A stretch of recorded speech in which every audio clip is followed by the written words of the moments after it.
Welcome to Billionaire Romance Audiobooks.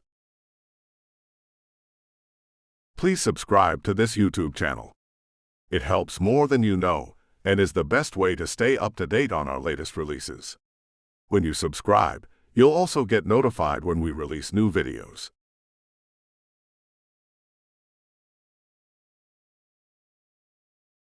The Billionaire Rockstar. An Alpha Billionaire Romance. By Michelle Love. Narrated by Google Play Auto-Narrated Voice. Audio copyright 2024 BFA Publishing.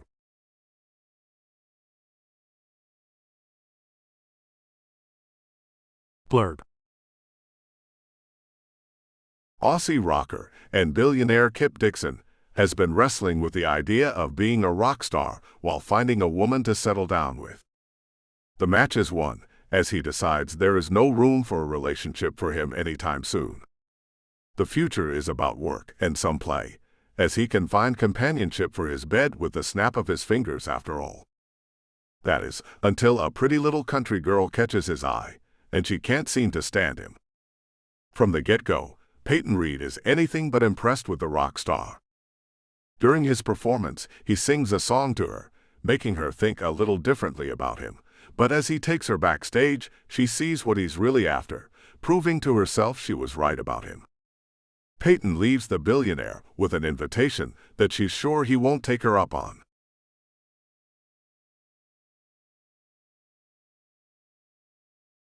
Part 1. Starstruck. Payton. The shade of a large oak tree does little to cool us off as we practice yoga beneath its massive branches on the last day in May. San Marcos, Texas gets hot in the summer months. This will be my last time to practice yoga on the college campus of Texas State. I'm graduating tonight and ready to get my future started as a writer. I'm in the downward dog position as the instructor tells us to go into a high lunge. I rise and move into the position as a young man with spiky black hair, eyeliner and lipstick walks in front of me. He looks like that guy who's going to play at the charity event this evening. That Australian rocker. An entourage of similar characters follows him, his band no doubt. His bright blue eyes look right into mine as a smile spreads over his face. "Hey there, beautiful," he says with a thick Australian accent. I'm sure he's used to girls falling all over themselves for his attention. I give him a slight nod. He pauses in front of me and stares at me, which is annoying. "Can I help you?" I ask. This guy is something else, geez. His pierced eyebrow raises and he asks, "Really?"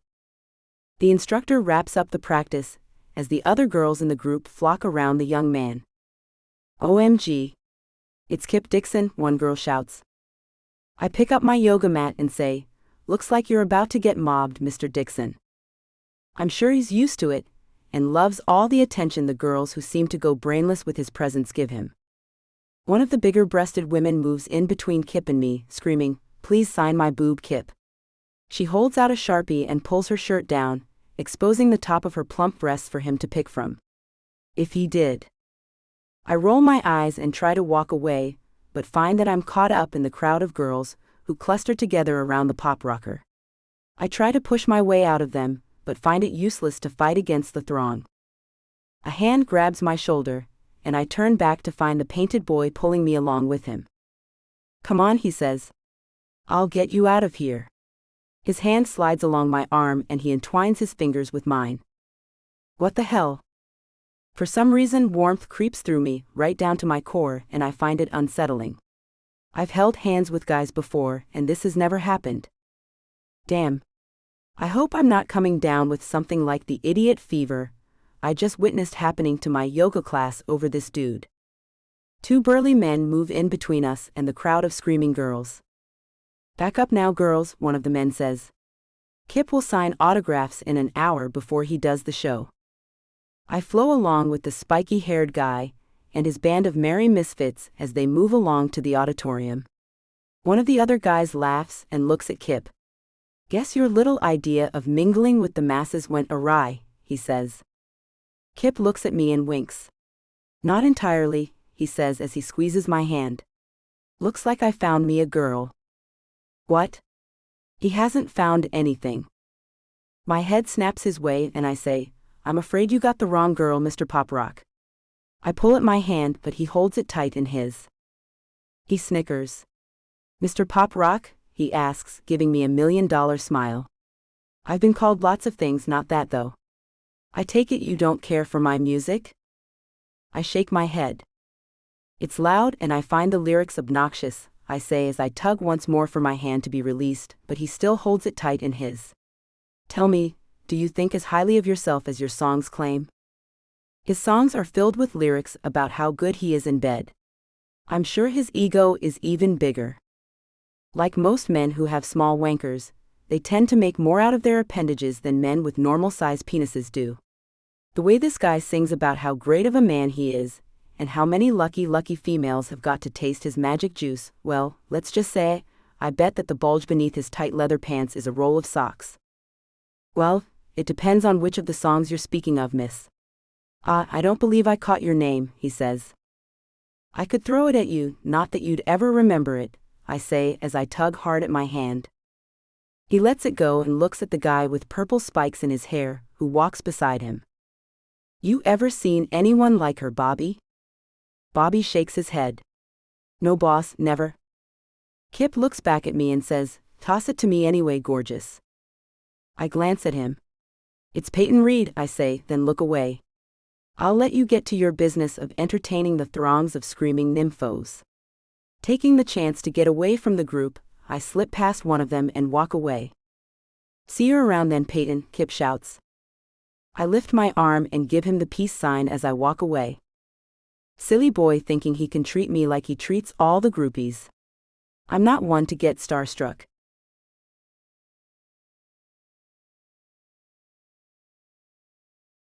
Kip. Tripping over a crack in the sidewalk as I watch Peyton Reed walk away. The stumble ignites laughter from the guys in my group. Shit, Kip, Bobby says with a fake southern drawl. I think that little filly done stole your heart. I punch him in the back. Shut it, Bobby. My heart can't be stolen, it beats for me and me alone. As we approach the auditorium door, I look back to see the girl. Her shoulder-length blonde curls bob as she walks away. My eyes travel all the way down her curvy body, and I take in a deep breath. Such the girl next door. Bobby grabs my arm and pulls me inside the building.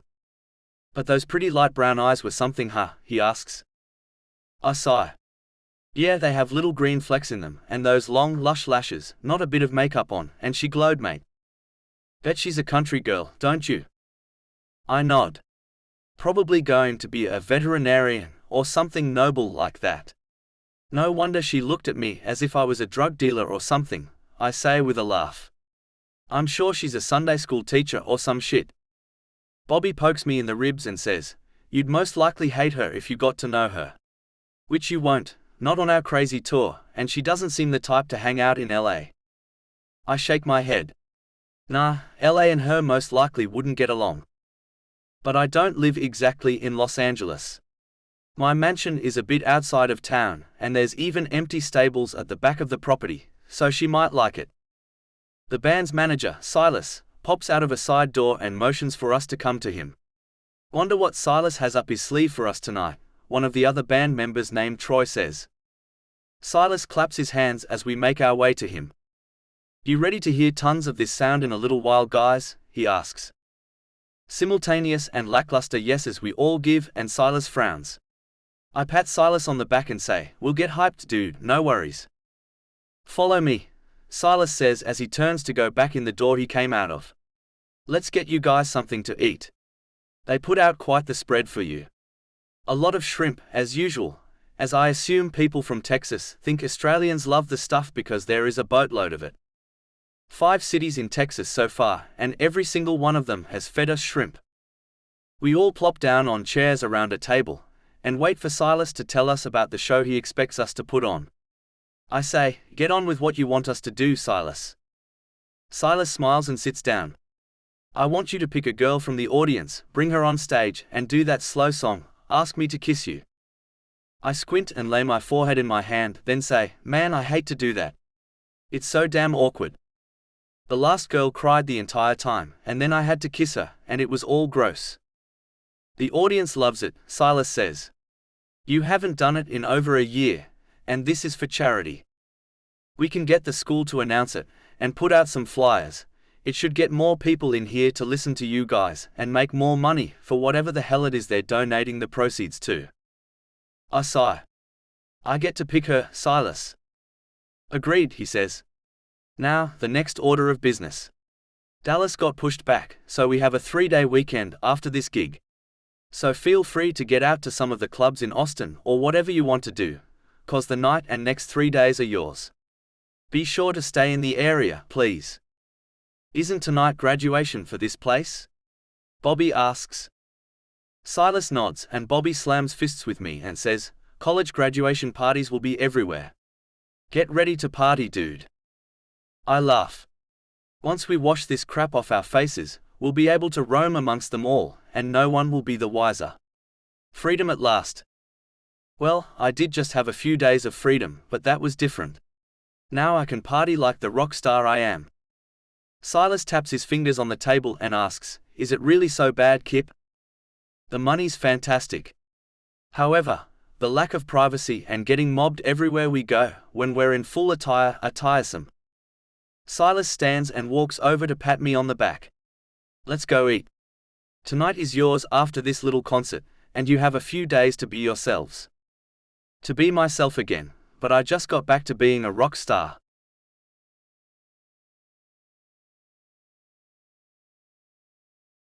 Payton. Curling my hair a little and putting on a bit of makeup, I get as glamorized as I ever get to go to the benefit concert. I'm part of the committee that put it all together, so I need to be there for a while anyway. I wonder what Kip Dixon really looks like. I mean, he wears more makeup than any woman I know. And that hair, it could put an eye out. I wonder how many girls he's stabbed with it over the years. I bet he's a real freak in the sheets. He probably has a different girl every night. None of the tabloids have ever said a thing about him having even one serious relationship, and I think he's about 25 or so. He's about 3 years older than I am then. His eyes are a pretty blue. Probably contacts though. He's uber fake, that's for sure. I bet he's unrecognizable without that makeup on. Who wants to live life like that? He's most likely crazy and a huge druggie. I've never heard about him being like that, but I bet he is. All those singers and actors are into something bad, I bet. I slip my feet into a pair of nude heels that I had picked out to wear, with the red dress that my mother bought me to wear to graduation. It's right after the concert, so I have to be ready to go straight over there. It's tighter than I like and a little more revealing in the bosom, showing some cleavage, which I rarely do on any other occasion. The door to my dorm room that I've shared with Kyla these last 4 years opens, and my roommate walks. Her eyes run up and down my body, and she shakes her head. Not those shoes.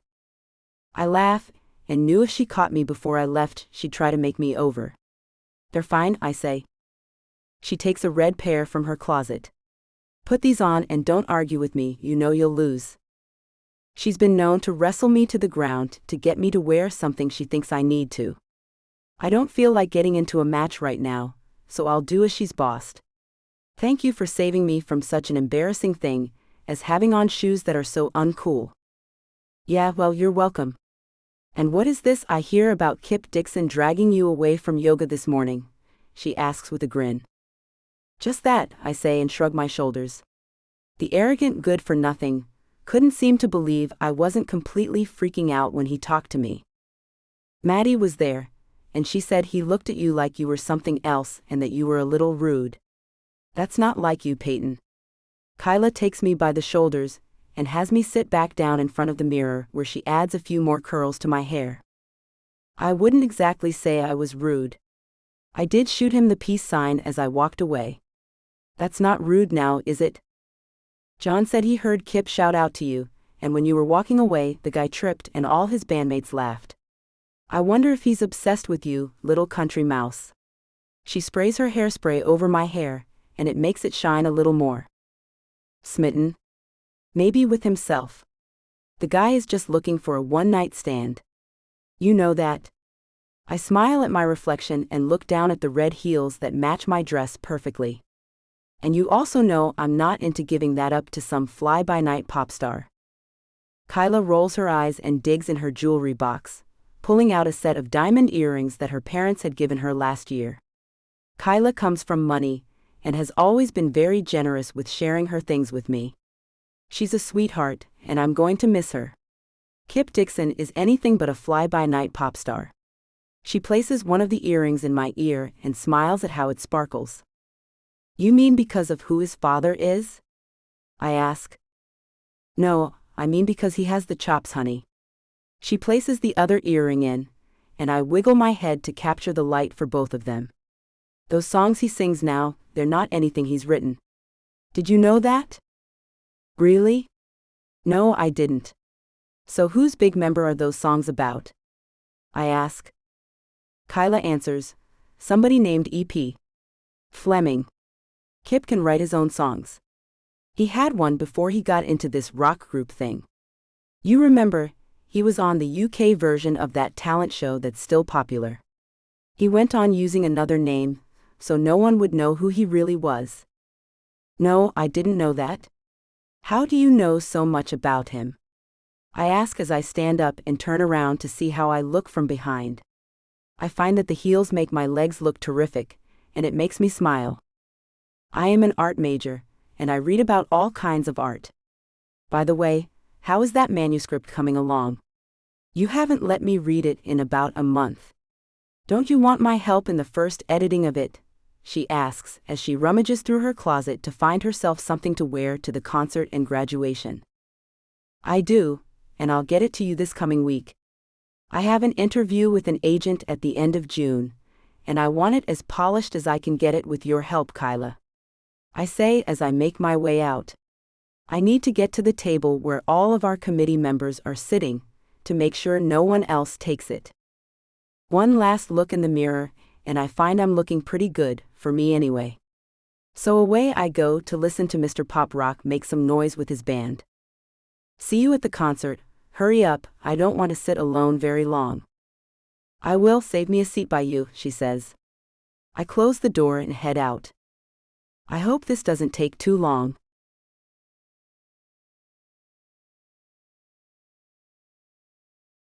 Kip. The auditorium is a smaller venue than my band is used to playing. I'm watching from a door with a two-way mirror as people file in and take seats in the stands. I have to choose a girl to sing to, and so far, none have grabbed my attention. I signed autographs a while ago, but no one caught my eye. The one I want to sing to will most likely not come to my show. She didn't show up to get my autograph, which tells me a lot. The thought of her makes my heart beat harder in my chest for some damn reason. I close my eyes and try to see her face again. A hand on my shoulder makes me open my eyes before I get a chance to conjure her image up, so I look back to see who's messing up my daydream. Bobby stands behind me and points. Look who's here, mate. My eyes follow his finger and land on Payton as she sits at one of the VIP tables in front of the stage. Would you look at that, I murmur. Her shoulder-length blonde hair is curled and shiny. Diamonds sparkle on her earlobes, and she is wearing a tight red dress that hugs her curves. Her light brown eyes with little green flecks sparkle almost as much as the earrings do. She did not wear makeup this morning when I first saw her, but now she wears some, and the red on her full lips makes them look even more kissable. It makes sense. She's at the main table of the people who brought us here to raise money for that charity, Bobby says. Did Silas ever say which one it is? My eyes never leave her as I answer. It's the one where kids with terminal diseases can make a wish for something and they make it come true. And she's right there in the big middle of it. An angel she is, don't you think? Bobby smacks me on the back. Come on, Kip, he says. You need to let Silas know who you want to sing to, and you just found her. Have I found her? I pace back and forth backstage, as I've never experienced more nerves than I have right now. Payton said she doesn't like my music, yet she sits right up front where we can look at each other. I can't look at her, as I sing about the things I know she thinks are crude. How will I avoid looking at her? The first 3 songs I have to sing are about me being a badass, something that she had commented on and disliked. There's nothing I can do about the set. The 4th song is the one I'm going to sing to her on stage. I've told the band to slow it down, to make it more intimate. The words to the song are a bit sweet, certainly much sweeter than anything else they let me sing. Please let her kiss me when the song ends. She'd be the first not to ask me to kiss her, and that would be horrible. Surely she won't leave me hanging like that on stage. God! What if she does? My stomach flips as the band goes on stage and starts playing the first song. I swallow hard, put on my rockstar attitude and walk onto the stage. Please let me get through this without freaking out.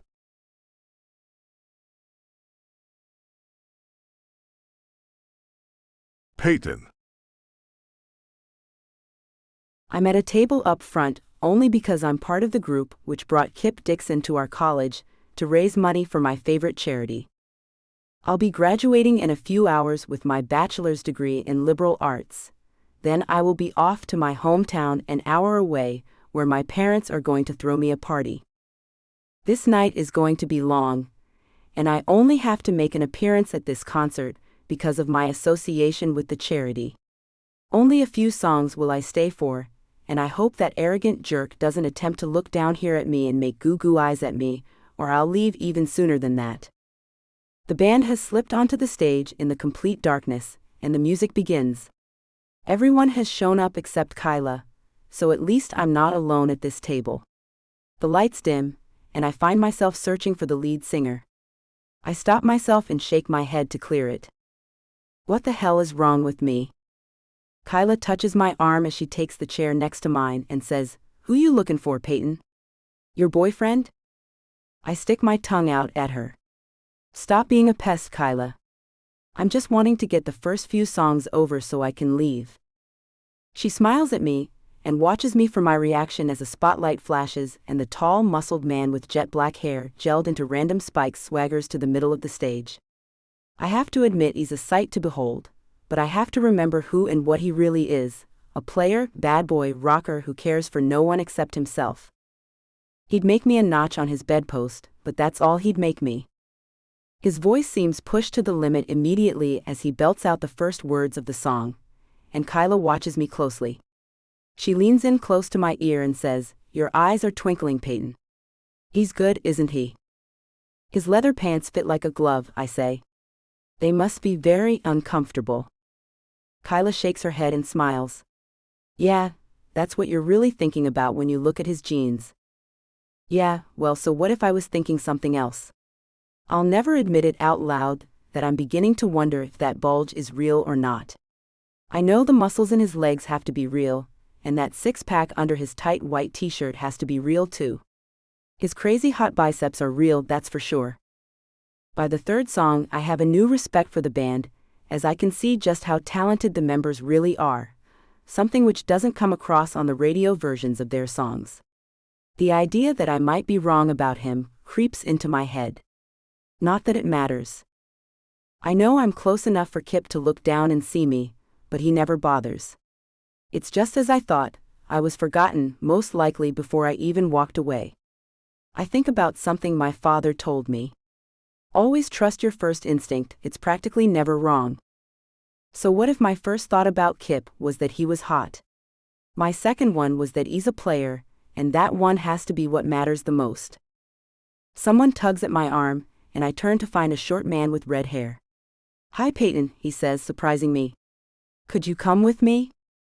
This must be something about the charity, so I allow him to lead me backstage. "What's this about?" I ask. "Kip chose you," he says. My eyebrows lift and my heart stops. "Excuse me?" "For the song he's singing to a special young lady," he says. "Surely you saw or heard about the song he's going to sing to a girl for the charity. We decided it would help ticket sales, so we added it to the set. Great idea, huh?" I nod as a pack of butterflies on steroids fill my stomach. Do I have to do it? I ask. The man smiles at me and says, Aren't you one of the people who put this whole thing together? Yeah, but I don't have to be a part of the entertainment. I'm not doing it for the publicity, I say. Just to get money to help the kids get their wishes. I never thought this would happen. I don't know what to say. Kip said he'd only sing to you, he says. You wouldn't want to disappoint our guests, would you? Would I? I mean, who cares if I disappoint the audience or not? Then I remember that I'm a bigger person than that, and about the only female Kip can't rattle. I wonder how he'll act with a girl who isn't all screamy and fainty as he sings to her. It might be kind of fun to watch him and see if he squirms a bit. I shake my head and look back as Kip struts around the stage. Heat fills my body, and I fear that I might faint. I bite my lip nervously as I wait for the song to end and my embarrassment to begin. I take a deep breath to steady myself. It's not Kip who's making me so nervous, it's the fact that so many people are watching. Quietly I say to myself, it's for the kids, Payton. Do it for them. At least I look good. The good-for-nothing would pick me to do this, arrogant jerk. After the song is over, the band plays softly as someone brings a chair on stage. Kip places a foot on it and looks out at the audience. His leg is long, and I can see his muscled inner thigh from here. He must work out a lot. I haven't done this in at least a year, but only for you, Texas State University, he shouts, then has to wait as the students scream for almost a full 30 seconds. I wonder if he did this to get me back to him. This wasn't planned before. Maybe I'm the one getting a big head. I'm sure it was planned, I'm not that special. He looks away from the crowd and towards me, seemingly searching for me as I hide behind the curtain. As she is a big part of why we're here this evening, I'm going to sing this next song to your very own Payton Reed. The crowd goes wild as the red-haired man pushes at me to go out to Kip, who holds his arm out to me. As I'm pushed from behind the curtain, our eyes meet and I know I'm blushing as I walk out to him. I turn and wave at the audience, and then Kip envelopes me in his arms from behind. I look over my shoulder to find his face next to mine. Hi, he says in the microphone. Remember me? Hello, and yes I do, I say so quietly no one can hear me apparently. I need you to be a bit louder than that, gorgeous. His words hit the microphone but fell warm in my ear, sending chills through my entire body. Hello? I shout, making the sound system squeal. Kip smiles and squeezes me. I didn't mean to make you scream, baby. The audience laughs, and I turn a deeper shade of red. I'm sure my cheeks match my dress by now. The music begins to get louder, yet still flows gently.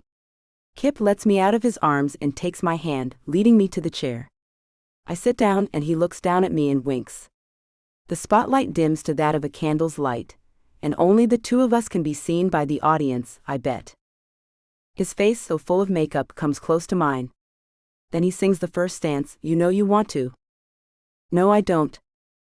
He looks into my eyes and I see flecks of brown in their deep blue. Another line he sings softly, Girl, it's just me and you. It's so dark around us, it seems as if we're alone in the huge auditorium. Close your eyes and I'll make your dreams come true. Ask me to kiss you. Oh, this song. Great, no girl has ever asked him to kiss her by the end. The last one I saw on television was crying the whole damn time, and even she asked him. Poor guy, she was all types of gooey, I bet. A smile curls his shiny black lips as he nods at me. I shake my head at him and smile. He moves to the other side of me, trails his hand over my shoulders, leaving electric currents along them.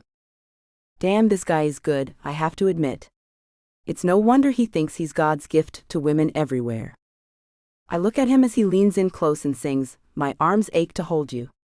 Your eyes hold mine like glue. Come on, girl, you know you want to. He leans in closer to me, his lips nearly touching mine. Ask me to kiss you. Wow. His breath smells so good, like cinnamon. Crap. I hope mine doesn't stink. Bringing my hand up between our two close faces, I place my finger on his lips and shake my head again. He sighs and stands up, then moves in front of me. He drags his knuckles across my cheek, making my insides quiver, but I keep my emotions in check. My eyes follow him as he sings, "So what do you want to do? To yourself be true. I see the want in you. So just do it." He leans in close again. "Come on, do it. Ask me to kiss you." I think I'll mess with him a little bit, that sounds like fun. With a tilt of my head, I smile at him, making him move in closer, as he thinks I'm about to ask him, but I place my hands on his shoulders and shake my head again. He pulls back from me and walks away in what seems to be frustration and sings, "Oh baby, you don't understand. All I want is to be your man, the rest of our lives by you I'll stand." He walks quickly back to me and falls on his knees in front of me. His free hand takes mine as he looks into my eyes. "Please ask me to kiss you. I'm begging you, baby, ask me to kiss you before it's too late. I can't wait." Just to mess with his head, as I'm sure he's messed with many a poor girl, I lean towards him and he smiles, sure he has what he's asked for. "Ask me to kiss you," he sings the last words of the song as he looks into my eyes. I wink at him and say too quietly for anyone else to hear, "No." He drops his head on my lap as the spotlight goes out. The crowd cheers, and the applause sounds like thunder as Kip takes me by the hand and leads me off the stage in complete darkness. Instead of leading me to the door I came in, me to his dressing room. Pulling me in, he turns and closes the door behind us, pushing his body up against mine as I walk backwards until the wall stops my retreat. His breath is hot on my face as he says, "Payton, please let me kiss you." Damn. I want to kiss him so bad, but I know what he wants and that's all he wants. I can't do that to myself. But he seems so genuine, so real. My eyes search his for his real feelings and I swallow hard. "Kip, I'm not like that," I whisper. "I'm no groupie." He takes my hand and places it on his chest. His heart pounds beneath my hand. "You've made me feel more than I have ever felt. Payton, don't fall for this. It's how he gets all the women. He's had so many women, girl." I smile and pat his muscled chest. "I'm sorry to burst your bubble, but I don't fall for lines," I say. "Don't worry, I'm sure you'll find some girl this evening to trade bodily fluids with." His forehead touches mine as he says, "I don't want anyone else, Payton." Sure, he doesn't until tomorrow. Then he'll want someone else, and I'll be left in some hotel crying my eyes out. I stroke his cheek. "Your words won't work on me, Mr. Pop Rock. I'm more than this," he says as he plays with one of my curls. "Let me show you who I really am." "Why?" I ask, genuinely confused. There's not a damn thing special about me. I'm not tall like a model or adorably short, just an average 5'5". I'm not perfectly built, as I have big hips, and don't get me started on my breasts that are a little too big and make my waist look too small. My hair isn't thick and luxurious, it's kind of short and I've never dyed it, so it's a light shade of dirty blonde. My face is average, with light brown eyes, and they're also a little too small. My nose is turned up and I hate it. My lips are too plump to suit me. "There's something about you, Payton." His hand cups the back of my neck. "One kiss, just one please." If I give this player one kiss, I know he'll make me want him. I kind of already do, but I have a lot more integrity than he realizes. I've hung on to my V card longer than most, and it hasn't always been easy. Rockstar Romeo won't be my first, that's for sure. His perfectly almond-shaped eyes glisten as he looks into mine, trying to read my mind, I bet. His firm body holds mine to the wall. If I allow this to go on any longer, I'll have a lot harder time telling him no. He leans forward, his lips brushing my neck, and my knees go weak. "One kiss," he whispers in my ear, and I want to give in so damn bad. My insides are begging me to give in, and I suddenly have a new awareness of why all the women gave in to him. He's too damn attractive. It takes everything I have in me, but I push him away gently but firmly. "No, not one kiss. I'm sure you're used to getting your way with women. I'll not be one of those girls who make out with a pop star she'll never hear from again." I pull away from him and walk to the door, grabbing the knob, then turn back and say, "I tell you what, Mr. Dixon, if you really want to get to know me, for God only knows why, you can come to my graduation party later on tonight. I'll give your manager my address. Feel free to bring your entourage, Pop Rock. I'll be there, he says, then kisses his fingertips and waves at me. Perhaps before the sun rises tomorrow, you will let me kiss you. A light laugh escapes my lips. You are tenacious, aren't you? I cannot promise you a kiss. If that's what you seek, stay in town. You're sure to get plenty, and most likely you will choose to do just that. It was a pleasure to meet you, Kip. Then I closed the door behind me, leaving him alone. Am I really walking away from a night with a billionaire rock star?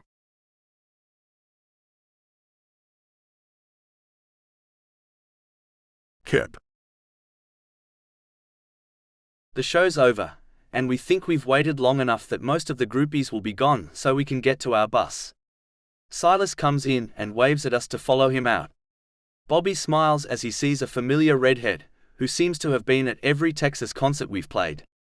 There she is, Kipper, he shouts, and this time when she tries to talk to us, he stops and looks at her. Hi, she shouts. Oh my gosh, are you really going to talk to me? Bobby plays it all cool. I've seen you at a few of our shows. What's up, doll? She hands him a credit card-looking thing. That's the key to my hotel room. I have enough friends for all of you, but I'm really interested in Kip. Come to the address on the back, and we'll make it worth your while. I shake my head, and Bobby gives her a nod. We'll see, thanks for the invite. Walking to the bus, I have no intention of going to her hotel room. It's not that she's unattractive, but the idea of her following us from town to town and getting another 3 women to join her in her escapade to get me in bed with her is kind of disgusting. On the bus, Bobby drops on the sofa across from the one I've dropped myself on. So, what do you think? He asks. No, I answer. I have no want to hang with her. I don't think she wants to merely hang out, Kip. What's your problem? Bobby lays out on the sofa. I bet her friends are attractive too. Then you go. Take the other 2 with you. The bus starts and takes us to the hotel Silas set us up in. And leave you all alone? Never, Bobby says. He sits up. Especially since that cold skank shut you down on stage. Crap, you must hate her. Don't call her that, I say, feeling ire build up in me for some damn reason. I don't hate her. She has some set of morals on her though, doesn't she? I'll say. I mean, come on, it was just a kiss, he says. I wonder if just one kiss would satisfy me though. I bet not. She invited me to her graduation party, I say, which reminds me. I stand up and find Silas sitting up front near the driver. Hey Silas, did that girl I sang to leave you her address? He rummages in his jacket pocket and pulls out a piece of paper. Yeah, I have it here. Do you want me to toss it? She kind of made a fool of you. No, give it to me, I say as I approach him. And for the record, she didn't make a fool of me. She just didn't kiss me is all. It shows I'm human, and not everyone falls for my obvious charm and good looks. Troy laughs. She sure didn't. Man, I've never seen you try so hard. I kick his leg as I pass by him. Well, I've seen you try plenty hard and still get rejected, so shut up. The ever-quiet drummer, James, seems to be giggling to himself as well. You took her off stage. I'll bet she kissed you then. I shake my head. No, not even then, and I tried so hard you don't even know. That girl. Ah. There's something about her. I fall back onto the little sofa and close my eyes. All I see is her perfect face and those shiny blonde curls. Bobby slaps my leg. Forget about her. Let's go hang out with the attractive one and their friends and have a great time. I sit up and look at him. Maybe that is what I should do. This is so stupid. She's right not to want a one-night stand with me. That's all I can give her right now, and that's not fair to such a good girl, is it? Bobby, Troy, and James all shake their heads at me, and I know that it would be the wrong thing to do to go to her graduation party. The pinnacle celebration of her school years. Her family and friends are all around her, and if I show up, it will spoil it for her. The bus turns into the hotel, and we all grab our bags, get off, and go into the hotel. Silas has us all in rooms next to each other. Bobby looks at me before he goes into his. So, are we getting ready to go to the Redhead? Just get ready to go somewhere, I say. If you want to go with me, I'm not 100% certain where I'm going. Maybe just out to a club on 6th Street. Leave the makeup off and wash the crap out of your hair.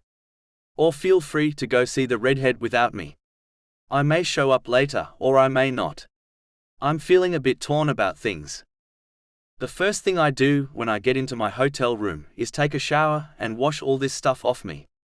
When I look in the hot water fogged mirror, I see myself again, and I'm damn glad to see the guy. Wrapping a towel around my waist, I go and lie on the bed and grab my cell phone from the nightstand where I left it. I find my new friend, Max's number, and give him a call. Hey guy, how was the concert? My new best mate, Max, asks as he answers the phone. Good, I answer. I met a girl and need some of that foster big brother advice you seem so good at. I hear a little girl's excited screams. Is that hunky Kip daddy? Yep, he answers her. Do you have a second to say hi to your #1 fan? Always, I say with a laugh, and the little girl squeals as he hands her the phone. Hi hunky Kip, I miss you. Do you miss me? Of course I do, Zoe. Are you being a good girl and helping your mommy and daddy? I ask. I am. Are you coming back to see us soon? She asks. Not really soon, sweetheart. I have to do some shows and sing my songs to the people. Remember, you'll come to Los Angeles and see me for Christmas? I ask. Oh yeah, she says. Remember, I want a pony, but don't tell mommy, member K. I remember, doll. Can I talk to your daddy? I ask. K, here you go, daddy. So you met a girl. Max says as he gets back on the phone. Tell me how you managed to do that. I found her on the campus doing yoga and I think she hates me, I say. Well, that's not too bad, he says. The bad thing would be if she loved you already without knowing you, right? Right, I say, brightening up a bit. I sang her a song on stage. It's that one, Ask Me to Kiss You, and she didn't. It was a bit humiliating. He laughs. I bet. Shit, has that ever happened before? Never. It gets worse, I say. I drug her back to my dressing room and proceeded to press my body all up on hers and begged her to please kiss me. She still said no. She has some willpower, I'd say, Max says. I would assume you have no way to ever get in touch with her again, though. So it's pretty much a pipe dream, right? Not really. She left her address with my manager, I say. She asked me to come to her graduation party if I was really interested in getting to know her. Damn, he says. So, are you interested in getting to know her? More than I care to admit, I say, stand up and walk over to the window of the 5th floor hotel room. 6th Street is just outside the hotel doors, and I really should just go down there and party and find some random chic to mess with. Or there's a redhead who has followed me from town to town, and she gave my guitar player the key to her room, where she waits with 3 other chics to entertain us all. But this girl you found doing yoga is in your head, right? Max asks.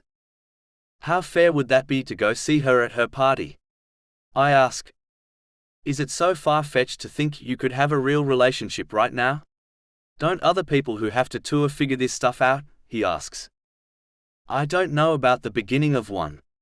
Later on, yeah, but even then, most crap out after a while. I've seen it happen again and again. I close the curtain and move back to sit on the bed. Max's voice is soft as he says, Look, I know you want me to give you the right answer, Kip, but I don't have it. You have to look inside yourself and see what you really think. I know you don't want to hurt some innocent young woman, and if that's all you think will happen, maybe it's best to leave her alone, you know? Yeah, I know. It's just that I never felt anything like I felt from the first moment I touched her narrow shoulder. It was like electricity ran straight through me. I ran my hand down her arm and took her hand in mine, and I never wanted to let it go, even though she tried to tug hers away. I closed my eyes as I remembered the exact sensation. Damn it, Kip. Max says. I feel for you, that's how I felt when I first grabbed Lexi's hand.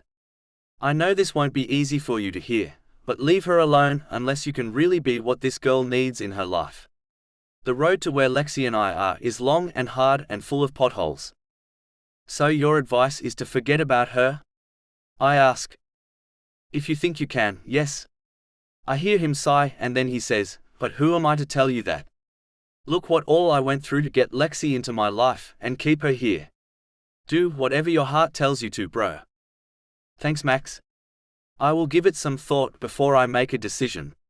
You're a real mate. Tell Lexi and Zane hi from me. Bye now. Bye, make good decisions, Kip. Make good decisions? I don't think I've ever really learned how to do such a thing. I know what the right thing to do is, but is the right thing really what I want to do? Why can't life be more like a silly love song that always ends with a happy lyric?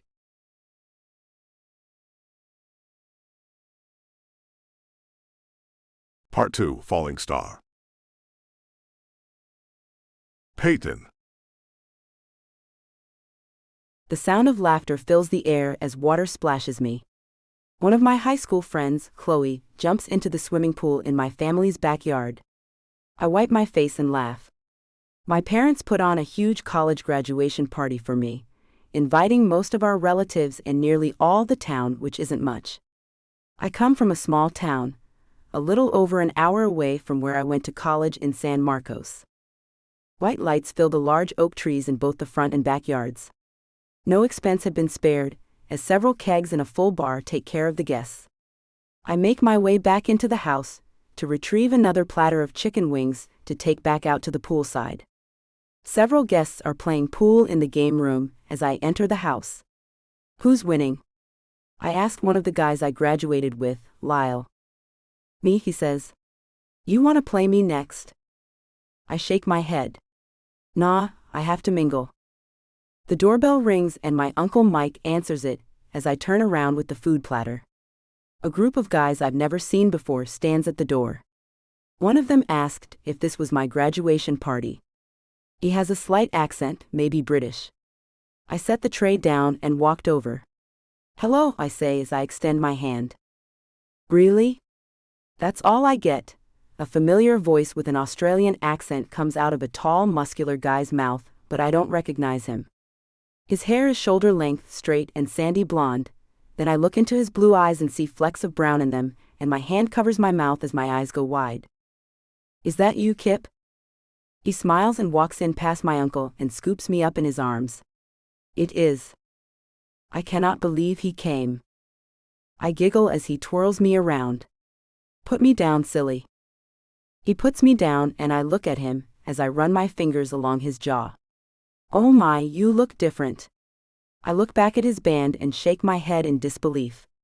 You all look so different. I'd never know it was you if I passed you on the street. Kip takes my hand and pulls me close to him. It is okay, I brought my mates, right? Yes, of course. Kip points at the first guy, a tall, dark-haired man with a slight purple tinge to his wavy hair. This is Bobby. Hi, I remember you, the purple spikes, I say and smile. I remember you too, he says. The sheik who left my mate hanging on stage. Heat fills my cheeks as I blush. Yep, that was me. Sorry about that. I wasn't trying to embarrass him. Kip slips his arm around my shoulders, squeezing them. You didn't, don't worry. The next bloke here is our drummer, James. He smiles and nods. Thanks for inviting us, Payton. It was very nice of you. It was very nice of you to come. I never thought Mr. Pop Rock would take me up on the offer, I must confess, I say, and give him a smile and a nod too. The two men he's already introduced come into the living room, as I gesture for them to come in. You guys make yourselves at home. There is tons of food and drinks. The third guy Kip introduces. This is Troy, my lead guitar player. Hey Payton, it's nice to meet you officially, he says, shaking my hand. I giggle. You too, Troy. Please feel free to mingle, and let me know if you need anything. I turn to look at Kip in amazement, as he looks so different. I find myself touching his cheek. Kip smiles and raises his hand to hold mine as I stroke his tan skin. Different, huh? Very, I answer, You're actually a very handsome man, without all that crap on your face and in your hair. He raises his eyebrows and winks. Why, thank you. I do believe that's the first compliment you've given me. I'm really sorry if I've been rude. My roommate from the dorm tells me I have been, and I don't mean to be. I lead him to a sofa in the far corner of the massive living room. Please have a seat, Mr. Dixon. So tell me, why the hair and makeup? Why would you hide such a handsome face and silky hair from the world? I ask as I gesture to the sofa. He sits and pulls me down with him. The makeup and hair are the manager's idea, not ours.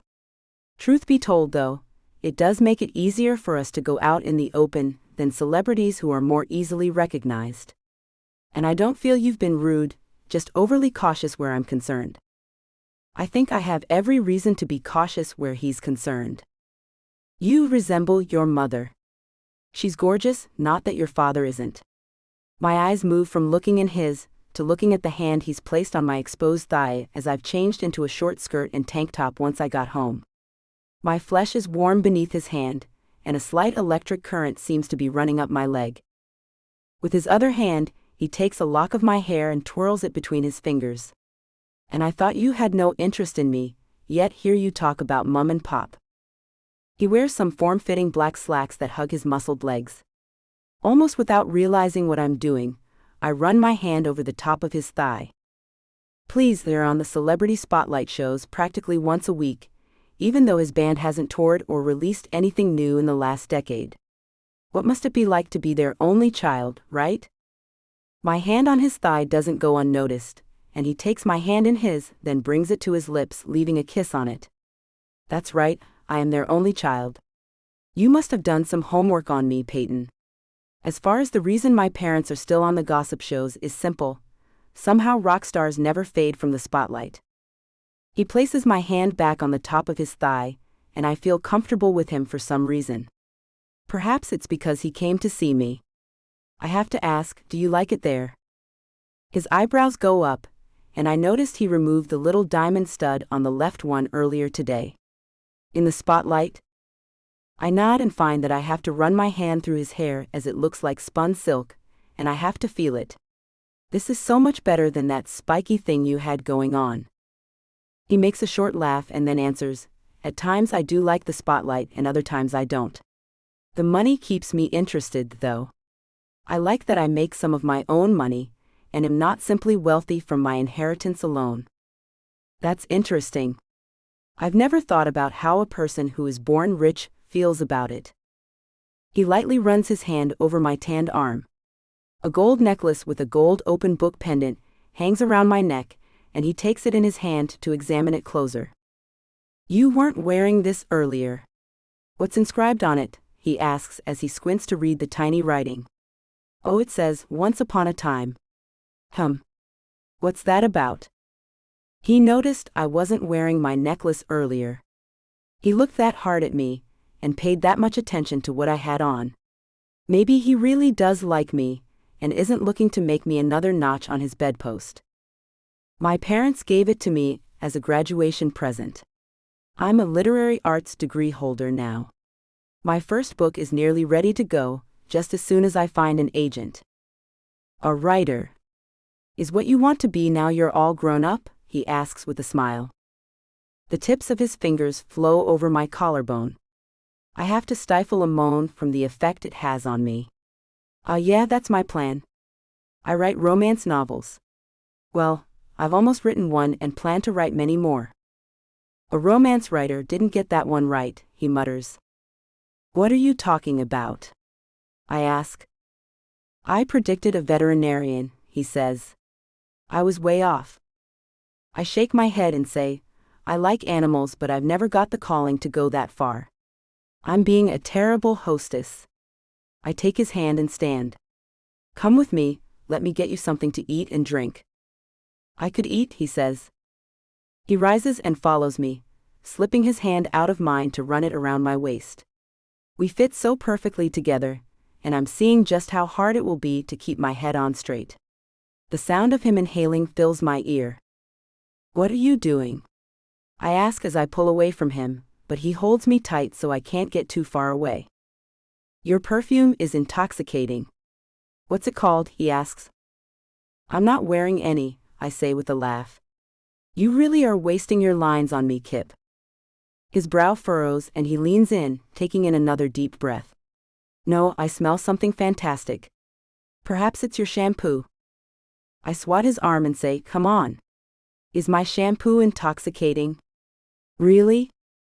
He pulls me close again. Maybe you're making me feel intoxicated, Payton. A tremble runs through my body as the warmth of his breath makes my skin flush with excitement I've never known. You're a dangerous man. His smile lets me know how right I am. On our way to the bar outside, we run into my parents. My father glances at the way Kip holds me to him and looks me in the eyes. Who do we have here, Payton? He asks. Daddy, I say as I find myself beaming at Kip. This is Kip. I met him at school today. Kip, this is my father, Matt Reed. Kip lets go of my waist and extends his hand out to my father. Hello, sir, it's nice to meet you. My father shakes Kip's hand and asks, did you graduate this evening as well? No, sir, he says. I'm not a college boy. It was straight to work for me right out of high school, I'm afraid. My father gives him a huge smile. A workin' man. Good to hear that, he says, then gestures to me. I can't say I've seen my daughter let anyone ever hold on to her like she lets you. You must be something special. Kip looks at me as he runs his arm back around my waist. Is that so? Daddy, please. I say, then gesture to my mother, who stands by my father's side and gawks openly at Kip. This is my mother, Donna. Mom, this is Kip. Kip takes her hand and kisses the top of it. It's a pleasure to meet you, Donna. You have a beautiful daughter. She blushes and giggles.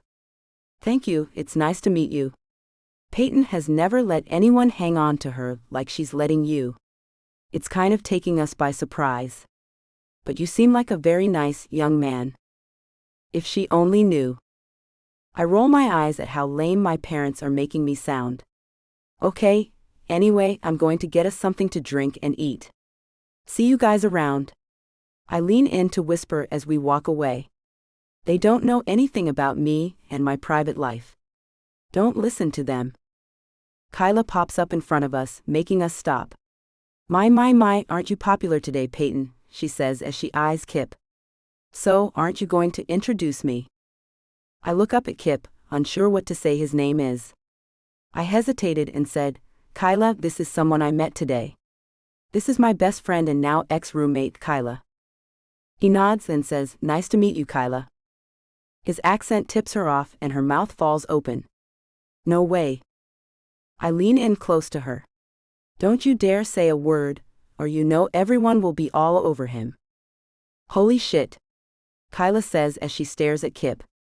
You look so different. What are you doing here? I mean, this is the middle of nowhere, Hicksville. Her eyes go to his arm around my waist. I can't believe she's letting you do that. Kip's head tilts as he looks at me. What do you know about that? First your parents and now your best friend. Does no one know of your personal life, Payton? I look her in the eyes and say, keep your mouth shut, Kyla. Does everyone have to point out how I never let any guys touch me? Touchy, she says, then turns to walk away but looks back over her shoulder. So the other guys who showed up here with those accents are from your band then? I'm going to go introduce myself.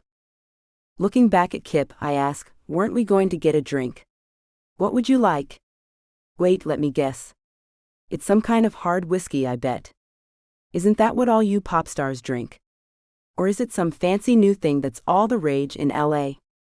Moving along to the bar, he says, contrary to popular opinion, all of us don't drink like that. I'll just have a beer, thanks.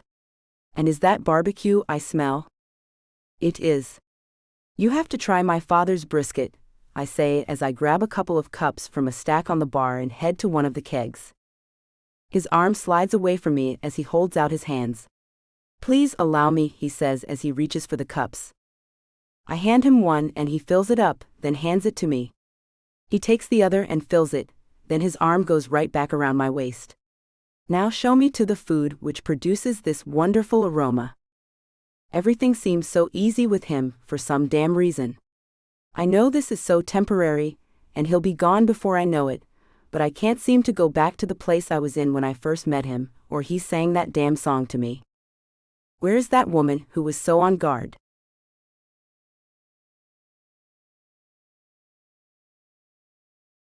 Kip.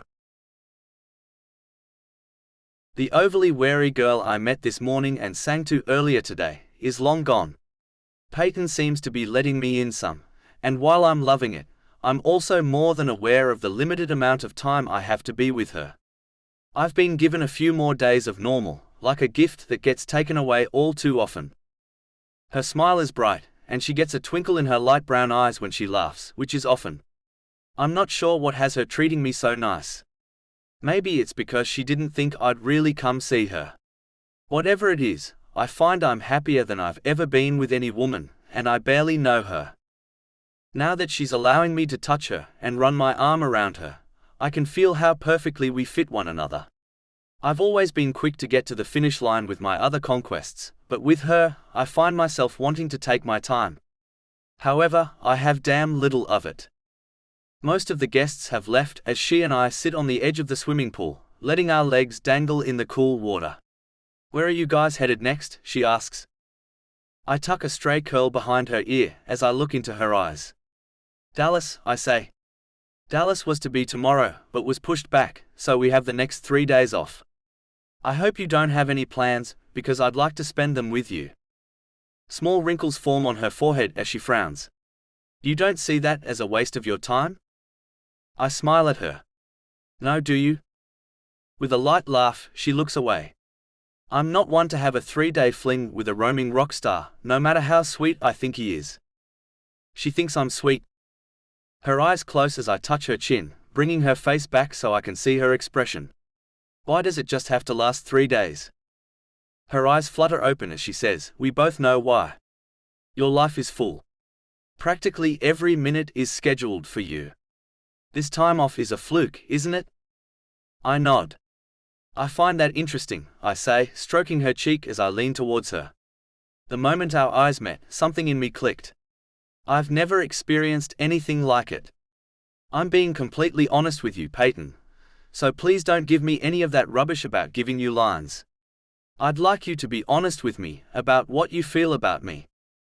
Searching my eyes as if seeking the truth in them, she says, "You have no idea how much I want to believe you, Kip. And if you really want me to be honest with you, well, when you touched me this morning and then took my hand, I felt something spread throughout my body. That's never happened before. And to be honest, I find it terrifying. I mean, I'm no fool, I know this won't last. I know you have to go. You should believe me, it's true." Lifting her chin to angle her face to mine, I brush her cheek with my lips, settling them at the back of her ear. "Ask me, Payton." Her laughter peals through the night air. A splash of water hits me as she kicks it up. "Oh, you're good, Mr. Pop Rock. Guess I'm the first girl you sang that song to who has told you no." She stands up and offers me her hand. I take it, but instead of standing up, I pull her to sit on my lap. "Kip." I hold her tight to me, resting my forehead against hers. "As a matter of fact, you're right, but that's not why I want to feel your lips on mine. I want to see what it feels like. Your presence has made me unsteady and excited like never before. I was confused by your reaction to me. It's something I've never experienced before. You're so normal." "Thanks," she says with a smile. "That's what every girl wants to hear. Normal is something I long for." I run my hands through her curls. "I've never had a normal life, Payton. I watch television and see normal families and wish I had one. My life has always been over the top. You wouldn't believe the wacky shit I've gone through." "Tell me, Kip." Her arms slip around my neck and she leans her head against my chest. "I want to hear about what has made you who you are." Somehow, holding her like this seems so natural. It feels so right and comfortable. I find myself wanting to tell her things I've never told anyone. "What was the thing you did to get yourself in the most trouble with your parents when you were a child?" I ask. I left the barn door open, and at that time, we had 7 horses and 1 cow. They all got out, and I got a few licks from Daddy's belt. Her finger traces a pattern on my chest, leaving little electric currents as she does. See, that's normal, I say. I got knocked around the formal dining room one night, as my parents threw a lavish party. One of my father's friends, someone you have definitely heard of, but shall remain nameless, offered me a cracker with caviar. I was 5 and not about to put that in my mouth. I was a crying mess as my mother shoved that nasty crap into my mouth, after which I threw up all over the white carpet and was promptly sent to bed. Her arms go around me, and she tightens them with a hug. That's horrible, Kip. I kiss the top of her head. My days are filled with traveling, and my nights with a face full of makeup, and women who throw themselves at me with no regard for themselves. I swear if you heard some of the things they say, you would shit yourself in shock. My arms go around her and tighten, as she looks up at me with tears in her eyes. I've changed my mind, she says, then licks her red lips. If nothing else comes of this, I'll be happy to know I was the one normal girl you've ever kissed. Kip, I'm asking you to kiss me.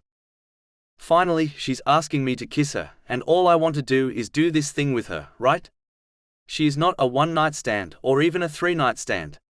She's good and seems pure and innocent. I smile at her and run my hands over her back. You know what, Payton? I'm going to do this right. Allow me to take you on a date tomorrow, wherever you want. I don't want our first kiss to be one out of pity for a poor, rich boy. She smiles back. A date? Anywhere I want. I nod. Anywhere. Do you ride? She asks. I give her a wicked smile. She may as well know my true humor, which can be a bit raunchy at times. Ride what? She gently hits my chest. Horses, silly. I laugh. It's been a while. But yeah, I can ride. Bring your band of monkeys if they'd like to come, and we can spend a normal day riding horses, fishing in our pond, and maybe, if you're really lucky, swimming in the pool. Then I'll make us a normal dinner of spaghetti and meatballs. Now that does sound completely normal and completely wonderful. It's a date then, but I'm not bringing them. I want it to be me and you alone. She snuggles into my chest as a cool breeze blows past us. My family will be here, Kip. We won't be alone much. They can come if you want them to. I love my mates, don't get me wrong, but they're Hollywood to their core. It's safe to say they've disappeared with random girls from your little party here, and will sneak back to our hotel in Austin once the sun rises, I say, then kiss the top of her head. She sighs deeply.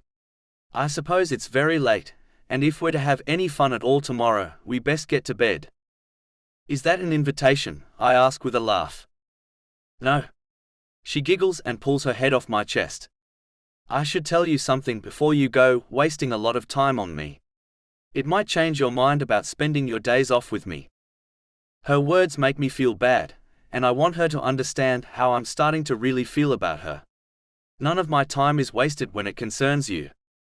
Darting back and forth, her eyes tell me she's nervous about telling me what she has to say. Promise me you won't think I'm a freak. I nod. I know a ton of freaks, and trust me when I say there is nothing you can tell me to make me think that about you. I'm not going to be giving in to you, Kip. Not sexually anyway, she says, and I find myself laughing. Ever?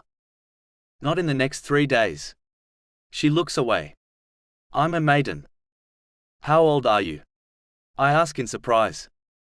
Her eyes meet mine. 22. Wow. This is so not right to do to her if I can't do right by her. Okay, so that's good to know. I stroke her hair and smile like it's not a big deal. So, I understand if you don't want to spend the next few days with me. It won't end the way that you might think it will. It's not in me to give that part of myself to someone who isn't going to be a real part of my life, and I know you can't be. Her eyes begin to glisten with what I believe may well be tears. I kiss her cheek, then move my lips to her neck and kiss her lightly. Her body shivers, and I hold her close. Payton, I have no idea where this is leading. I promise you that I'll end it if I think you'll be hurt by anything I do. Thank you, Kip. Thank you for understanding who I am. I do understand, and I have to ask myself if I have it in me to give her what she needs.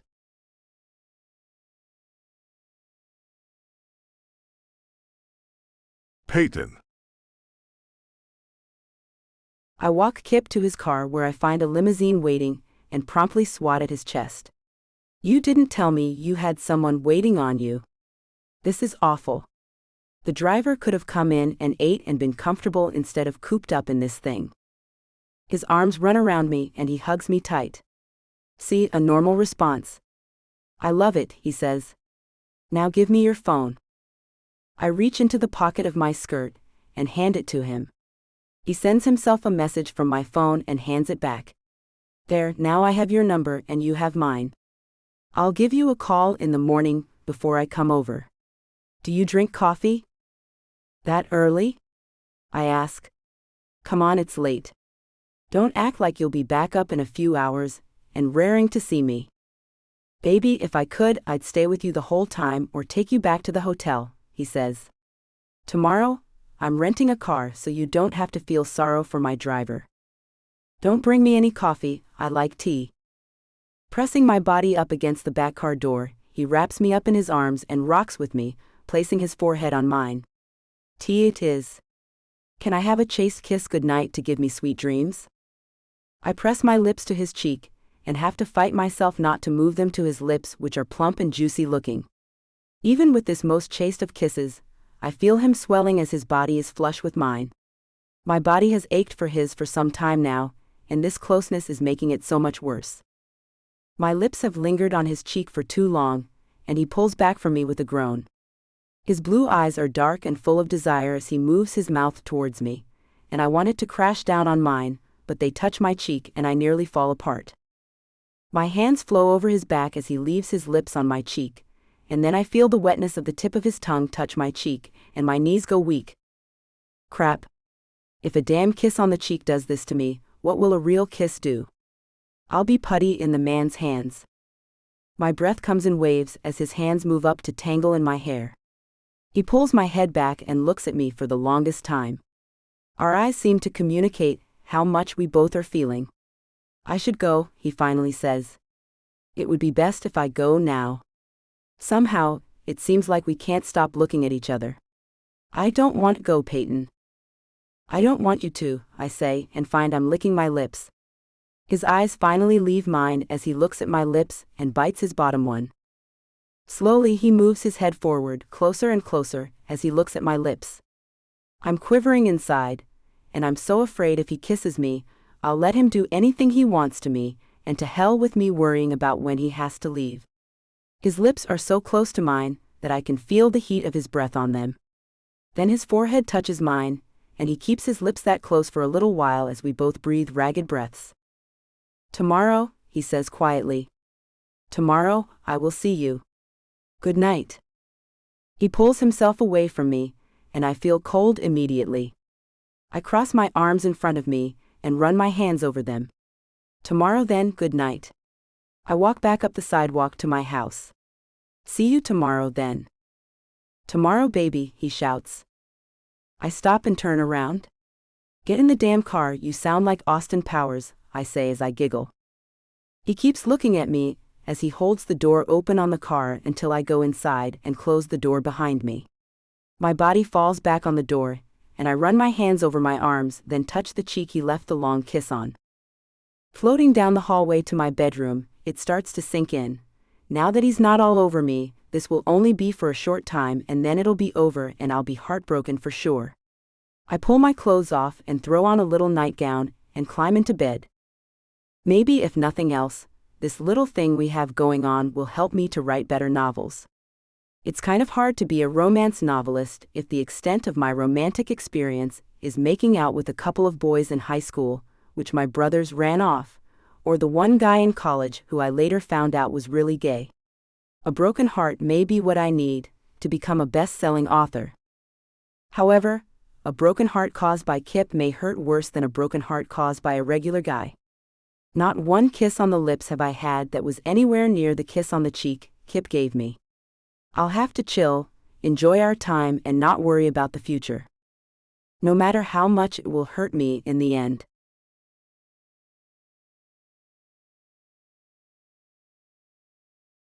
Kip. Darkness surrounds me as I ride back to my hotel. My mind is spiraling, as I must be honest about Payton. Never has a woman had so much hold over me in just a few hours. I know I should leave her alone. It'll only hurt her, I'm sure. Or maybe she'll hurt me. Things run through my mind as to how we could have something, a real relationship, not just 3 days. She would have to agree though, and I doubt she would. But that crazy kiss she gave me on the cheek took my breath away. I cannot believe how it made me feel as her soft lips pressed against my cheek for so long. A new tour bus I could buy for just us. The band could ride on the bus we have now. Sure, they'd say a bunch of shit about it, but what the hell do I care? I'm no idiot with my head in the clouds. Payton is a maiden, and not likely to agree in a matter of a couple of days to go on the road with me. Hell, she's not likely to agree to be intimate with me in this 3-day period, much less take off with me. The career she's chosen as a writer would go great with mine. She can do that anywhere. I can see it all now. She can type away on her laptop as I play my concerts. Then when I come back to the bus, we can be intimate like the people she's written about while I was busy performing. It's a win-win for us both. I have her cell phone number now, so I take my phone and send her a sweet little text to show her how special she is. Had a wonderful night, and hope you and I can have many, many more like it. I lay my head back on the headrest, and tried hard not to think about how her eyes sparkled or how her lips felt as they pressed to my cheek. My phone dings and I look down to see that she texted back. I want to slap myself as my tummy flips at how happy it's made me. How nice that would be, but let's not kid ourselves. We can enjoy these 3 days, let's not lie to one another. I really, really like you, by the way. I think I forgot to tell you that. She likes me. I texted back, I like you too, and I'm thinking about ways to make this last more than 3 days. Have sweet dreams, love, and I'll see you in the morning. XXOO. My phone dings again, right away. XXOO to you too, good night you sweet man. Never have I been called sweet. Attractive, provocative, passionate but not sweet. Perhaps I haven't been sweet before. Perhaps that's why I've never found anyone before.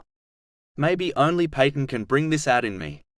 It's like nothing I've ever felt, and I'll be damned if I let something like my career get in the way of whatever this is.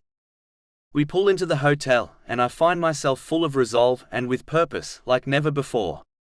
The driver lets me out, and I make my way up to my room. As I get out of the elevator, I hear a woman's slurred voice and see Bobby on the outside of his door, making out with a woman. Kip. I hear and look across the hall from them, and see the red-haired woman from after the concert standing in front of my hotel room door. You're back, thank God. Dude, I need to crash in your room, your guitar player said it would be fine. The damn wanker.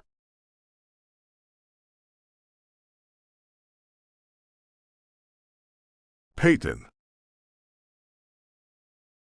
It's hard to fall asleep after Kip texted me that he's thinking of ways for us to stay together for more than this 3 days. Can it really happen? Can he and I really be a couple? I'm stupid, I know it, but when he touches me it's like magic. But I bet it feels like that to all the girls he's touched. He has touched a shitload of girls. That thought alone sends me back to reality, and I immediately feel sad. I look at the clock on the nightstand and see it's been about an hour since he left, and I have an overwhelming urge to be sure he made it back to his hotel safely. I text him, just want to be sure you made it to your hotel. The phone I lay on my chest as I wait for his answer, which I hope tells me he's made it so I can go to sleep. Is this what a relationship is? Caring if someone has made it to their destination intact. Minutes turn into a half hour, and I find the butterflies have returned to my stomach, and fear is pushing them around like a tornado. I toss and turn in my bed as I think about what might have happened. Okay, Payton, stop. He's asleep already. That's all. I close my eyes and try to go to sleep. So what if he doesn't text back tonight? A ding my phone makes me sit up in bed and nearly knock the lamp off the nightstand as I grab my phone. Sorry for taking so long to reply, love. I made it to the hotel, and my wanker ex-best mate had a surprise for me. One I didn't want, and had to find a place for. Going to hit the hay, see you soon. What does that mean? I don't want to be some crazy woman from the get-go, but what kind of surprise does someone get that they have to find a place for? A prostitute, a groupie? I bet anything I'm right on target, and this is how life would be with Kip and his band of merry men. I can't take this, I can't take the not knowing. He could be with her right now, porking it up with her as I left him all excited and stuff. This is all my fault. I should have kept him here or went back with him. That's what grown women do with their men, stay with them. But he isn't my man. He's Kip Dixon, rock star and male womanizer. And I'm an idiot for thinking anything different.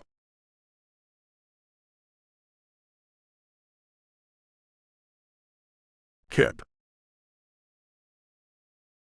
Something feels wrong, and I wonder why Payton didn't text back. Is she the kind of girl who lets the man have the last word? I've never met one of those females in my entire life. I wait and hope she puts something back, and realize she's put two and two together with my way too much information text, and she knows that a sheik was waiting for me when I got here. What do I do? I've never been in a damn relationship before. I don't even know if I'm in one now, yet I feel panicked for some damn reason. I pick up the phone and call her so she can hear my voice and I can hear hers. With a swipe of her name, I call her. Hey, she whispers as she answers my call. Hey baby, I say, relieved that she's answered. My heartbeat slows back to nearly normal as I hear her sweet voice. You didn't text back. What was your surprise? She asks. I take a deep breath. It was probably exactly what you thought it was, and the reason you didn't text back. A girl? She asks. Yeah, Bobby thought he was doing me a favor, but he was wrong, and the sheik was drunk, and I couldn't exactly dump her on the street. I got James to let her into his room, so he took one for me. I owe him now. Silence meets my ear, and I hate it.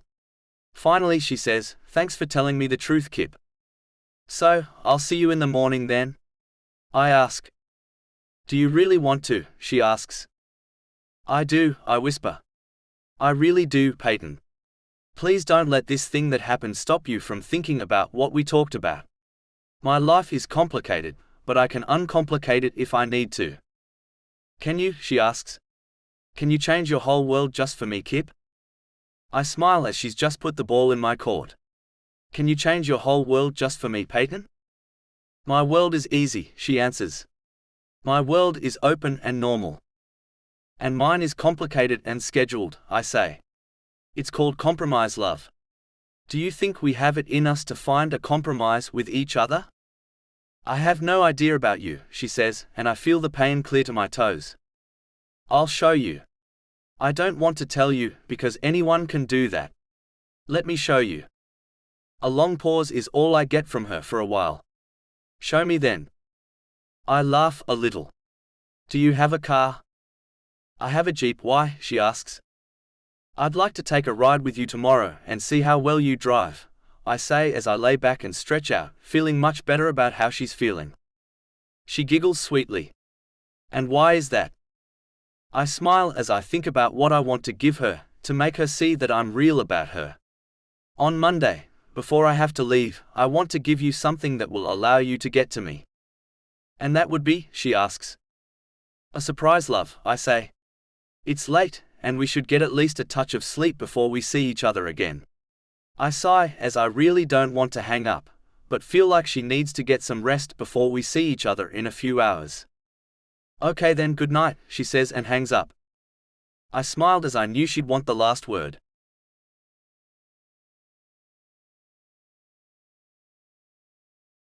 Payton. Stars twinkle outside the sheer pink curtain that covers my bedroom window.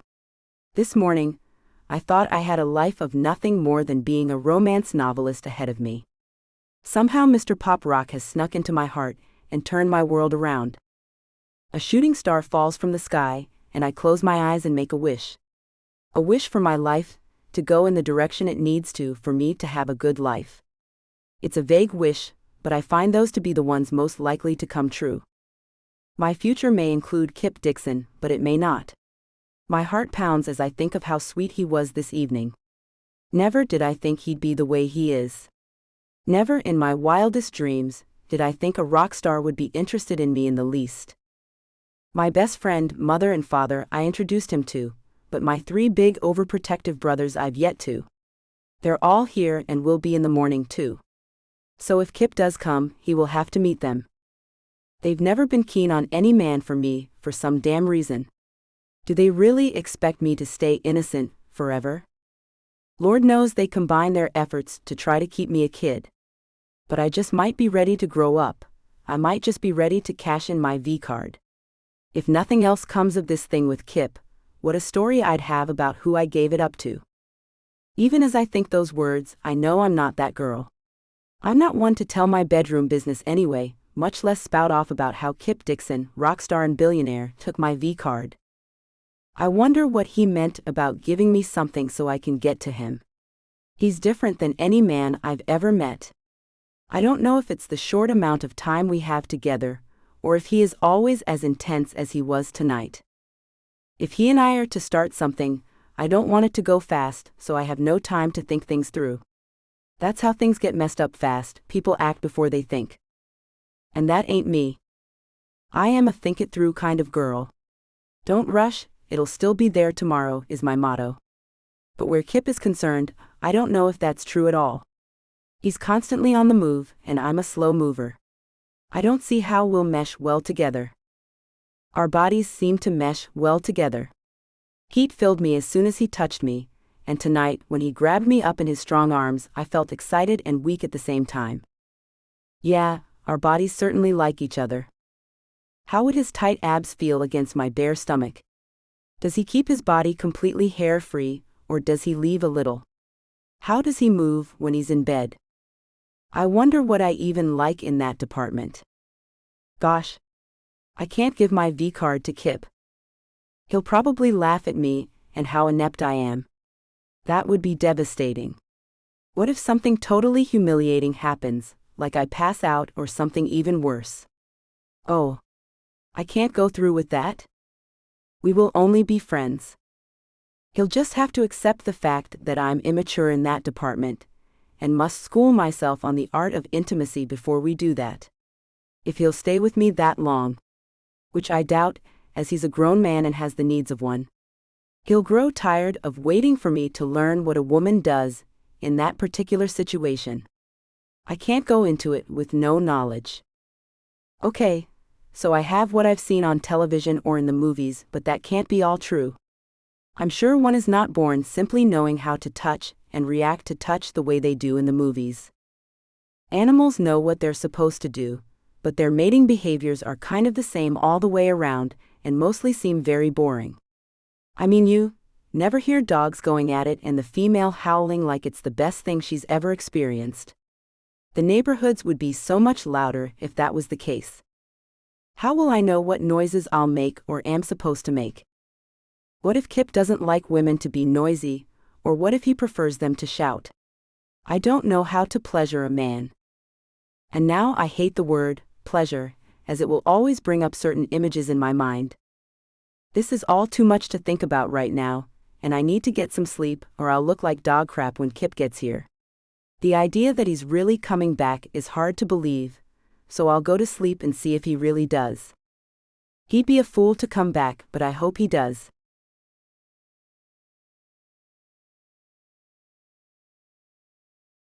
Part 3, Guarded Star. Payton. My eyes fly open as my cell phone vibrates on the nightstand. A groan escapes as I turn over to pick it up, finding Kip's name on the screen. I can't believe he's up so early. It's only 9 a.m. We were on the phone until 4 this morning. With a slide of my finger I say, "Hello. I cannot believe you're up already." Grumpy in the morning, love? His smooth Australian accent flows over my ear, igniting a smile on my face. Good morning, Kip. You're up early. You've surprised me. I thought you'd call about noon or so, if at all. I am. I could barely sleep, but but it seems you had no problem doing so. And what do you mean by if I called? I lay back on my pillows. Just wasn't real sure you would. I slept like a baby. I never have trouble sleeping. Are you still coming over today? Silence is all I hear, and a frown quickly forms. Kip finally speaks. Do you still want me to? Not if you don't want to. My chest tightens with how stupid I feel for believing he would spend the day with me after I let him know there would be no intimacy.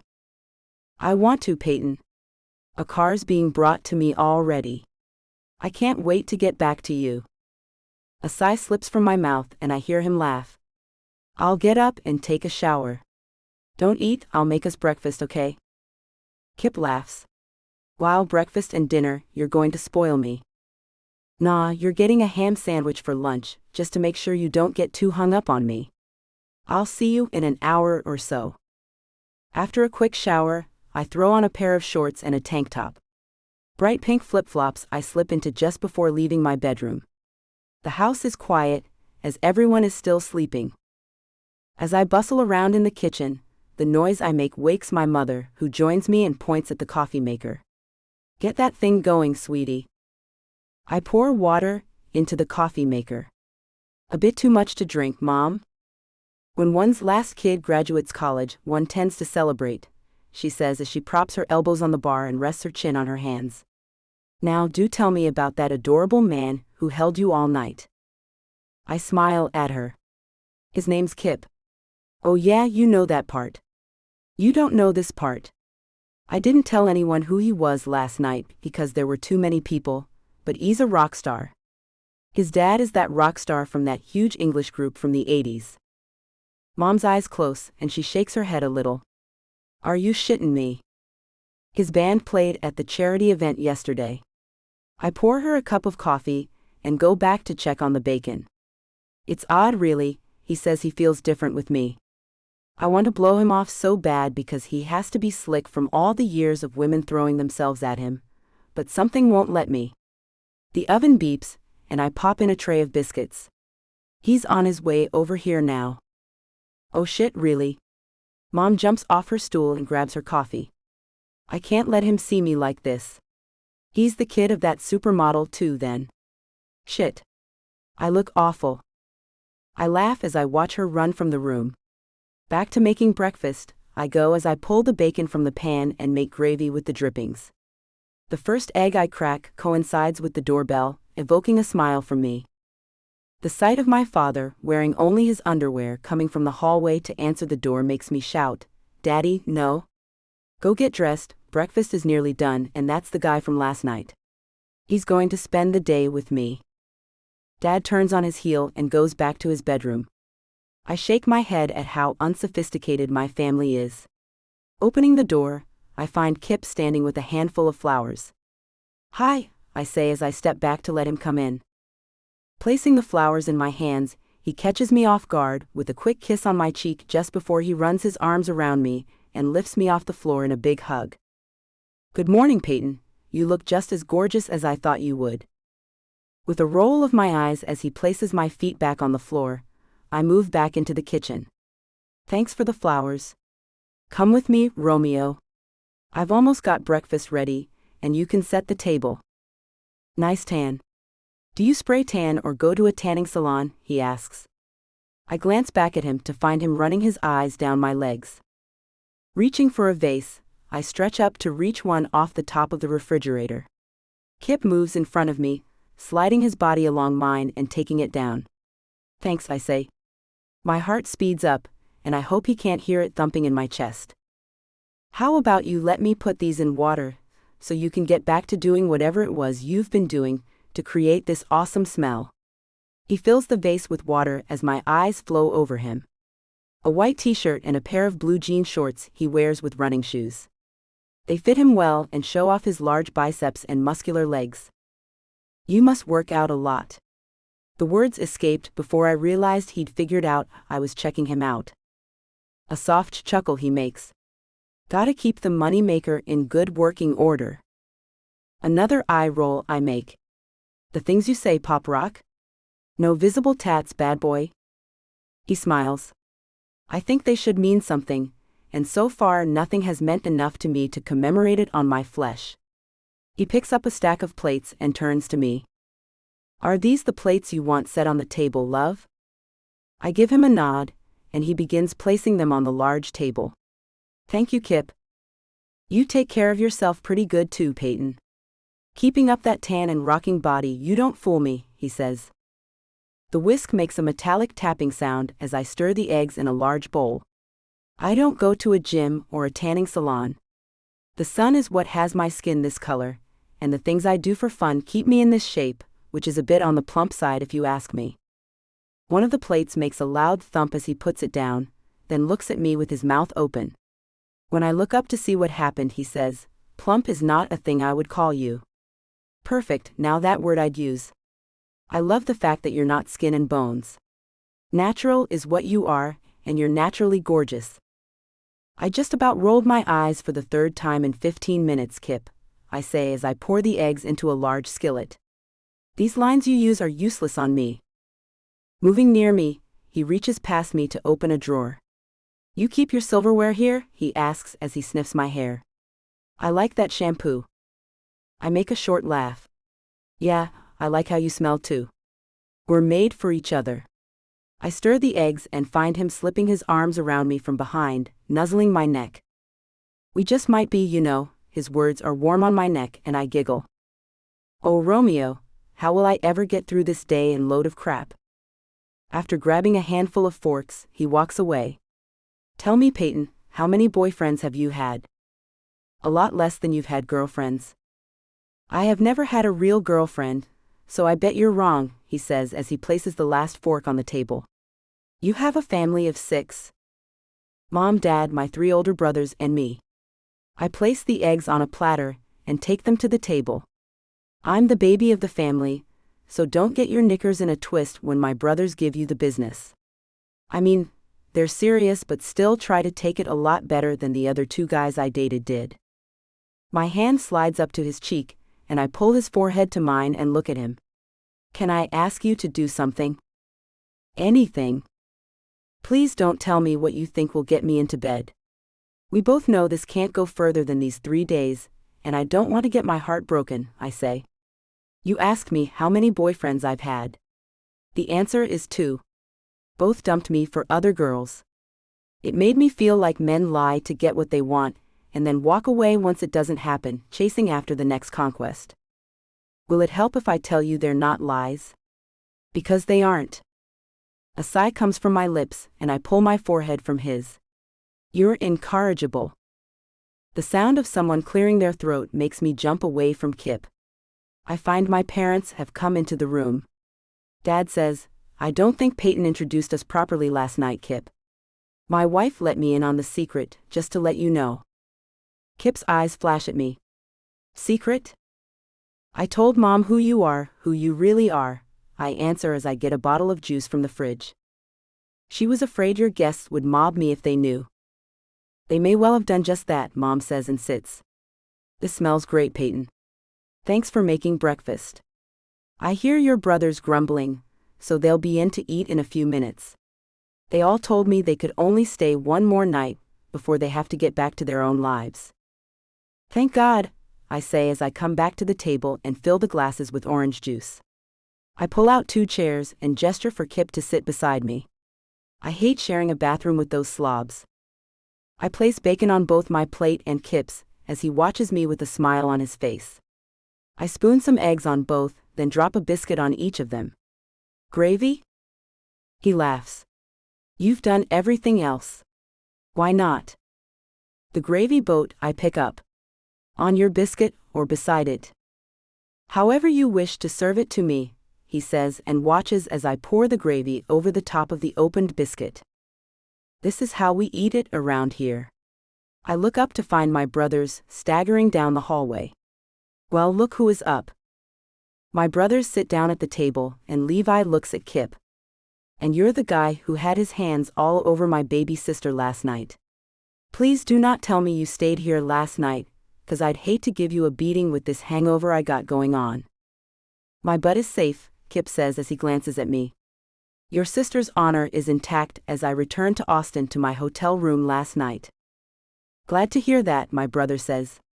I'm Levi, Peyton's oldest and obviously best-looking brother. Dad said your name's Kip, is that right? Kip nods as he takes a bite of the gravy-covered biscuit.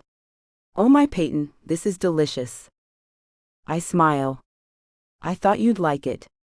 It's a Southern tradition. Let me introduce you to the other two Paynes in my rear end.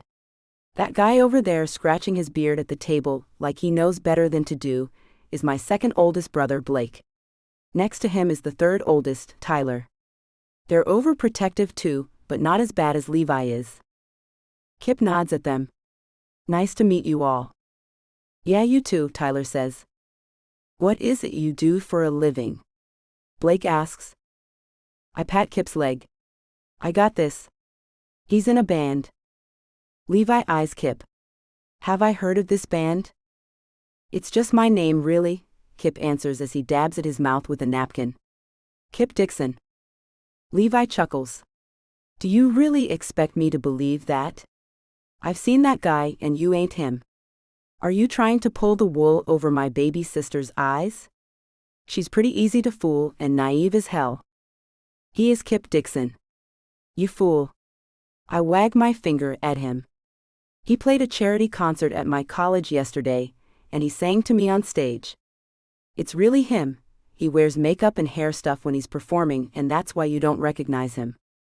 Levi cocks his head as he looks a lot harder at Kip. What did ya sing to her? Kip looks at me and smiles. I sang Ask Me to Kiss You, but she didn't. Blake laughs. She knows better than to kiss a stranger. I found that out. Your sister is a very good girl, you've trained her well, Kip says with a laugh. I blush. Can we talk about anything else? Blake takes a bite of bacon, and then narrows his eyes at Kip. Just what are your intentions with my baby sister, Rockstar? Kip shrugs his shoulders. I just want to hang out with her. She's different, so natural and normal. Treats me like she'd treat anyone else. I don't get that often, or ever really. Tyler nods his head. Bet you're spoiled rotten. I'd not say rotten, Kip says. I've never wanted anything if that's what you mean. Blake laughs. He means girl-wise. It's a fact you're a player. Kip's brows raise and he looks at me. I get why there are only the two boyfriends now. He turns to look at Blake. I'm not a player, as I've never had a relationship. Maybe a woman here or there, but not like it's made out to be. Levi rolls his eyes. Yeah, 'cause everyone is on the up and up in Hollyweird. Blake gestures to me with a fork loaded with scrambled eggs. She tells you what we did to the two jerks who broke her heart? Mom drops her fork, making a loud bang. Blake Reed, control that mouth of yours. Sorry, Mom, he apologizes, then looks back at Kip. Did she? Kip's taking a drink of juice and swallows hard as he looks at me. I smile at him, my brothers kinda whop their butts. Kip chokes and my brothers all laugh. I take my napkin and wipe the juice from Kip's chin. He looks at each one of my brothers and says, You have nothing to worry about. I'm not trying to hurt your sister. I'll not do anything to warrant a beating. I eye my brothers. You'll be sorry if you beat this one up. He's famous, his family can sue you or get you arrested. Don't be stupid, do you hear me? Levi looks at me and points at Kip. He does anything, you better tell me. My eyes roll to my mother. Can you help me out at all? You two just sit there and let them do this all the time.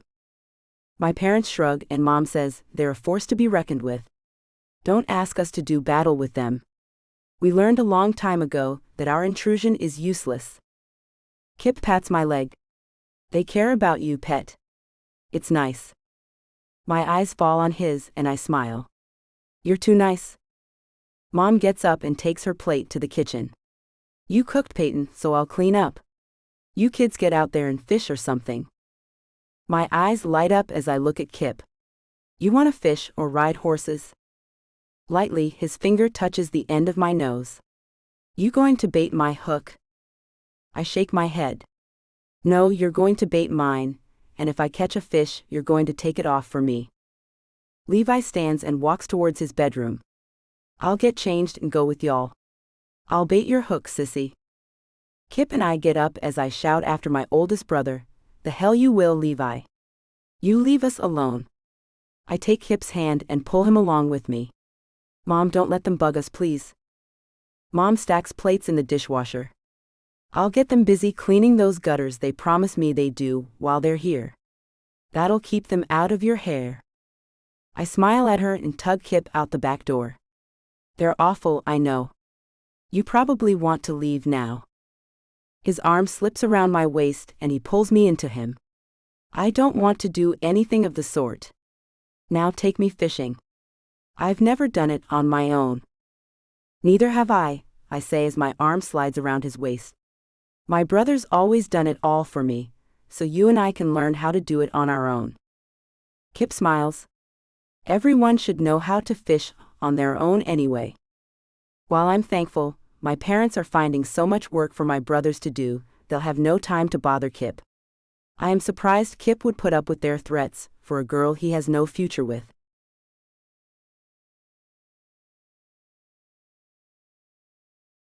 Kip. After fishing for a while and doing fine on our own, we caught a fish each. We threw them back, as neither of us wanted to clean them. Payton took me horseback riding through their place until it got too hot, and then we went for a swim. Now we lay on a large chaise lounge by the pool, where we both are dozing in the cooling evening air. Never have I been more relaxed with a woman. She's the easiest person to get along with. Everything seems effortless. I stroke Payton's back as she lies on her stomach next to me. This has been the best day ever, Payton. She turns her face to look at me. You and I know you've had way more exciting days than this one, Pop Rock. I can feel her breath cease as I trail my fingers over her cheeks. I say softly, "Did I say the word exciting, pet?" With a shake of her head, she props her head up on her hand to look down at me as I lie on my back. She runs her fingers over my tightly muscled stomach. I should admit to you that it was a pretty fantastic day as well. The sun sets behind her, reds, oranges and yellows fill the space around her. Being with you is so easy. I've never felt more like a part of someone, I say. She smiles. You're easy to get along with. I'm sure you've felt connections before. There's nothing special about me. I take a curl of her hair and twist it between my fingers. There is no end to what all is special about you. Stroking my abs and leaning over me, she begins to get closer. She gives my lips a glance. Steadily, she moves down to me. My hand goes to the back of her neck as I lick my lips and anticipate her lips on mine. Hey, a voice calls out. Aren't you making dinner? That's what Mum said. Payton jerks up, and I see Tyler standing next to us. Now, how did he manage to sneak up on us like that? Shit, she says. You scared me, Tyler. Tyler lightly punches me on my bicep. I bet I did. You two come on inside and be sociable. He hands me my shirt and Payton a towel. Cover up now, we don't want any of the goods on display now, do we? I pull the shirt over my head as Payton grabs the towel from her brother's hand. Thanks, Tyler, she says, then sticks her tongue out at him. Tyler runs his arm around his baby sister's shoulders. Anytime, sissy. I got your back. Payton sighed and let her brother lead her into the house, followed by me. Don't believe I've ever come up against such protective brothers before. I change clothes and find Payton cooking away in the kitchen. Let me help you, pet. She hands me a bowl and grabs some things to make a salad from the fridge. She gestures to the counter and says, the cutting board is over there along with the knives. He laughs as I walk over to grab a knife and the cutting board. Salad, maybe I can get this right. Ever cooked before? She asks. I wink at her, igniting a smile. Would you actually call what I'm about to do cooking? She shakes her head. Aha, but have you even made a salad before?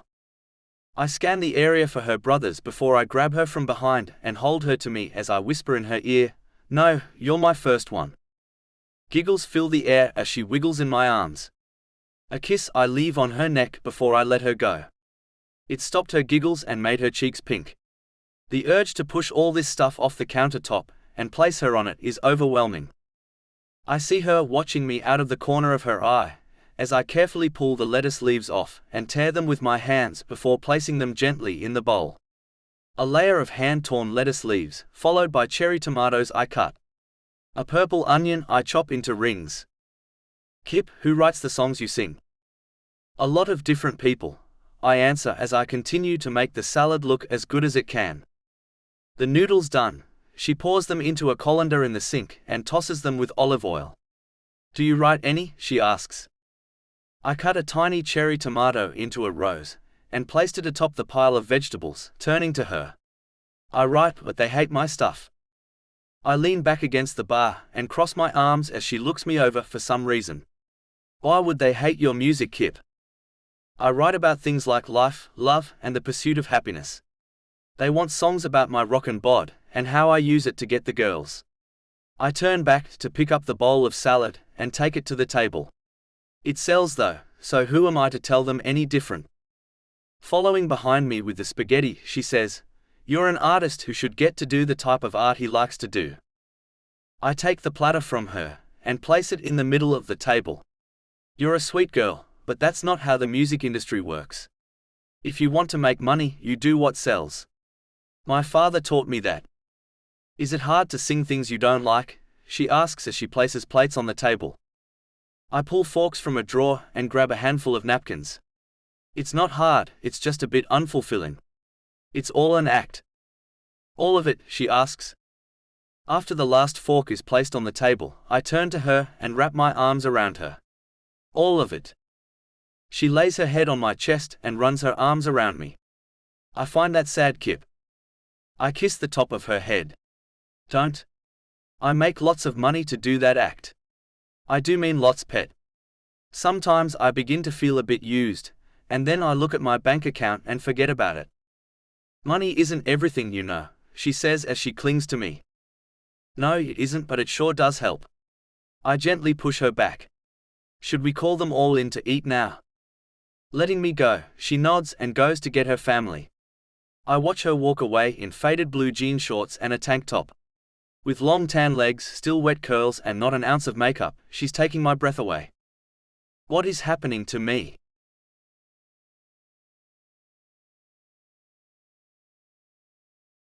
Payton. After dinner, Dad put on a movie, and the whole family gathered in the living room to watch it. He's put on a comedy, and Kip seems to be finding not only the movie, but the comments my family makes about it more than hysterical. You are the funniest people on earth. You need your own reality show. Mom snuggled up next to Dad. No way, she says. These boys ain't moving back in here. And since Sissy has graduated college, I'm sure she'll find herself a place pretty darn soon. Nope, no reality show here. She looks at Dad and kisses his cheek. We're loving the place to ourselves after so many years of Rais and kids. I stare in awe, as my brothers look as if they may be sick. Gross, Tyler says as he gets up off the sofa he and my other two brothers were sitting on. I'm going to bed. Levi stands up and stretches, then taps Blake on the shoulder. Want to go down to Hubbles and see what's up? Blake is up and grabbing his keys before he answers, hell yes I do. Kip looks at me. What's a Hubbles? A bar, I answer. A smile creeps over his face. Let's go. I raise one eyebrow. I don't know why you'd want to go anywhere with my brothers. They're jerks, as if you haven't noticed. He gives me a quick kiss on the cheek. I adore them, Payton.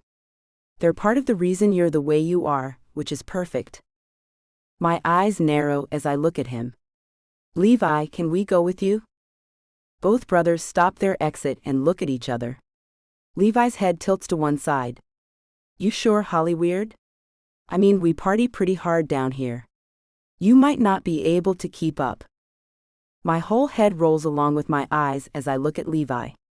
You goof, do you remember who his father is? Hubbles ain't nothin', and his nickname ain't Hollyweird, it is Pop Rock. Come on, Levi says with a wave of his hand. It'll be interesting to see how your fan club handles you showing up with a guy anyway. Kip gives me an odd look. Is he talking about your fan club, Payton? I nod and follow my brothers out the door. I'm kind of famous for my kick-ass dance moves and karaoke singing. I've won most of the competitions they put on at that bar. Really? He asks with a smile. Maybe you and I can do a duet, what do you say? Levi opens the back door to his four-wheel drive truck. You need a boost, Hollyweird? I smack Levi on the shoulder. Stop calling him that. We can't let anyone know who he really is or they'll mob him. Levi takes me by the waist and lifts me up into the backseat of his tall truck. I scoot over and Kip grabs the handle and gets right in with no trouble at all. Levi laughs as he gets into the driver's seat. There won't be anyone mobbing him at Hubbell's. We don't get starstruck around here. Austin is so close that we've seen all kinds of stars in there. Hell, Harry Connick Jr. still shows up and has a beer with all of us every now and then. Kip takes the seatbelt and straps me in. He leans in close and whispers, "Is he serious?" I nod. Every once in a while, some actor comes in. They've made a few movies around here. When I worked at the convenience store before college, I waited on Lou Diamond Phillips, which was weird.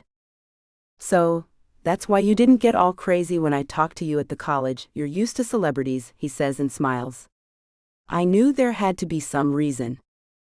I don't think that's the only reason why, I say as Levi pulls out of the long driveway and heads toward the small town. I also don't see the need to get all crazy, like ever. Ever? He asks quietly. I think I'd like to see how crazy I could make you. I look at him and know he's talking sexually, and my face heats up as I know he'd make me act plenty crazy, and that's why I have to keep my wits about me. He slips his hand around mine as Levi turns up the radio, and one of Kip's songs is playing. My brothers start banging their heads as I look at Kip, and he looks back at me.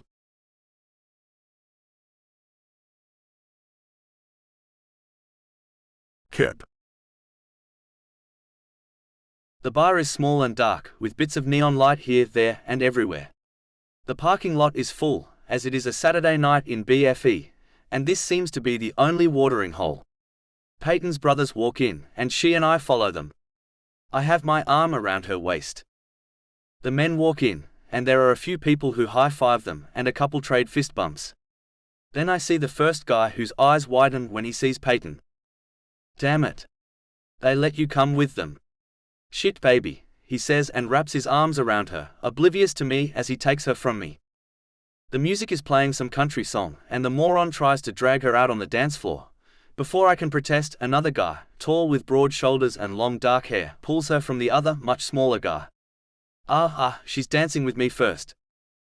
Guys, wait, she shouts over the music as an old man pushes past both of the young men, who are holding her arms and pulling her in two directions at the same time. The skinny and short old man walks straight up to her, takes her in his old, wrinkly and very skinny arms, and dances out to the little dance floor with her as the two men look at each other. Bob wins again, the old fart, the tall dark-haired guy says. I'm next, Doug, so don't even think about it. The smaller guy, who must be Doug, looks up at the other guy. The hell with you, Pete. Once the song's over, I'm getting to her first. My eyes go out to the dance floor, to see Payton cutting the rug up, with the old man, who is smiling like he won the lottery. Her brothers come up on either side of me, and Levi hands me a tall, dark bottle of beer. You'll play hell getting to her now, Hollyweird. Her fan club will keep her dancing all night. Some guy behind me says, "Hey, Payton's here." I sighed and drank a long cold beer. No wonder they let us come with them.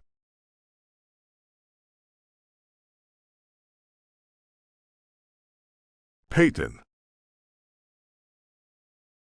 Old Bob tries to hang on to me for another song, but Pete taps him on the shoulder and etiquette dictates that he hand me over. I look past Pete to see Kip standing between my brothers, a frown on his handsome face. I give him a smile and wave at him as Pete takes me in his arms and starts twirling me in the direction of Kip without realizing we're together. I motion for him to tap on Pete's shoulder, and he walks up to us and does as I showed him. Pete stops and looks at Kip. What? Pete asks. Pete, you have to share, I say. You know the tapping rules. He sighs and lets me go. I'm getting her back. You aren't even in the normal rotation anyway, newbie. Kip takes me in his arms and moves slowly with me. Wow, girl. I laugh as he pulls me close to him. You aren't the only one that gets mobbed. I try to stay out of here most of the time. He laughs and makes a small circle with me. And now we're stuck here since we rode with your brother. You should have told me you were such a hot commodity. Would you have believed me? I see little Rob coming up and know that he's about to make the tap, so I look at him and wave him away. He stops, stomps his foot, and turns around. The song ends, and I know if I don't do something fast, I'll be drug away from Kip again. Let's go find a song to sing together. He nods and allows me to pull him towards the bar, where Gail has the folder with all the songs in it. Pete stops us as we hightail it towards the bar. Come on, baby, he says as he reaches for me. We're going to sing a song, I say as I swerve around him with Kip in tow. After that, I promise. He looks unhappy, Kip says as he looks back at the tall guy the first grew up with. Is he one of the two old boyfriends? No, neither of them are here. One moved away, and the other still lives here, but he doesn't drink, so he doesn't come out here. I climb on a bar stool and wave at Gail, who brings me a beer and the folder. Kip sits on the one next to me and smiles at me. She knows what you want, I see, he says, then takes a drink of the beer he already had. Gail places the things in front of me and leans in so I can hear her over the bar's noise. So, who's your new friend, Payton? I gesture to Kip. This is Kip. Kip, this is Gail. She owns this dump. Kip smiles and gives her a wave. Nice to meet you. You have a nice place here. Gail's eyebrows go up and she extends her hand to shake his. Aussie. He nods and puts his empty beer bottle on the bar. How about another? She reaches into the cooler and grabs him another, and pops the top off, then places it on the bar in front of him. He reaches into his pocket, and she holds up her hand. Levi has it all, don't worry. He pulls out a 20 and holds it in his hand. After she turns her back, he places the bill in her tip jar. I smile at him, lean over and kiss his cheek. You are a sweetheart. I point to a song. Wanna do I Got You Babe by Sonny and Cher? Anything you want, love, he says and gets off the stool and stands in front of me. I'll do anything you want to. His blue eyes dance as he looks into mine, and what I really want to do is kiss him as he takes all this in stride. Gail walks up behind me and clears her throat. Did you pick one, honey? I nod and turn around. We're going to do that one. Off to the stool I go, and Kip runs his arm around my shoulders as I lead the way to the little stage. The lights go on as Gail turns them on, and we go up the one step to get on the small stage. I take the microphones and hand him one. I laugh as the other music dies down, and Gail announces that we are about to sing. No fear, huh, pet? Kip asks as the music starts up. I shake my head. These people have heard me sing 1,000,000 times. Get ready to hear some real applause pop rock. The whistles and shouts start up as my fan club sees it's me who is about to sing, and Kip smiles like crazy as he runs his arm around my shoulders. Damn girl. We sway back and forth to the music and I start the song. They say we're young and we don't know. We won't find out until we grow. His eyes light up and he sings his part. Well, I don't know if all that's true. 'Cause you got me and baby, I got you. He pulls me into his arms and dips me as we sing together. Babe, I got you, babe.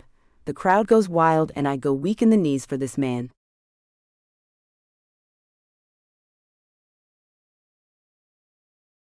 Kip. Never have I had more fun singing than tonight. Peyton's brothers brought us home once the bar closed. I had to fight to keep her with me when we were at the bar. I lost her several times to men who just had to dance with her, and some girl who had to do a duet with her to a Pat Benatar song. That girl can sing, the little vixen. I hold her close as we stand by my rental car and my head feels light, but it's not from the 3 beers I drank, it's from her and her alone. You are something else, Payton.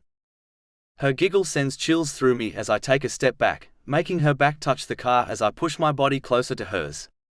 I hate that you have to drive all the way back to Austin tonight. You should come with me, I say as I lean down and kiss her cheek. Should I? She asks, running her hands over my back. Slow, hot kisses. I run down her neck, and I can feel her body grow warm. You really should. Heat fills me as she runs her fingernails lightly across my back, and I decide I can't wait any longer to do what I've wanted to since I saw her this morning. Slowly I kiss her neck, then make my way to her jaw. Her chest stops moving as she stops breathing, anticipating what I'll do next. Cupping the back of her neck in my hand, I run the other over her shoulder and down her side as I move my mouth to hers. I find her lips quivering as they touch mine. She tastes like lemon, and I can't get enough of it. I can't get enough of her. Her light brown eyes with little green flecks dart back and forth as she searches mine. Never would I have believed you could be such a good man, never. You could have easily taken me. I know that, but that's not how I want things to start between us. I run my hand over her blonde curls. I want this to last, and I'll not do a damn thing to make you think you mean less to me than what you do. I mean something to you, she asks. I smile and kiss her lips softly, then pull them away from hers. You mean more and more to me with each passing moment, Payton. I look at her and ask, do I mean anything to you? Her eyes glisten as she says, I am afraid so, and to be honest, it's scaring me to death. I know who you are and what your life is, and I know I have no real place in it when you have to go. I wink at her. So, you're saying you'll miss me? I will miss you, Kip. Don't think for a second I won't. Her hand runs over my cheek. I look down at her, and wonder if she will accept my invitation if I give her one. I wonder if her family would give her hell if she did. They're close, and her brothers are crazy protective. I don't want to cause a rift between them. So I gaze at her, and try to decide what the right thing is to do. But I'm just not sure.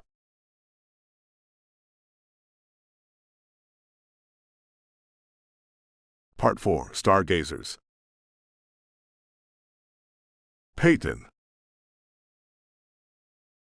Wind blows through our hair as we ride in my Jeep, with the top off to take in a day of tubing on one of the crystal-clear rivers in our fine state, and we spend the night in my family's tent. I'm letting Kip drive so that he can feel manly, something I really want him to feel so he can protect me from all the night creatures that accompany tent camping. We packed up all the camping gear my parents use once a year. That was after my brothers all left to return to their homes, or they would have protested that I should never go alone with Kip or any other man.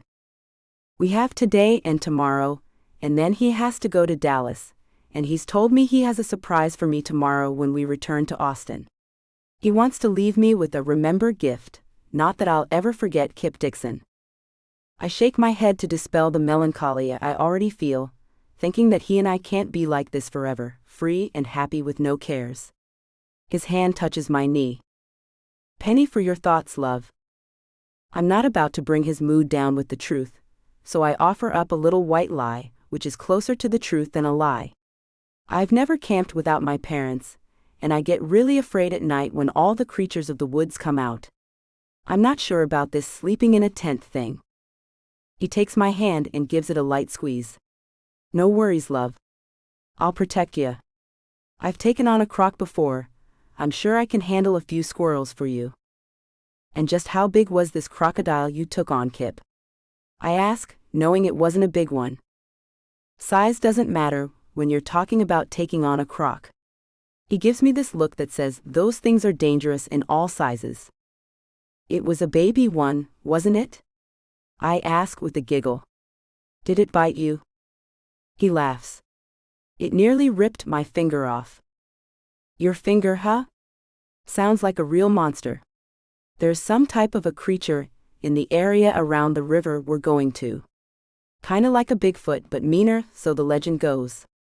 I look at him to see if he's buying my story at all. Oh yeah, he asks, but he seems not to be believing me.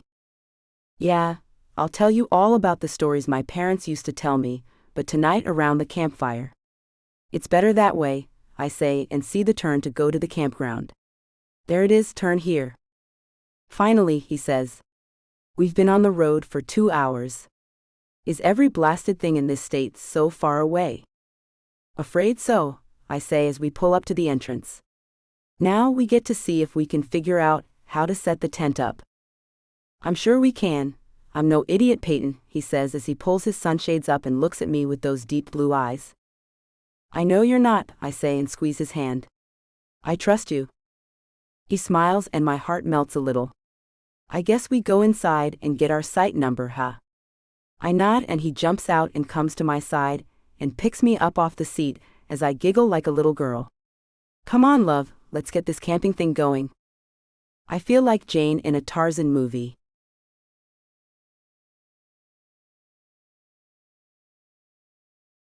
Kip. I amazed Payton by putting the tent up right the first time. She kept telling me to read the directions and was positive I was doing it wrong, but in the end, it stayed up. So I proved to her that directions are for idiots.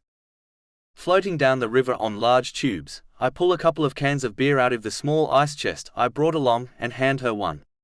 She pops the top and takes a sip.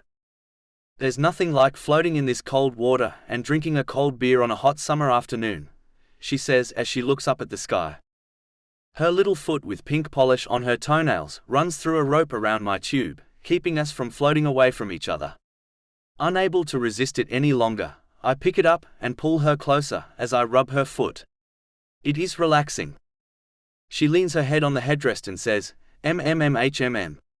It is. Natural springs run out from the sides of the small cliffs along the river. A doe drinks from the water just ahead of us, and I whisper, "Look there, love, a deer. We're going to go right past it." She lifts her head and looks. How sweet. We pass the deer, and it looks right at me. No fear at all. I find myself taking Payton's hand in mine and feel a spark run through me. Everything is so beautiful, and she fits in wonderfully with it all. I kiss her hand and she looks at me and smiles. So, do you like? I nod. Very much, this was a great idea. Laying her head back, she says, "It was, thanks for coming." My mind goes to later on tonight in the tent, and I feel a warm sensation run through me as I will finally be able to hold her all night long and see her first thing in the morning, and I can't wait. I wish I could pinpoint what it is about her that makes her so damn appealing to me. She's 100% natural. Pretty smart and knows how to have fun. We've only today and tomorrow, then I have to get back on the road and the tour, which will take us away from each other, unless I can get her to come with me. At this point I have no idea of what she'll tell me.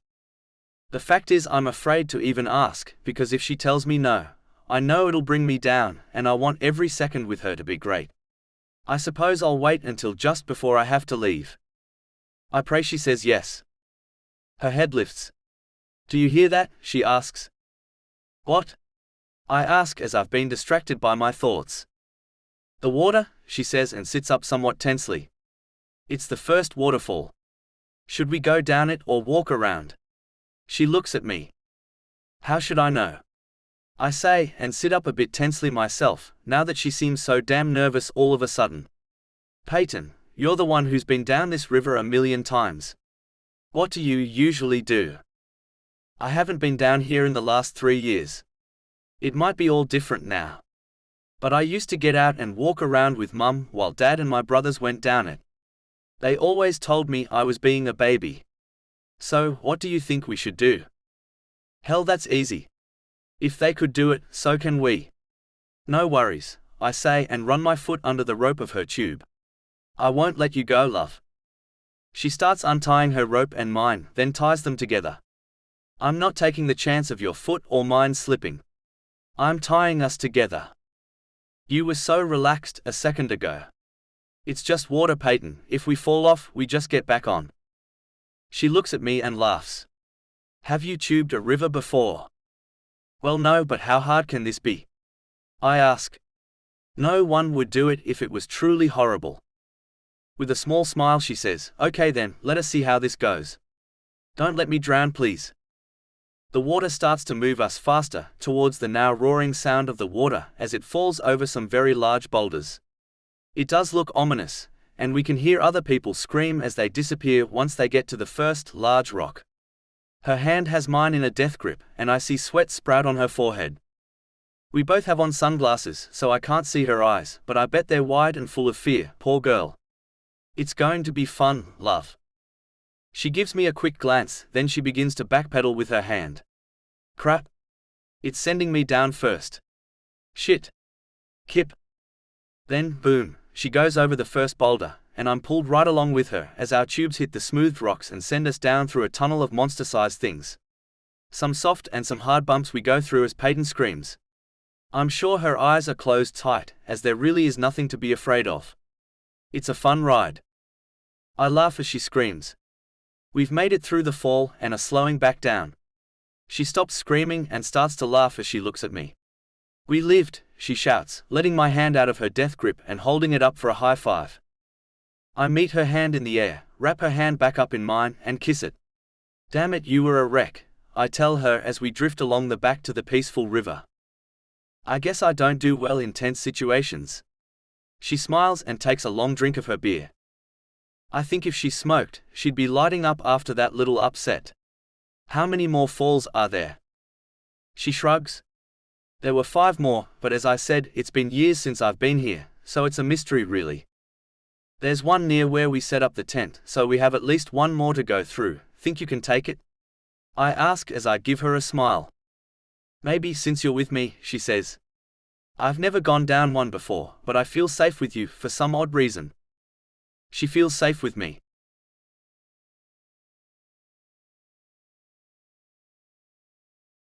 Payton. We made it all the way back to our campsite, and somehow I lived through 5 waterfalls.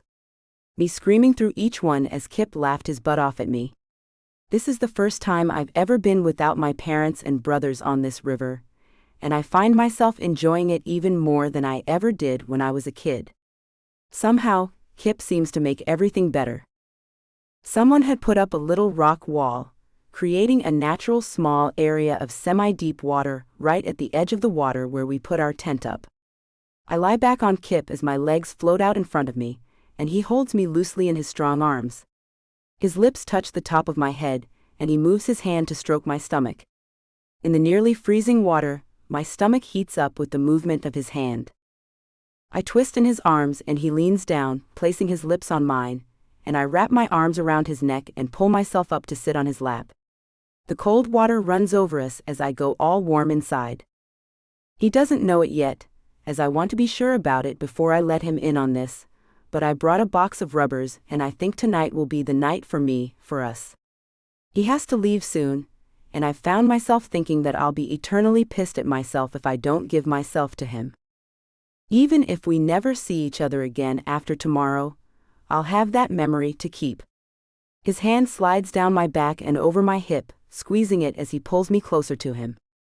I want to keep every kiss and every touch in my memory forever. Look, Mommy, they're kissing, a kid shouts as he and his large family pass us by, and I pull my mouth from Kip's as I laugh and blush. This isn't like me, I say. You have me acting so unlike myself. His hand touches my chin and he whispers, good. Then his mouth is back on mine, and my heart flutters as he claims me in front of the people who float past us. The sun is beginning to set, and the smell of wood burning as other campers start their campfires creeps into my senses. And Kip's too, I guess, as he pulls his mouth from mine very reluctantly. I suppose I should start us a fire before it gets dark. I'll help you, I say and get off him so he can stand up. He starts to get up, then hesitates. I better wait a few seconds before I go standing up. You've left me at attention. I blush and giggle as I walk up the bank to grab a towel from our campsite. After a minute, Kip gets up and comes up to me as I blot the water from my cold skin with the towel. His arms wrap around me, and in an instant I'm no longer cold. Ready to make a fire, love? He's already got one going on inside of me.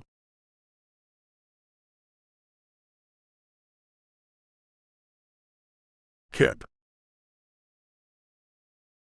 Darkness fell quickly once the sun set, and small fires glowed here and there around us. Everyone was quiet, and the night was ultra-peaceful as Payton and I lay on a blanket near our campfire and looked up at the night sky. There's another one, she said as she pointed to a falling star. I heard on the news this morning that there are supposed to be many more after midnight, I say. A meteor shower, yeah, I heard that too, she says, snuggling her head down on my chest. The river water smells good on you, I tell her as I breathe in the smell of her damp hair. You smell like that and the slightest hint of sunshine. You remind me of what summer really is. You can't smell sunshine, she says with a giggle. You smell like river water and the smoke from the fire, which I love. Love. Now, there's a word I want to try out and see if she thinks so too. Only 2 days and I feel like this is real, what she and I have. I kiss the top of her head and give her shoulders a quick squeeze. I love the way you smell too. Okay, that was a step, but not quite far enough. She giggles and her breath tickles the fine hairs on my chest as she does. I left my shirt off to entice her into wanting me, as she has access to my defined abs I've worked so hard on. Her finger runs along the lines on my stomach as she says, I love the way you roast a hot dog too. You are quite the master of making hot dogs and s'mores, I have to admit. Well, I love the way you set up this little campsite we have here with the small cup of wildflowers you picked while I made the fire. I stroke her back. She eases her leg over mine and I can feel her soft inner thigh on mine and it nearly takes my breath away. I love how sweet you are and how easy it is to be with you. I love that about you as well, I say, then I close my eyes and make myself say it.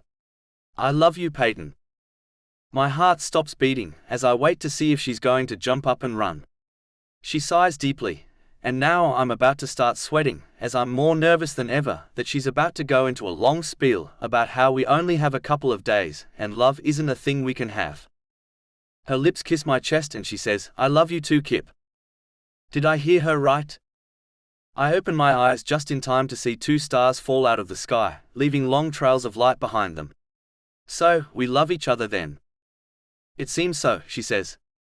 She places another kiss on my chest, and I turn over, lying her back down on the blanket. She looks up at me. Her light brown eyes are nearly green as they sparkle with the light of the fire. Her skin is bronze from the sun today, and her lips are pink and begging to be kissed. I love you, I tell her again, and she smiles. So I've heard. She winks. You ever tell any girl that before? I shake my head. Have you? She shakes her head too, then wiggles her finger at me to move in closer. I do as she requests, and her hand cups the back of my neck as she pulls my lips to hers. They're soft and supple and part to let me in. I kiss her softly and savor the moment. I never want to forget this moment when we let each other know how we really feel. She pulls her mouth from mine. We should take this inside the tent. That little boy may be camping somewhere near us and tattle on us again, she says. I'd like to do this right here beneath the stars, but she's right, that kid is a menace. I stand up and pick her up as she giggles. I whisper, I brought a whole box of rubbers, love. Her eyebrows lift and I find myself worried she's about to really let me down. So did I. Phew. That was close. Great minds think alike. I lie her on the tall queen-size blow-up mattress. She bites at her lip as I reach down and untie her bathing suit top. Her bottoms have ties too, and I untie them as well. Never thought in a million years I'd lose my V-card on my parents' blow-up mattress. Think they'll be mad? Don't tell them and they won't, I say with a chuckle. What happens at camp stays at camp. I have to remember that she's never done this before. I have to go slow and be sure she's more than ready for what I have to give her. You have so many muscles, she says as her hands cross my arms. This is uncharted territory, and I'm about to put my mark all over it. A sudden animal instinct flows through me and I look up at her to find her eyes closed. Payton, I say, and she opens her eyes and looks at me. You are mine, do you understand that? Never do I want you to allow anyone else to touch you like you're letting me. She smiles. Okay, Neanderthal. Her eyes go dark and she smiles again. I can see that. I'm yours, no one else will ever have what you do. Her hand strokes my cheek softly and my heart pounds. I cannot believe how intense I feel about her. If I ever lose her, it will devastate me.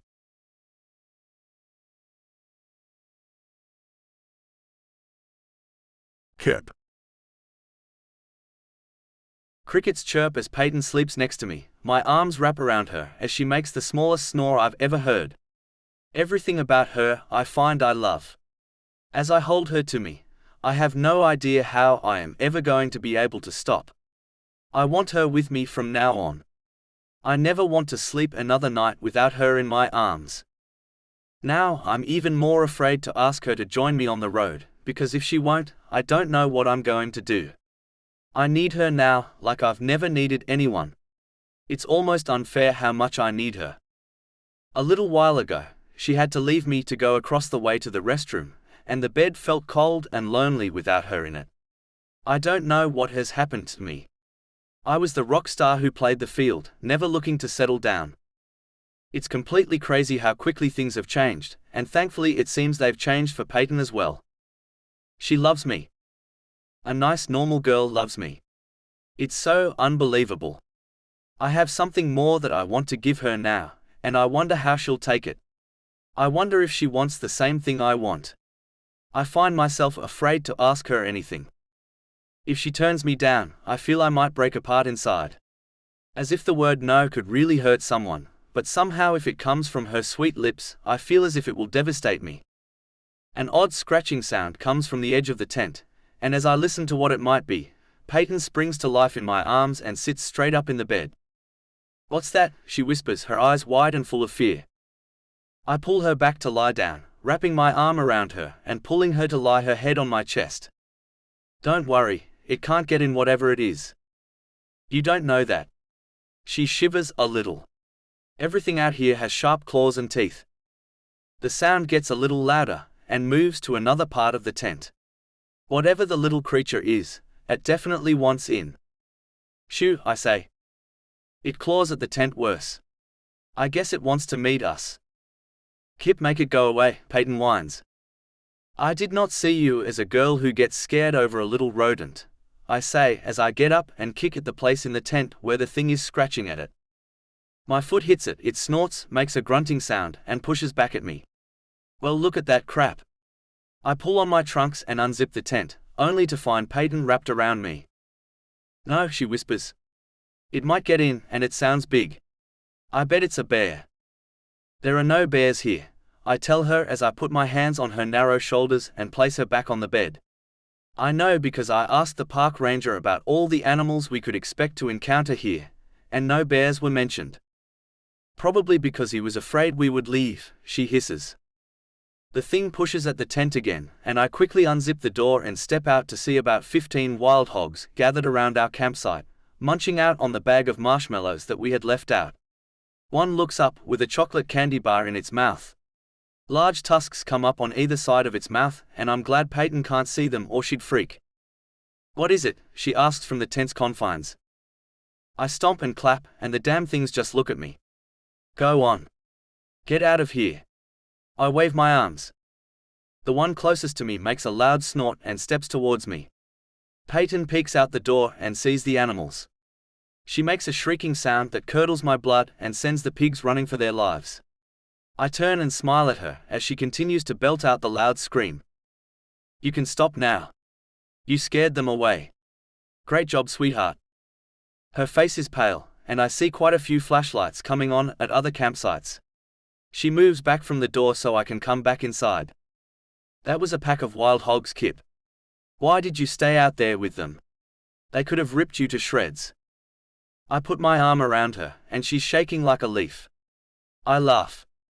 "They were more worried about eating your chocolate bars and the marshmallows than bothering me." "They ate my chocolate?" she asks with a high squeak in her voice. "The creeps." Dropping my trunks, I climb back into the bed and laugh. "You crack me up, love." "Well, the next time an animal comes up here, don't go out there like that. You scared me half to death." She cuddles up to my side and takes in a deep breath. "Okay, let's go back to sleep then. Surely your shriek scared every living creature out of these woods for the rest of this night anyway." I kiss her forehead. "Tell me how many times you've screamed today." "Way too many," she says, then she leaves a soft kiss on my chest.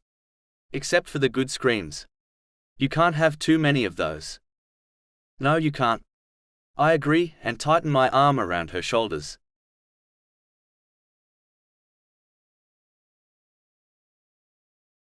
Payton. Little kisses wake me up as birds chirp in the cool morning air. I stretch and yawn. I'm not a morning person, and we'll see if Kip still loves me after this. I left a bottle of water on the floor on my side of the bed and reached out and took a long drink. He holds his hand up for me to give him a drink, and I hand it to him. He finishes it off and puts the empty bottle on the floor. I wipe my eyes and lie back and smell coffee coming from another nearby campsites. Yuck, coffee, I say. It smells good, Kip says, pulling me back. I hate waking up to that smell, it reminds me of my parents' house. Don't worry, I go out and get my coffee so it'll never wake you up at our house. The words he said are not lost on me. Our house? Yeah. He turns me onto my back and smiles down at me. His soft hair flows over his tan cheeks, stubble covers his handsome face, and my heart beats hard at just how perfect he is. Mornin', love? Good morning to you, I say with a smile. I've never had a good morning. Most suck. I'm sorry to hear that, he whispers and kisses me lightly on the lips. I love you, I tell him, then kiss the top of his shoulder. Isn't this a nice way to start the day, love? I narrow my eyes at him and say, I feel wet and sticky. Why is that? I know why, but I want him to tell me. His eyes go wide. Shit. I forgot to put one on. He rolls off me, and grabs a towel and begins to wipe me off as if that's going to help a damn thing. Stop. I shout. Just stop, it's too late and that won't help anyway. Shit, Kip. I grab my bathing suit and tie it back, and then pick up my bag full of toiletries and unzip the tent door. Where are you going? He asks. To take a shower, I say, then walk out, pissed beyond all reason.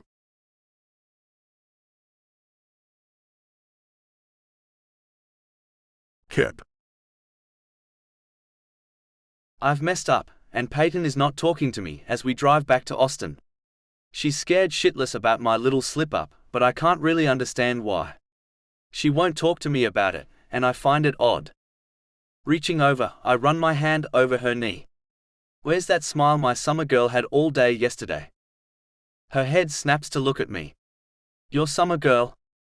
I didn't mean anything bad by that. Why the attitude, love? I pull my hand from her knee, fearing she may attempt to break it. Why the attitude?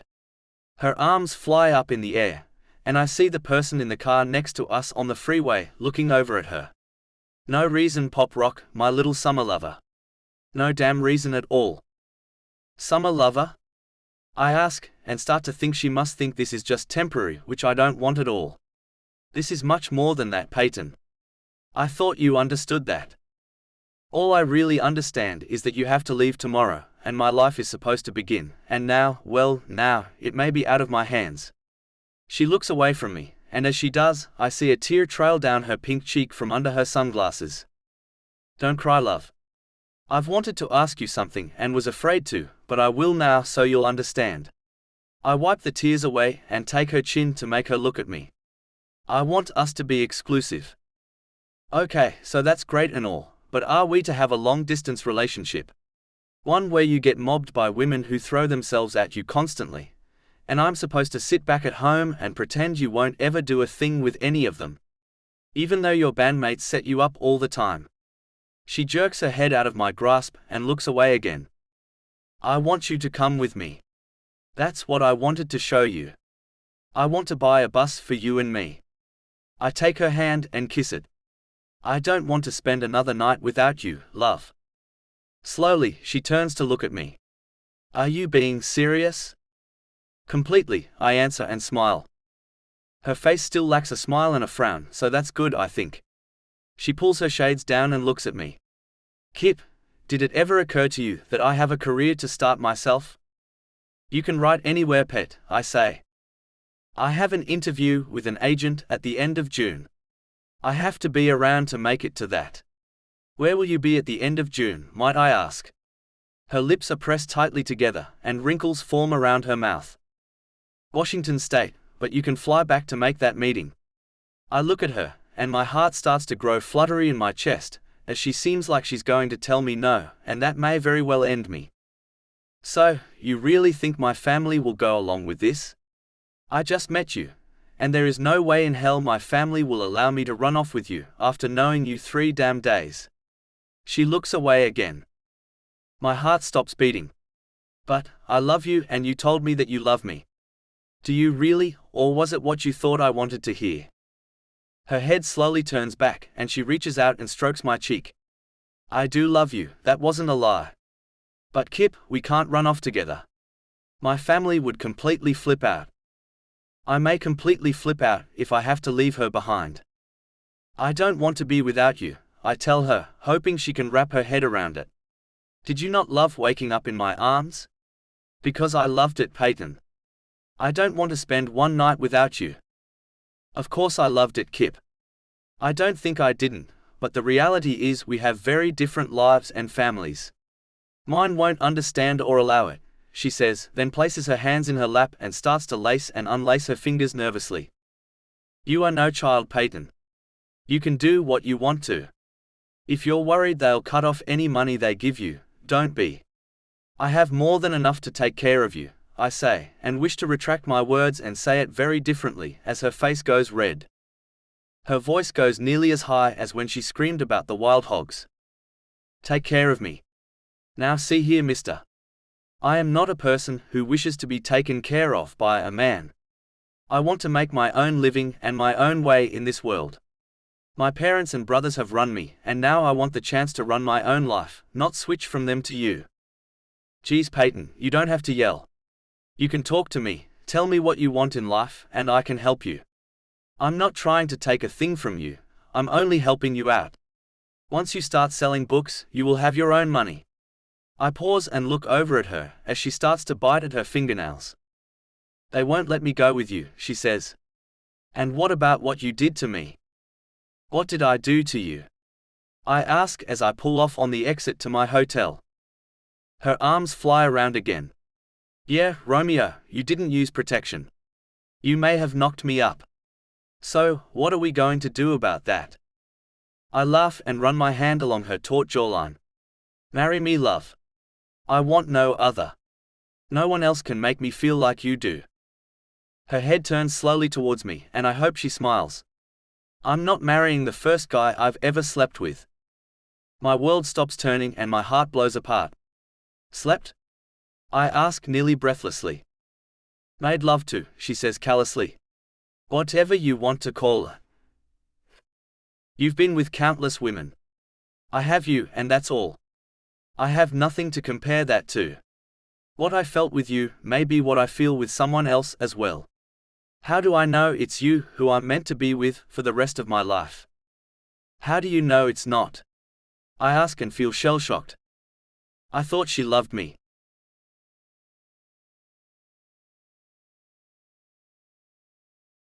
Payton. Kip drags me up to his hotel room to talk. He seems to think he can convince me to upset my family and go on tour with him completely. He holds me tight around my waist as we get off the elevator, and lo and behold, his bandmate Bobby is walking out of his room with a hot redhead under his arm. Once she sees Kip, she breaks away from Bobby and smiles at Kip. Hi, we've been waiting to party with you, Kip. Where have you been? I look up at him and see a grimace over his face. You know her?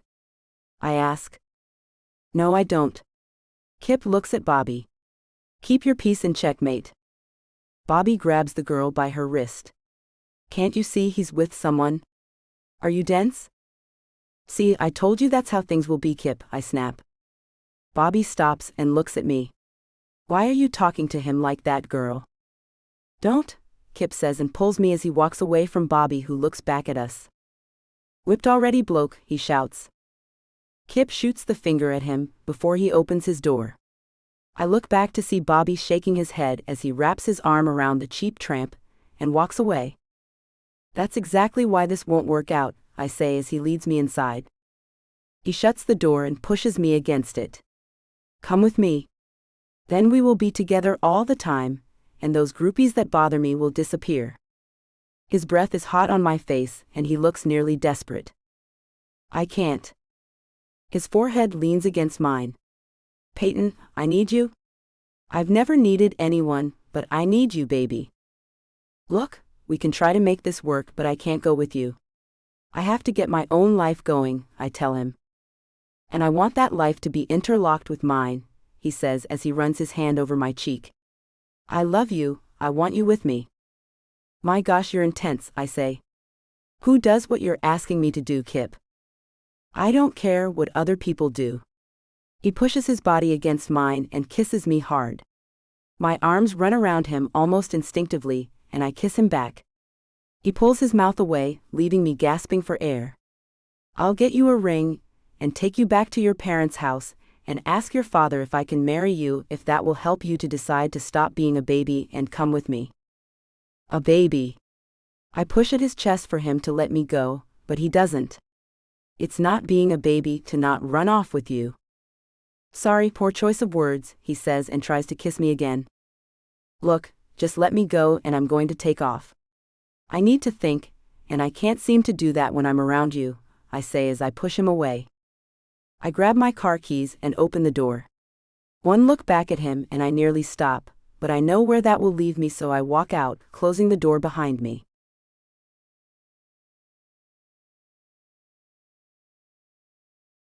Part 5. Lone Star. Payton. The soda burns as it goes down my dry throat, and the pill I swallow is bitter in more ways than one.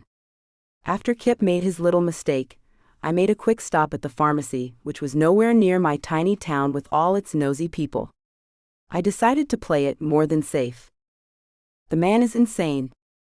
I had the best time ever, and I do mean ever. Then he went and spoiled the day with reckless abandonment, as he forgot his responsibility in the birth control process.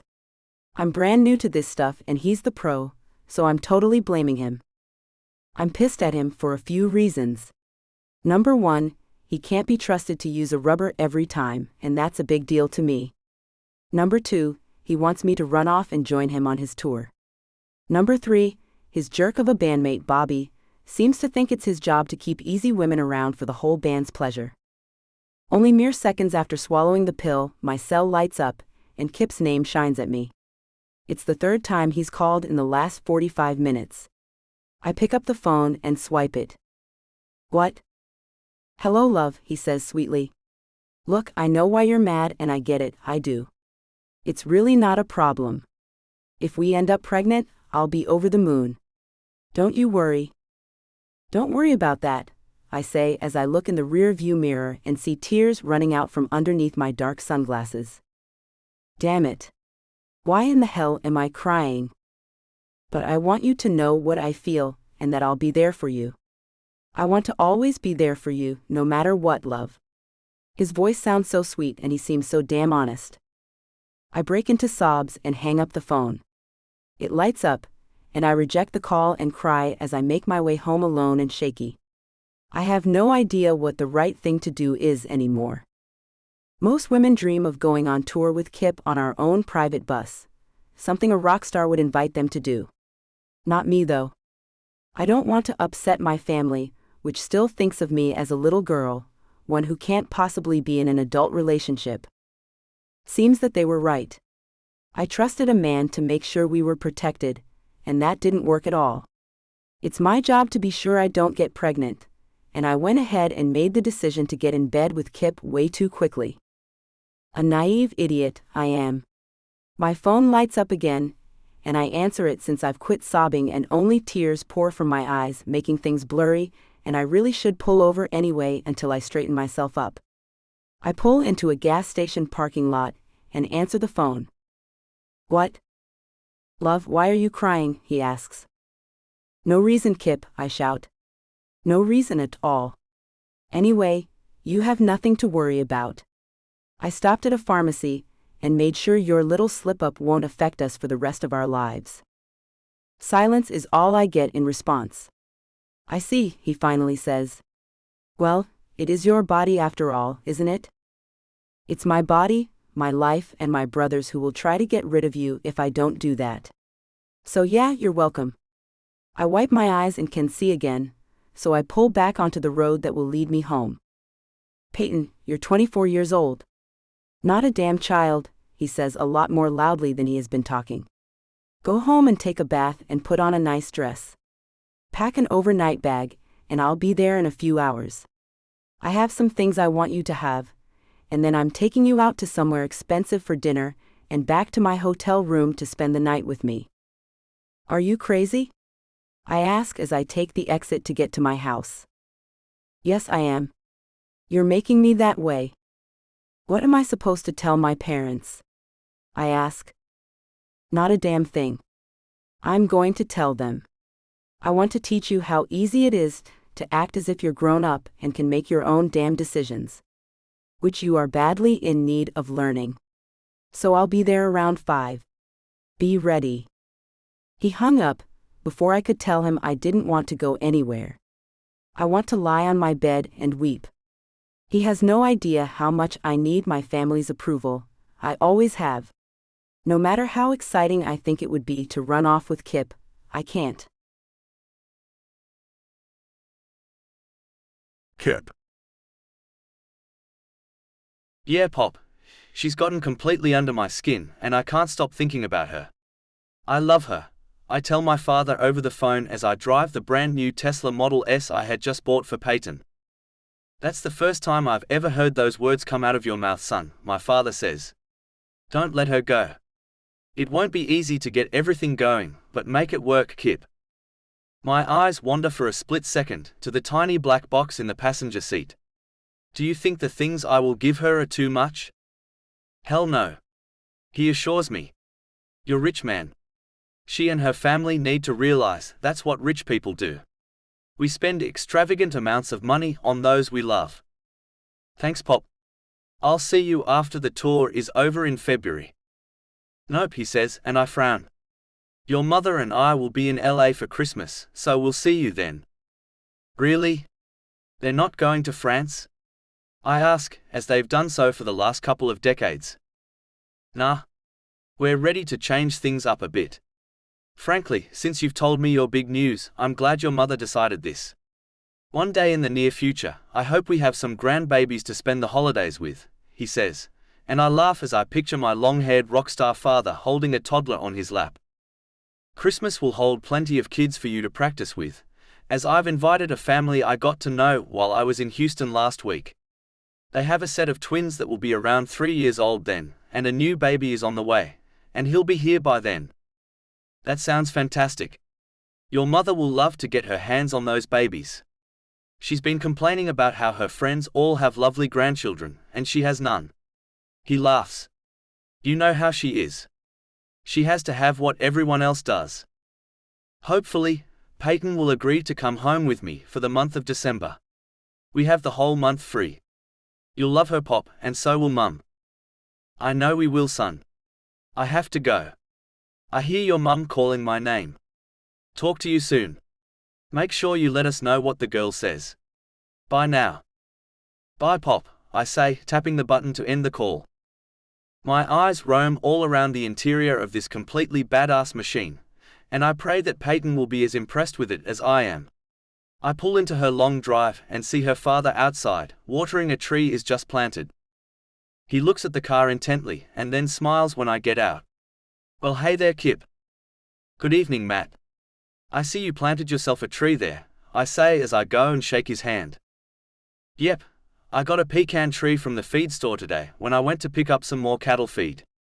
I like pecans, and someday I hope this one will make a few for me. If not, at least the grandkids will see some, he says. I find it remarkable how both of our parents are talking about grandkids. Matt, I say as I fidget nervously, something I don't do. Yeah, son, he turns off the hose and drops it. You see that car there? It's a beauty. What kind is it? He asks as we walk over to see for ourselves. I open the back door, and it lifts up like some kind of a spaceship, and he gives a long whistle in approval. It's a Tesla Model S, the safest automobile on the road to this date. It can do all kinds of things on its own, like park and change lanes when you turn the signal on. Plus it gets 102 miles to 1 gallon of gasoline. It's also electric, and can run up to 270 miles, before you have to power it up again. Well, I'll be dang, he says as he peruses the interior. Have a seat on the driver's side, sir, I say and open the door for him. I walk around to the passenger side and get in. Start her up and take her for a spin. He looks all over, then at me. Ha! I point to where he needs to push, and he does. It starts up so quietly that he doesn't realize it's on. You can put it in gear now. Is it on? He looks confused. Yeah, just put it into gear and go, I say, pointing to the shifter. He does and pulls away. Boy, this thing is smooth. Is it a rental? I bought it today. Usually, you have to order one of these, but this one just came in, and they were going to use it in the showroom, but I added a little to the price, and they let me have it. You added to the price? He looks at me like I'm crazy. Boy, you don't always add to the price. You make them come down. Not with this car, you don't. I laugh and watch him, his eyes lighting up as he looks at everything. Well, I thought you were having to ride on a bus, he says as he drives down the road. I guess you're going to ship it back to Hollywood. No, I'm giving it to your daughter, I say, watching him intently for his reaction. He laughs and looks over at me. You must really like her. I love her, sir, I wait for his response. So soon? Yes, sir. I pull the small black box from my jacket pocket, and open it to show him the engagement ring I bought her. I'd like to ask her to marry me tonight at dinner. But only if you approve, sir. A silvery shimmer shines in his light green eyes. A badass car, and that's some ring there. You got her. She's our baby. Our last little chicken. He looks me right in the eyes. You think you can be good to her? I mean, your life is full of things that are very different from the life she's known. I know that. I smile. I can be good to her. Making her happy is all I can think about. Keeping her safe was at the top of my mind as I researched what kind of car to get her. Safety is important, he says. I can't say I even thought of that when her mother and I gave her that Jeep. It seems you have a pretty good head on your shoulders. I saw a picture of you when you were all rock-starred up. You do look different. Now that man I'd not give a yes to, but the man you are now, I have to say I do give my approval. I let out my breath and smiled. You won't be sorry, Matt. I swear it to you. Let me see that rock again, he says with a smile. Her mother is going to crap her pants over that. I laugh and feel better already.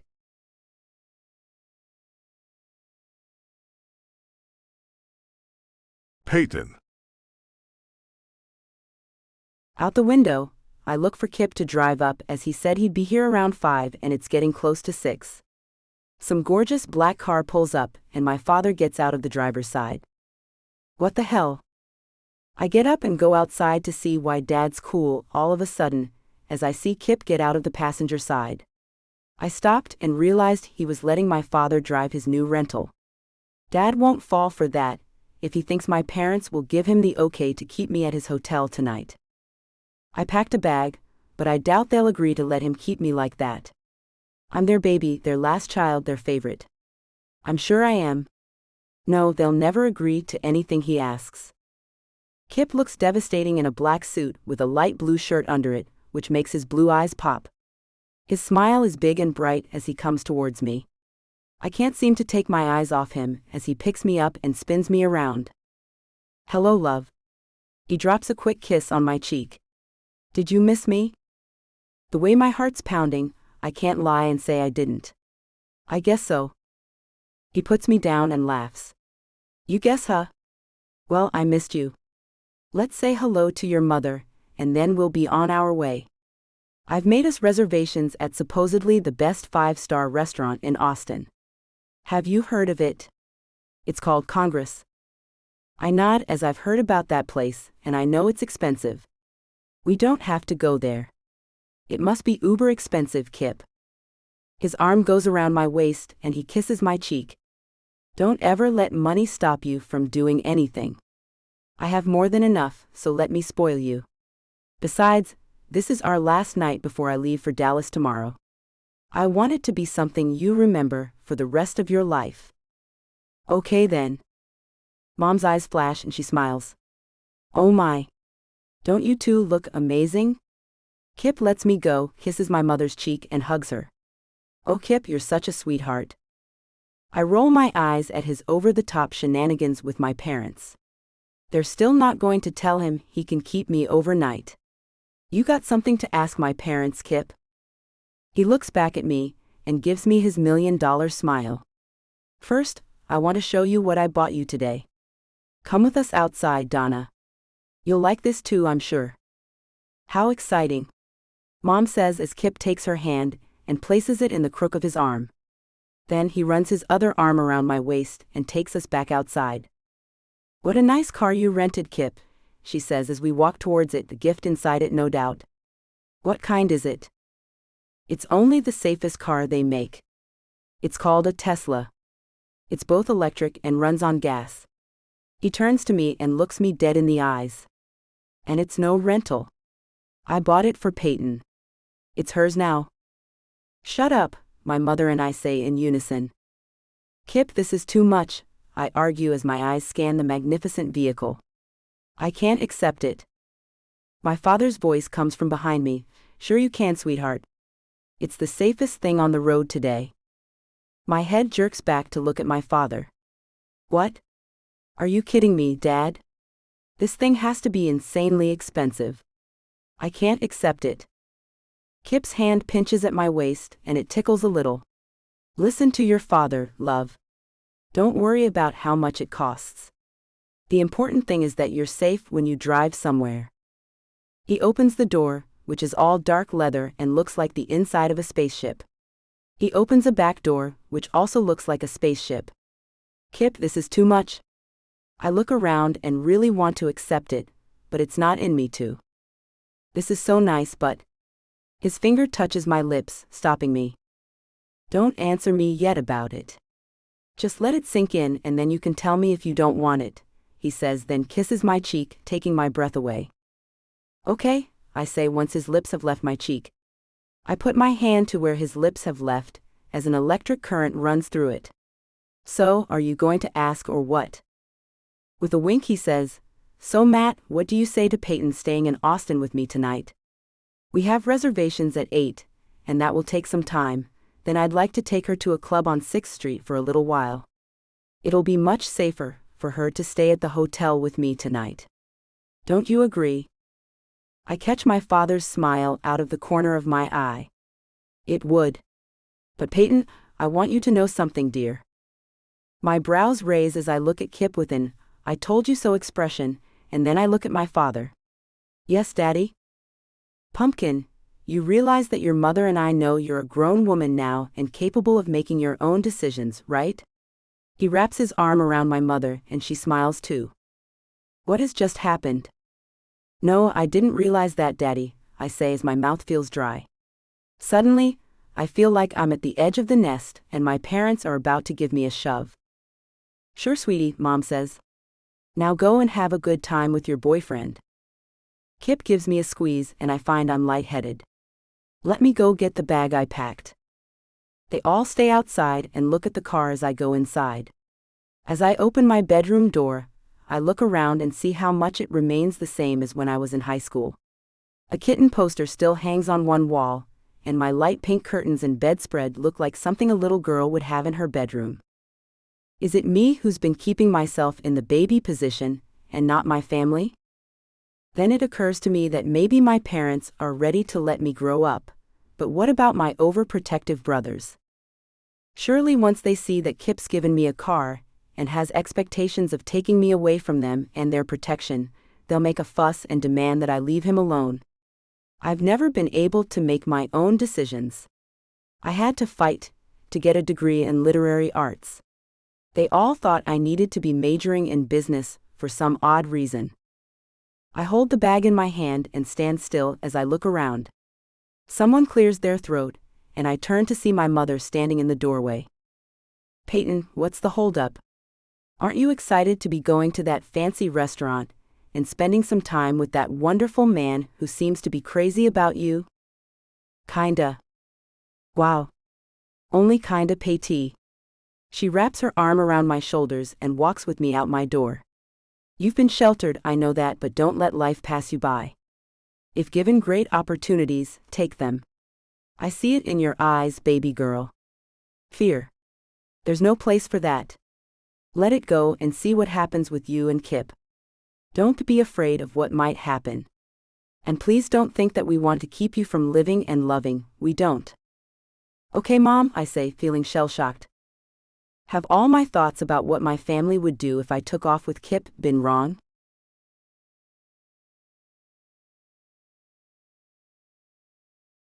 Kip. My parents are coming for Christmas, so you'll get to meet them in December, I tell Payton as we go into the restaurant. Who says I'll be there? She remarks as we're led to the table. I wait for her to sit down, then I take my chair and move it a bit closer to hers. After the host leaves, I lean near her.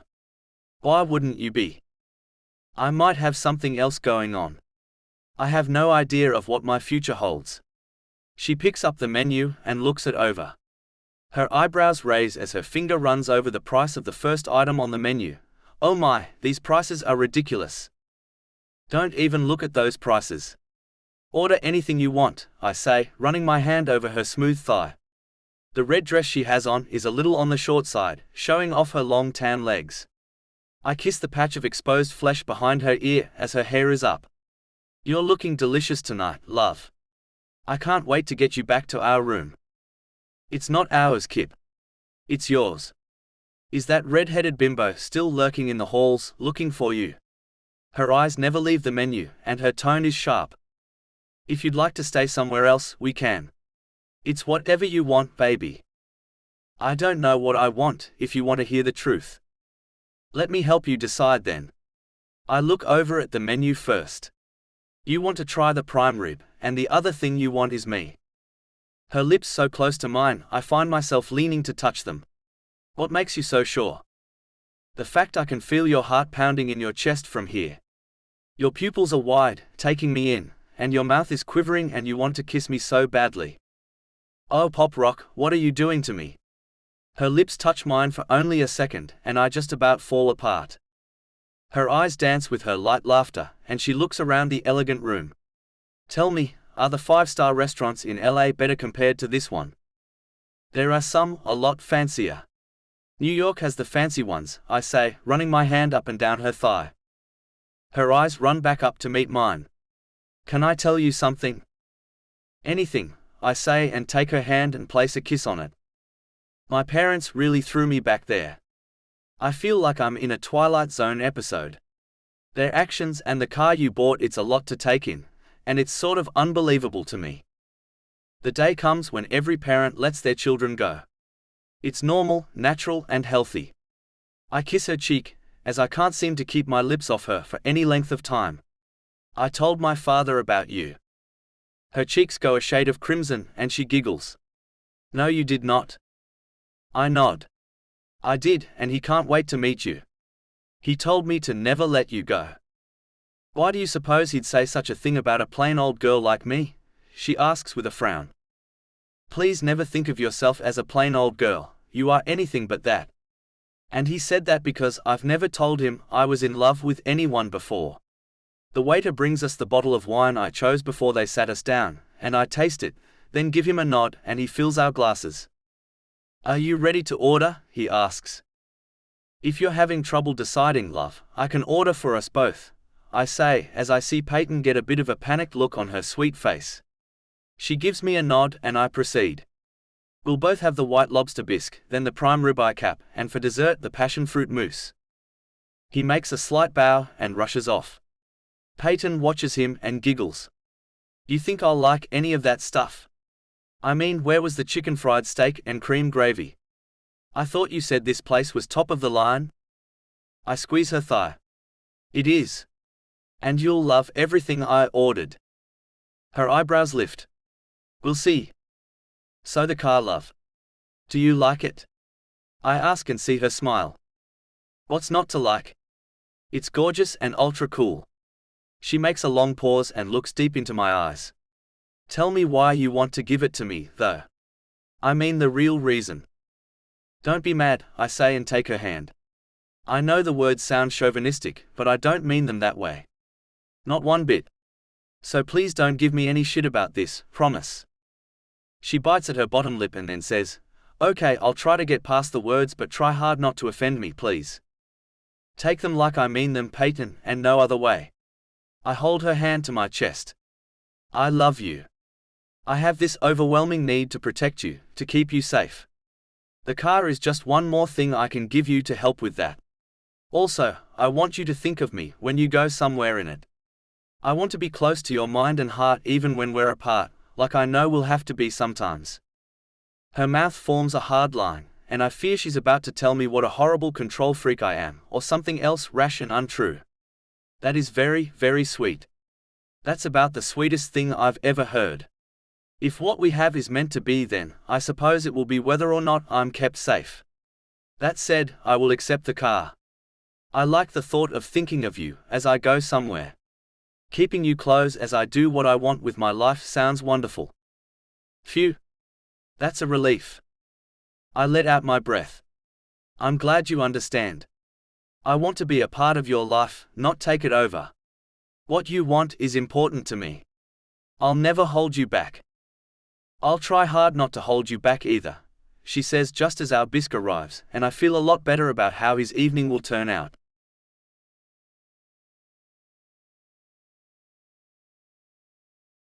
Payton. The night was incredible. Dinner was over the top, and then he took me to a club and we danced without being hindered by my fan club. Now we're in his hotel room, and thankfully the hallway was free of any groupies. I kicked off my heels as Kip took his jacket off, and I saw him pull something out of the inside pocket. I plopped down on the side of the bed and leaned back on my hands. He comes towards me, then stops and drops down. I lean up and look to see what the hell he's doing. My head spins as I see he's on one knee. It's only been 3 days. What is he thinking? Payton, I know it's been a short time. I interrupt. It's been 3 days, Kip. We don't really know each other yet. He smiles. Sometimes when a man is on one knee and holding a little black box, it's customary to allow him to finish what he's saying, love. Okay, I say and press my lips together to try to keep my words in, but I want to say many of them, so we'll see what happens. Payton, it's been a short time and most people wouldn't be as sure as I am. I want you to know I've never been more sure about anything in my entire 25 years. In your eyes, I see eternity and find myself overjoyed with the sight. I cannot promise you the moon or the stars, and I never will. I can promise you my heart and soul, and that you will always be more than special to me. Payton Gale Reed, will you do me the honor of becoming my wife? Who told you my middle name? I ask. He laughs. Seriously? I nod. Yeah, I didn't tell it to you. You know how I know that? Because it's been 3 days since we met. So I can remember almost every word we've said to each other in that small amount of time. He leans forward and opens the black box, where a monster diamond glistens on top of a platinum band, 2 small diamonds on each side of the large one. I am a woman after all, and my eyes catch that fine, fine ring. My breath leaves my lungs and the thoughts in my head cease. Good, I'm glad you remember them all, he says as he pulls the ring from the box, takes my left hand and pushes it onto my finger. Because then you will remember how you told me that you love me. You are the first woman I've ever told that to, and I am the first man you've ever said that to. So what do you say, Payton? Will you marry me and make me the happiest man on the entire planet? The way the diamonds flash in the dim light hypnotizes me. The touch of Kip's hand on my chin makes me look up at him, and I see the question looming in his beautiful blue eyes, which have little golden flecks. All I can think is this feels right, this feels like home. Even though my brain tells me we've only known each other 3 days, my heart tells me I've known you forever. Yes, I will marry you, Kip. His mouth is on mine in an instant. Our bodies fit together perfectly, and my hands run over his back and into his silky, sandy blonde tresses. This man wants to marry me. This man will be my husband. He pulls his mouth from mine and looks down at me with the most gorgeous smile I've ever seen on him. You've made me very happy, love. I smile back. Have I now? He nods and pulls my hand up to look at the shiny ring on it. It looks fantastic on you, just as I knew it would. Promise me that you'll never take it off. I promise. I love you. I'll never tire of hearing you say that. I love you too. I cannot wait for you to become Mrs. Kip Dixon. So you apparently know my middle name, I say as my eyes grow heavy. What's yours? Reginald, he says sleepily. He was my grandfather on my father's side. Oh, so a family name. I pull our clasped hands to my mouth and leave a kiss on his, then lay them back down. It is, and our first son will have that middle name as well, just so you know. He gently kisses the back of my neck. I giggle as I think about how alpha male he is, and how I thought I'd never even like a man like that, much less love one. And now I'm marrying one. What the hell?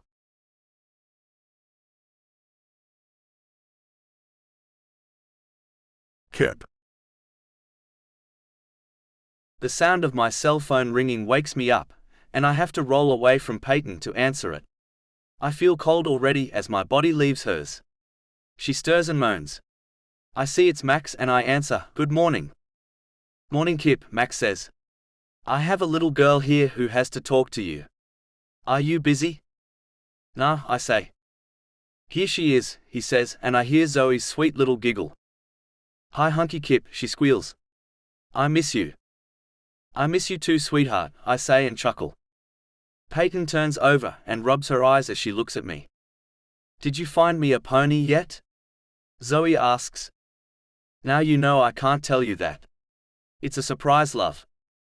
Payton's eyes go wide and she frowns. "Who the hell is that?" she whispers. I put my hand over the phone and whisper, "Zoe."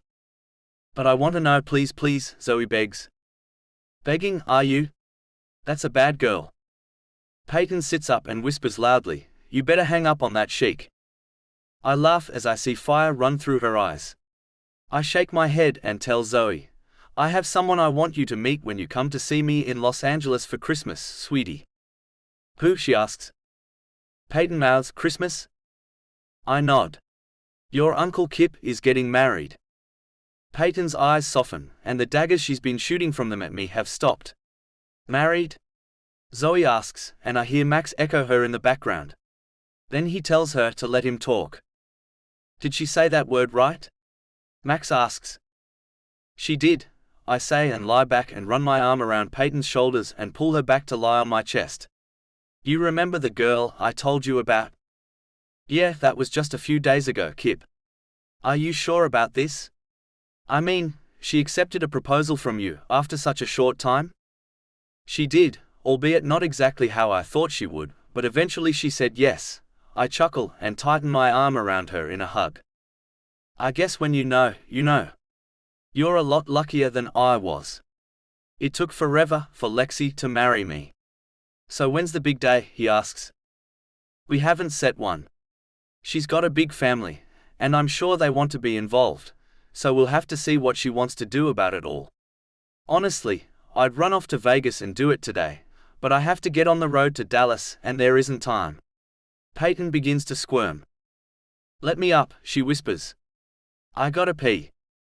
Reluctantly I let her go, and can't help but give her a little slap as she climbs over me to get out of the bed. She gives me a look and I laugh. "I'll let you know if we decide to have something with people involved. To be honest though, I'd like it to be just her and I." "Just do it, man," Max says. "Just take her to Vegas the very first chance you get. Do you need to borrow my jet? All you have to do is let me know, and I'll send it your way. Get that wedding band on her finger before the crazy stuff happens. It's much harder to walk away from a marriage than an engagement, believe me." I find fear creeping in and start to think I should cancel the show and take her to Vegas today. The stories Max and Lexi told me about all that went wrong before they got married, has me feeling a shitload of anxiety. You know what, Max? I may take you up on the jet offer. Let me talk to her, and I'll get back to you. Bye. Bye, talk to you later, he says and ends the call. Pulling on my slacks from last night, I trod in bare feet to the bathroom door. I'm going to talk to Silas, the manager, for a minute, love. I'll be right back. Her muffled voice says, okay, I'm going to shower. I grab the key off the television's top and head out to see if I can make Silas agree to leave me out of tonight's show. Bobby can sing my parts nearly as well as I can. A quick knock I make on his door and am surprised as Bobby opens it. Hey, there's the prodigal son. Yeah, it's me. I wave at Silas. I'm glad you're here, Bobby. I'm getting married. They both look at me in stunned silence, then Silas says, to who? The girl who wouldn't kiss me when I sang her that song the other day, I say with a smile. No one else is smiling though. No. Bobby says quietly. That's stupid. It's not, and shut up, I say and give him a light punch on his shoulder. So, anyway, I want to go to Vegas today and do it. I think Bobby can sing my part at the concert in Dallas tonight. We'll catch up to you in Denver tomorrow night. Will? Silas asks. I'm getting my own bus and driver, and we'll be on that bus from now on. Don't worry, I'm paying for it all out of my own pocket. I turn to leave, but Silas stops me. Buddy, I can't let you do that.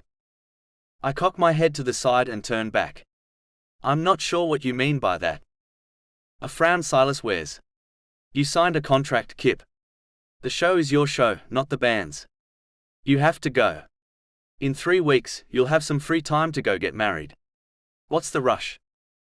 I want to be married to her, that's the rush. I pace back and forth. I don't want to wait 3 weeks. Sorry, buddy, Bobby says as he puts his arm around my shoulders. Come on, let's go down and get some breakfast, and you can tell me exactly when it was that you lost your mind, mate. He walks me out of Silas' room, and I find myself feeling confused. When did I lose control of my life?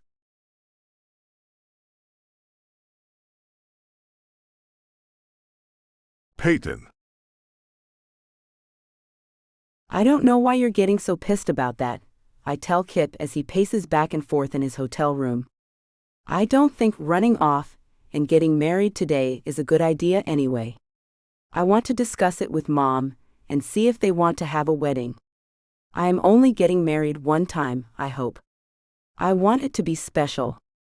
He takes me by my arms and looks at me with those penetrating blue eyes. Come with me. I can get a bus and driver today. I shake my head. No, Kip. If there's a wedding to plan, I need to be home to do it. The way his eyes roll tells me that he's not happy with any of this. The hell with that, we don't need a big wedding. Let's go to Vegas in 3 weeks and do it. If your family wants to be there, I'll fly them up and get them rooms, no problem. Just go with me on the tour, please. Damn, Kip. You'll be fine. The time will pass quickly, don't worry. I try to hug him, but he lets my arms go and begins to pace again. So much can happen, and I want you. No. I need you. Don't you understand? Won't you hate not sleeping with me? Not waking up in my arms, he asks. Of course, but we have a lifetime to do that. A knock comes at the door, and Kip strides across the room and opens it. Purple boy Bobby is smiling and looks straight at me. What have you done to my mate, girl? No. Kip says as he tries to close the door, but Bobby steps inside. I have not done a thing to him, I say. You have, you witch, he says. The Kip hits him. Bam. Looks like the band is going to hate me.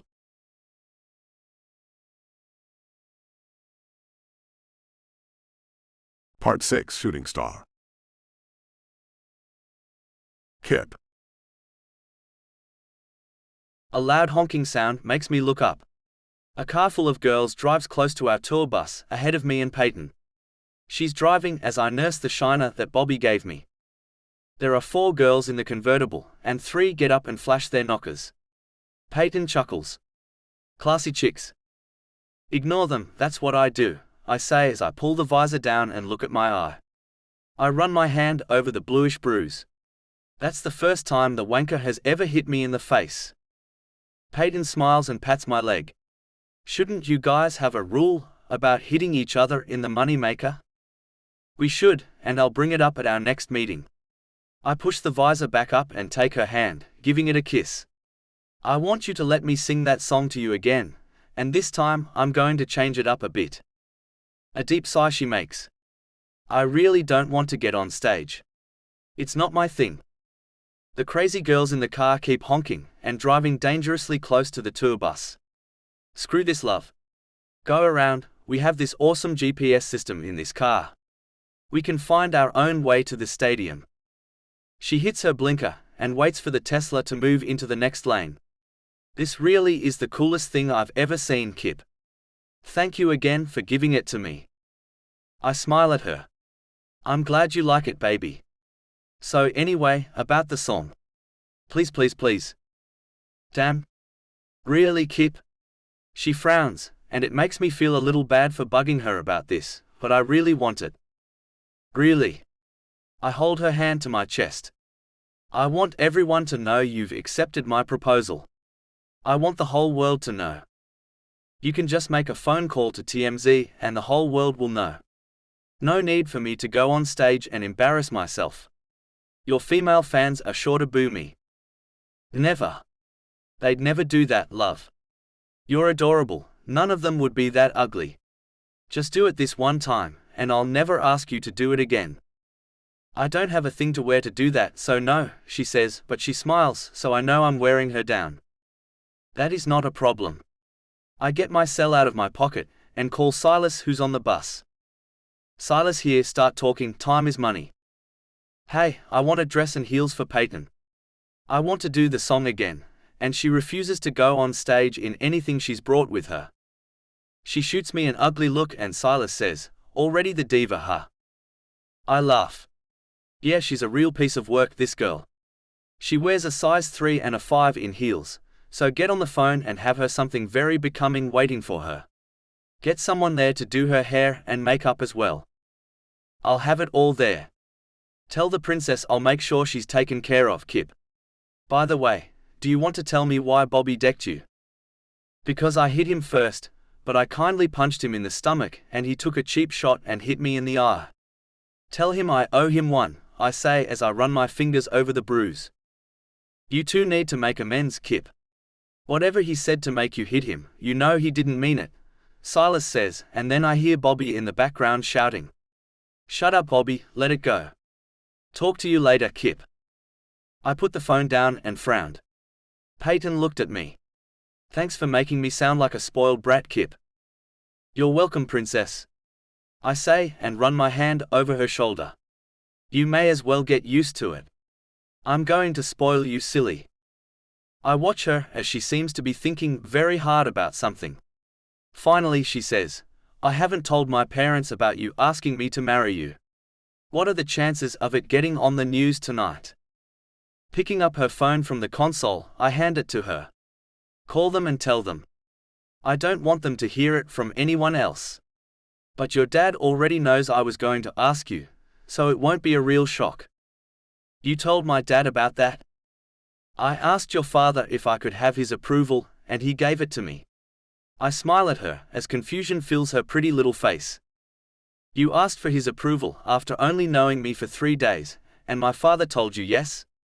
He did. I suppose he thinks I'm a catch, and there's no man better for you than I am. I laugh, but she doesn't join me. Damn. Are they ready to be rid of their baby girl? To say I feel like I don't even know my parents anymore is a vast understatement. She takes the phone and makes the call. Hi, sweetie, her mother answers. Hi, Mum, Payton says, and I chime in, making her look at me like I'm crazy. Hello, Kip, her mother says with a giggle. Where are you two today?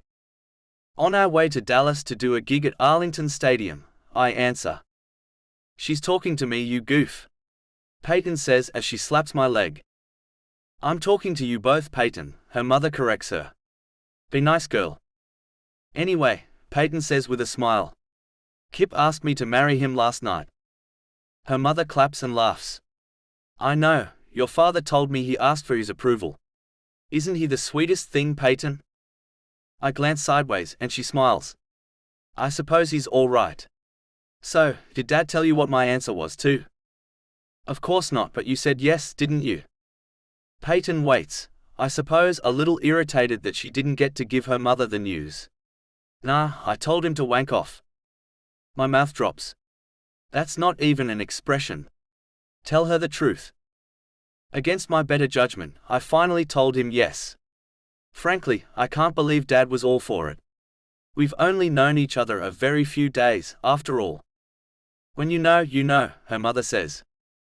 I squeeze Payton's leg. See, love? When you know, you just know. Payton shrugs her narrow shoulders. Well, okay then.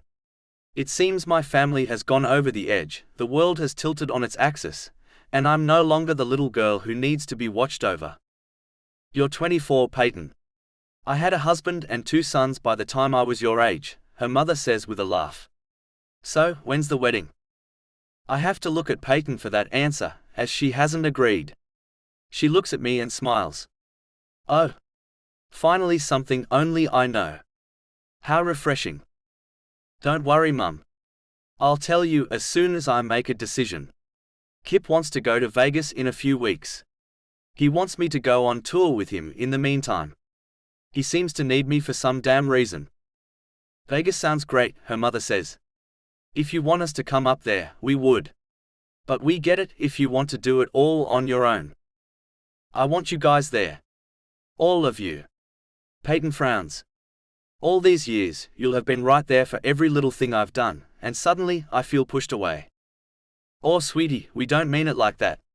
We've babied you way too much, and your father and I have realized that.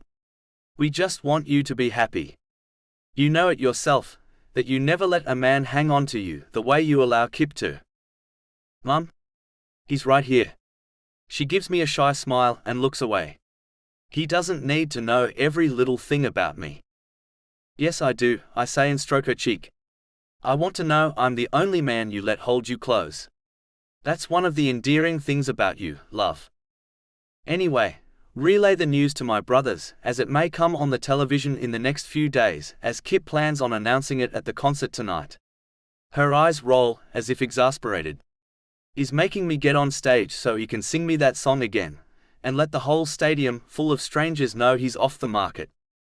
I think that's super romantic, her mum says.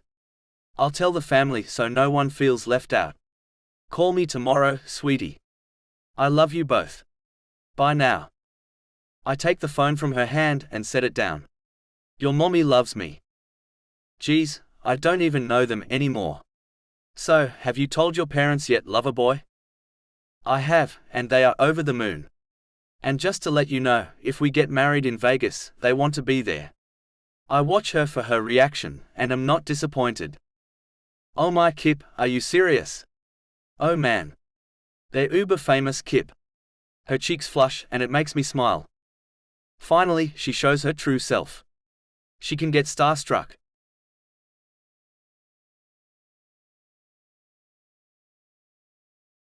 Payton.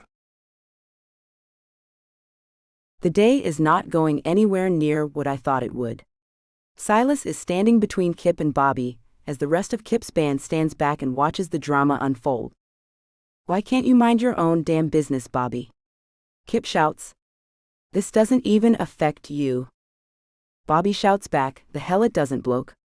Just look at what's already happened. You and her driving to the gig on your own. Whatever happened to us, the band? Kip's eyes roll, and I nearly laugh as he says, Are you serious? What the hell is wrong with you? Are we never allowed to find someone, and make them the center of our world? The band is a job, that's it. Are we not allowed to have a family, Bobby? Bobby stops yelling and steps back, much to Silas's relief. Good.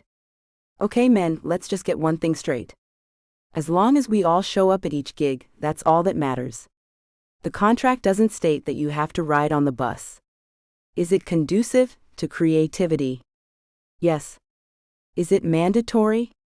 No. Bobby's eyes level on me. Why can't you let him go with us on his own? My hand goes to my chest, as I can't believe he seems to be blaming me. Bobby, it's not me who wants this. It's Kip. Bobby smirks. Are you going to lie and say you don't want to be with him? I want to, yes. It's not me who made the decision, though. It was Kip. I look at Kip and find him frowning. So I add. He wants me around, Bobby, so I will be whether you like it or not. Kip smiles, making me feel better. He looks at Bobby and says, "You're the one that's making a bigger thing out of this than is necessary." And punching me in the eye was way out of line, mate. Silas nods in agreement. It was. Can we agree to keep our hands off each other, please? Whatever, Bobby says and starts to walk off, then stops and turns back, looking directly at me. You will be the end of this band, Yoko. He turns and walks away. Kip comes and wraps his arms around me. Don't listen to the wanker, love. I know that's not true. The rest of his band goes away, and Silas looks at me. He's jealous, is all, Payton. Just stay away from him until he calms down. I'll try to talk to him some more. One more thing you should know, Kip. Bobby won't be playing when you sing that song to her. My insides quiver, and Kip says, I can do without the bass guitar for that song anyway, the hell wih him. His arms tightened around me, and he kissed the top of my head. Kip, maybe you should just let that go. It's not something you have to do, after all. Maybe that'll help him to see me in a different light. You are kind of making me seem like I'm monopolizing your time. I run my hand over his chest and lean into him.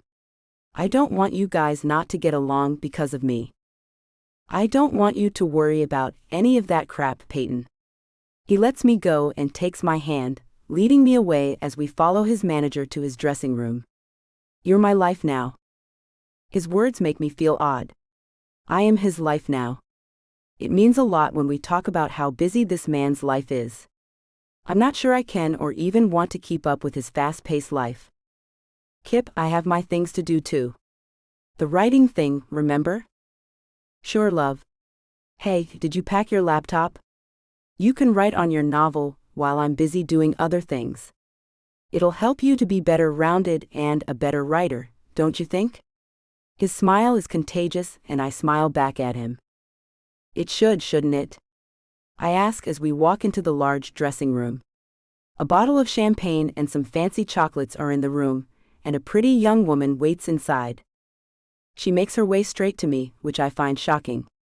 Miss Reed, hello. My name is Angel, and I'll be your stylist. Her eyes go to Kip. Hello, Mr. Dixon. It's a pleasure to meet you. The pleasure is mine, Angel. Kip lets me go and gestures to me. She's all yours. Bring her back to me as soon as you can. I miss her already. I laugh and the woman looks at my hand. May I? I nod and hold my hand up so she can inspect the large diamond engagement ring. It's pretty, isn't it? I ask. Gorgeous. How do you feel about marrying such a public figure, Miss Reed? She escorts me through another door, and I see several dresses and shoes. I'm not really sure yet. I answer as I look around at what all she's brought for me. My mind is spiraling at how odd this all is. The time we've shared has been out of the public eye. In the past, I've been the last person you would find in the spotlight. I'm not really sure how I'll take it. You'll be fine. I'll fix you all up and make you gorgeous, don't worry. She sets me down in front of a sink and throws a cape over me. Are you going to wash my hair? I ask. Wash, cut, dye, curl, make magic happen, she says with a smile. I wish I felt more confident, but I just feel kind of dumpy. I didn't realize I needed a makeover, but this woman seems to think I do. You think I need that much done? I ask as she leans me back to the sink. Your picture is about to go viral, dear. Don't you want to look better than you ever have before? The whole world will be judging you, you know. She goes to work on me, and the reality of being Mrs. Kip Dixon starts to settle in. Is life with him worth all this?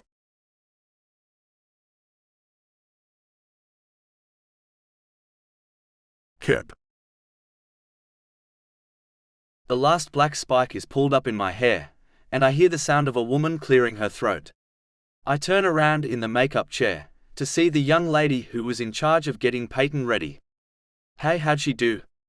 I ask. "She did wonderful," the woman says and steps away. A tall woman stands behind her in the shadows. I squint, as I can't really see if it's Payton or not.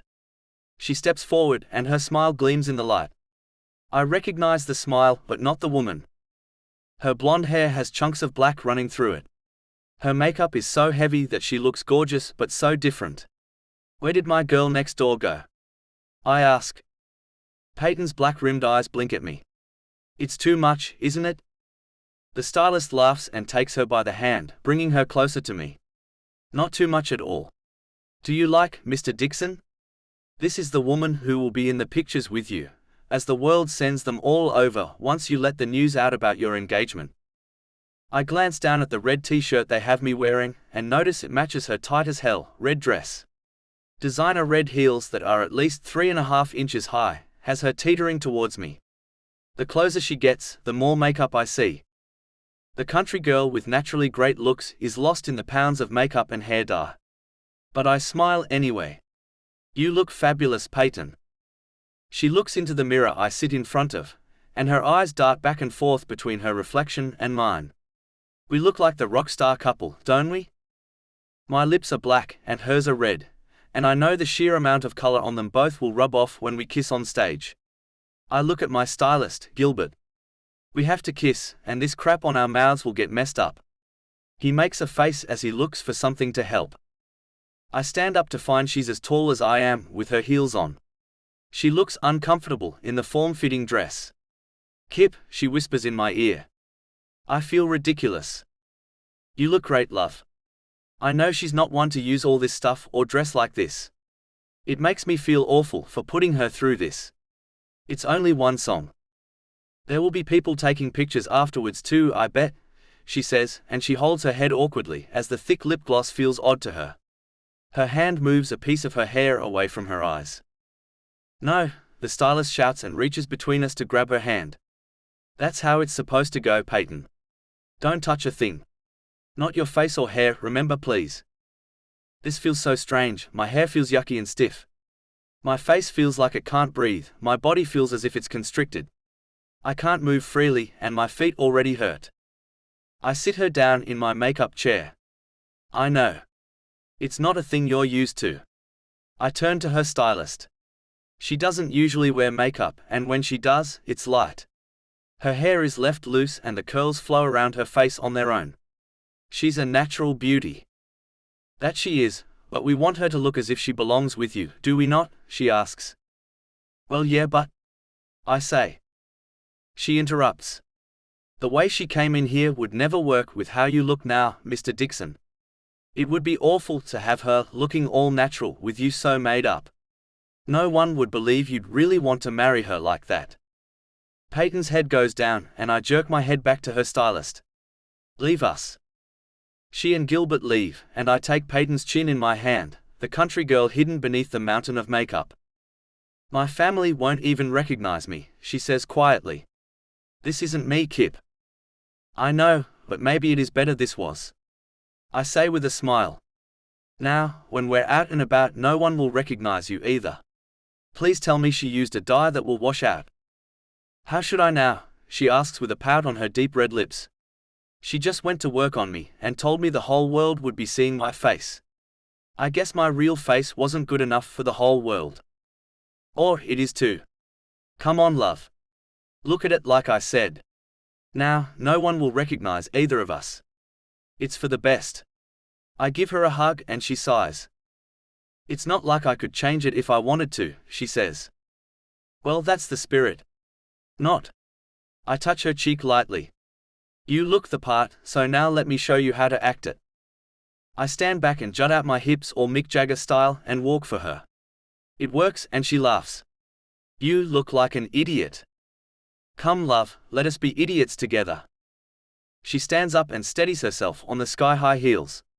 Slow steps she makes as she comes to me. Am I moving the right way? My eyes go wide. Yes, Jessica Rabbit.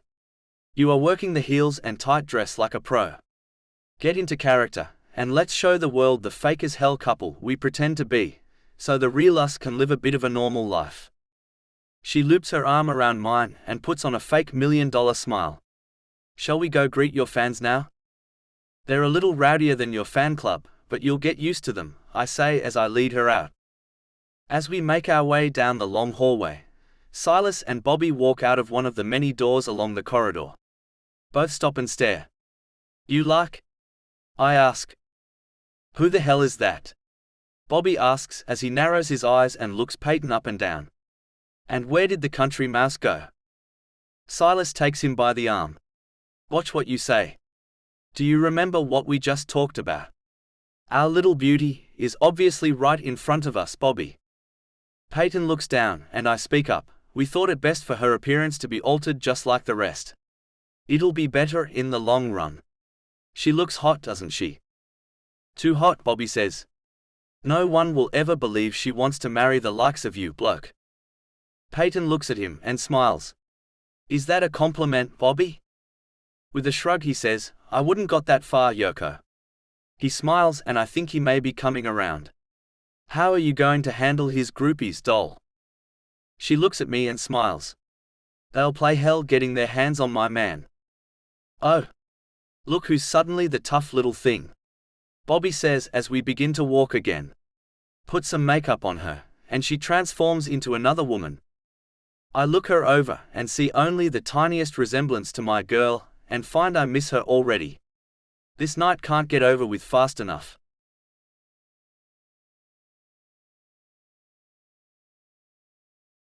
Payton. Bobby played the song after all, and we all had a good laugh after the show was over.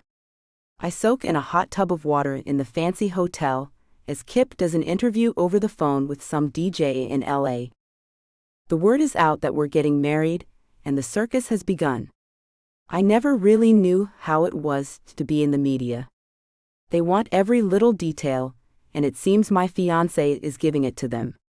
Save where I'm from or what my real face looks like. The black dye washed out, thank the Lord. I feel human again with all that goop off me. I don't know how Kip and the guys can perform with that much crap on their faces. It's hot as hell. I hear a little knock on the door, and then Kip's head pops around the door. Can I come in? I'm surprised you asked. Yes, you can. Take a shower and get all that crap off you. I splash water at him. Then you can climb in here with me. He smiles and comes in, stripping down as he makes his way to the separate shower. They want you and I to make our way to LA as soon as possible to do a morning talk show over there. I close my eyes and go under the water. That's the last thing I want to do. To marry Kip is one thing. To become this thing with him is quite another. I push my head back up and sigh, but the fact I haven't answered him he notices. He hurries to get all the makeup and hair crap off him, then comes and gets in the large tub with me. Facing me, he takes my foot in his hand and rubs it. Do your feet still hurt? I nod and say nothing. He takes the other one and rubs it too. Watching him as he does the little massage thingy, I realize he really does care for me. Not just a little, like a lot. He was so damn sweet when he sang to me. He ran his hands along my neck and back as he sang the words. I took them so differently this time. I kissed him this time, and the crowd went crazy. They went even crazier when he told them I had agreed to become his wife, as he held up my hand, and the spotlight caught the glimmer of the diamonds in my engagement ring. It felt like a fairy tale. There were so many people cheering, and after we walked off stage together, there were so many strangers congratulating us both, as if I were someone special too. I pull my feet from his hands and make my way to him. Up his hard body, I slide through the warm water. His deep blue eyes light up as I get close to him. Will you kiss me, Kip? His lips touch mine, and I melt in an instant as he kisses me. His kiss softens and he lets my mouth go. I rest my forehead on his as I catch my breath. I love you, Payton. Thank you for letting go and allowing me to love you the way I want to. I'll try my best to never hurt you. You can trust me to always be here, baby. His words fill my heart and tears start to fall. Somehow, he notices them and kisses my cheeks, taking them away. I don't know why I'm crying. I'm an idiot, I guess. You're crying because you're letting that wall you had built up to keep others out fall apart. It has to fall so I can come in. Me, and whoever else comes along to build our family. His lips touch mine again. My heart pounds with what I think must be hope. Hope for a real love, hope for a real shot at happiness, and hope for a future with this man and a family with him as well. Can it really be this easy?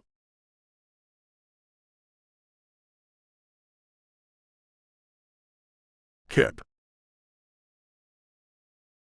A sharp pain wakes me up.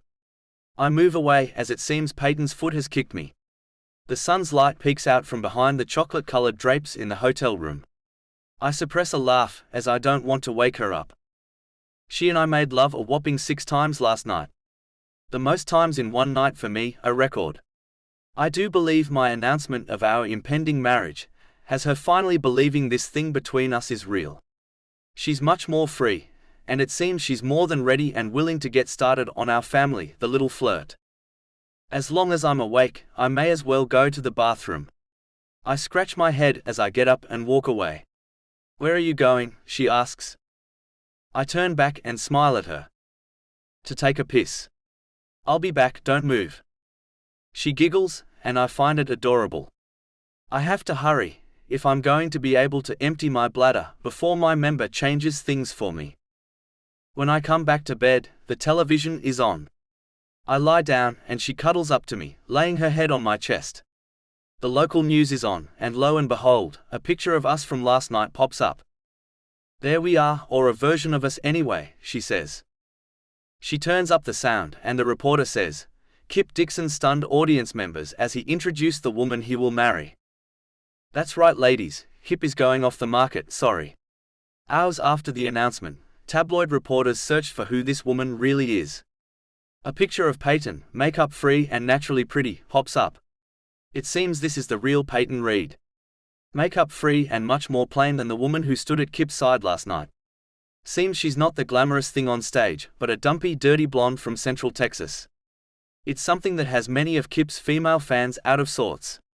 Here's what a few had to say when they saw a picture of how she really looks. "Damn. Turn it off," I say as I try to grab the remote, but Payton keeps it from me. "No, I want to hear this." The picture goes to a trampy-looking woman with orange spikes on the top of her head. When I saw that, I was like, what the bleep, Kip? I mean, I'm more attractive than she is. Why not me? She begins to grab the bottom of her shirt and pulls it up some. I mean, look at these knockers. The camera leaves her abruptly and goes to another woman. Yeah, why her? She's as boring as they come. He's much too good looking for her. Why not me, Kip? Payton's face has fallen, and she hands me the remote. "There, take the damn thing." "You know I think you're gorgeous," I say and pull at her to come back and lie on my chest again, but she's not having it. She throws the blanket back and gets out of bed. I'm going to take a shower, and then possibly a bath so I can drown myself. Love, don't let that crap get to you. It's not true. They're all jealous of how you're naturally pretty, and they aren't.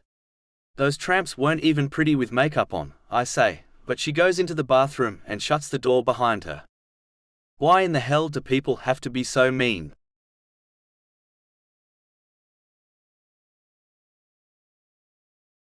Payton. I'm going home today. I don't care how disappointed or mad Kip gets. I cannot go to any more of his shows. I won't get dressed up and made up again, as it makes no difference anyway. This was always there in the back of my mind. I'm not good enough. Definitely not pretty enough. This is no place for me. Behind the scenes is the best place for a plain Jane like myself. I dry off and look at my reflection. A smattering of freckles cross the top of my nose, and my lips are a little too pale for my tan skin. My eyes are too small and my eyelashes are thin. Why can't I be beautiful? Why can't I have long, lustrous hair? What does Kip see in me? The bathroom door opens and my fiancé comes in. I was going to leave you alone to deal with this, but I decided that was the dumbest thing I could ever do. His arms slip around me, and he pushes the towel I have wrapped around me to the floor. Kip, don't. You're going to take a shower with me. I need you to wash my hair for me. He takes my hand and pulls me back to the shower where he turns the water back on and tugs me inside with him. Tears start to flow over my cheeks along with the water. I look up at him as he wets his shoulder-length blonde hair. His blue eyes sparkling at me. I pick my hand up and put my fingers on the ring he gave me and twist it. His eyes dart to what I'm doing and he grabs my hands in his. What do you think you're doing, Payton? I want to give this back to you. We both know I can't marry you. I try to pull my hands from his, but he's too strong. First, I told you never to take that ring off. And you will marry me, Payton. I'm not letting what some fools say about you take you from me. His hands move up my arms and stroke them gently as he looks into my eyes. What do you see in me that others can't? Not even myself. I ask and study him intently. I see a future with love and happiness. You are beautiful, Payton. Your beauty is so deep that some can't see it like I do. But I swear to you that I do. He kisses my forehead. As a matter of fact, I didn't want to tell you so last night, and I didn't want to hurt your feelings. The makeup and hair that lady did on you took away from your natural beauty. I didn't like it. I didn't like it at all. You didn't look a thing like yourself. Well, everyone else thought that stage me was pretty, and the real me is ugly, I say, and find I'm just about to fall apart. I really need to go back home, Kip. When you're done with the tour, we can see about moving forward, but I can't right now.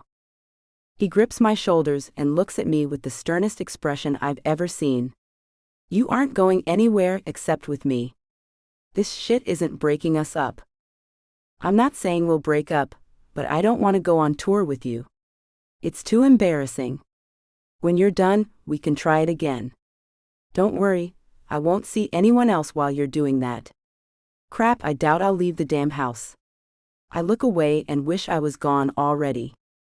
His mouth crashes down on mine, and he presses me against the warm wall. My breath ceases in my lungs, then he pulls away. How long can you go without that? I don't know. I say. I don't want to be able to do this with you. We can't if you go home. I don't even want you to call that place home anymore. I'm your home, Payton. Wherever we are together, that's home, baby. But how can I show my face in public? How can I stand next to you without feeling ugly? I ask as he moves slowly in and out of me. Put that shit out of your mind, love. It's stupid, he says. His jaw is set, and his body tenses as he waits for my answer. The words he said may seem crude and somewhat chauvinistic, but they hit something in me that wants that caveman. He knows what he wants, and it seems to be me, no matter how ugly I am.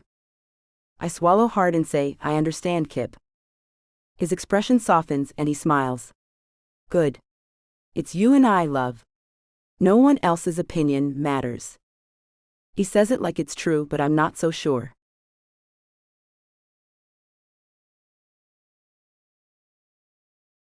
Kip.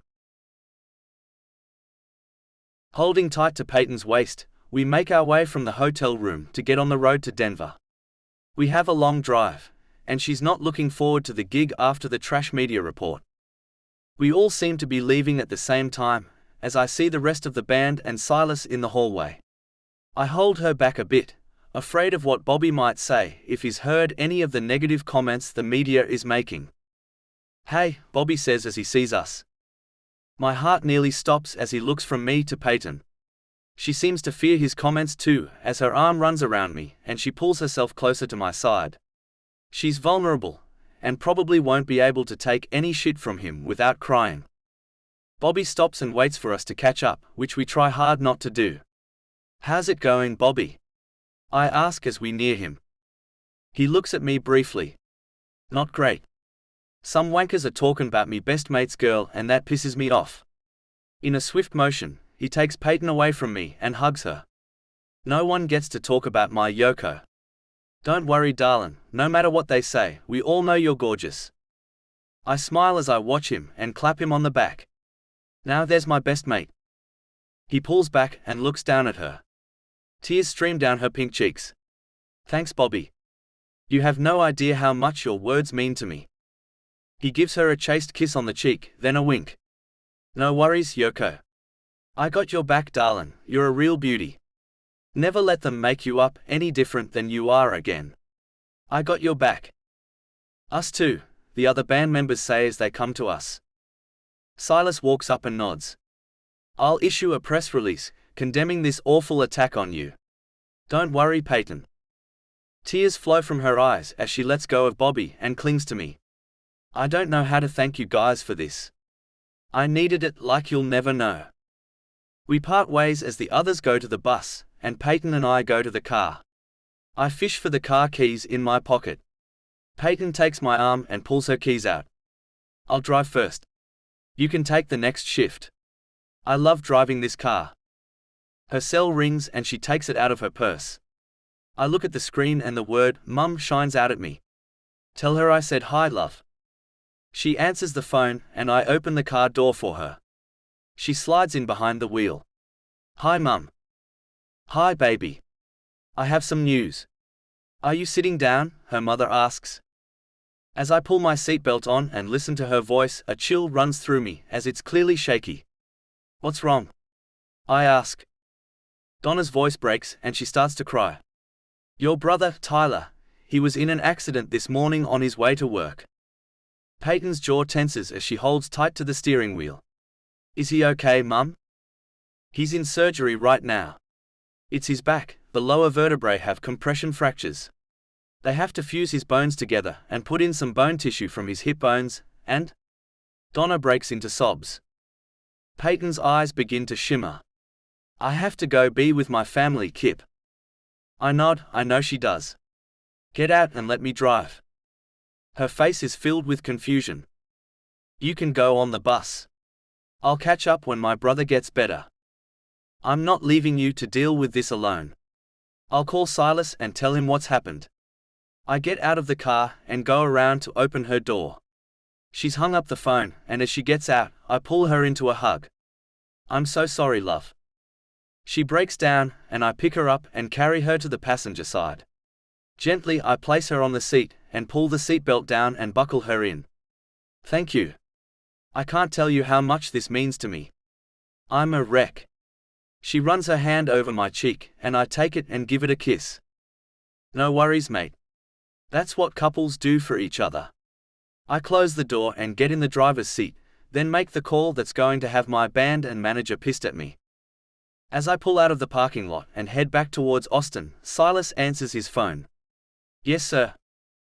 I've bad news, Silas. Payton's brother was in an accident and is going into surgery for his back. I'm taking her back to Austin. No. I mean, no, you can't. I'll hire a driver to take her back, and you can come get on the bus. You have to do the show, Kip. My head spins as he thinks I'm actually going to allow that. Payton touches my hand. It's okay. I can drive on my own. Go to the bus, go with your band. It's your job, Kip. Tears cascade down her reddened cheeks and I wipe them away. No, I'm going to take her. Once he's out of surgery and we're sure he's going to be okay, we'll catch up. Cancel the show or don't, I don't care.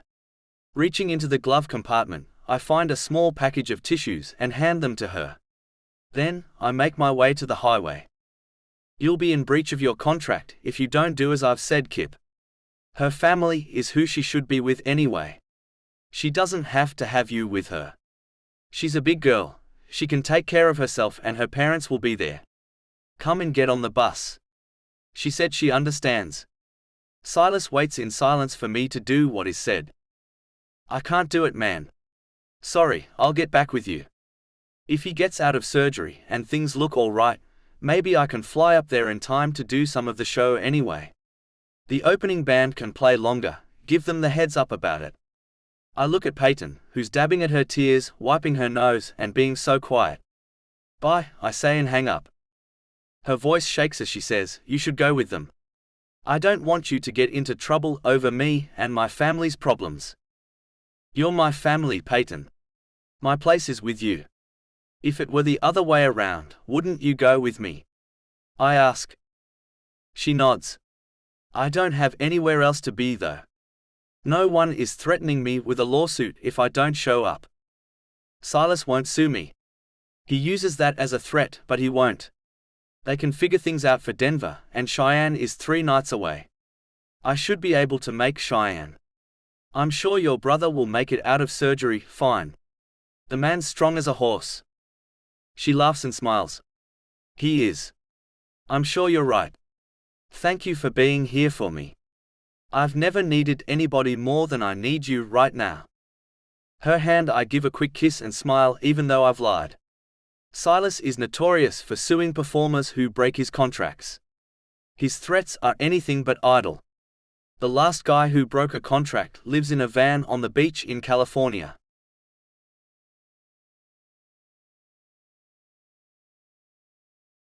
Part 7, Starburst.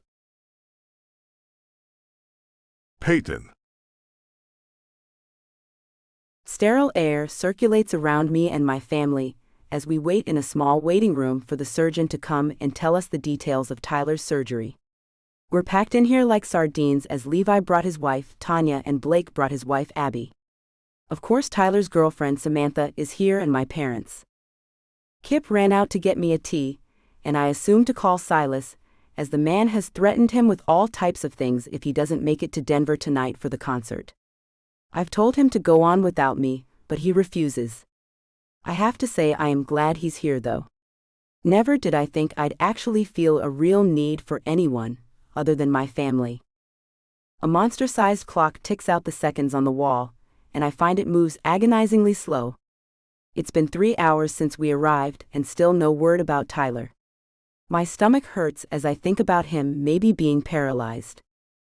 Kip appears and motions for me to approach him outside the waiting room. I get up and go to him in the hallway.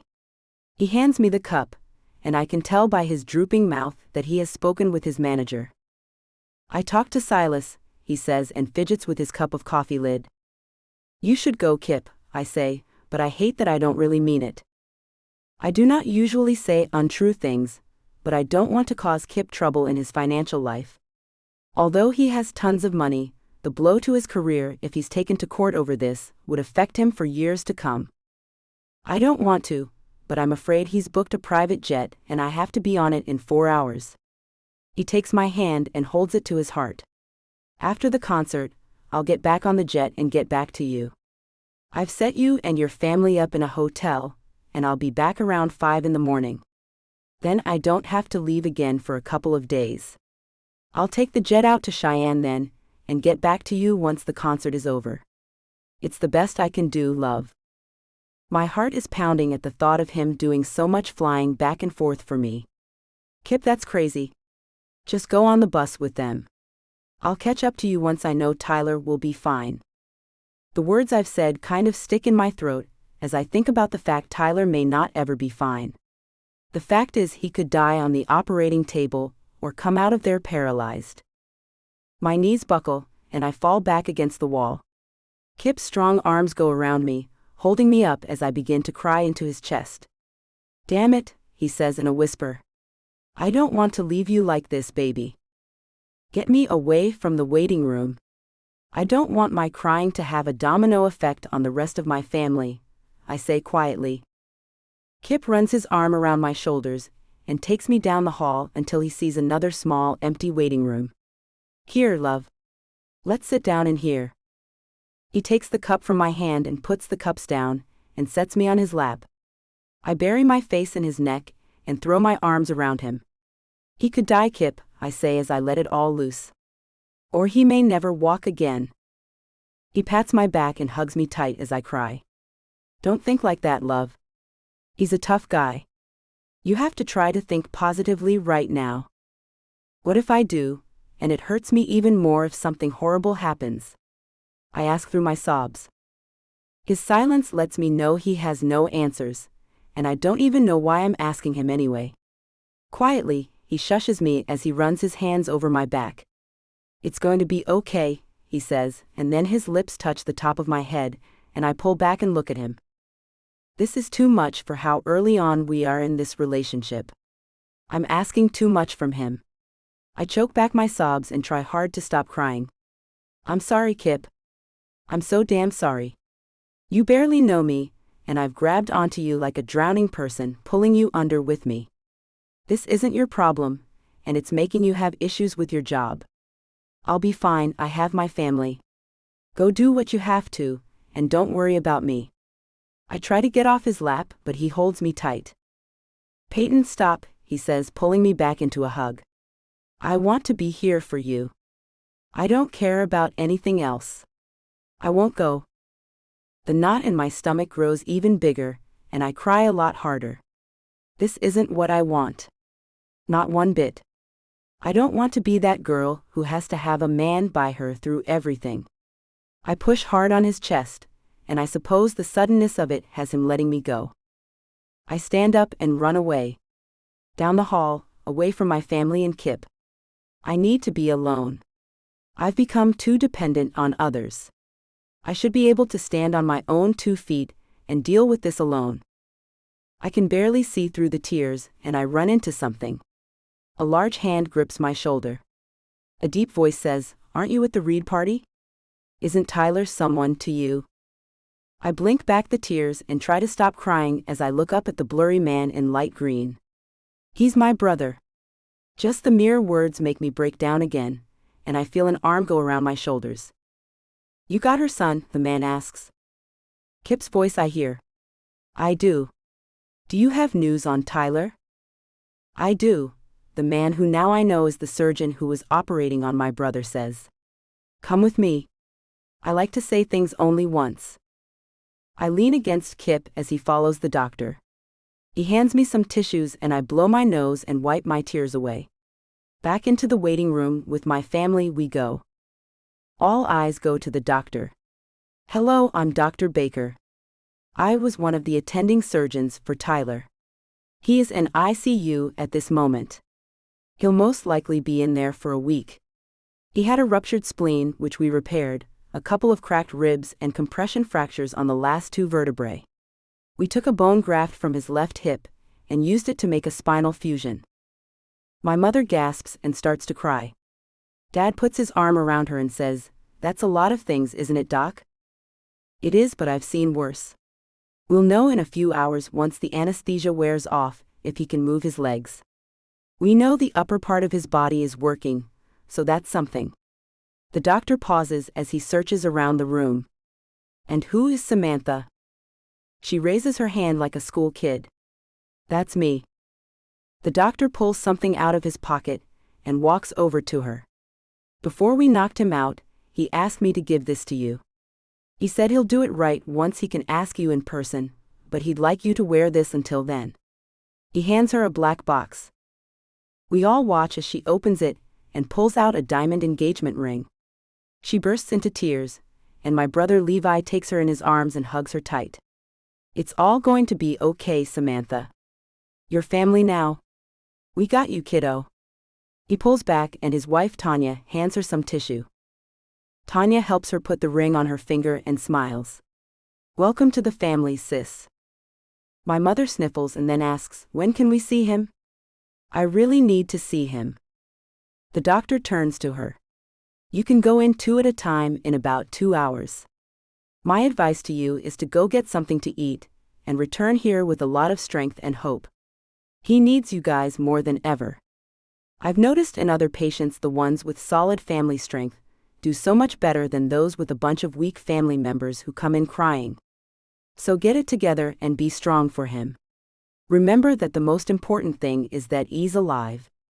The rest can be dealt with." I nod in agreement, run my arm around Kip and lean into him even more.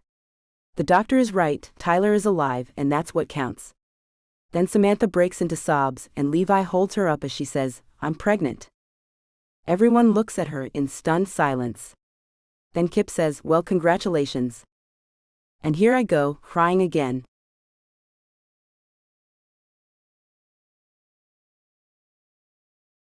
Kip. I hold Payton tight as I wait for the cab to come and pick me up to take me to the airport.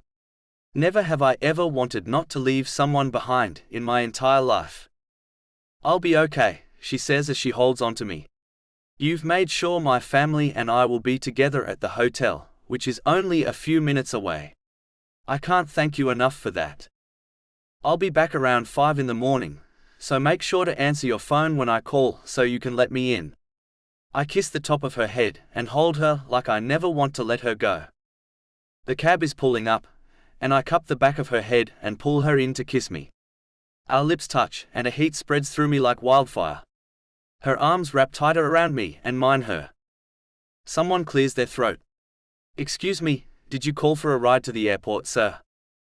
Reluctantly, I release her lips and her body. I'll be back soon, love. Stay strong. She nods and steps back. Bye, Kip. Her eyes are swollen and red-rimmed. I reach out and take her hand. You know what? I can't leave you yet. Ride with me to the airport and then the cab can bring you back here. Come, love. I pull at her and she stands still. I can't leave Kip. It's about to be my turn to go in and see him. I won't leave. She pulls her hand out of mine and I feel alone, completely alone, even though she's standing right in front of me. Call me when you land safely, will you? I nod and feel a lump forming in my throat. Something about this feels so wrong. Payton, I say as she turns away to walk back inside the hospital. I love you, baby. She turns back and gives me a weak smile. I love you too, Kip. Now go do what you have to, and I'll be here. See you in the morning unless you change your mind. I'm not changing my mind, love. See you then. I get into the cab and feel like complete shit. The very first time she needs me and I have to go. My life is running me and I'm not happy about it. My cell rings and it is Silas. Yeah, I answer, not stoked at all to be talking to him. Hey man, you on the way to the airport? Yes, boss. My girl is crying and at the most critical part of her life so far, but I am on my way. You got what you wanted. Now leave me the alone. I'll be there in time for the precious show. I hang up and wish I could throw something. After the doctor informed us of how Tyler was, we all went out and ate. The looks Levi and Blake gave me when Payton told them I got them all rooms near the hospital, but I would have to leave, showed the disappointment they had in me. Levi even came to me afterwards and asked me if there was no way I could make other arrangements so I could stay with Payton. When I told him I had tried everything I could, he let out a sigh that told me he saw how this would all end. I'm not a man who's available for her. I can't always be around. Emergencies can't stop my schedule. And I am not a person he thinks can be counted on. I'm not, it seems. Payton deserves so much more. She deserves a man who can help her through the tough times in her life, and I can't be that man. Maybe I should go on and do the tour and leave her alone. Maybe she's better off without a man who can't be there when she needs him. My father's face ran through my head, and I picked up my cell phone and gave him a call. His voice sounds cheerful as he answers. Hey there, son. How's it hanging? Not so great, Pop. I hesitate as that damn lump moves up in my throat. Payton's brother was in an accident, and he's in the hospital. That's awful. Is he going to be okay? He asks. He's alive, but they aren't sure if his legs are going to work. They won't know for another few hours. The doctor had told us it would be sooner, but he couldn't move them when they checked. How's Payton doing? Pop asks. Not well. And I had to leave. She and her family looked at me with such disappointment, Pop. I can't really take it. I think she might be better off with someone who can be there for her. And why can't you be there, Kip? He asks. The damn tour. Silas is holding me to the contract. He actually told me her family is really none of my concern.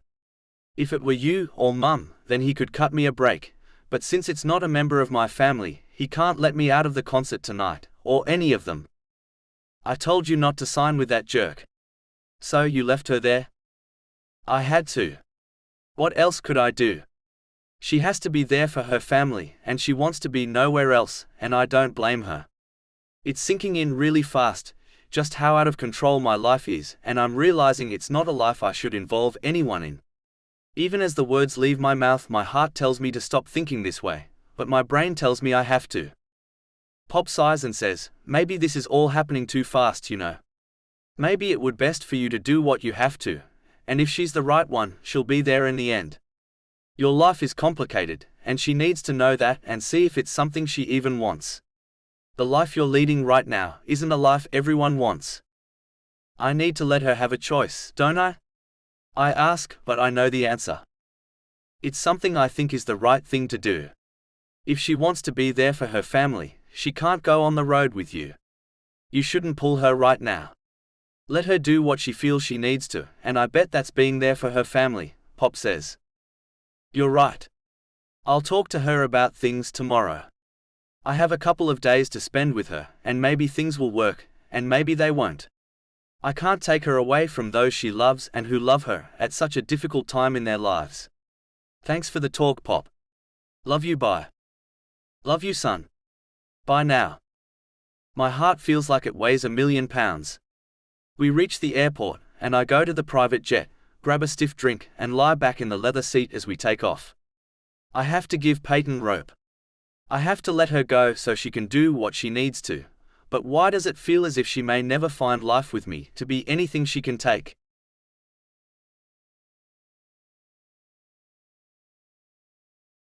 Payton. The hotel room bed is one of the most comfortable I've ever been in, yet I still can't seem to stay asleep. I drift off, only to wake up as I realize Kip's arms aren't around me. His body is not behind mine, keeping me warm and safe. Too quickly, I've become dependent on him.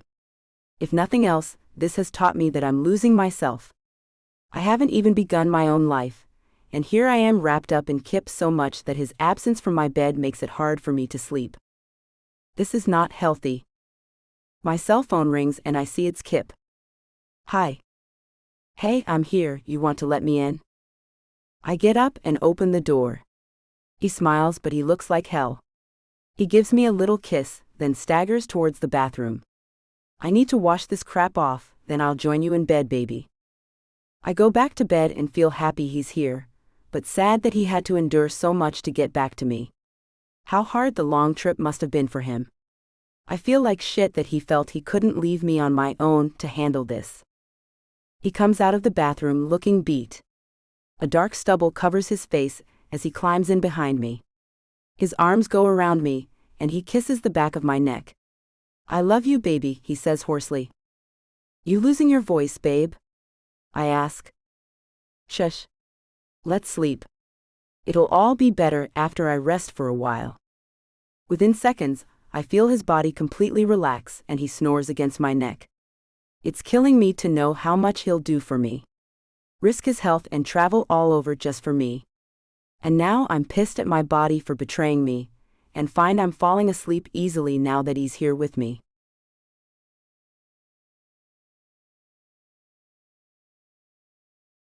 Kip. A knock at the door wakes me up, and I hear a female voice on the other side call out, "Room service." Why didn't I put out the bloody do not disturb sign? I turn my head so I don't shout in Payton's ear. No, thank you. Come back later. Sorry, the lady shouts back, and I assume she leaves. My head falls back on the pillow, and I realize it must be around 10 or so in the morning, and I'm sure Payton wants to be back at the hospital.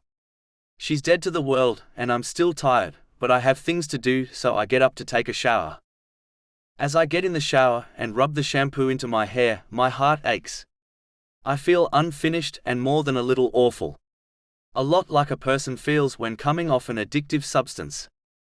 I'll have to fight this hard if I am to live my life in a healthy way.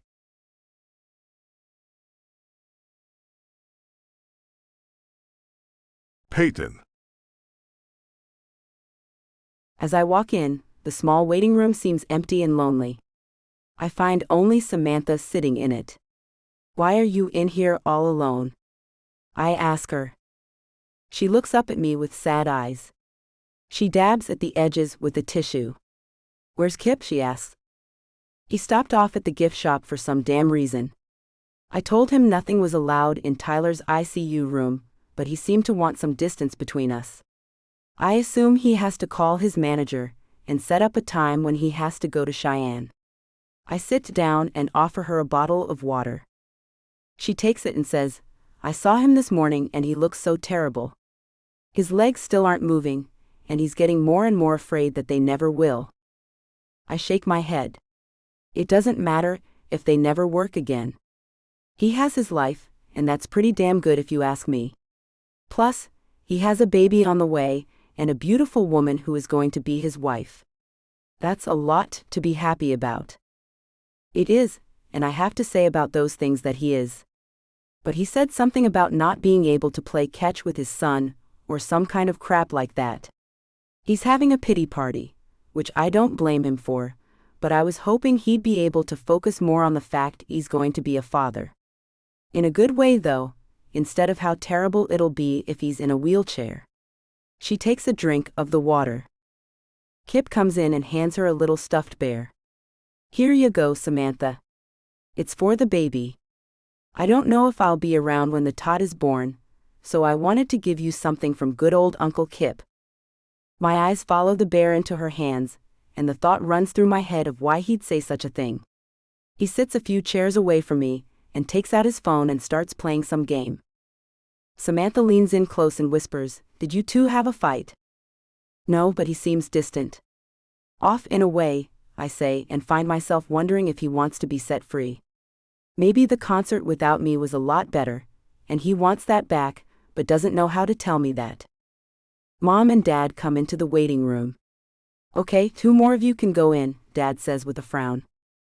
I look over at Kip, who only politely nodded at my parents when they came in. Kip, you want to go? He's not nearly as groggy as yesterday. Nah, you and Sam can go. I'll wait, he says without ever looking up at me. I get up and go along with Samantha, and look back at him over my shoulder. He doesn't seem to be the same man at all, and my heart hurts as I walk away to go see my brother. A young nurse is fusing over Tyler as we go into his room. His eyes go straight to Samantha, who gently hugs him. Hi baby, she murmurs. His hand runs over her still flat stomach and he smiles at her. Their exchange nearly brings me to tears. Not only because I'm happy as hell for my brother and Samantha, but also because Kip isn't looking at me like that for some damn reason. You look better, I say as I push that crap out of my head. I feel better. He smiles and tosses the blanket back, exposing his legs. We see why as he wiggles his sock-covered toes. Samantha started crying, and I jumped up and down and clapped. Tyler? I can't believe Mom and Dad kept this a secret, I say. He shakes his head. I didn't let them in on this yet. I wanted Samantha to be the first to know. It hits me like a brick in the head. He held off, letting his own parents know he isn't paralyzed to tell her first. He holds her the closest to his heart. She kisses his lips so gently, and he pulls her head so she has to kiss him harder. The nurse and I exchange glances, and exit the room to give them time alone. I make my way back to the waiting room, and have no idea if Tyler wants to tell our parents the good news on his own, so I stop at the door. Kip, come here please. He looks up and gets up, putting the phone in his pocket. Yeah, what do you want? His body seems as if he's holding it wrong. As if he's holding it back away from me. I reach out to touch him and he lets me, but he flinches a bit. Hey, you want to get out of here for a while. My brother and Samantha want to be alone, and I see no reason to sit around here. He wants her with him, not me. I would actually. He says as he pulls his arm out of my loose grip. We need to talk. His words make my stomach clench. I look at the ring he gave me, and I can't help but wonder just how much longer I'll be wearing it. He's not acting the same, not one bit. I follow him out to the car, and without saying a word, we go back to the hotel room. Once inside, he sits at the little table and I sit on the edge of the bed. Something's wrong, I say. He looks at me for the first time all day. He stares at me for a while without saying a word. His eyes begin to glisten and he looks away. This is unhealthy. The same words came to me last night, and I think he's feeling some of the same things I have. I agree. His eyes cut back to mine and he blinks the tears back. I'm glad you agree. This doesn't have to be a knockdown, drag-out fight. There is no one who is right and no one who is wrong. This is just unhealthy is all. I couldn't sleep until you came back, I say, and find I can't look at him. Me neither, and I was exhausted when I got back on the jet. But I kept jolting awake, confused and wondering where you were. I didn't like it at all. Then I got here and curled myself around you, and fell asleep in an instant. He gets up and looks out the window. The same for me. I fell asleep easily once you were next to me, I say, and though it hurts, at least we're on the same page. It's as if I love you way too much, he says without looking back at me. I laugh and say, I know what you mean. I find it hard to breathe when you aren't with me. I take in air but feel it's not enough. Then you come in, and boom, I can get oxygen again. It's all consuming and has to be bad. You need to be here for your brother and your family, and I need to fulfill my prior obligations to my band. He shifts his weight, and I can tell this is hard for him, so I help him out. I'll stay home and you can do what you must. I have an interview with a literary agent in a couple of weeks, and it'd be nice not to have to fly in for that. I'd like to be well rested and on my A game for that. I get up and go get a bottle of water. Suddenly my mouth feels dry, and tears keep threatening me. I think this is best for us both. If this is meant to be, then we will learn to give each other the space we need to do our own things. He holds his hand out, and I walk over to give him the bottle of water. He takes a drink and hands it back. I'm not saying break up, but I won't hold you accountable if you decide this isn't what you want. My heart stops. Kip, do you want to be with other women? He shudders and takes me by the shoulders. No. That's not what this is about. This is about the fact we're getting our lives all wrapped up in each other's, and it's hurting us when we have to be apart. This is about learning to exist when we have to be apart. My heart beats again. Okay, for a second there I thought that's what you wanted, and I can tell you now that would really be painful. A hell of a lot more painful than being without you for most of the night was. Kip lets me go and turns away. The thought of you with another man makes me insane. The thought of another night without you makes me that way too, and that thing I know is bad. It's normal not to want your special person not to be with another, but not normal to have them with you all the time. I get what you're saying, and I agree. Life will not always lead us in the exact same direction, and we need to be able to live without each other too. I place the water on the table and go back to sit on the bed. I think it best if I stay the next couple of days with you, then jet over to Cheyenne and finish the tour. In December, you can come to LA if you want to.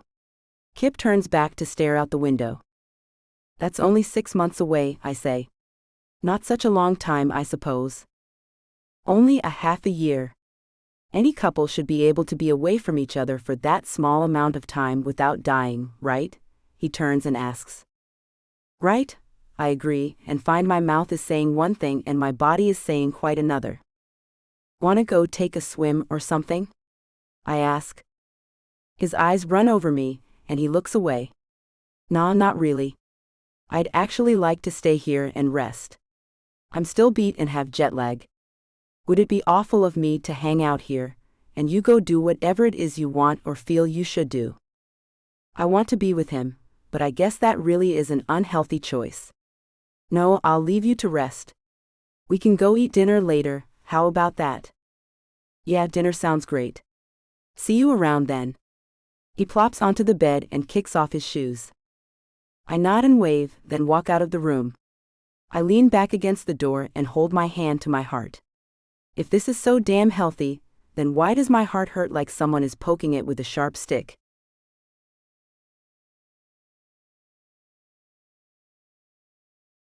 Kip. It seems my addiction to Payton is so much worse than I imagined. I've fallen asleep 3 times and every time I've dreamt of her. I wake up with a jolt and a sweat for the love of God. It's the most ridiculous thing. I get up and pace around the room before going to look out the window. Levi's truck pulls into the hotel and up to the valet. He and Tanya get out, and their 2 little girls, one 3-year-old and one 6-month-old, each get out of the backseat. Levi carries the baby, and Tanya holds the other's hand. The perfect little family they look like as they walk into the hotel lobby. Normal people with normal lives. Why does this thing with Payton have to be all-consuming? Why do I need her so damn much? I wash my face and look at my reflection in the mirror. I hear the door open and realize she's back. I have to stop myself from running out to her and grabbing her up, telling her I'm an idiot and she can please come with me and forget all I've said. She's making a silly sound, and I walk out to find her niece in her arms. Look who I found in the hallway, Kip. The baby looks at me and holds out her little arms. I don't know why kids love me, but they do. I take her and she hugs me. My heart melts as a thought runs through my head. From the corner of my eye, I can see Payton smile, then turn away. So, what is this little beauty's name? I ask the baby, as if she's going to answer me. Her name is Kyla. Their oldest is Kylie. Abby had a brother named Kyle who died in a motorcycle crash 5 years ago. I dare say if they have any more kids, they'll be named some form of Kyle as well. She sits on the bed and takes her heels off. She rubs her feet, and I have to look away so I don't run over and do that for her. I sit on the opposite side of the bed and play with the baby. You look like your Aunt Payton, don't you? I ask the baby and make a silly face at her. She laughs like I'm the funniest person on the planet, and Payton has to look back to see what I'm doing to crack her niece up so bad. Damn it, she's never laughed like that with me. Traitor. I lie back on the pillows and hold her up over my head as she giggles and squirms. Who's the pretty girl? Payton lies next to me and watches the baby's funny reactions to me.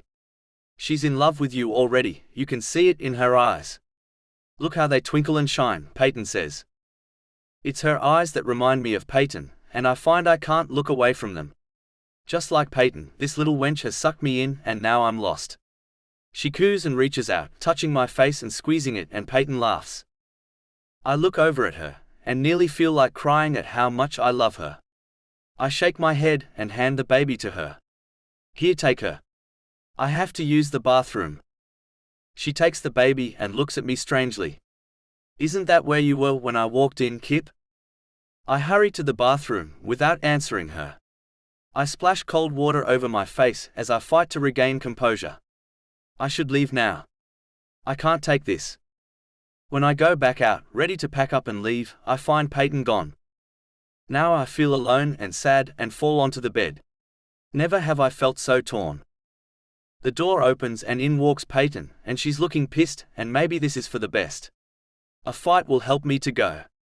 This is just what I need. I hope she's mean and makes this real easy.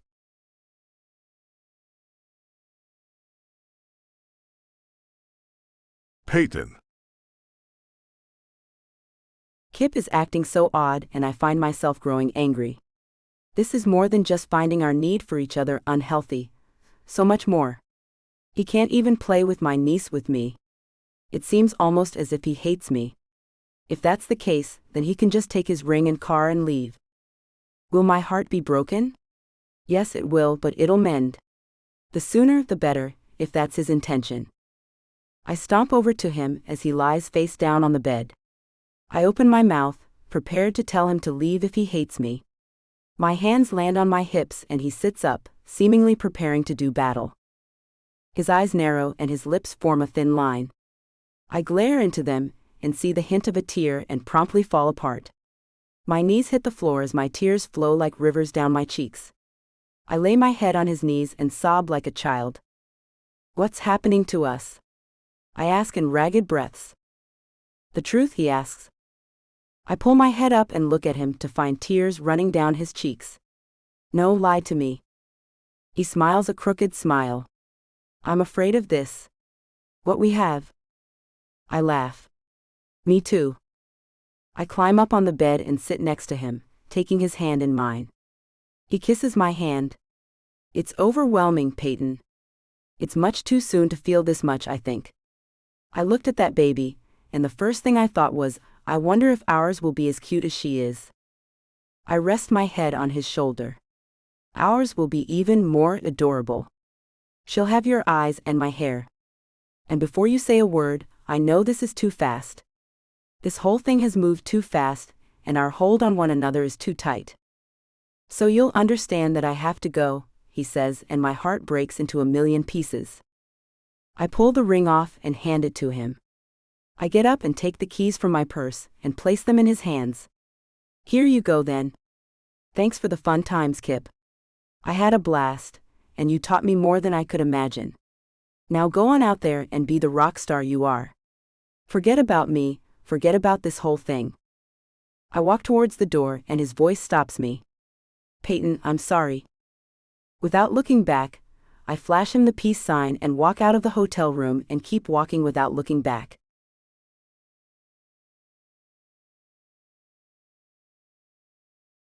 Kip. It's Thanksgiving, and I'm doing the second to last show before our December break. Sometime in the first week of January, I have to decide if I want to sign back up with Silas. He's kept us busy, and I have to admit he helped me through the breakup with Payton. The first week I couldn't sleep and cried a lot. So he brought in a doctor and got me some sleeping pills and anti-anxiety pills. After a mere 3 months, I was able to stop taking them. Does the woman still cross my mind? Only every day and 2 or 3 times every night, but I handle it better than I did at first. I sold the car I bought her. It held too many memories, and I have 13 cars at home anyway.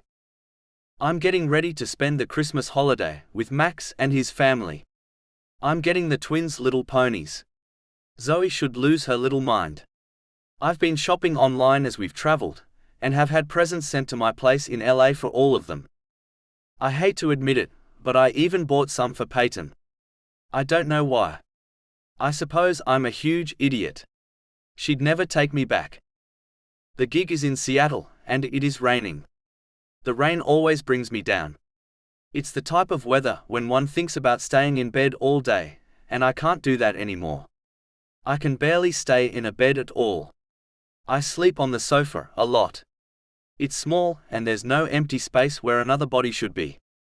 I walk along the sidewalk with the hood on my black jacket. No one recognizes me, and no one can see me as I walk along. It's dark, but lights shine from the different stores. I slow down and look inside the window of a bookstore. Several books are sitting upright on a table inside. One of the covers shows a man looking up into a night sky full of stars. The title is Starstruck, and the author is Kay Reed. A little sign on the table says there's a book signing by the authors of all the books on that table tomorrow. It says they're all new authors, and everyone should come and welcome them to the literary world. I walk on, and think about how Payton said she wanted to write romance novels, and wonder how that's going for her. She was going to find an agent. I wonder how that went. I did check on her brother, Tyler, who made a full recovery and has a little boy now. Silas has his ways of finding out tidbits of information for me. It's hard because I want to forget about them all so bad, but I can't. Why is it that some people come and go out of your life without you thinking about them all the time, and sometimes never again? Payton lingers, her family lingers, and there are times when I think I can smell her. I know I'm crazy, and that's exactly why it had to end. It was all too crazy. No one should ever have that much hold over another person. My cell rings, and I look to see Max calling. "Hey there, bloke," I say as I answer. "Hi, hunky Kip," Zoe's sweet little voice greets me. My voice goes all high as I hear it's her. "Hey, baby girl. How's my best girl?" She giggles and melts my heart. I'm good and being good too. Her brother's voice I can hear in the background shouting, "Newer, she ain't being good." She hit me in the face. "You better be quiet, Zane, or I'll do it again," she shouts straight into the phone. "Zoe," I say. "That's not nice to hit your brother." "Well, he served it. He told me you ain't getting me no pony," she says sulkily. I'm not sure if I can hold onto my secret if she keeps up this torture. Santa has to bring it, but he only will if you're good. Hitting your brother is not good. Oh. I'm sorry. I'll never do it no more, and I'll give him my seat for the rest of my life, she says, and I believe she will. Maybe that'll help. We'll have to wait and see if that works, won't we? Dad wants to talk to you. Bye, I love you, she says. Thanks man, she decks ain't good the little monster, Max says. Girls, I say. Can't live with them. Max adds, can't live without them. I laugh, but it kind of hits at that empty spot in my soul Payton used to fill. So, are you still on for Christmas then? I ask. Sure buddy. That girl would kill me in my sleep if she doesn't get to see her hunky Kip. He laughs, and I hear Lexi ask him something. Tell Lexi hi for me, I say as I find I miss her and how she talks so freely. Payton was free like her. Payton was a lot like her. Oh, this may be a touchy subject, Max says.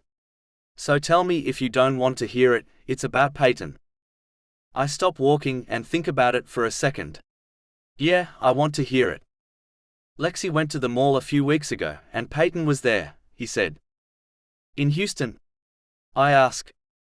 Yeah, she was at a book signing with a group of young authors. They're on a tour around the States. She had no idea who Lexi was, but you sent us those pictures of you too, and Lexi recognized her.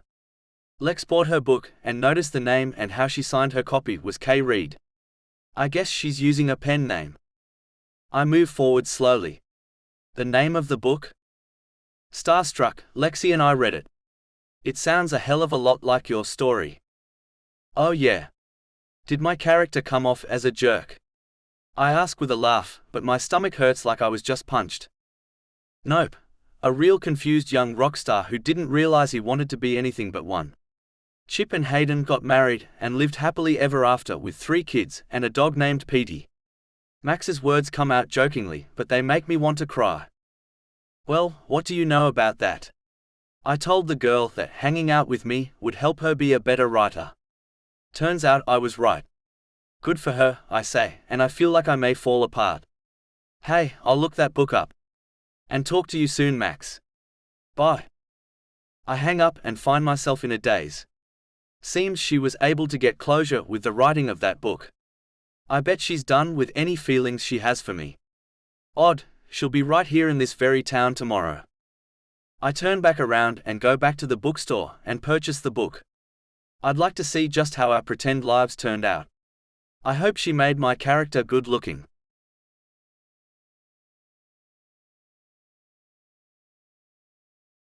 Payton. My back is aching as the tour bus pulls into the motel parking lot in Seattle, Washington. The new author book tour doesn't have us staying in the type of accommodations big wigs stay in. The little motels offer subpar mattresses, and my back is not happy. Thank the Lord this is the second to the last stop. The next one is in Los Angeles.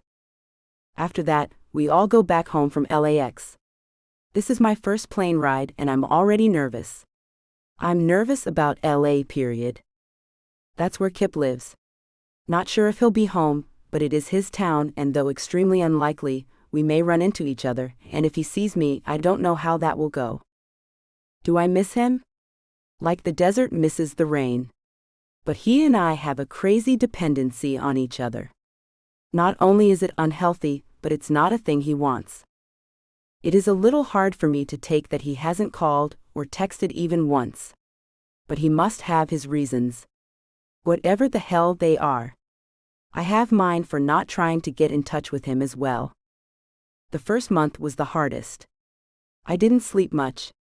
Then one night I did. After that, it got easier and easier to be alone. Not that I'm ever really alone. I found it therapeutic to write a fictitious story about Kip and me and what we had. It was brilliant and brief, much like a shooting star, but the effects will last a lifetime. I wonder if he ever even thinks about me. As I go into my small motel room, I flip on the television. The local evening news is on, and I sit on the edge of the bed and watch it. I'm curious as to what type of weather we'll have for tomorrow's book signing. This is Seattle after all, so I suppose rain is in the forecast as always. A commercial comes on and I turn to unpack my bag and pull the dress I'll be wearing tomorrow out and hang it up. Music fills the air as the commercial comes on, and I look over my shoulder to see the words Kip Dixon on the screen. The music is from one of his songs, and it seems he's playing a concert right here tonight. Why did my stomach just flip? It's not like I could go if I wanted to. He hasn't attempted to contact me in the last 6 months. It's obvious he's put me out of his mind and behind him. Just as I feared it would happen. For some damn reason I feel more alone than ever, and tears just start flowing. I sit down and start bawling like a little girl who just found out her puppy got ran over. I feel so stupid. It was just his damn name. I must be hormonal or something. Even though the commercial is over, I turn the television off. I can't risk seeing the commercial again. I go to the bathroom and start filling up the bathtub. I'll take a nice bath and soak my memories of him away.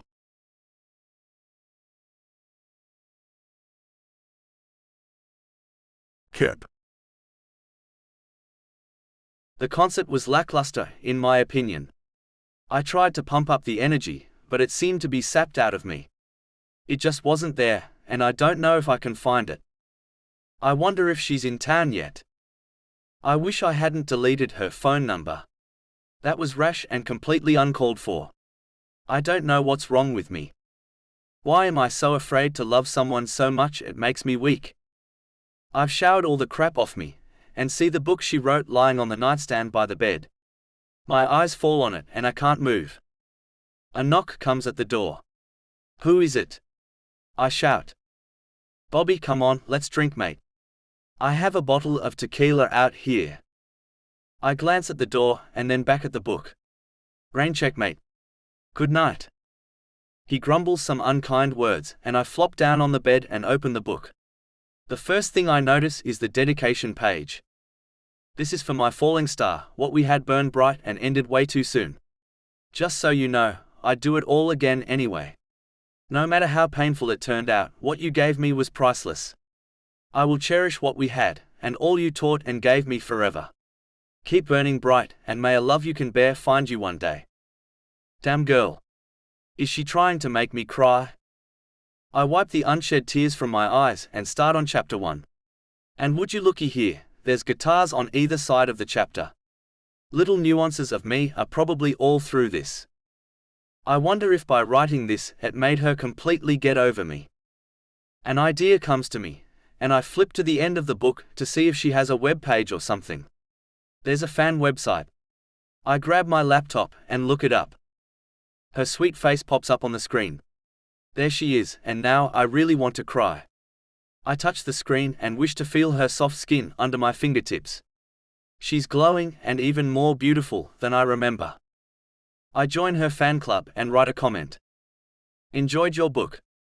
I think I know the couple you were writing about. They remind me of a relationship I had once, but fear messed it all up. Anyway, I am your new #1 fan. And always will be. I hope you find love too, P. Reed. I thought it was clever to use a K as your first initial, and I get it. I know she doesn't read this stuff, but it makes me feel slightly better about writing it anyway. Somehow it feels like we are still in communication. I wonder if she'd like that. As I go through her website, I see that the book tour she's on ends in Los Angeles the day after tomorrow. It's at Skylight Bookstore near Hollywood. I laugh out loud as I recall how her brothers called me Hollyweird. She called me pop rock, and I secretly loved it. She stopped calling me that though, towards the end. It was as if she was gaining respect for my music. It makes me feel like writing a song about her, since she wrote a book about me. It's only fair after all. If she can mimic Taylor Swift, then so can I. Grabbing the small pad of paper and a pen from the nightstand, I write down the things that stick out in my mind about her. First I write, summer girl. That's what I think about when I allow myself to relive our short time together. Her hair is blonde and reminds me of the summer sun. Our camping trip and the river also remind me of summer. Her naturally tan skin and long toned legs. Well, they just remind me how good they felt when they wrapped around me. I shake my head to clear it. This is a bad idea. It will only lead me to dream about her, and that always ends with me waking up and grabbing at the bed to find her. And she's never there and never will be again.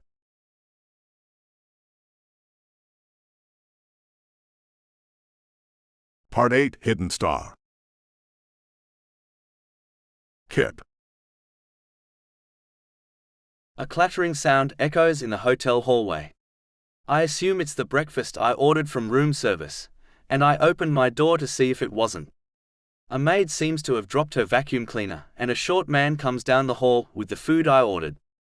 "Good morning, Mr. Dixon," the man calls out as he approaches me. "Fine morning, don't you agree? I have a bit of a hangover from a little too much partying after last night's show. I haven't done a lot of it, but with Payton in the same town as me, I kind of freaked out and drank too much." "It's okay," I mumble as I open the door so he can come in and set the stuff on the table. He hands me the newspaper as he walks by. "See, you had yourself a good bit of fun last night." "It was okay, nothing great," I say, and open the paper to see my fake face on the front page. There's Gina, an old kind of girlfriend of mine who surprised us by coming on stage and singing a number with me.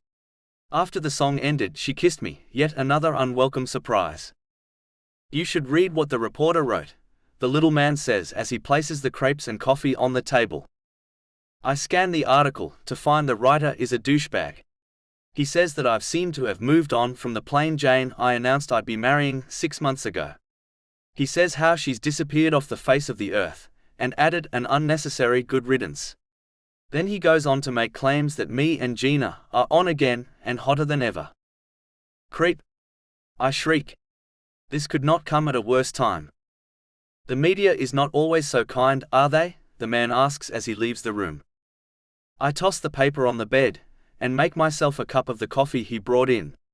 I can't believe Payton is in town and most likely will see this. My cell rings and I see that it is Gina. Mistake number 7000, giving her my number. I answer though, as she must be furious about the newspaper as well. "Hi Gina." "Hey there lover," she says with a giggle. "When do I get a ring and propose to on stage?" An unsettling laugh I make. "So, you've seen the paper?" "I have, and man, that kiss looks good. Don't you agree? I should make my way to your hotel room and try that out again." Her words end in laughter, but I'm not sure she's joking. "About that, Gina, I'm sorry. I hope that doesn't get you in trouble with the latest boy toy." "I'm free at the moment," she says. "Unless you want to make that story real, that is. I've missed you, Kip. That was a lot of fun what we did last night." "Is that why you showed up unannounced?" I ask. "Because you miss me." My body is tense and my mind races with all the reasons why I should take Gina up on her offer, but my heart still belongs to Payton. We were good together, and since we're both in the same industry, we could help each other out.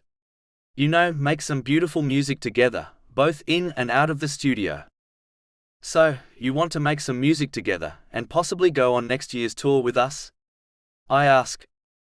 Her voice goes shrill as she squeals, "Kippy, would that be something you'd like?" "I'd love it." I bet she would. She hasn't had a hit in 3 years. "I guess you should know. I'm not sure if I'm signing back on with my manager. I'm not sure I want to keep doing this kind of music. I'd really like to make my own stuff, give that a shot." I pause and wait for her groan. She does not disappoint as she groans loudly, then says, "Kip, that's such a bad idea. I mean, you rock, man. Why not keep that going?" "Because it leaves me empty. My life has been run by other people since I can remember. I'd like to try running it myself and see where that takes me. So, I won't be taking you up on either of your offers, Gina. Thanks for thinking of me though. It's flattering." "You still have it for plain Jane, don't you?" she asks with a monochromatic tone. "I'd appreciate it if you didn't refer to her like that. Payton is a sweet and wonderful woman who took my heart. I let her down, right when she needed me the most. That's the reason I want to get in control of my life. It's likely she'll never trust me to be in hers again. But someday I'll find another, I hope, and I want to be settled for her, not living a life that runs me. You don't see me in that role? Gina is tall and blonde, gorgeous in every aspect save one. She's a user and always has been. All she really wants is to use me, to get her somewhere in this business she's been unable to get to on her own. I could lie to you and tell you maybe, but the truth is no. You and I don't mesh well, if you'll recall. Only because you refuse to take me on the road with you. Even as a person who sells your damn t-shirts. Yeah, so why do you think that was, Gina? Because you are a jerk. And on to the name calling. Okay, it was all me and not you one bit. I'll take the blame. Anyway, nice talking to you. Sorry about the photo in the paper, though I doubt you are. It seems to me you may have had someone ready to take the damn picture. Manipulating always was your game, Gina. Sorry, it's not going to work out for you this time. Bye. I end the call and toss the phone on the bed.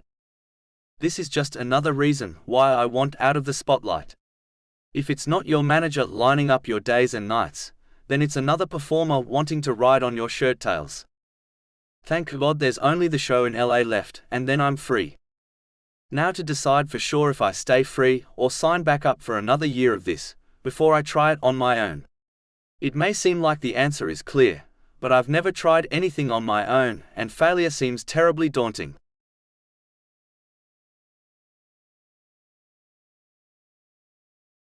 Payton. The line to get my and the other 8 new authors' books signed goes out the door of the bookstore and around the corner. Seattle is such a wet city that they sell more books here than just about anywhere else. It seems that with this tour, I may become a real author, make a real living out of this thing. I shudder with a chill as I think about the future. How nice it would be if I can really make this work. How much easier it would make my life if I could work from home. Especially now. One of the men standing in line pulls a newspaper from under his arm and opens it up to read while he waits. A teenage girl drops her copy of my book in front of me. So is the guy real? In my head he is, I answer with a laugh. What's your name? Abigail Sweeney, she answers. I kept picturing him as I read. You described him so well, it was like he was a real person. Is that your story? I look at her and smile. I'm not married and don't have kids, so it's not my story. It's just a figment of my imagination, that is all it is. I have a very active one. Attractive guys run rampant through it. I hope you'll be reading my next book. I will, she says and grins. Want to give me a hint of what it's about? Now, if I told you, I'd have to tell everyone. Thanks for coming, it was really nice meeting you. Abigail Sweeney. She turns with a bit of disappointment in her dark eyes. I watch her leave and see the front page of the newspaper. The guy in line is holding up and my heart stops. It's Kip and some woman kissing. My stomach clenches, and I have to get up and run to the bathroom. People ask if I'm okay, but there's no time to answer. I'm about to lose my dinner. I run into the ladies' restroom and find an empty stall just in time as it all comes up. It's been a while since I've thrown up. It was really bad at first, I threw up every day. Then it got all better, but seeing him like that got to me. He sure moved on fast. I run cool water over a paper towel and hold it to my forehead. A lump forms in my throat as I look at my reflection. That girl was so much prettier than I am. Her body was fit and thin. She was perfect. I suppose he deserves someone like that. Another one of the new authors comes in. She's a woman in her 40s and motherly. Are you okay, Payton? Now I am. Just had to puke for some reason, I say as I toss the towel in the trash. She gives me a motherly pat and walks me back into the bookstore. Are you nervous? Not anymore, I say as I take my seat again. Thanks for your concern, Mrs. Simpson. The hours pass quickly as the line of people thins out, and the end is near. Our tour bus pulls up front, and we put the chairs away and go out to get on it and go to Los Angeles. My stomach clenches again as I think about running into Kip and that woman on the streets of LA. Gosh, I'll die if that happens. I pull on my jacket and head out to the bus. All are on board and the driver pulls away. A sudden hard tap on the bus door makes him stop. He opens the door, and the lady from the bookstore tells him something. He looks back at me. "Payton, she wants you for a second." Confused, I get up and see what she could want from me. As I step off the bus, I catch a glimpse of someone standing at the side of the bus in a black hooded jacket. I look at the woman. "What did you need?" "This person asked to see you and begged me to stop the bus." I turn and ask, "Did you want me to sign your book?" The person pulls my book out of the inside of their jacket and hands it to me. I look back at the lady. "I don't have my pen with me." "I'll get one, I'll be right back," she says as she dashes back into the bookstore. "You just about missed me," I say with a smile. The fact is, though, I'm beginning to get creeped out, as the man or woman hasn't seen fit to pull the hood back or speak. I can't see the person at all. "What's your name?" "You know, so I can write it in the book." No answer, and the lady comes back out and hands me a pen. "Here you go, Payton." I look at the person again. "Okay, you don't have to tell me your name. I'll just sign it." "I guess you're shy, I get it. Thanks for coming all the way down here to see me. I hope you enjoy the book and become a fan. You can't ever have too many of those." I sign the inside cover and hand it back. I focus on the person's hand. It looks like a man's hand. I look back at the lady as she says, "There you go, sir. I hope you have a wonderful day." "Thank you, sir," I add, trying my hardest to see him under the dark hood. "Have a great evening." I turn to go back onto the bus and feel a chill run through me. I glance back to see him still standing there. I bite my lip and want to grab the hood and pull it back, but that's too crazy, and the bus driver coughs, making me turn my attention back to him. I climb on board and take a seat by the window so I can see him. Perhaps he'll drop his hood as we leave. He steps up on the curb and turns his back to the bus and walks slowly down the wet sidewalk. His head shakes slowly.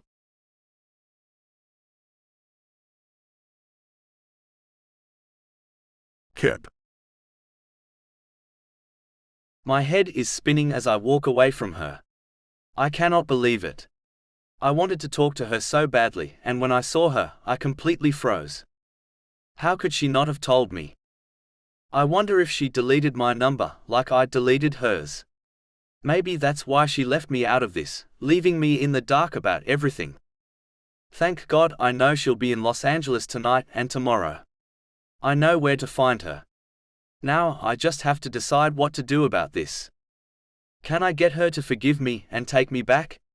Can I get over my fear of needing her too damn much and make it work with her? Should I leave her alone? She's done fine on her own so far. Seeing her again reminded me of the all-encompassing need I have for her. The thought that it's unhealthy seems to be fading to the back of my mind, rather than the front where it usually resides. She may not need me now, but she will. I should be with her, not pretending she doesn't exist. She doesn't deserve this. I take my cell out and call Silas. "Hi Kip, what can I do for you today?" "Payton is on a book tour.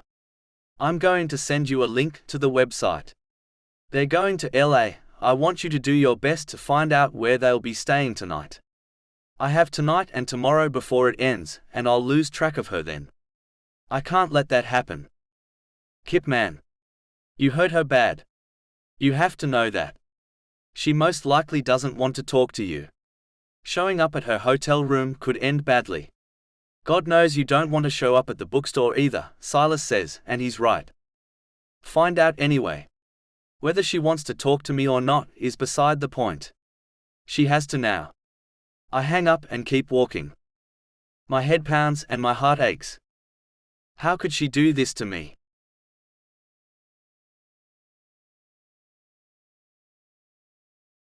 Payton. I can't shake the feeling of unease the thing with the hooded man gave me. We're coming into Los Angeles now, and the night lights are bright. The highway is still pretty busy. I'm sure our motel will be equally as crappy as the rest have been. so getting off the somewhat comfortable bus is not a thing I'm excited about doing. My mind wanders as I look at each exit sign. Which one leads to Kip's home? My stomach growls, as it's been hours since I've eaten and what I did eat at dinner. I hope there's someplace that delivers, and not any more damn pizza. Geez, I'm tired of pizza. That seems to be all any restaurant will deliver. I want steak, potatoes, and a large salad, as well as a monster glass of iced sweet tea and some pecan pie. I can't wait to get back home to Texas. The tour has been long, and it's just been a little over a month. I don't know how Kip and his band can do a year-long one. Granted, they stay in much better accommodations than we have, but still. My agent said I only had to do this one tour, and she'll never make me do it again. My situation will make that too difficult anyway. I won't be able to leave home for extended periods of time. The driver takes an exit, and before I know it, we pull into another dump and he lets us out. As we file out of the bus, I get another chill. I hope I'm not getting a cold. The night clerk greets us as we enter the small office. "Hello, how's everyone this evening?" We all mumble that we're fine, though all of us are tired and just want to sleep. Well, not me, I want to eat and then sleep. One at a time, she hands us the key to our room. I step up to get the key, and she smiles at me. "Miss Reed?" I nod. "That's me." I hold my hand out for the key. She places it in my hand and has a shit-eating grin on her face. "You are in room 13. Someone sent you some things and I placed them there for you. Must be my parents. I know they're happy this is the last stop on this tour. Home tomorrow." "Yeah." I throw my hands up in the air and do a little dance as I walk away. It's chilly as I walk back outside, and I pull my jacket tight around me. I open the dingy door and turn the light on. My mouth drops open, and my heart stops as I see what was sent to me and delivered to my motel room. What the hell does this mean?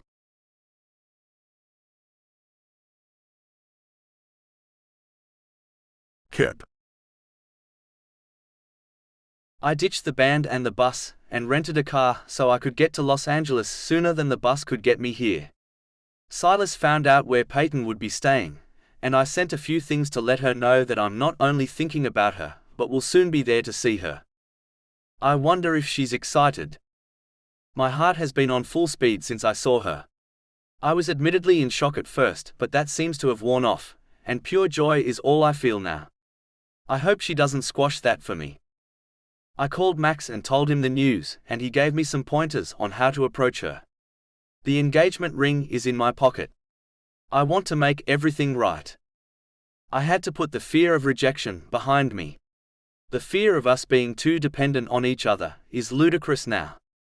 Her need for me should override whatever she feels about me, and what I did to her. As I pull into the tiny motel parking lot, I'm appalled that she's staying in this rat trap. If she'll come with me, I'll take her to my place tonight. This is not a place I want her to be. I pull up in the parking spot in front of room number 13, and find I'm shaking. My stomach is in knots, and my hands are even sweating. Shit. I have to regain my composure and present myself as a stable person, not a nervous idiot. With a quick slap to my cheek, I try to bring my head back into what it is I have to do, and how I have to take charge to get it done. Payton has been known to be on the stubborn side, and I can't let her get into that place about me. I knock hard as there are no lights on, and she may be asleep. I can't wait until tomorrow though. I can't take the chance. I'll have to go all the way back to Texas to find her. A light comes on inside, and my heart pounds so hard I can't hear anything. The door opens, and there she stands in an oversized pink t-shirt. She rubs her sleepy eyes. "Kip?" I pick her up and walk inside, kicking the door shut behind me. The small room is filled with the red roses I sent. "I've missed you, Payton." My lips touch hers and she pushes against my chest. "Stop. Let me down." I do as she says, and I don't want her to get upset with me so quickly. "Sorry, baby.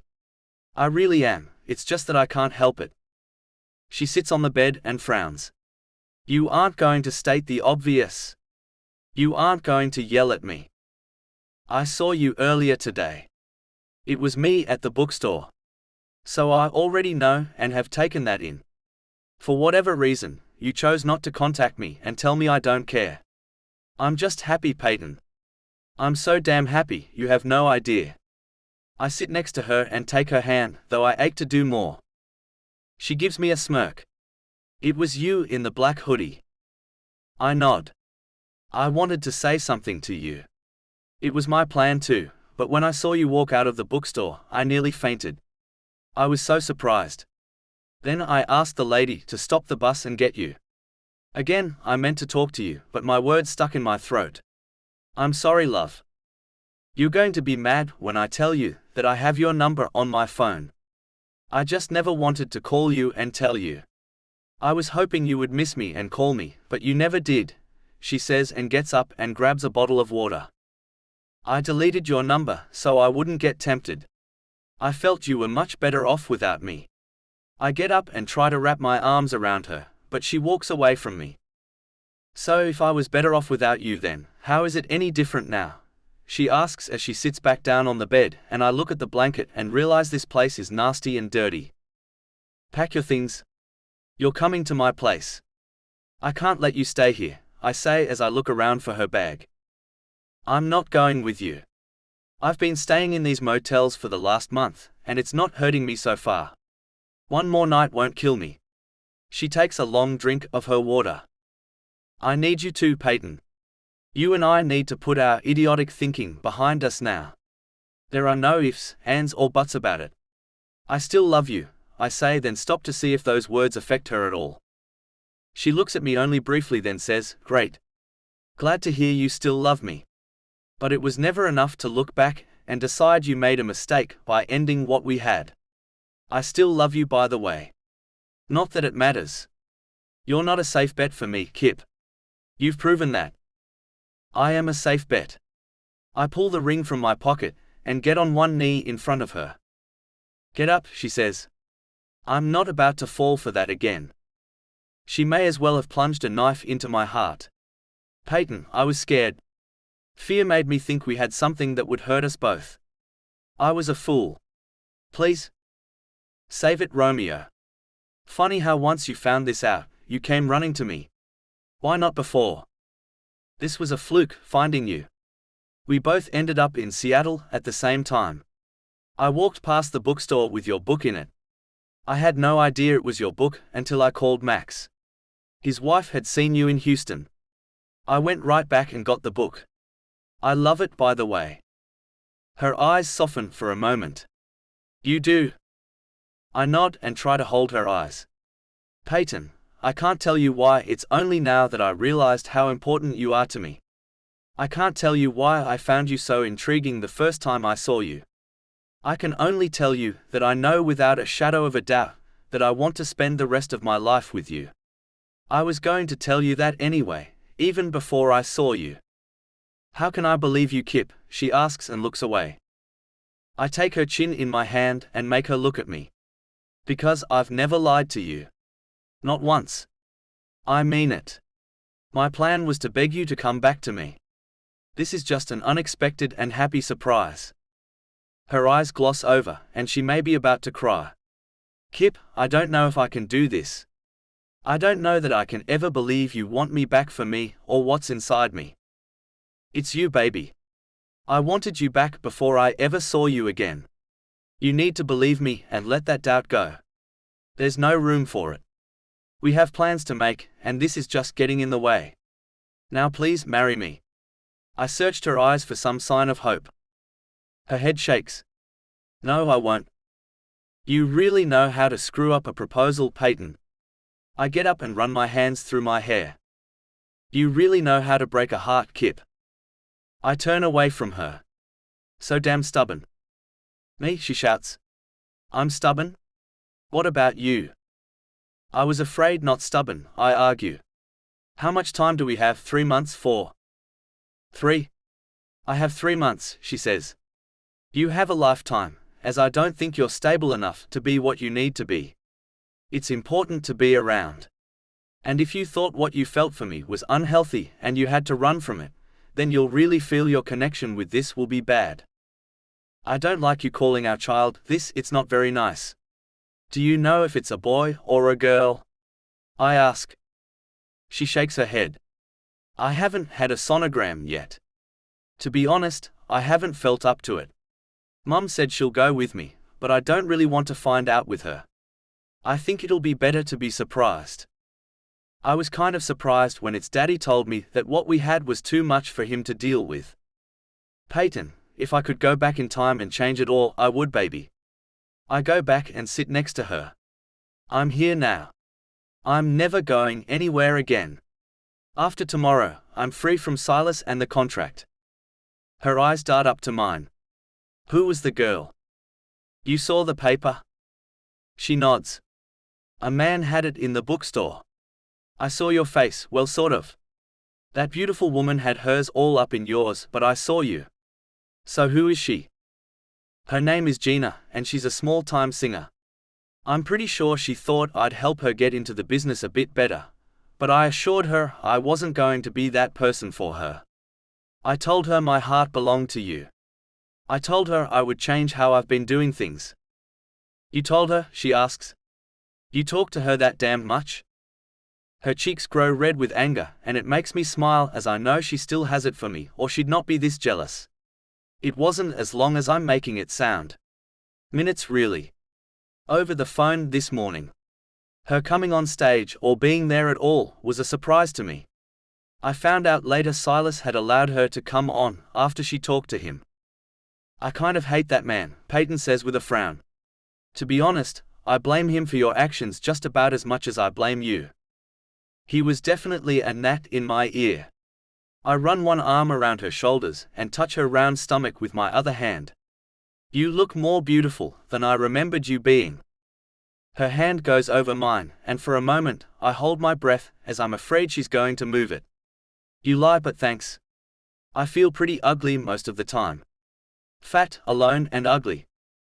My heart aches, and I run the arm around her shoulders up and cup the back of her head to make her look up at me. You couldn't be ugly if you tried, and you aren't fat at all.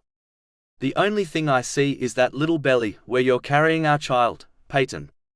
I swear to you that you're gorgeous. You glow, sweetheart. Her eyes twinkle a little. If I was to take you back, you have to know my brothers would give you a hard time. Maybe even a punch or two. I deserve it, so I'll take whatever they feel I deserve. I messed up. I should have never been so weak. I really do feel awful I did that to you, at the worst time in your life, Payton. I really do. Her mouth is mere centimeters from mine, but I must wait before kissing her. How can I trust you to stay with us? How can I ever feel safe about it? If I build our lives around you and you decide it's too much for you, then what? Not only do I have my heart to protect now, but my child's too. Her eyes search mine, and I feel terrible. That's my child too, you seem to forget. I'm not about to freak out over feeling completely in love with my own flesh and blood. I might be a bit of a fool, but I'm not a complete one. So go ahead and ask me what you know you want to, Payton. My hand on the back of her head pushes her face a tad bit closer to mine. I'm really afraid, Kip. I'm not kidding about that. Her lips tremble, and I know she's afraid I'll end it again. You'll have to trust me, baby. I swear I won't freak out this time. So ask me already and end this torture, I say and lick my lips. What if I don't? Well, then I'll have to continue to argue my case until you see fit to give this idiot another shot. The hand I have on her stomach I move, running it up over her stomach and then to her breasts. Her breath hitches and she smiles. This is probably the biggest mistake I'll ever make. Kip, will you kiss me? I will, but you must promise to marry me first, Payton Gale Reed. I pull the ring back out of my pocket and wait for her answer as I hold her so close I can smell the sweet cinnamon on her breath. Her hazel eyes are more green than brown right now, and they dart back and forth as she thinks. Finally she blinks a couple of times. Yes, Kip. I will marry you. My lips touch hers gently, and I feel like I'm home for the first time since she and I parted ways. I feel whole again. The emptiness inside me fills as I pull her into my arms and run my hands through her blonde curls, which have grown a good 4 inches since I saw her last. As we kiss, I run my hand with the ring on the pinky down her left arm and place the ring back on her finger where it should have never left in the first place. Gosh Kip, oh I've missed you. Her body stiffens, and I find that a little odd. Kip, I should probably tell you this. Please, don't let it be that she slept with another guy.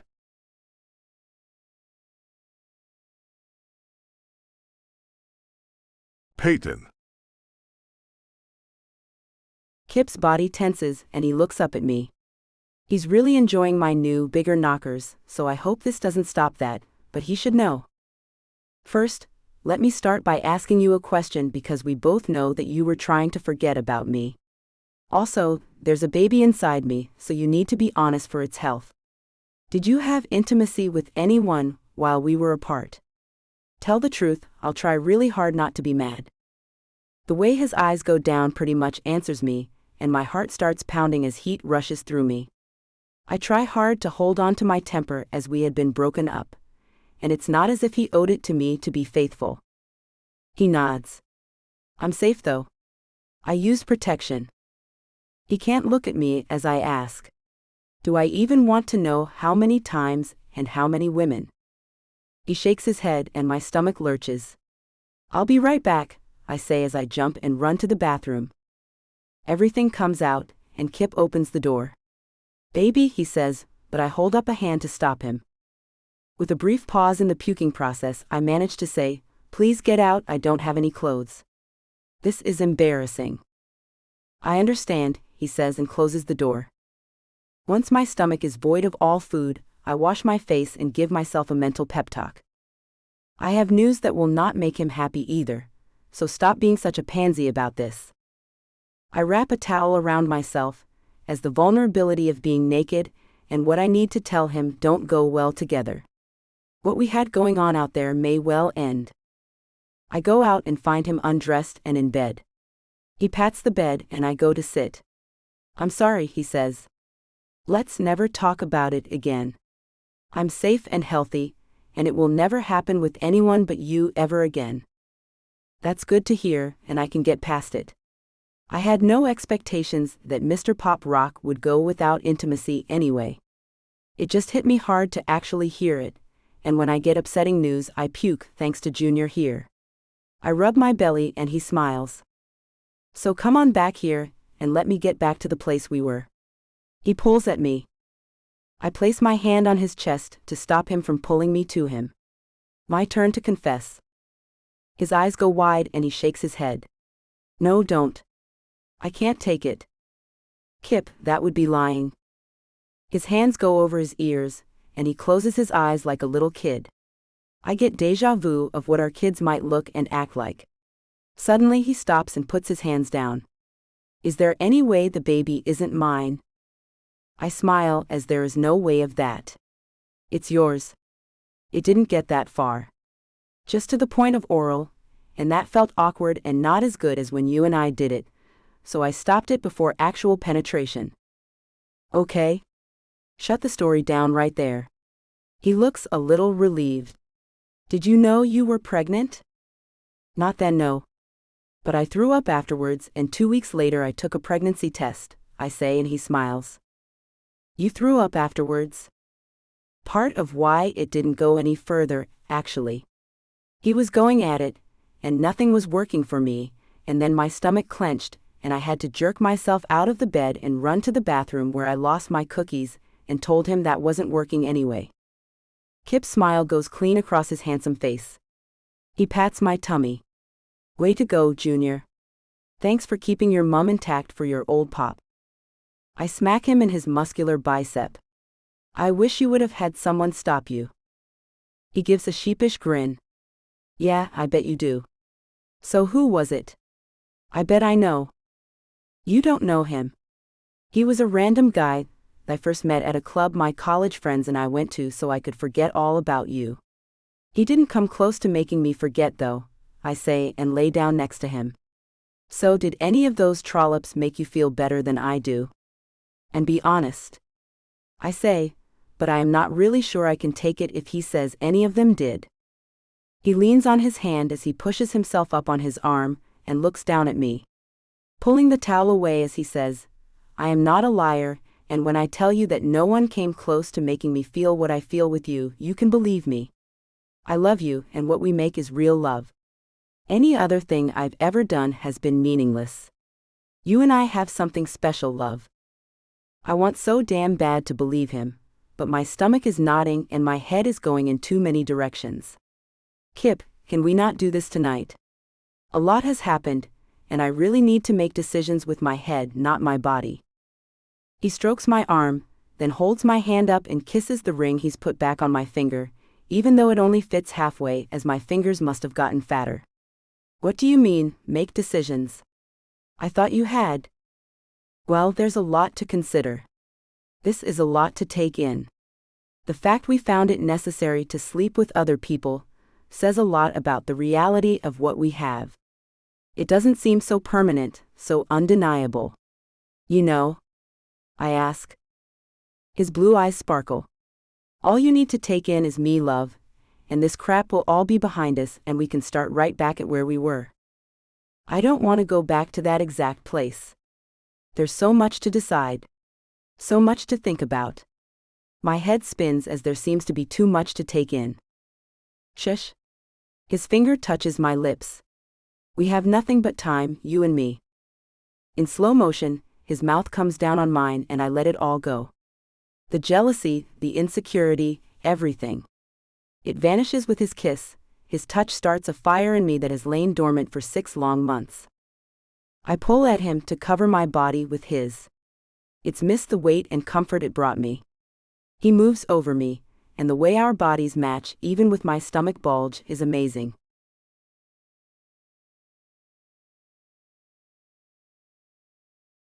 Kip. Payton sleeps like a dead woman. She has her book signing today, and I need to get to my place and have things prepared. I haven't been home in nearly a year. I dress quietly so I don't disturb her. I jot down a quick note and then grab her phone and text mine, so I'll have her number again. After the signing, I'll pick her up and she will come home with me. Has she agreed to that? No. Will she? I'll simply give her no choice. The woman is hormonal as hell. The fact is, she shouldn't even be making decisions for herself. I do believe she would actually cut her own nose off, despite her pretty little face. The engagement ring I gave back to her doesn't fit all the way on her finger, as it must have swollen with the pregnancy. She's wearing it just to her knuckle, and I fear she'll lose it. I don't particularly want her to. I could buy her another, but this one is special. I'm taking it to get it made to her size now, so she can wear it comfortably. When we pick it up, we can pick out our wedding rings. It'll be fun. Out the door I tiptoe and blow her a kiss, and then I leave.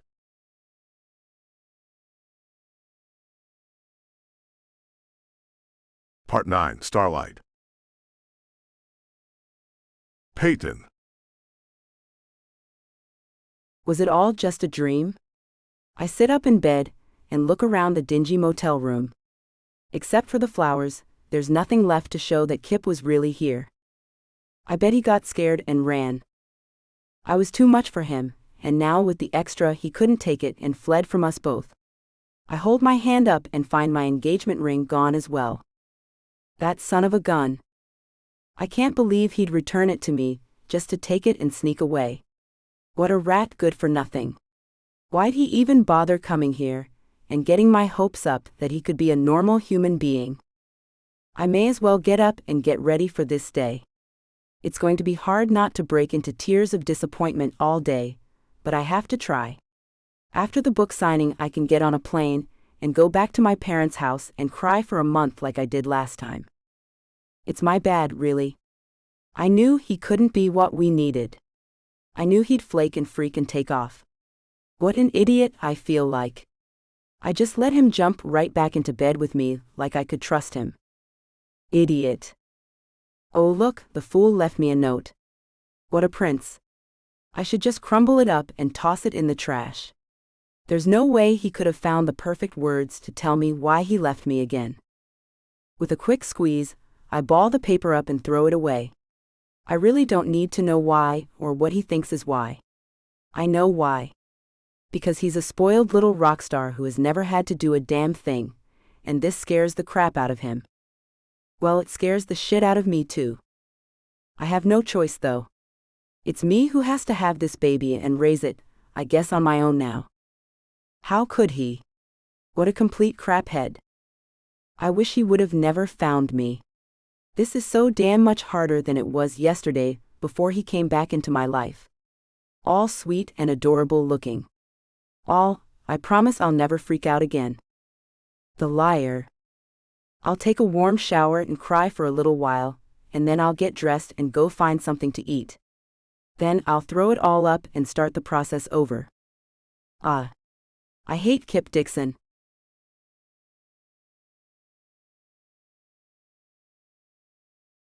Kip. Life is great again. Payton and I are back on track and things couldn't be better. I called my parents and told them the happy news about us having a baby, and they were over the moon about it. I called the Tesla dealership in Austin and they still had the car I bought her there. So I bought it again and it's going to be delivered out here in a few days. That should make her happy. Tonight is the last gig on this tour and after that I'll be free. I started writing on my own this morning and hopefully by the end of the coming year, I'll have a few songs done. For the first time in a long time, I'm looking at the future with such a different mindset. I'm going to be a father. Glancing at the clock on my bedroom wall lets me know it's 10 o'clock. Payton should be up by now. I'll just text her and see if she's up. Maybe she'll feel like breakfast. Are you up? Poor thing, she was dead to the world when I got up this morning. I suppose our activities of the night wore her out. She's been without for 6 months. I'm sure her body was exhausted. My bedroom has a little room attached to it. I have a bunch of guitars in it right now, but we can change it into a nursery for the baby.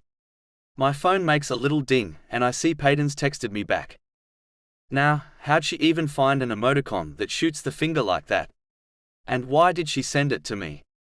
Does she think it's funny or something? What's that about? I text back. Her sense of humor is a little crazy. I'll leave to get back to that rat hole of a motel and pick her up.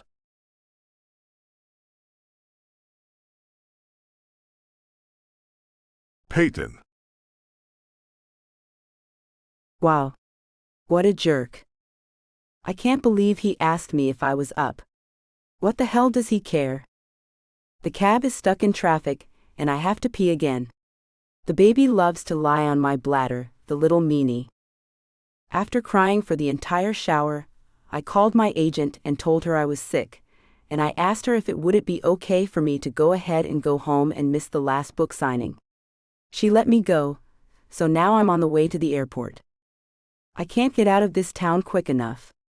My phone makes a noise, and I see he sent me another text. What a jerk. He wants to know my emoticon of a smiley face flipping the bird. I text back, screw you. There, that should spell it all out for him. Why can't he just leave me alone? Why would he bolt on me, and then want to keep in contact? Oh, I bet he thinks he can still be a part of the baby's life, and that we need to get along for the kid. Well, good luck with that. We'll see how often he comes to Texas to see the baby. How am I supposed to see Kip and not cry my eyes out? I can't do it. It's impossible. No, we're both better off if he leaves us completely alone. My phone dings again, and I look at it to find a bunch of question marks. So I text back. Just leave me and the baby the hell alone. I turn my phone off. I can't take any more of this. I'm about to burst into tears again, and the cab driver will most likely think I'm insane. I feel a bit insane anyway. Why do I have to love him so damn much? This would be so much easier to take if I didn't crave the man. His touch set me right back on fire. But that will never happen again, and now the tears are flowing and I know the sobs will follow. Oh my, I'm a mess.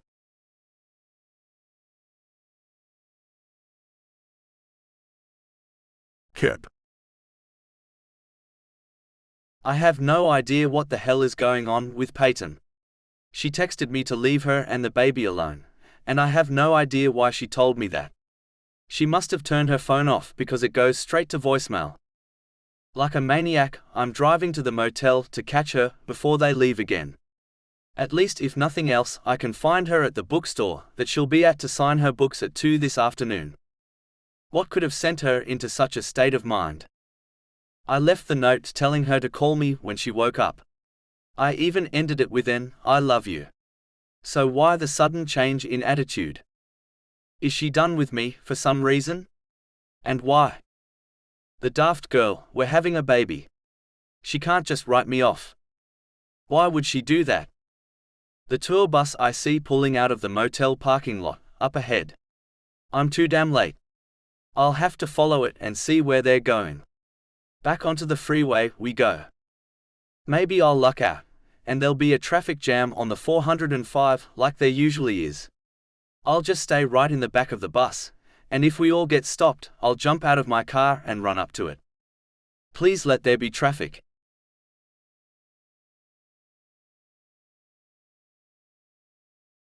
Payton. I don't know if it's because I'm all hormonal from being pregnant or what, but I can't quit crying. I'm hiding in a bathroom stall at the airport and cannot seem to stop the tears from falling out of my damn eyes. My heart keeps telling me to call Kip and beg him not to leave me again. But my pride says I can't do that. My head is all mixed up about what the right thing to do is, and it tells me to just go back to Texas and forget about him. How am I going to do that? In 3 months, I'm going to have a constant reminder of the man. My little baby will probably look just like him, and I'll cry every single day. Poor kid's going to think its mother is a crazy person. To top it all off, my flight couldn't be moved up because of stupid holiday bookings. All flights are full, and I have to wait until 8 for my original flight tonight. Stupid Thanksgiving. So here I am, stuck at the airport for the next 8 hours. I need to talk to someone. Mom, maybe? I'm a little afraid to turn my phone back on, as Kip must have blown it up.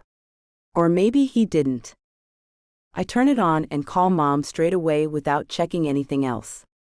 I don't even want to see if he has tried to talk to me anyway. Hey baby girl. Mom answers. Mom, I start bawling. What's wrong, she asks. The words won't come out. Only big sobs and sniffles. Payton Gale Reed. You suck that up and tell me what's wrong. You're freaking me out. Kip, I saw Mom. I wail again. Kip did what? Did you talk to him, she asks. I did more than that, and he still left me again. Aha, I managed to get out. And he left. Stop crying, she shouts through the phone. Damn it, Payton. I try to suck it up, and I grab some toilet paper and blow my nose. I flush the paper and try to speak again. Mom, it's really over. He knows about the baby, and he spent the night with me and gave my ring back to me. But he was gone this morning, and so was my ring. He bugged out on me again. Oh, baby. I'm so sorry, sweetie. I just want to come home, and I can't yet cause of stupid Thanksgiving travelers. So where are you, she asks. In the bathroom at LAX. Is it nice there, she asks. In the bathroom? I ask, confused. I guess it's pretty nice as far as bathrooms go. No, in LA. Is it nice in LA, silly, she laughs. I haven't really noticed. We came in after dark, and I couldn't see much on the cab ride to the airport because I was crying the majority of the time. I sniffle, grab some toilet paper, and wipe my eyes. Somehow, just having Mom on the phone is making me feel a little bit better. At least the tears have stopped, and I'm getting the sobbing under control. Okay, now tell me why Kip would come and find you just to dump you again. I don't know. And the tears are back. Crap. Okay, stop crying. It's all going to be okay, Payton.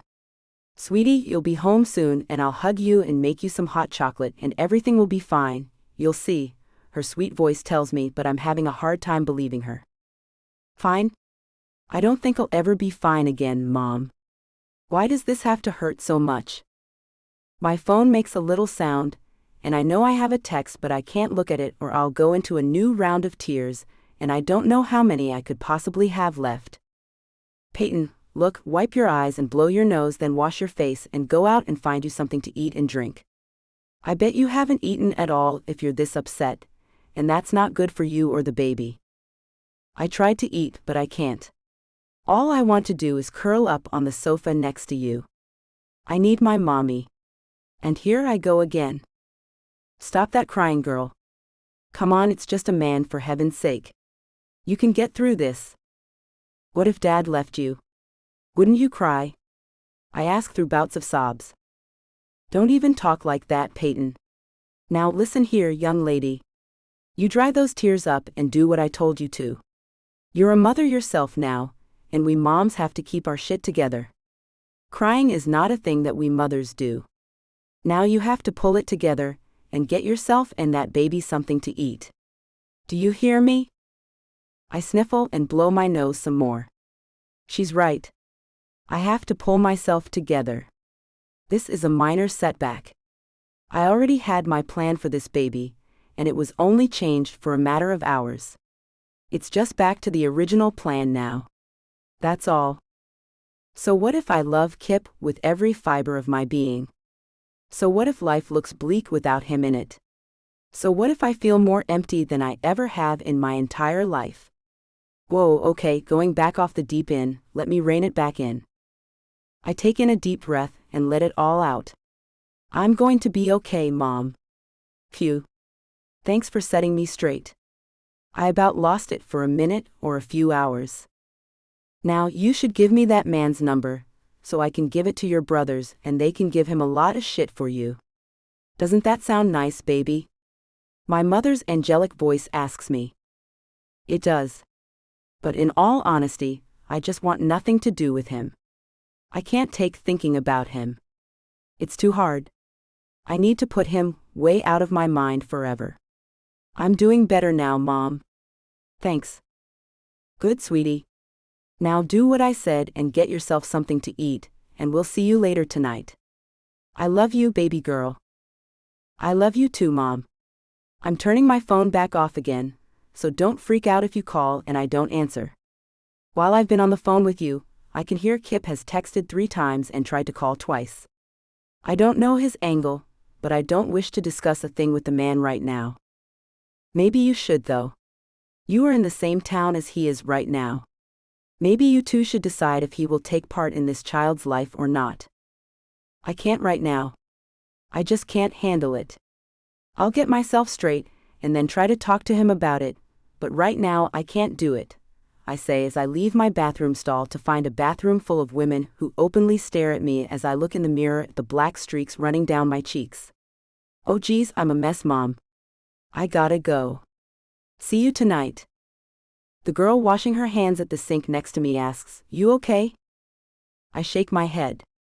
Not one tiny bit. But I guess I'll get okay. She turns around and crosses her arms over her chest and smiles. Does it have anything to do with that baby bump you're sporting? In a way it does, but not entirely. It's Daddy doesn't want us anymore. A typical story, but it's a first for me, I say as I take a makeup wipe out of my purse. The damn man gave me hope, then ran out on me again. I'll survive. What a jerk, she says. Where are you headed? Back to Texas. And you? I ask as I run the wipe over my tear-soaked cheeks that burn. Texas too. Austin to be exact. My eyebrows raise and I smile. That's where I'm headed to. Are you on the next flight out? She nods. Yep, off to visit my grandparents for the rest of this week. Are you traveling alone or with a group? I ask, trying to decide how I'm going to ask her to trade flights with me. Alone. Everyone else is already there. She pulls a lipstick from her purse and puts it on. My flight doesn't leave until 8 tonight. That's like 7 hours or so from now. I look over at her to see if she has any sympathy for me. Her eyes twitch a little. That's a long time to be sitting here. It is. I thought I'd be able to trade my flight easily, but the damn holiday is messing up my plan to get the hell out of LA quickly.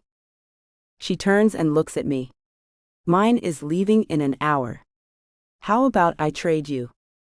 Really? I ask and nearly pull her into a hug. That would be so nice of you. And you'll be happy to trade with me. My ticket is a first-class one. Looks like I got my reward for helping a fellow Texan right off the bat. Come on, let's go get this ticket thing straightened out, and get you on the way back home and away from the idiot of a man who knocked you up, she says as she takes me by the arm and leads me out. Finally, a little help.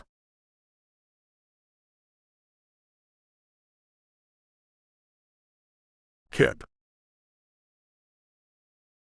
Just my luck, we hit no traffic, and it seems Payton had turned her phone back on for a few minutes and then it went right back off again. I can't believe she isn't even reading any of my texts. The bus has its blinker on, and it seems the little group of new authors is about to go eat Chinese food. Finally, I'll have my chance to get a hold of the stubborn woman. That's all I need is to be able to touch her, and she'll come back around. I have no idea what sent her off like this, but I'll get to the bottom of it.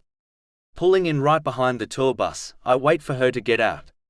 She may just keep herself on the bus if she realizes I'm here. I see the people leave the bus one at a time, followed by the driver, and that's it.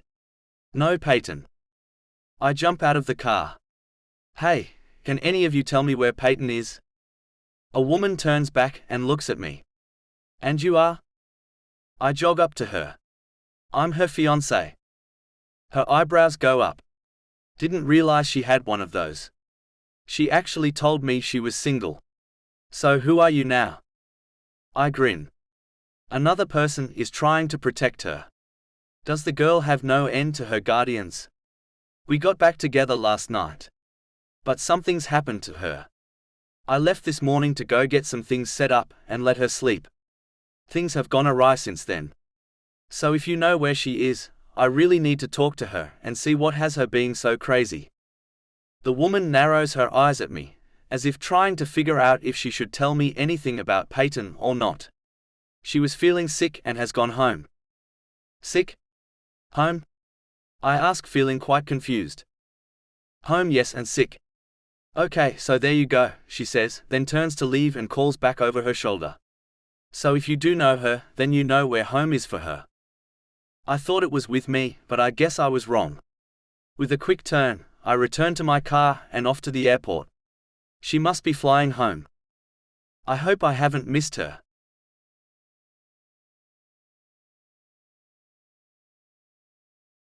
Payton. Wow. So that's Kip Dixon's kid you have there? The young woman who traded tickets with me asks. Her name's Rochelle Stone, and I found out she's originally from Round Rock, just outside of Austin and not too far from where I live. Yep, I answer as we sit in the waiting area.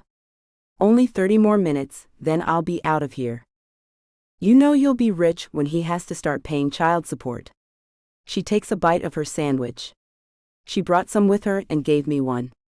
She's going to college at UCLA to be a chef, and rarely eats anyone else's cooking, so she takes her own food everywhere.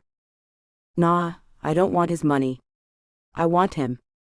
If he doesn't want us, then I'll just let him go, I say, and feel my heart filling up with heavy sorrow and hope I don't go to crying again. Don't shortchange the kid because of some misplaced pride, Payton.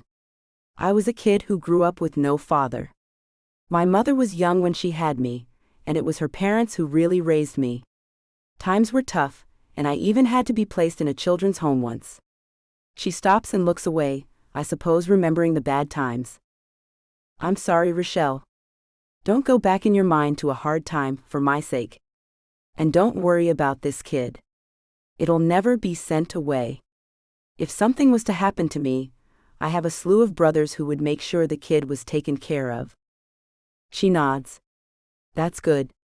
My mother was an only child, and so was I. My grandparents are all I have left. Mom has her own life. I don't even know where she is right now. Her head drops, and her dark straight hair falls down around her face. Deep blue eyes fringed with long dark lashes look sad. It makes me feel bad that my situation has stirred up bad memories.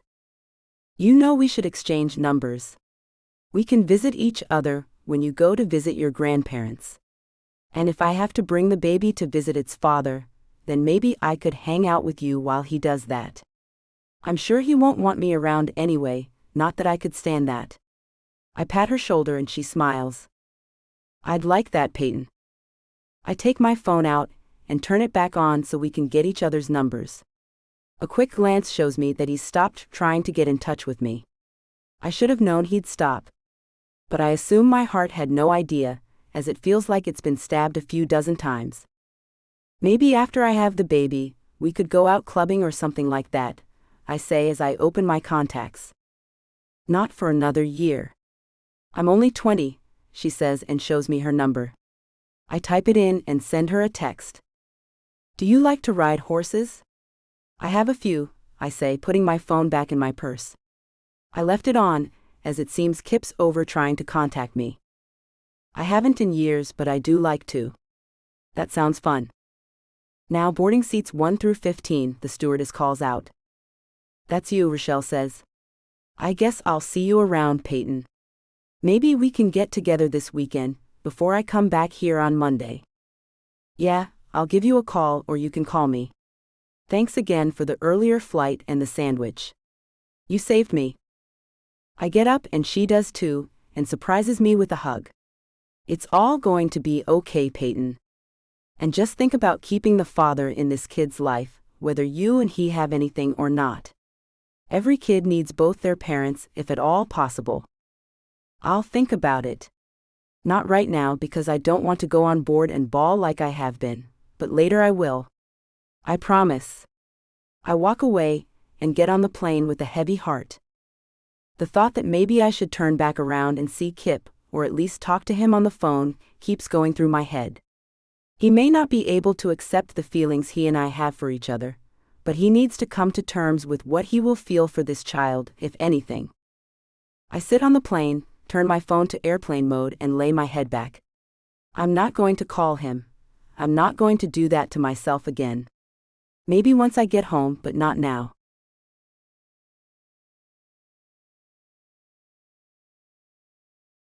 Kip. The traffic got worse the minute I got back on the highway to get to the airport. Finally, I made it, but now I can't seem to find her or anyone who knows a damn thing about the flights to Austin. So I'm kind of running around like a chicken with my head cut off, trying to find the gate to any flight to Texas.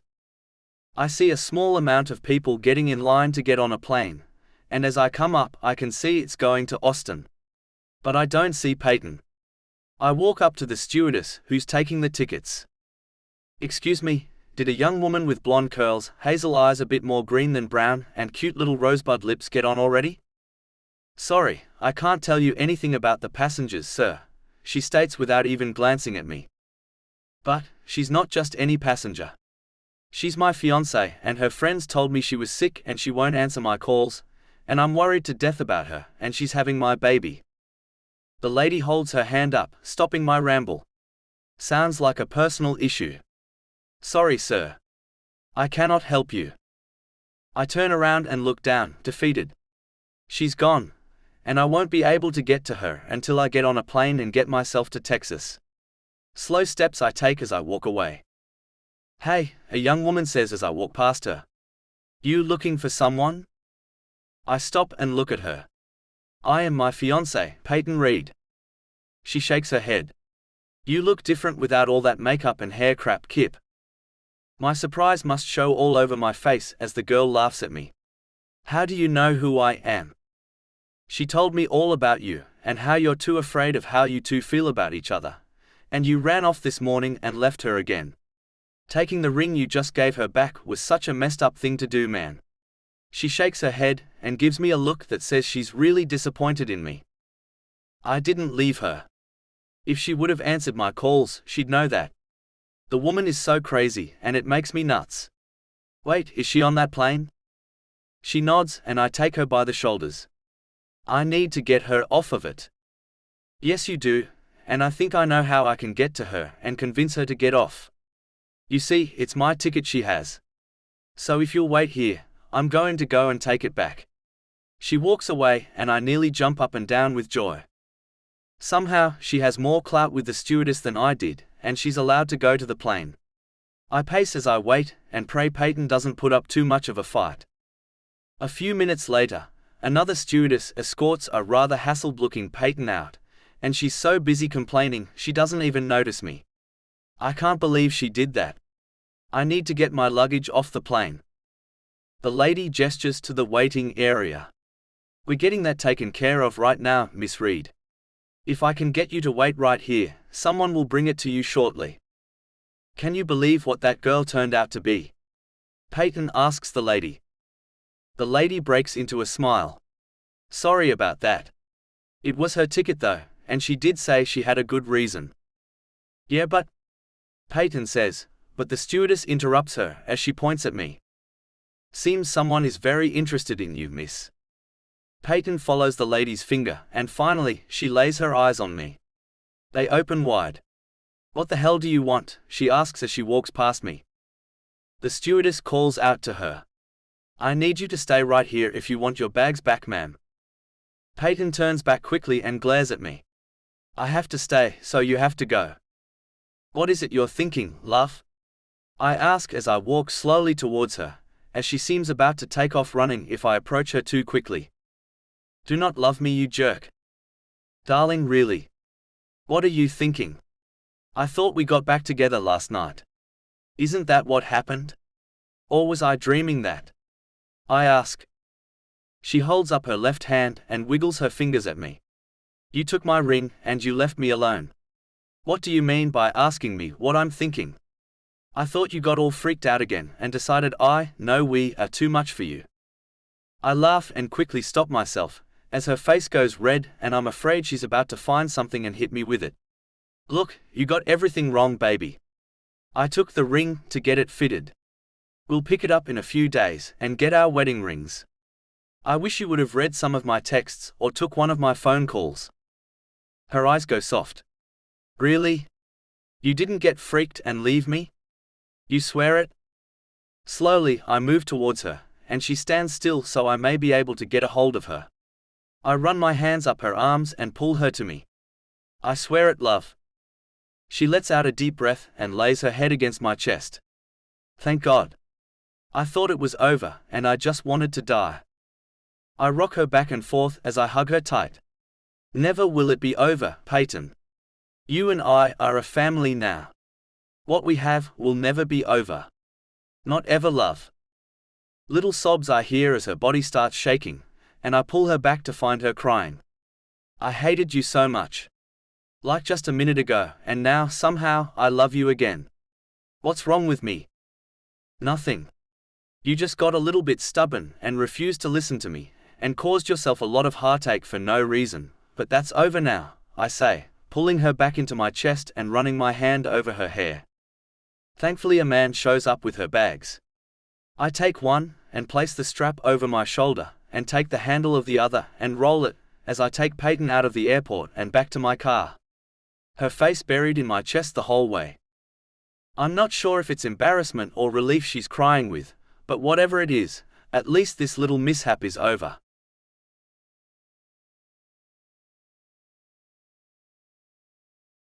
Payton. My head rests on the soft leather of Kip's car. My eyes burn, and my body aches from all the crying I've done. All for no damn reason too. What an idiot I feel like. Did I say I was sorry, Kip? He takes my hand and kisses it. You did, and I accepted your apology. Now let's just put that behind us and move forward. I can see why you thought what you did, and it was partially my fault for leaving without waking you anyway. I sigh and wonder what I did to deserve a man as wonderful as Kip. I need to call my mother and tell her I'm not coming home. Or do you want to go back and spend Thanksgiving with my family? His eyebrows furrow as he thinks, then he looks at me and smiles. Since this is our first holiday together, let's do it with just the two of us. We'll do the whole thing together. Go shopping and cook the food. I'll give the staff the day off and the place will be all ours. I've never cooked a turkey, but I have cooked a chicken, so how much different could that be? I smile. I like that. Just the two of us. Good. That's settled, and first thing next week, we'll find you a doctor here and get a sonogram done and see what type of kid we need to decorate the nursery for. I squeeze her hand and hold it on top of my thigh. I wonder how my parents are going to take me not living at least near them, I say, and a little homesickness trickles through me. I thought I was going to sleep in my own bed tonight. Now it seems I'm about to see where I'll be living. Didn't you tell me you had 3 mansions? I ask as I look out the window and see one gorgeous mansion after another as we drive through Beverly Hills. I have one here, one is Brisbane and one in London. He makes a turn and pulls up to a tall black ornate iron gate. So the palace is beyond these gates? I ask with a giggle. My Prince Charming is taking me to his palace. Stop it, Payton. Don't make a big deal about it. It's just a place to live. Is it big? Yes. Is it beautiful? Yes. But it's just a home. Our home now. He pulls up a long driveway, and I catch my first glimpse of the slightly pink-colored walls. Gorgeous flowers surround a monster marble staircase. Wow, marble on the outside. What could possibly be on the inside of such a grand structure?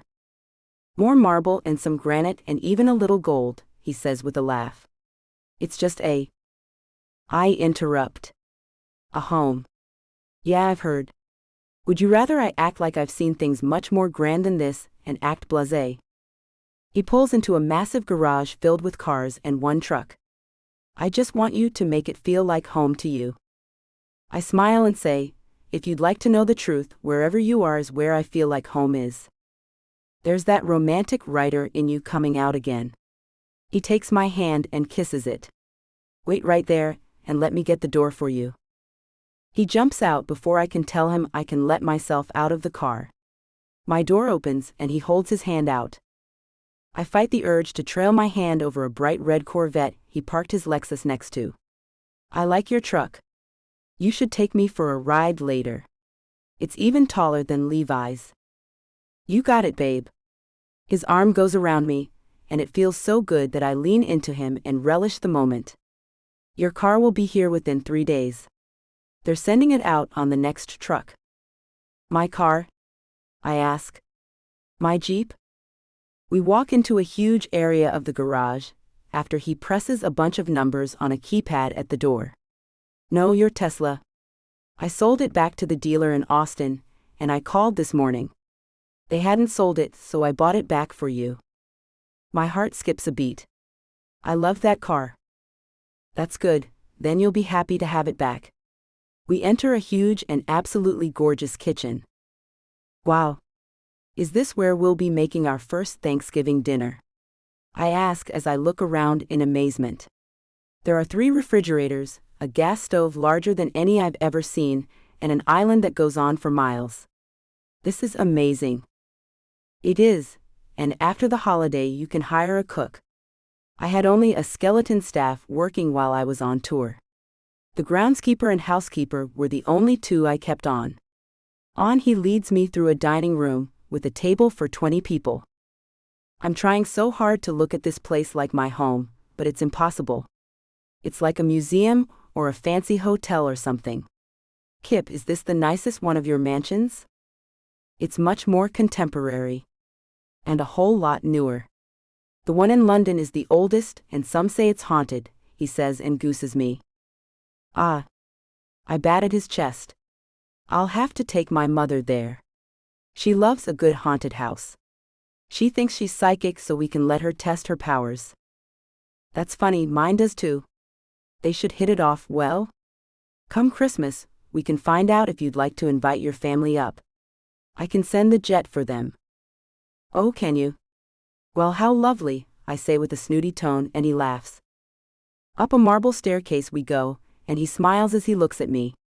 You are the first woman I've ever brought here, Payton. You are the first woman I've ever brought to my bed.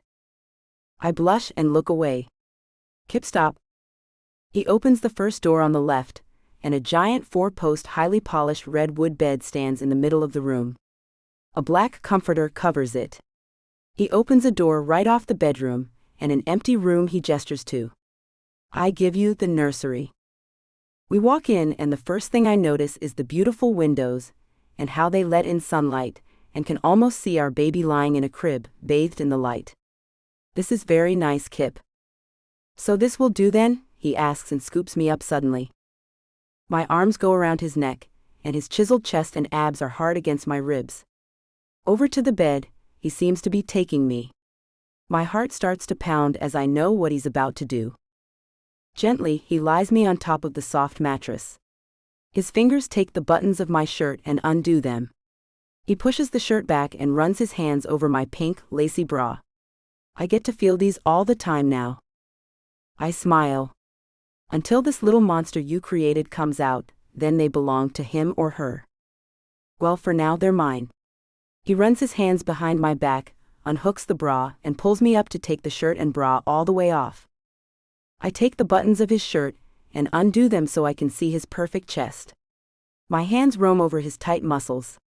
His hand moves over mine and it draws my attention to his handsome face. This is so right, Payton.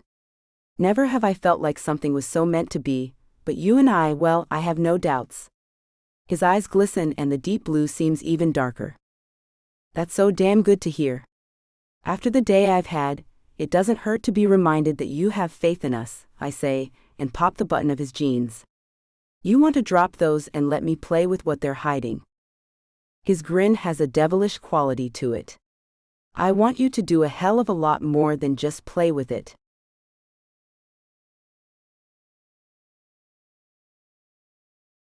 Kip. Though it is now late November, it's still not too cold to take Payton for a stroll down the sandy beach. I took her out for dinner, and now we walk hand in hand as the sun begins to melt into the ocean. So, how'd your mother take the news? You never did finish telling me. I ask her.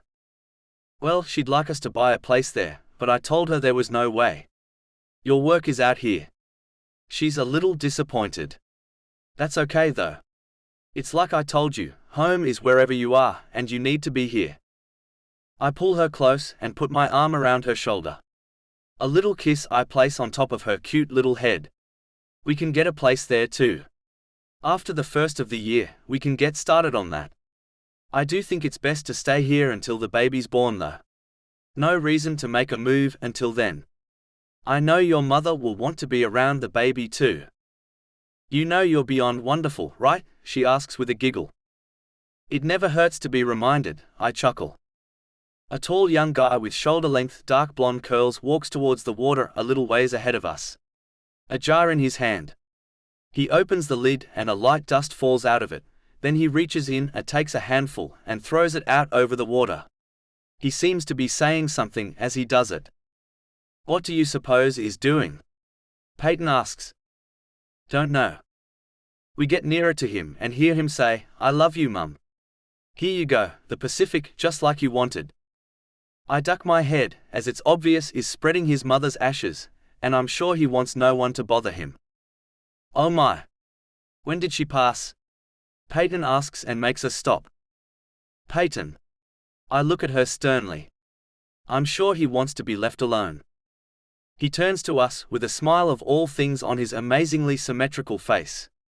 His eyes are hazel, a brown and blue hazel, and even though he's doing something most people would find a sad thing to do, his eyes say anything but that. No, that's okay.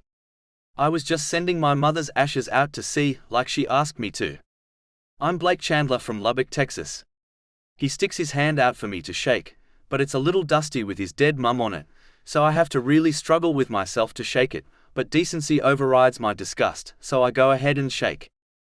Kip, and this is Payton, she's a fellow Texan, I say, and discreetly wipe my hand on my jeans after our handshake. Yeah? Where is it you hail from, Payton? He asks. A minuscule town called Smithville. It's outside of Austin. He smiles. I've been there. They have an outstanding little barbecue place there. My parents and I would eat there every time we went to Austin, which was once a year. We had our little rituals, and finding the best barbecue places was one of them. That one beats a lot of them. So you live here now? Payton asks. He shakes his head. Nope, just had to come to the Pacific Ocean to drop Mum off. I traveled to New York first and dropped Dad off in the Atlantic, then trekked it across the whole country for Mum. Sorry to hear that, I say. He laughs. The long trip, or about them dying? 'Cause don't be sorry about that. They went together, just like they always talked about wanting. It was peaceful too. A gas leak in their home took them out, nice and quiet as they slept. I can't think of a more peaceful way to go, can you? Surprise fills me at his attitude. While kind of healthy, it's extremely odd. Payton smiles. Good for you. What a nice way to look at it. So back to Lubbock, you go then? Yep. I'm staying tonight, and trek it on back to Lubbock in the morning. He looks out as the sun is disappearing into the water. He makes a little wave with his hand. See ya on the other side, Mum.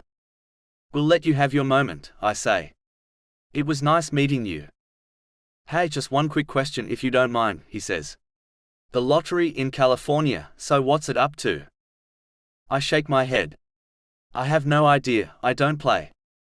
He smiles and shakes his head. Neither did I, but my parents did the craziest thing in their will. They left me $3,000, but I have to use every penny of it on the lotteries in every state I pass through in my journey to drop their ashes off on both coasts. I have 100 left for California. Payton laughs. They sound like cool parents. They were older when they had me. I was their only kid. To say I was spoiled rotten is really an understatement. I think I turned out okay though. No real damage was done. Well, I like to play video games more than some, but other than that, I turned out pretty normal. Even though they were taken out a little earlier than, say, old age would have taken them, they did live a nice long life. Dad was 71 when he died. He was 50 when I was born, and Mum was 48 when I was born, so she was 69 when she kicked it. Wow, so you're what, 21 then? I ask. He nods. Yep, just turned legal last month. It's getting dark quickly now, so I wrap my arm around Payton and start to head up to the car. I've got to get her inside before she catches a chill. Nice to meet you, Blake. Nice to meet you guys too. Take care of each other. And congrats on that baby, he says as he walks with us back up to the parking area. It is both of you, right? Shit. If it ain't, I apologize. Payton giggles. It's ours. We're getting married as soon as possible. This is the second proposal this man has given me, and I plan to get it done before either of us messes it up. You two look cute as a bug in a rug, if you don't mind me saying, Blake says with a chuckle. I bet the kid's gonna be a real cutie. Payton looks at him. You have a girl, Blake? He shakes his head. Not yet. No one girl has tickled my fancy yet.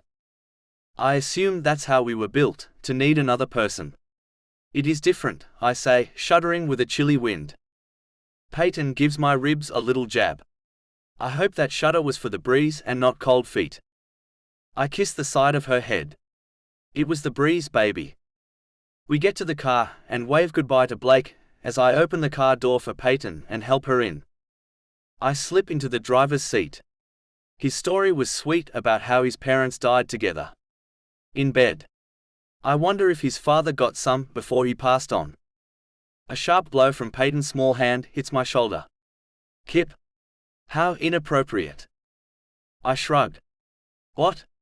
It would be the perfect way to go. A little loving, go to sleep, wake up in heaven together. What's so inappropriate about that? She shakes her head as I pull away. It does make me think about when you die before me. How will I handle that? Whoa. How come I'm dying first? It could be you. You're much higher strung than I am. I can see a stroke taking you out. Then what will I do? I ask as I pull out of the parking lot. She shrugs. You're older than I am. You'll definitely go first. Well, I could make sure we go together. A little gas leak and kaboom. I would definitely get a piece of your action before we kicked it then, I say, and then laugh. Her eyes go wide, and she looks at me like I'm actually serious. How damn gullible can she be? Kip. That's a terrible thing to say. What about our kids?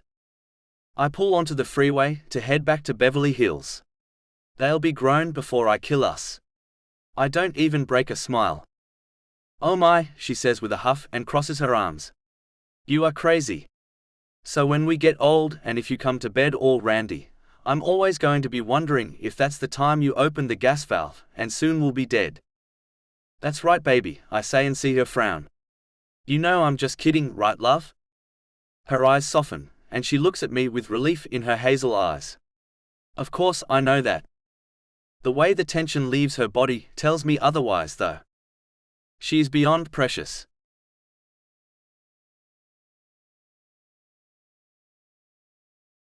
Payton. The salt is behind you, not anywhere near the fridge. What are you doing way over there? I ask as Kip is supposed to be handing me the salt, but instead, he's pulling a beer from the fridge. He pops it open and takes a long drink. Okay. Better. Now continue bossing me, please. I stop stuffing the turkey and take my hand from its butt. Salt, please? He hands me the salt, finally, and kisses the tip of my nose. So, are they going to meet us in Vegas next week? Yes, and now that you have kissed my nose, it's tickling or itching or something. I have turkey all over my hands, so will you please do me a favor and fix that for me? I ask as I blow little puffs of air at my nose. He takes a napkin and rubs it. So my kisses itch or tickle, huh? You must be allergic to me then. With a smile I say, I'm sure I am. It's not love that has me going nuts, it's an allergic reaction. His arms wrap around me from behind, and his mouth is on my neck and I wiggle to get away. It's love, baby. Pure, unadulterated love. I give him a little jab in the ribs and he pulls away from me fast and shouts, "Ow, damn!" He's holding his lower right side, and his face is turning red. I'm positive I used my left elbow, so what the hell is he faking hurt with the wrong side?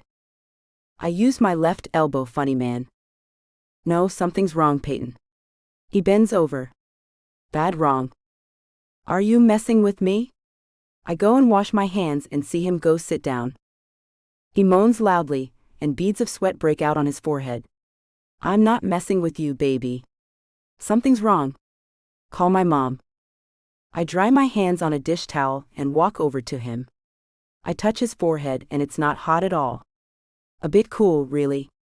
He groans and his hand hasn't moved from the place he put it. Kip, I've never even spoken to your mother yet. And you want me to call her and tell her what? Ask her what to do. There's something wrong. His cell is on the counter, so I go get it and find his mom's number and call it as he groans. Hi, baby, she answers. This isn't your baby, this is Payton, Mrs. Dixon. Kip asked me to call you. He's clutching his side and groaning in pain. Hi, Payton, it's nice to hear your voice after all this time. Now which side is he clutching? His right side, kind of low. Take him to the hospital, or call an ambulance, please. Then call me back when you know which one he's going to, and his father and I will get there as soon as we can. We're in Aspen, but we can fly there. Okay, bye. I look at Kip, who looks horrible, and says, looks like we're spending Thanksgiving at the baby. I put my arm around him and helped him up as he said, I've ruined our first holiday.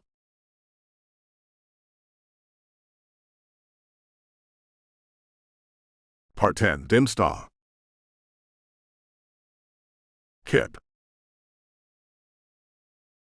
Pain radiates through my right side and I can't stand up straight. Foregoing an ambulance ride, Payton drives me to the nearest hospital emergency room. Her hand pats my leg as we go, trying to reassure me all will be well. Don't worry, babe. You'll be better in no time, she says as her lips form a tight line. Promise? She nods and gives me a quick glance. Promise. Now don't talk. Your face becomes paler every time you do that. It must hurt very badly when you talk. I nod and lay my head on the dashboard, as I can't stand to sit upright. The thought runs through my head that in just a few months, it will be Payton, who I'll be taking to the hospital in much the same pain I'm in. How long have you been hurting, Kip? It must have been at least a few hours or so. 3 days. I grit my teeth with the pain the words cause me. 3 days? You fool. Why wouldn't you say something? Why did you wait until it hurt so bad that you must go to the emergency room? Why couldn't you just admit you were in pain? My jaw tight, I answer, I thought I was hurting over you. I turn my head so I can see her face, and just like I thought I'd find her, she's frowning, like a whole face frown, no ordinary one. Damn it, why do we have to both be so stubborn and afraid of our emotions? I have to admit that my stomach has ached as well. I can see why yours would too. We have to promise each other that we'll both try our hardest to stop being immature jerks. I give her a nod and pull her hand off my leg and leave a kiss on it. I promise. The lights of the emergency room fill the car as she pulls into the parking lot. I'm going to get a wheelchair, you stay put. No worries, mate, I say, then groan. She gets out of the car, and in less time than I expected, she's got my door open and her hand is on my shoulder. Lean your weight on me, let me help you. I try hard not to put too much of my weight on her, but as I move, the pain sends white heat through my entire body, and not in a good way. Shit. She gets me into the chair and slams the car door, pushing the lock button to make it beep, then wheels me in. Straight up to the desk, she takes me as I huddle over. I need him to be seen like right now. Payton tells the nurse behind the desk. I need you to fill this form out, the woman in blue scrubs tells her as she pushes a clipboard towards me. Then we can get him back into the ER. Payton slams her hand on the desk next to the clipboard. I'll fill this out while you take him back to be examined. I need him seen now, not after this shit is filled out. Now. Miss, what's your name? The nurse rises and asks. My name is Payton Reed, and this is my fiancé, Kip Dixon. A sideways glance lets me see the nurse's expression change from firm to apologetic. Oh. I had no idea. Take him to the side door, and I'll buzz you both back. The nurse takes the clipboard. You can fill this out while the attending physician checks Mr. Dixon out. Payton smirks and pushes me to the door. Your name certainly makes miracles happen, Kip. I wish it could save me from this pain as well. Now, that's the kind of miracle I need right now. We followed the nurse to a small room, and they took my blood pressure and asked me a lot of questions about all kinds of things that didn't make a difference, in my opinion. She asks about my pain, and I let her know it's a 10. Finally, the nurse wheels me to an examination room, and a man in a white coat comes in. I need you to get into the bed, Mr. Dixon. Then I need help because I can't stand up, much less climb into that bed. Payton gets in front of me to help me up, and I shake my head. It's hurting much more now, and I'm afraid I'll knock you down. She looks back at the doctor, who looks like he weighs maybe $150. Get someone, she barks the order, and he moves like the wind to do her bidding. Damn baby. They're taking too long to get you taken care of, and it's pissing me off, she says as she runs her hand over my head. The doctor returns, followed by a giant man, and in no time, I'm in excruciating pain as he moves me to the bed and presses me to lay out flat, which nearly kills me. Stars fill my head and I nearly black out. Geez. Be easy with him. Payton shouts. Miss, I'll have to ask you to leave if you don't let us do our job, the doctor says with an air of authority. She stays no matter what, I say through gritted teeth. Deep breaths I take as the pain only grows worse. The doctor moves my hand from my side and pulls up my shirt. His hand is freezing as it touches my skin, and I scream as it feels as if he is pressing into a horrible bruise. So that hurts then, he asks. Yeah, it does. I shout as my body pulses with the man's touch. Help him. Payton shouts. Just hurry. I can't stand to see him in pain like this. The doctor turns to her. I need to order an ultrasound. I think he has appendicitis. But I need to confirm that. I'll be right back, and miss, I am doing all I can as fast as possible, so please help me keep him calm. Payton shudders and wraps her arms around herself. Sorry, please just hurry. She takes her cell phone out and starts pressing the screen like a mad woman. "What are you doing?" I groan and hold my side. Googling appendicitis. "Man, I hope it hasn't burst." "That's going to complicate things if your appendix has burst," she says with a frown. "I'd show you the pictures I'm looking at, but that wouldn't do a thing to make you feel better, I'm afraid." "What if it has?" I ask, not really wanting to know. She shakes her head. "Let's not speculate about that until we know for sure." She puts the phone in her pocket and comes to my side. Gently she runs her hand over my sweat-soaked head. "Payton, please call my mum and pop and tell them to come. I need them, and you right now more than I ever needed any people in my life." She takes my cell from her other pocket and makes the call. "Hey, we're in the it's probably appendicitis. The doctor is about to run an ultrasound, and Kip wants you two to come. Can you do that?" She nods at me. "Okay, just call when you get here and I'll come find you and take you to him." She puts the phone back in her pocket. "Thank you." "Shush. You be quiet and rest.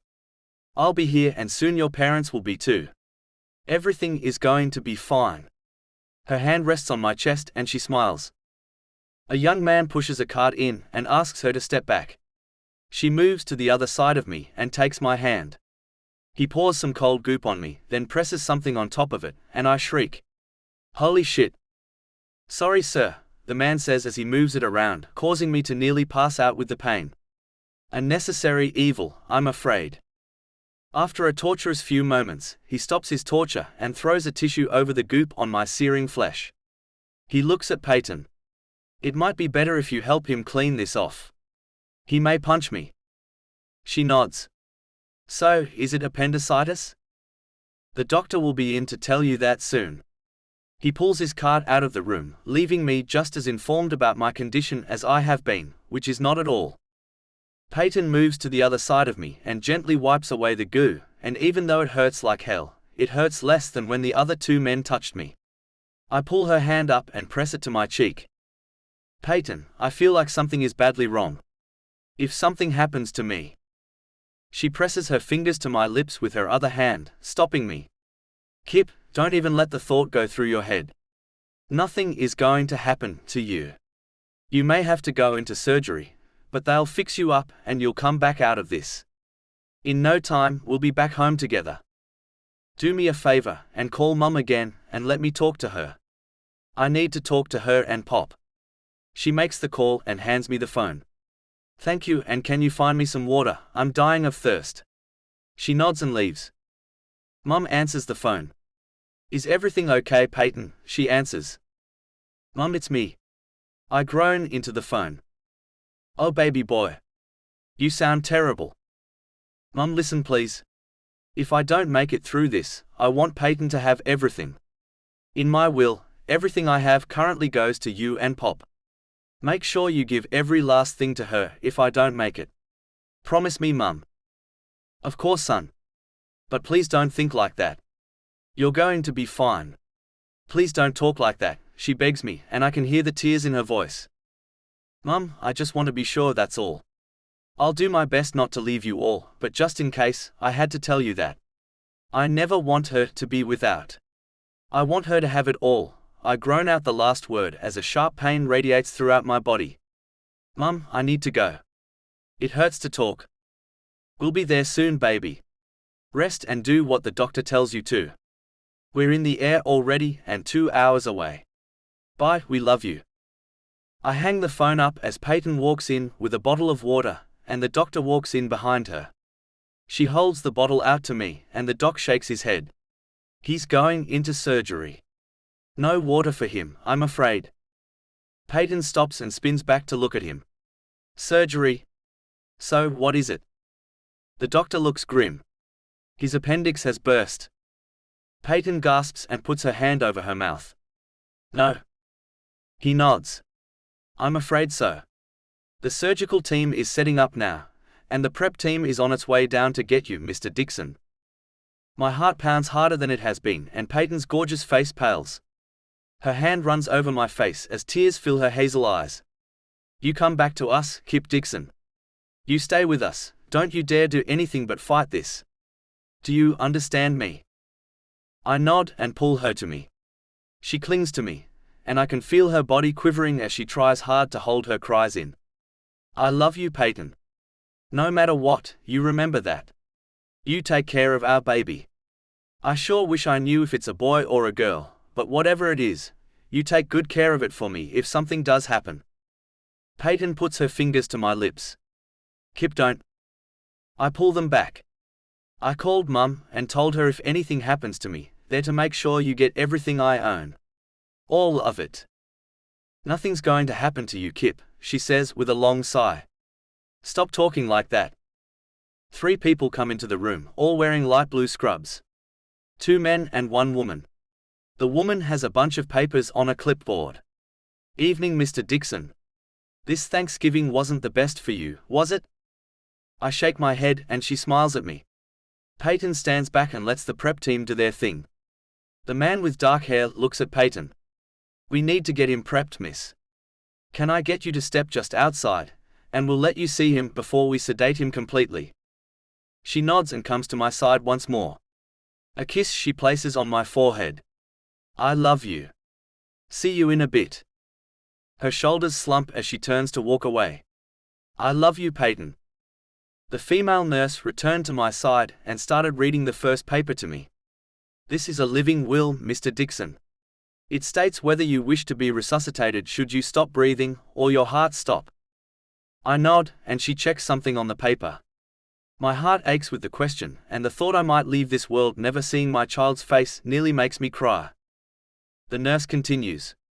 Mr. Dixon, if resuscitation is performed and homeostasis is returned, do you accept to be placed on life support if necessary? I nod and try my best not to jerk my hand, as one of the male nurses stab it with a huge needle. Sorry, Mr. Dixon. In just a few minutes, this will be the thing you love the most. It'll give you the medicine you need to get out of pain. Good, I say. The female nurse touches my cheek to draw my attention back to her. Mr. Dixon, only a few more questions, then we'll get you up to the OR. There are time limits on life support. You need to choose how long you wish to be kept on it. How long do I wish for machines to keep me alive? How does one choose that? Can I leave that up to someone else? Sure. Who would that be? Payton Reed. The nurse jots her name down and smiles. Okay then, let's get your clothes off and the gown on, and we'll be on our way. The morphine will help you tolerate the movement we need you to make to get this all accomplished. Morphine? I ask as the dark-haired male nurse pushes a syringe into my IV, and instantly, I feel no more pain. Wow, that was fast, I slur. Maybe I can just stay on this and avoid surgery altogether. Yeah, I can see spending some time like this. Oh yeah. The 3 giggle, and the next thing I know, I'm moved around and naked in front of them, and then some awful green checkered gown is pulled around my shoulders. They lie me back down, cover me with a thin blanket and move my bed out of the room. Payton is leaning against the wall. She wipes her eyes quickly and comes to me. Baby, you look drunk, she says with a laugh. Do I? I slur and grope her as she stands next to the bed. They stopped so I could say my goodbyes to her. Perhaps my final goodbye. Her large milk-filled breast I touch, and surprisingly, she holds my hand to it. I'm gonna miss those. Don't worry, they'll be here when you get out of surgery. She kisses my lips, and my other hand runs over her hair. So soft and silky curls you have. I like 'em. She giggles, and I do too. See you soon, Pop Rock. Payton pulls out of my hands, and I watch her as they move me away.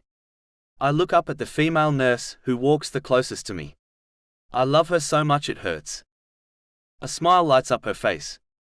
It's pretty obvious, Mr. Dixon. It is? She nods and I smile, and then I feel like drifting off. My eyes roam over to find the dark-haired male nurse pumping another syringe into my IV. I murmur, thanks dude. Then I close my eyes and float away.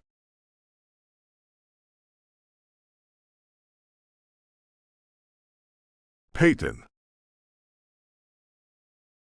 My heart beats along with the large clock in the private waiting room they took me to. I called my parents, and they said they'd be on the first flight out. Kip's parents are almost here, and I don't know if I'm more nervous about meeting the famous people or about how Kip's doing in surgery. Sebastian and Chloe Dixon are beyond famous. Kip's mother is a glamorous supermodel from the 80s, and his father is a rock legend. And here I am, about to meet them for the first time. Kip's cell rings, making me jump. It's Bobby. Hi Bobby, I answer. I got your message. Is he okay? He's in surgery as we speak. Damn it. I'm coming down. Be there soon. He ends the call, and I hold the phone to my chest and try not to freak out about how I'm sure to be in a room full of celebrities before this is all over. The door opens and in walks a nurse, followed by Kip's parents. I stand, but my knees are weak, so I have to hold onto the arm of the chair. Hi, I manage. Oh, honey. Kip's mom says as she gathers me up in her slim arms. How are you holding up? As best I can, I mumble against her chest as she's about 4 inches taller than I am. A hand grasps my shoulder and I'm pulled away and wrapped in Kip's father's arms. Sweetheart, you're gorgeous. I'm sorry we're meeting under these circumstances. It's not how I thought this would happen. He lets me out of his hug, holds me back, and looks at my baby bump. His hand touches it, and he looks into my eyes. He's handsome, and has this air that makes me want to freak out like the girls I hate. Our grandbaby, he turns to his wife. You have to touch her tummy. It's our grandbaby in here. Kip's mother looks at me timidly.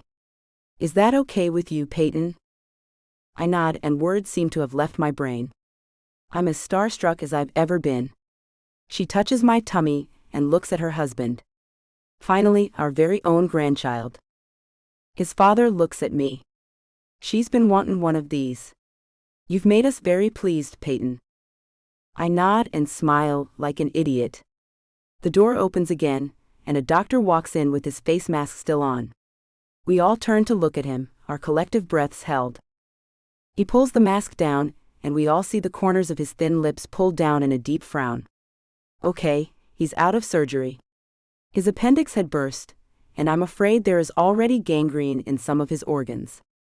We removed as much of the affected tissue we possibly could. Dear Lord, his mother says and sits down, pulling me along with her as she takes my hand in hers. Kip's father sits on the other side of me, and his arm runs around my shoulders. Is that all, Doc? The doctor shakes his head. He's going to need a kidney transplant, as we had to completely remove one, and the other is damaged so badly that it cannot do the job on its own. I'm aware he has no siblings. Perhaps a cousin or someone like that might be an eligible donor. Kip's mother nods. He has 3 on his father's side near his age. But they're back in England. How long does he have to find one? The doctor inhales and his frown deepens. Maybe a week. There's more though. Kip's father's grip on my shoulders tightens. Damn. The doctor nods. I'm really sorry to have to tell you all this. I really am.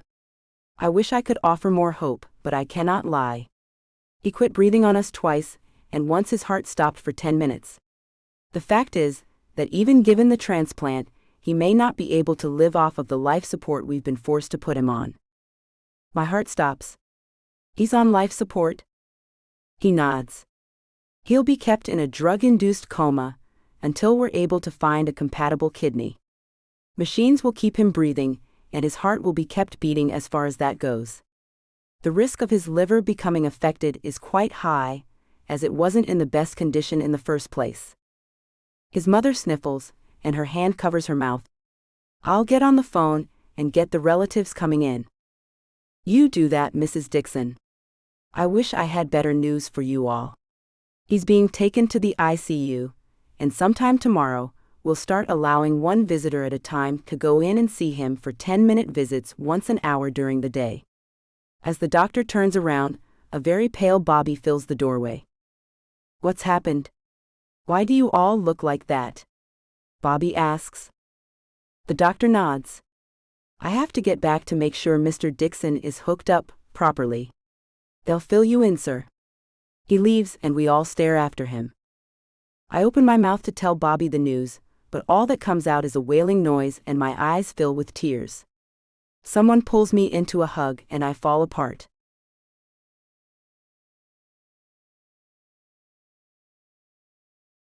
Kip.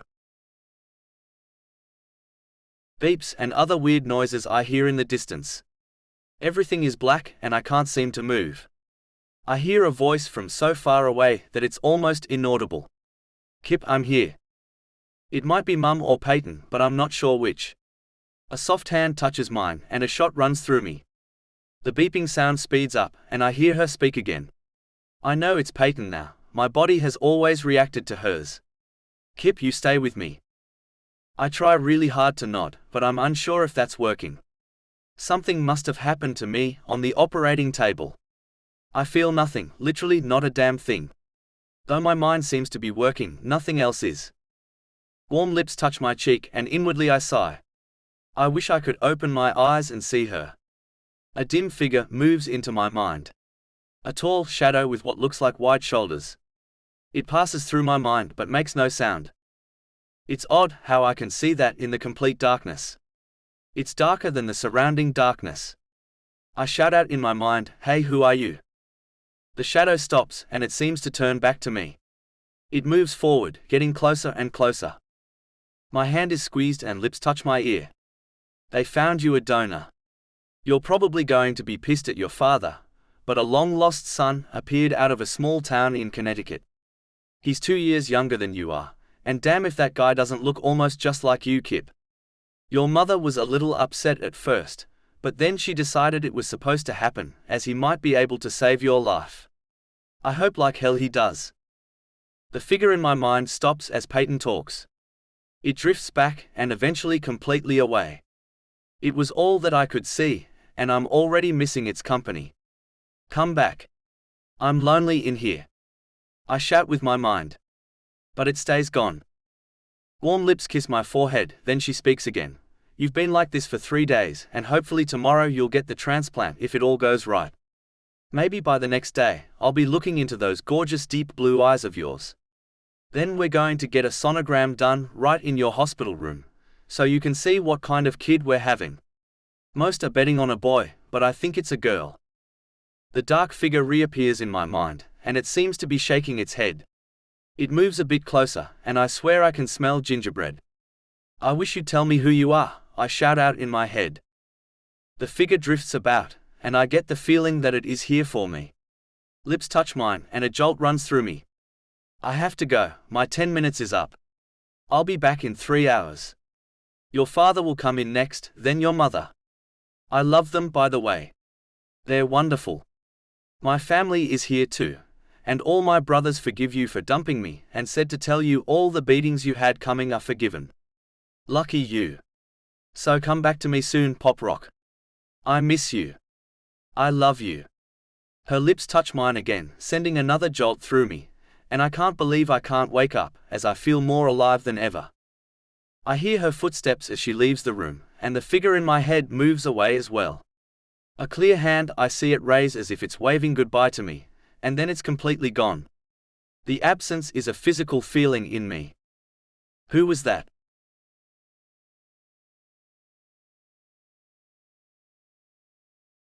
Payton. Putting on the brave act when I go in to see Kip is the hardest thing I've ever done. I want to lie on his body and cry and beg him to get better and come back, but I can't do that. I have to be strong. I allow myself 1 hour each day to cry and feel sorry for myself, and then I take it all in and stow it away. We're all trying our best to keep it together for one another. The news of Kip's illness traveled the globe, and one day after his surgery, a man showed up at the hospital. A man who looked nearly exactly like Kip. He claimed to be his half-brother. He claimed to be Kip's father, Sebastian's son.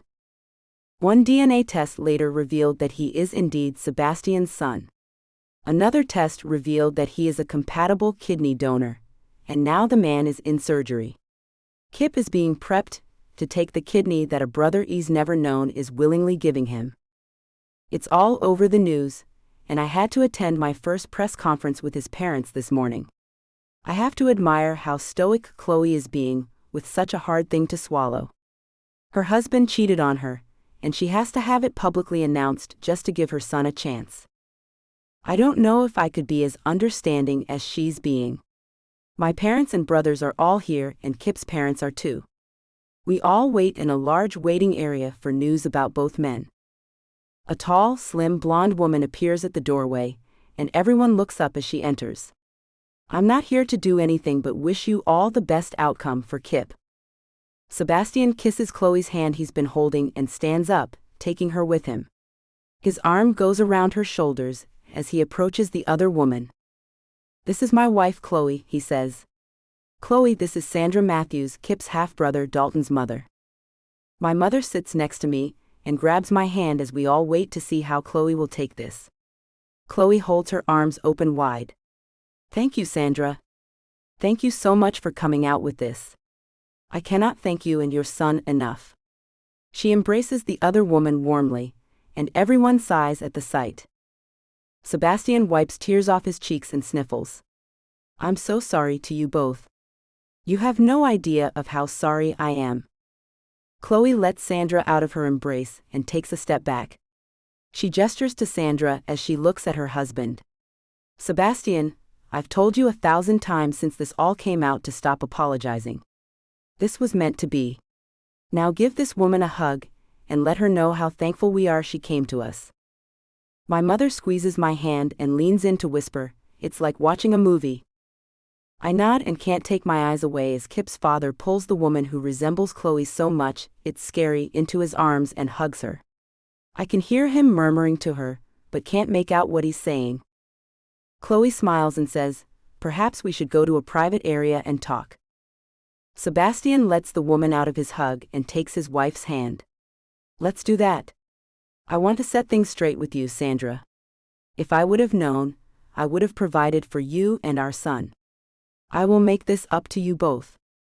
They leave the room, and we all let out our breaths. Levi gets up and runs his hands through his hair. What the hell? I can't imagine. Dad, you don't have any long-lost kids, do you? Dad shakes his head. Your mother would beat me up. You bet I would, Mom pops Dad in the arm. Chloe has more class than I do, that's more than obvious. She has the biggest heart, I say. Crazy big. I have a ton of hope that I'll be talking to Kip by this time tomorrow. My fingers have stayed crossed, and I'm keeping an open line straight to God as I make a little prayer about once an hour and sometimes more. Please let this work, Lord.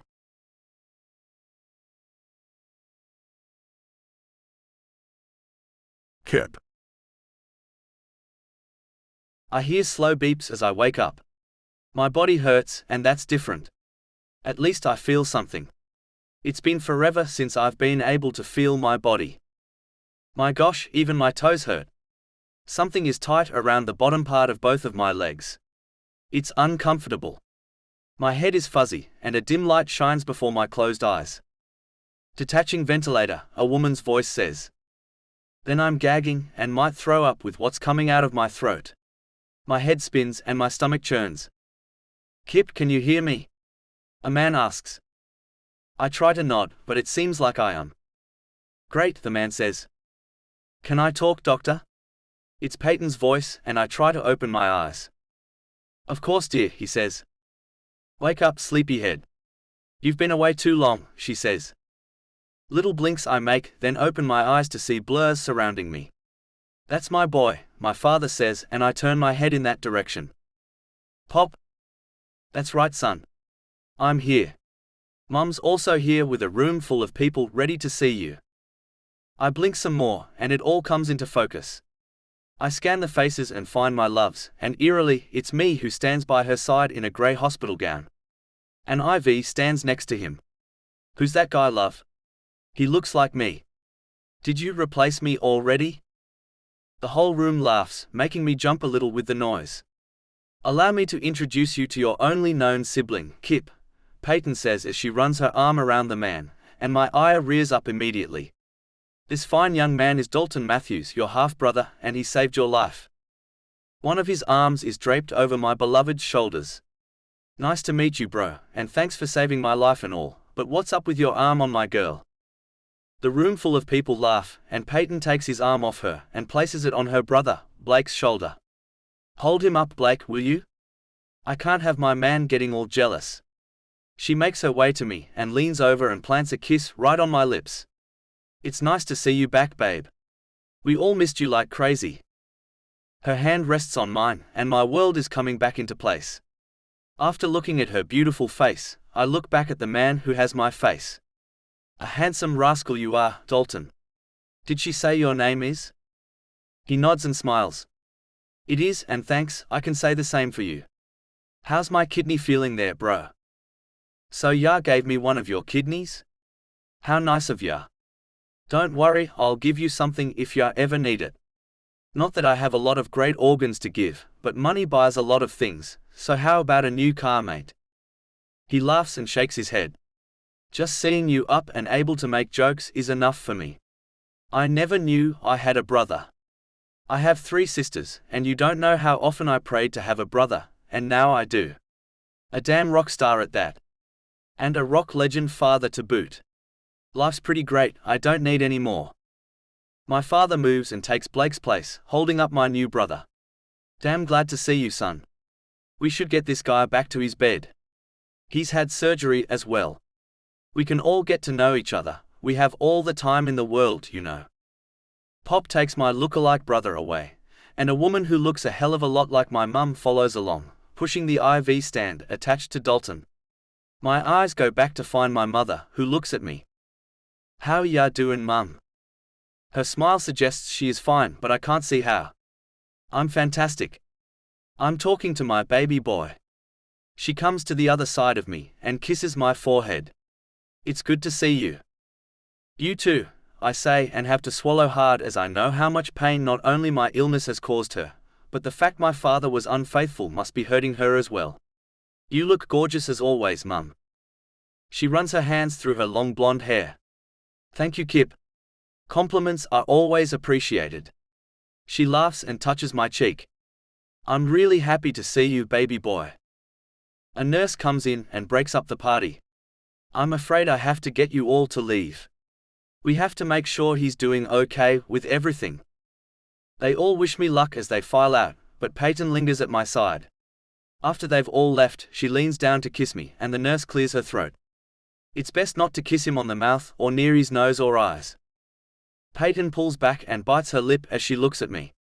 She raises my hand, and I see the purple place around where the IV is attached to it.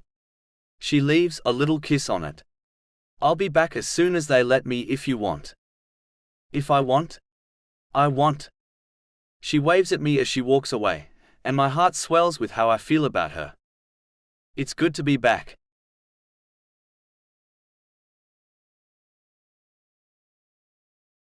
Payton. Only 2 days after Kip's surgery, and he was let out of the ICU and placed in a private room. Dalton was released today, and will stop by at dinner to eat with Kip and me. Another hospital bed was brought in so I could stay the nights with Kip. We're waiting for the ultrasound guy to come in and tell us what kind of kid we're having.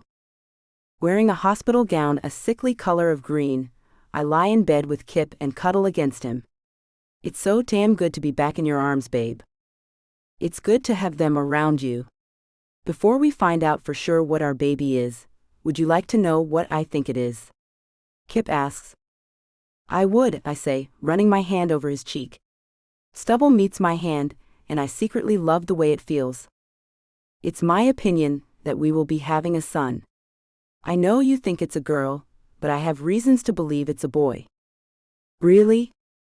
His hand runs over my arm, and little chill bumps rise in its path. Really? I heard you talking to me once while I was sleeping. You said you thought it was a girl, and this shadow man in my head shook his head at me. She giggles. Okay, a shadow man, huh? Yeah, I think it was our baby. Even though it was the size of a man. It only showed up when you came to see me. He was there every single time, and he was never there when anyone else came in. He looks into my eyes, searching them to see if I believe him. Then he adds, Thanks for not pulling the plug on me, by the way. About that, I gently punch him in the arm. Why would you put me down as the only person to decide that? Are you crazy? Some think so, yes. He nibbles my ear, and I lie back against him. I could never pull the plug on you, Kip. I run my fingers over his muscular thigh, which his hospital gown is revealing. Do you not think I know that, love? That's why I choose you. A knock comes at the door, and the same man from the day we came in wheels a machine in. Who's ready to find out what kind of bun Payton has in her oven? I am, Kip and I say in unison.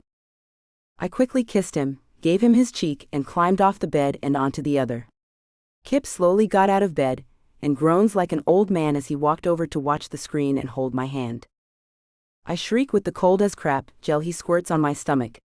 Sorry, the guy says. I suppose I could have warmed it up. You think? I ask as I give him a nasty look. He shrugs. Maybe next time. His little wand roams over my belly and he makes little sounds like hum and ha, then he looks at me. So, were you wanting a girl, Payton? I smile and nod, then look at Kip. Sorry, I told you so. Mothers just know sometimes. Perhaps I'm a little psychic. The man hums a bit. Or maybe I heard you as I walked down the hallway. Because I was about to say I'm sorry, maybe the next baby. This one is a boy. Told ya? Kip gloats. He fist bumps the air and smiles like he just won the lottery. Although that probably wouldn't even faze the billionaire. Man. A boy. It's not that I'm disappointed I'm having a son. It's just that Kip was right, and I hate when that happens. I pout. A little tickle he gives me under my chin. Is Mommy mad that Daddy was right? I bat at his hand. Yes. Then I stick out my tongue for good measure. So what are we going to name him? I like Samuel. He shakes his head. No way. I want something cool and cutting edge. Maybe Zap or Zing. I laugh and shake my head. There's no way I'm naming a kid either of those hellacious names. How about Bruce or Gary? Kip fakes a yawn as the ultrasound guy gives him a tissue and gestures for him to wipe the goo off my tummy. He does as he says, come on, Payton.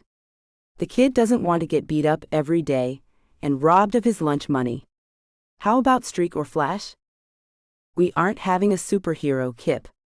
I push at his chest and laugh. You don't know that. The guy laughs and pushes the cart out of the room. Good luck, you two. Congrats on the baby. You may want to think about the name Tyrese. It's my name and I like it. As he leaves the room, we both thank him and get right back to arguing about the baby's name.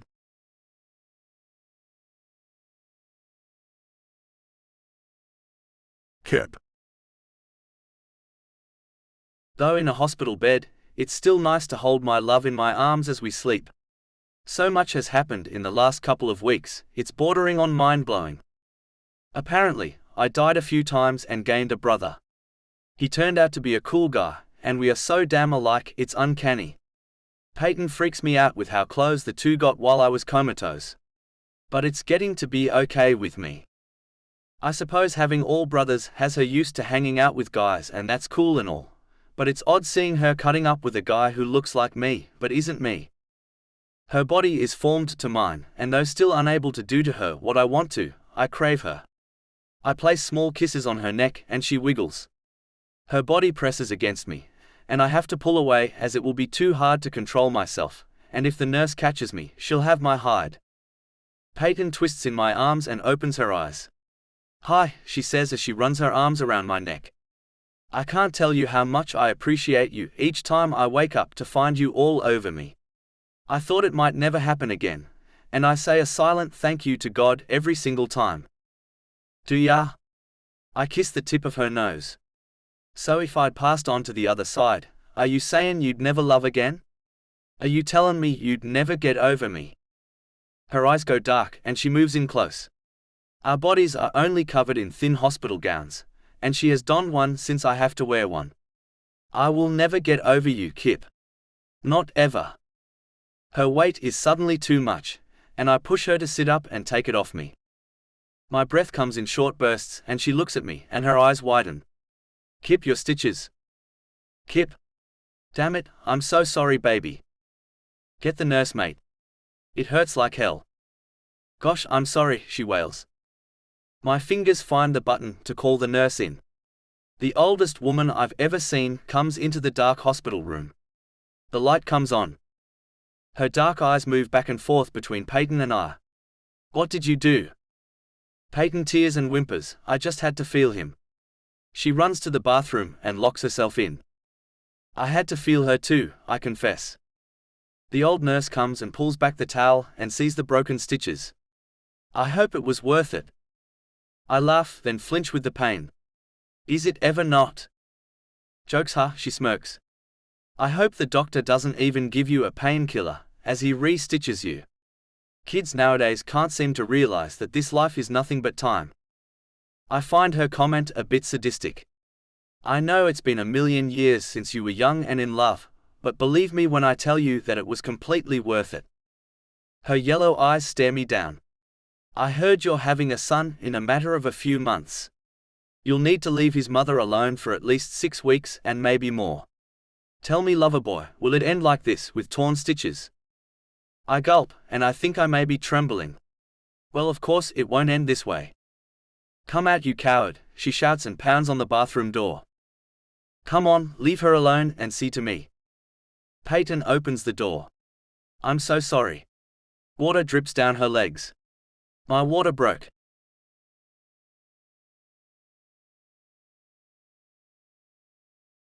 Part 11, Fading Star.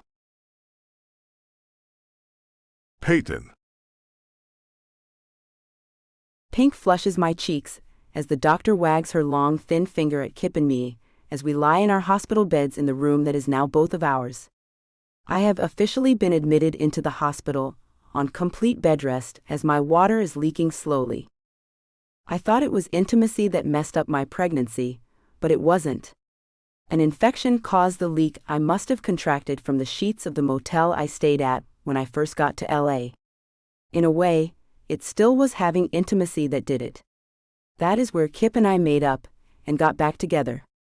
If I had just gone to his place the way he wanted me to, then I would never have gotten the infection. Either way you look at it, I am to blame. The doctor is reading us the riot act on how we must follow all the rules that our doctors lay down. Our beds are close enough that if we both reach out we can hold hands. Kip reaches out for me. I take his hand and the doctor frowns. Why can't you two keep your hands off each other? She shakes her head and looks at me. I will have you move to another room if I have to, Payton. My mouth drops open. For holding hands? Damn, Dr. Love. You certainly don't stand up to your last name. Kip snickers, and she turns her narrowed eyes on him. This is not funny. Your child is in a dire situation. His lungs will not be fully developed if he's born right now. Payton needs to keep that baby inside her for at least another week.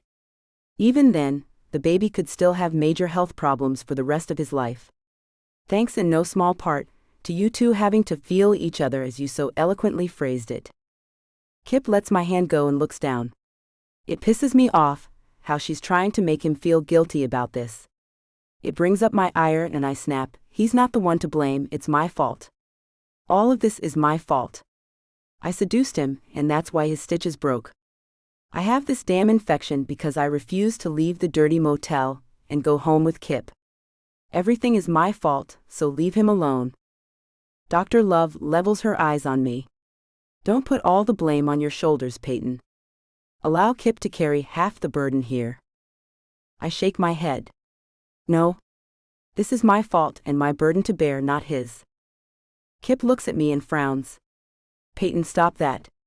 I am to blame as well. I should have had more sense than to go against the doctor's orders.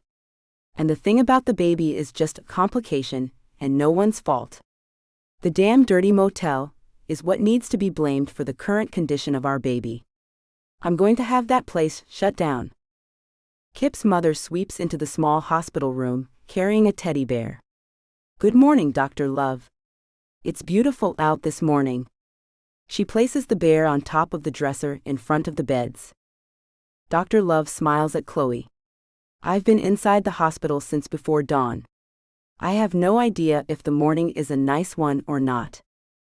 Chloe taps the bear on top of the head. I brought in a spy to help us keep an eye on these lovebirds. A nanny cam is inside the bear, and the nurse's station has the monitor. Dr. Love claps her hands and turns to us with a broad smile. Fantastic. That should keep you two in check. Kip shakes his head. That is not necessary. How could you do that, Mum? Chloe moves fluidly to Kip's side and runs her long, elegant hand over his cheek. I could do that to be sure my babies are all taken care of and doing what they're supposed to be doing. Your only agenda is to be still and get better. Nothing else. It's official. I truly hate that so many people are up in our intimacy. Kip's agitated voice draws my attention. I may just move this little party back to my place. I could have a private nurse there to look after us, and then everyone can leave us alone. Dr. Love changes her tactic quickly. Now Kip, she says with a soothing tone. You and Payton and your baby are much safer in the hospital. I'll make sure you're left alone as much as possible, and let the other doctors know you're tired of being lectured. But for the baby, if no one else, please stay here. Kip reaches back out for my hand and I take it. Okay then, as long as everyone stops acting as if we are incapable of acting like the responsible adults we both are, we'll stay. But it stops now. The talking down to us like a couple of stupid teenagers is done. Inwardly, I'm smiling, but I don't let it show on my face. Dr. Love looks properly chastised and offers an apologetic wave as she leaves, returning to say just before she leaves, if you have anything you need, don't hesitate to ask. Chloe watches the doctor leave and then turns back to Kip. It's a little harsh, son. Don't you think? Kip shakes his head. No. It was necessary, Mum. You have no idea what we've endured. It started with Nurse Ratchet. She gave us what for, and I was rather pissed about that, as she felt she needed to complain at us as Payton stood with water trickling out of her and should have been taken care of. I take up his rant. Then the doctor from the emergency room came in to stitch Kip back up, and the nurse told us to him, and he told us a bunch of horrifying medical facts about the condition of Kip's insides. He made us feel like crap. Then Kip's doctor visited, and we got another long lecture. He had visual aids to show us.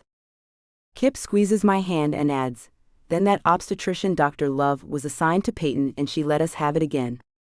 I'm very tired of hearing about it. And you can take that bear and toss it in the rubbish bin. I'm about to go crawl in bed with Payton and take a nap. Not ravage her, just hold her and sleep. Ah. I squeeze his hand. You still want to cuddle with me, even though I have on an adult diaper, and we both are constricted by our IVs? His deep blue eyes go soft as he looks at me. Yes. Chloe drops one side of his bed and helps him stand up. She lets him hold on to her as he takes the 2 steps to my bed. I pull the blanket back and he slips into my bed. His mother moves his IV stand and mine so they're on the same side. I turn on my side and he does too as he spoons me from behind. His presence has me feeling calmer immediately. I've been upset and nervous since the doctor told me I could lose the baby, or that he might be born with problems that could last the rest of his life. Now that Kip has me in his arms, I feel like nothing bad can happen. I'll leave you two alone so you can rest. I'll stop by your place and let Payton's family know you'd like to be left alone until maybe this evening, she asks. This evening will be fine, Mum. Thank you. Kip's hand strokes my stomach. Chloe turns the light off and closes the door behind her. Kip's lips touch my neck as he whispers, "Sleep, love. When we wake up, things will look a little bit brighter." How I wish that was true.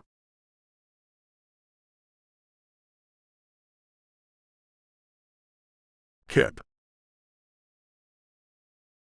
The delightful aroma of fresh coffee wakes me up, and I'm happy to find Payton still nestled in my arms. My painkiller has worn off, as it seems we've slept all day. Darkness is all I see through the small slats of the mini blind that covers the window. "Good evening, son," my father's voice says softly. "Are you about ready to wake up?" I yawn and lift my arm to stretch, but am constricted by the lead on my IV. How sick and tired I am of having this damn thing on. How sick and tired I am of being in this damn little hospital room. I turn over and rub my eyes. Mum and Pop stand just inside the doorway, smiling. Payton stirs and groans a little. "I hate this bed." I help her turn over. "We slept all day, love. If you can believe that." "Barely, this bed is making me crazy," she says. "Pop, help me get out of bed so she can stretch out." My father comes, but instead of helping me out, he unlocks the bed's wheels and rolls us, while Mum takes our IV stands and rolls them along with us. "Wanna tell me where you could possibly be taking us?" I ask as we go out the door and down the hallway. It's dimly lit, as many of the other guests of this fine facility are still sleeping. We pass the nurse's station, and one young nurse is standing with a coffee pot in her hand. "Good evening, Kip and Payton."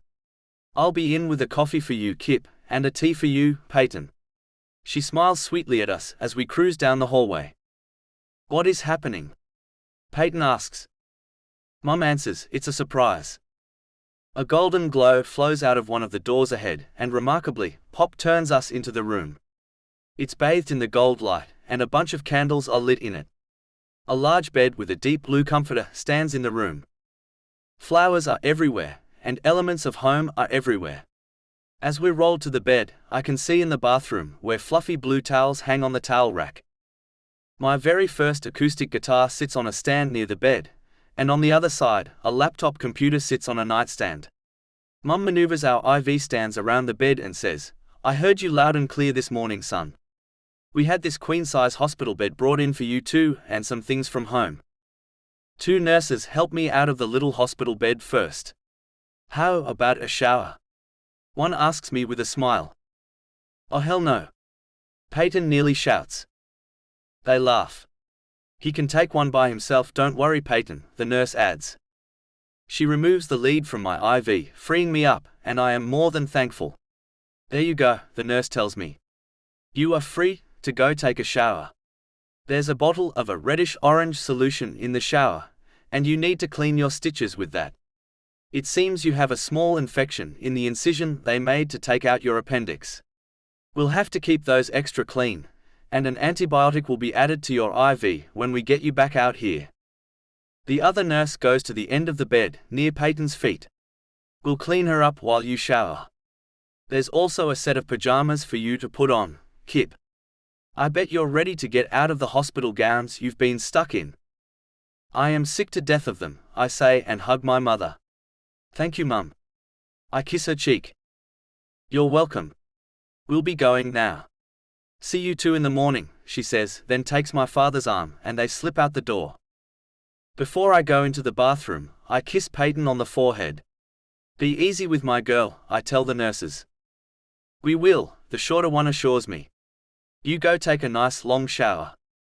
Payton smiles. "I'll be here." She waves at me as I close the door. Finally, some sense of normalcy.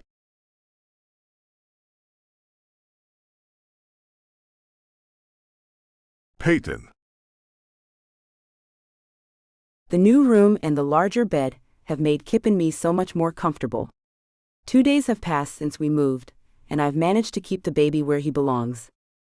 Kip and I have been mulling over names for him, and I'm afraid that this poor kid is going to have some weird name.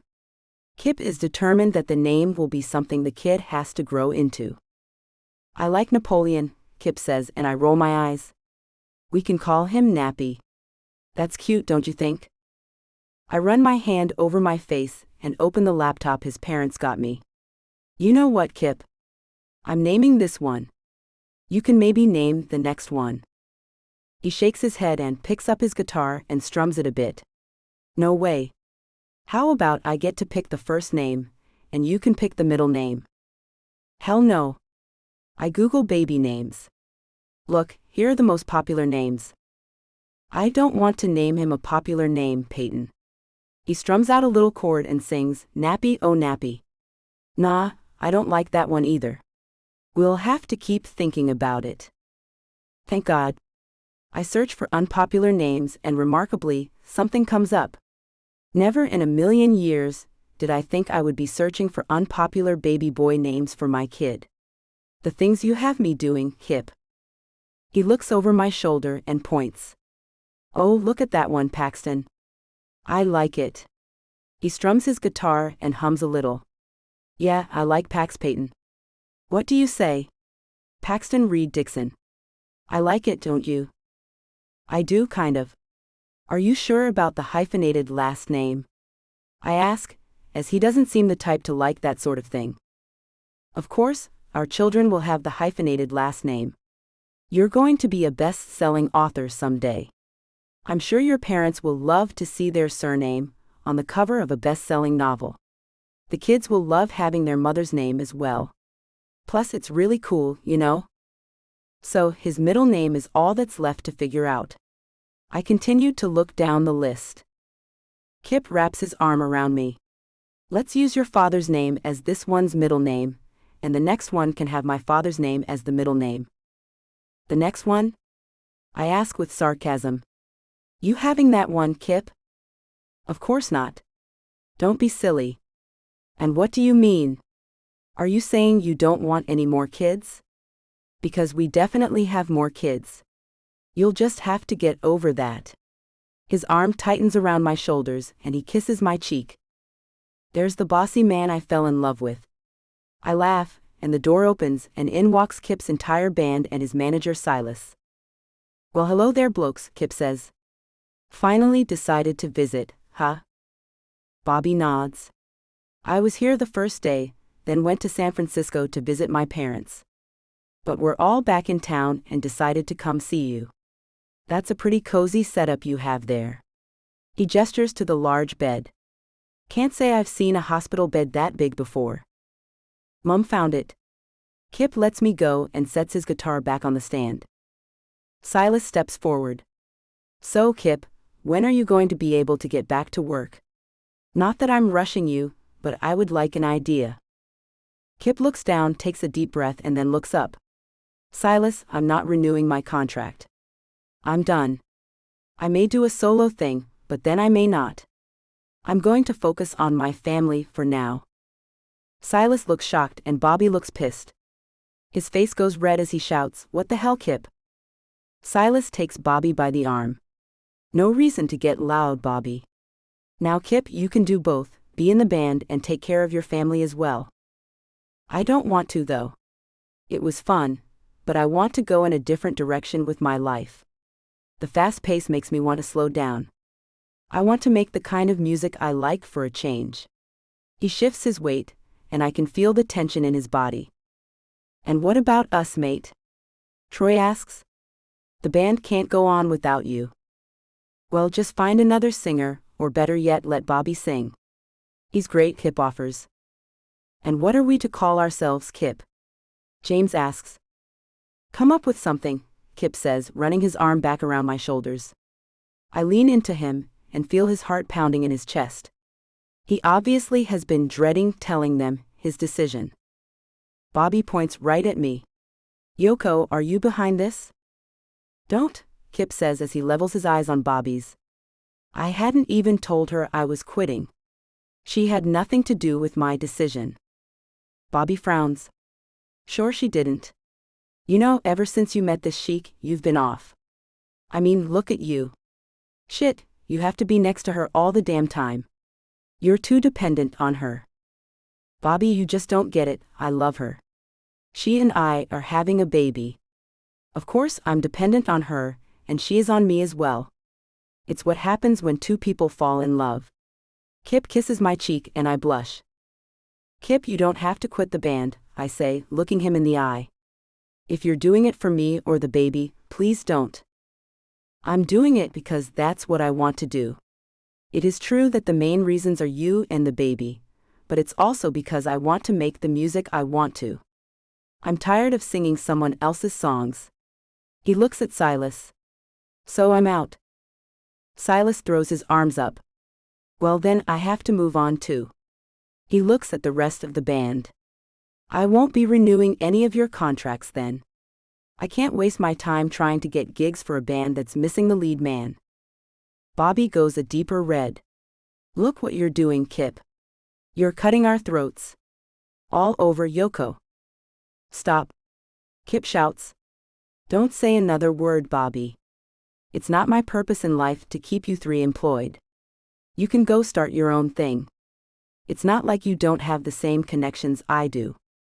We're out a manager now thanks to you, Bobby shouts. We'll have to start completely over. Do you know how hard it is for a band to start over without the lead man? Your name is what draws the crowds. Sorry, Kip says quietly. I'll do what I can to help you guys, but I have to do this. Bobby takes 3 quick steps and is in my face before I know it. His finger in my face, he says, this is all your fault. I know it is. No matter what Kip says. If it wasn't for me, he would not be quitting the band. I'm sorry, I whisper. Pain starts in my back and radiates around my sides, and then my entire stomach feels tight. Kip pushes Bobby's shoulder. Leave now. Bobby turns and walks towards the door. The others follow him. Every one of them is mad, and not one tells Kip anything. I am just like Yoko Ono. I've broken them up. They will never forgive Kip for doing this to them. This is all my fault. I should have left Kip alone to be the rock star he was. He could still be if I left him. Lots of people raise their kids without a father. I could do that. I should do that so Kip can have his life back. I hold my stomach as another pain hits me hard. Kip hit the button to call the nurse. Something's wrong. His eyes go wide, and he pushes the button. What is it, Payton? My back is where it starts and moves around to my stomach. It feels like I'm being squeezed, I tell him. The nurse comes in, her smile fades as she looks at me. Payton, you're very pale. She comes to the side of the bed and puts the blood pressure cuff on me. Are you in pain? I nod and feel like I might be sick. I'm ruining Kip's life. He had a magnificent life, and he added me, but I ruined it. I bend over at my waist as another pain hits me. I'm calling your doctor, Payton. The nurse says as she rushes out of the room. Kip holds me in his strong arms. Calm down, baby. I can see you beating yourself up over what just happened. Stop that. It's not your fault, and I can see you blaming yourself. Calm down and think about something else. I know, let's talk about your next book. I think a sequel to your first one. Everyone lives happily ever after in the next one. No ups and downs, only ups. The adult diaper I have on gets soaked in a second, and I know what's left of my water just came out. I grab Kip's hand. I'm sorry. I'm so sorry. The tears swamp over and I'm crying. He pulls me against his chest. Shush. It's going to be okay. You don't need to cry, baby. The door opens, and the nurse comes back in followed by my doctor. What do we have here? Dr. Love asks. My water finished breaking, I say through sobs. I need you to calm down, Payton, she says in a soft voice, but I can't seem to. She turns to the nurse. Go ahead and give her some morphine. Kip sits up. No. I don't want the baby all drugged up. I'll calm her down. You do what you need to. Kip's hand touches my chin, and he takes a tissue and wipes my tears. You have to stop this. His eyes look deep into mine, and he strokes my shoulders. Lightly, he massages them as he continues to look into my eyes. I blink and take in a deep breath. Kip, I can't. One finger touches my lips. You can. Look at me, baby. As I look into his eyes, I can see something connecting me to him. Eerily, I calm down. I sniffle, and he holds a tissue up to my nose. I blow it, and he smiles.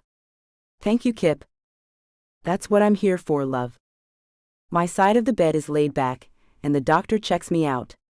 Her frown tells me what I already know, you're in labor, Payton. I nod. It hasn't been a whole week. What are his chances? She pats my legs and smiles weakly. Let's not get into that. The pediatrician will have to tell us that once the baby's born. Did you two ever agree on a name? Kip jumps in. Paxton David Reed Dixon. Cute name, she says and jots something down on my chart. Okay, well, we must move you up to labor and delivery. Kip, you'll be brought some scrubs to put on. We'll all have to be sterile since the baby is premature, and we can't take any risks. A male orderly comes in with a wheelchair. I suppose since the process has begun, and I can't be held back anymore, I'm a little more free to move around. Here we go, the man says with a smile. I climb out of bed, a thing I haven't been allowed to do for nearly a week. My legs are a little wobbly as I get up, and the doctor and orderly quickly help me so I don't fall. When can I go? Kip asks as he watches me. The doctor turns back. An orderly will come and bring your scrubs, and once you change, he'll wheel you up to labor and delivery. See you up there, Kip. I look over my shoulder at him and smile. See you soon, Daddy. He smiles and waves, but I can see the worry in his eyes. I'll be right there as soon as I can, love. Remember to be calm. I nod, and they take me out of the room. My hands are in my lap, and I notice they're shaking. They better hurry up and bring Kip up to me. It seems I need him like I never have before.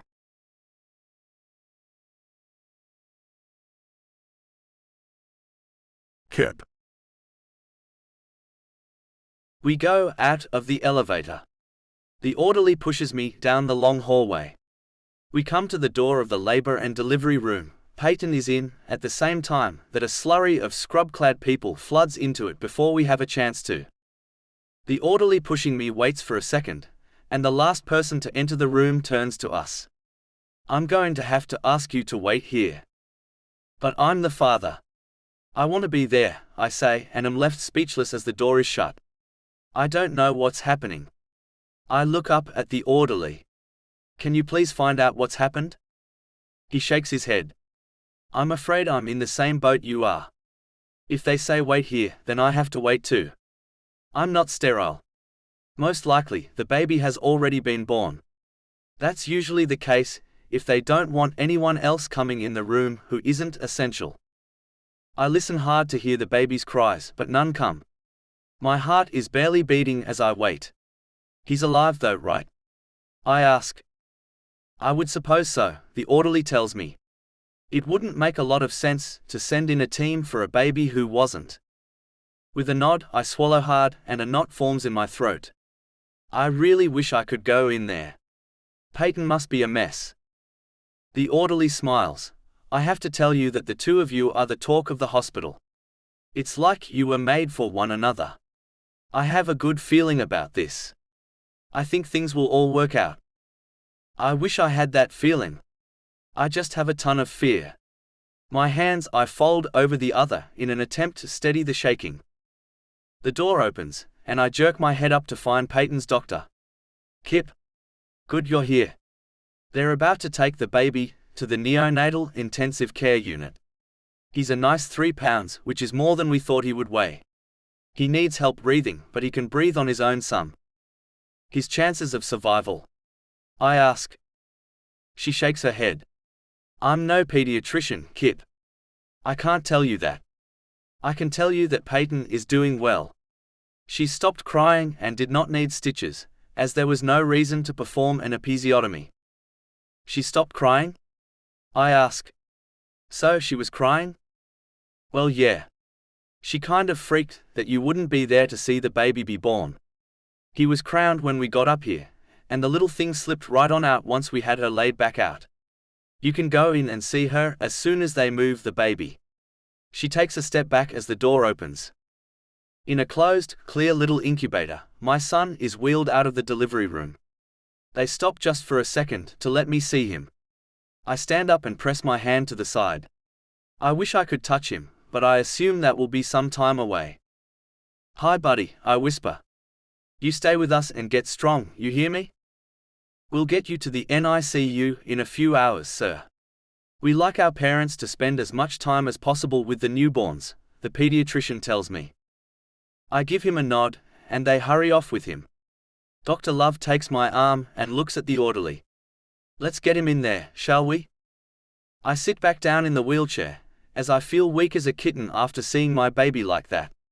He resembles his mother and myself, with all the lines running into his body. Payton turns her head to look at me as they take me in.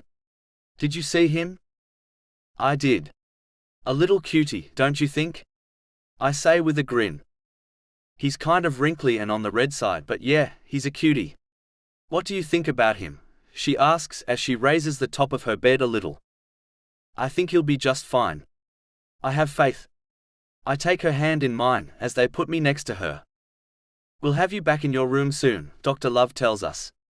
After tomorrow, you both will be released and you can finally go home. As long as things continue to improve. My heart lurches as I think about how long I've wanted to go back home. But it was supposed to be a good thing.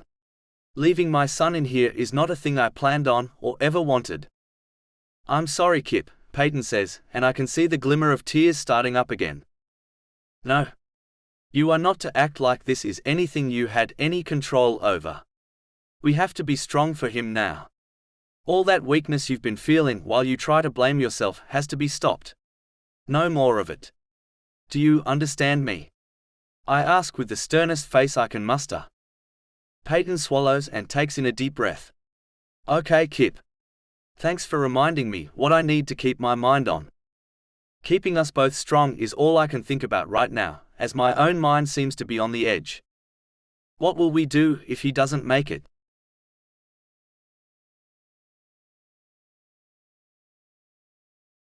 Payton. 2 weeks have passed and Christmas is near.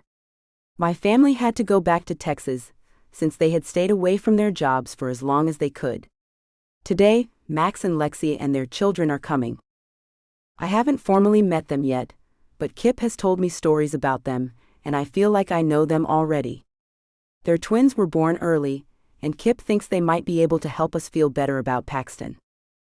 Since his birth, he's gained a pound and doesn't have to have a breathing tube anymore. He still has one IV in and sleeps most of the time. He's eating on his own though, and soon they'll let me feed him straight from the old breast. I can't believe how excited I am to get to do that. It's not something I ever thought about doing before. Kip and I have been reading everything we can get our hands on, to take the best care of our little preemie we possibly can. Our little boy has blue eyes like his daddy's. They tell us they could change later, but I hope he keeps them. His little head is the size of a small apple, and occasionally he makes a little cooing sound. Kip has gone to the airport to pick up his friends. I waited here as there were 5 of them, 3 in car seats. My phone rings and I see it's Rochelle, the young woman from the airport. I talked to her once after we met, but it's been a while. Hi there, I answer. Hi Payton. How are you doing, she asks. I'm good, and you? Good too. I'm going to the hospital tomorrow to visit a friend, and thought maybe I'd go at the same time you'd be there seeing your little boy. I can't wait to meet him, she says. That would be great. I'm going up there about 9 in the morning. I'd love to see you again. Good. So everything is going well with the baby, no complications, she asks. He is making steady progress so far. Once he reaches 5 pounds, we can bring him home. I have to admit though, I am terrified of taking care of him on my own. Some friends of Kip's are coming to stay the week with us, and they have a baby I'm going to practice on, I say with a laugh. You know what? You should come on Christmas Eve. We're having a party, and I'd love you to be here. Then I certainly will be, she says. So, I'll meet up with you tomorrow morning. I'm super glad you and Kip made it all work out. Yeah, me too. He's pretty awesome. He brings me something every single day. Flowers, jewelry, books, he's a sweetheart. I think he's going to be an awesome dad, too. That's great. I'm happy for you guys. I'll see you tomorrow then, bye. As I end the call, I can hear noise coming from the garage, and go out to find Kip has pulled in and people are spilling out of his truck. Here she is, Kip says as he holds out his arm gesturing to me. My baby mama. I roll my eyes at his little joke and bat at his shoulder as I approach him.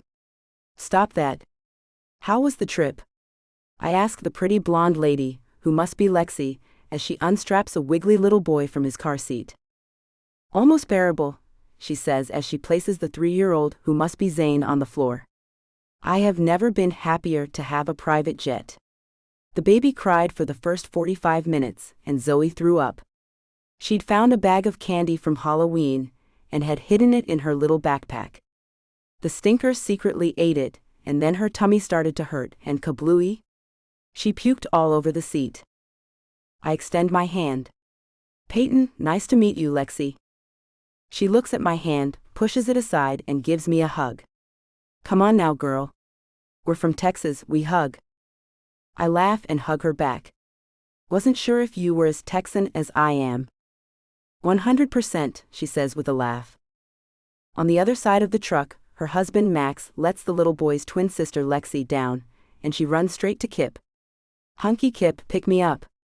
Her little arms are open wide and her smile matches.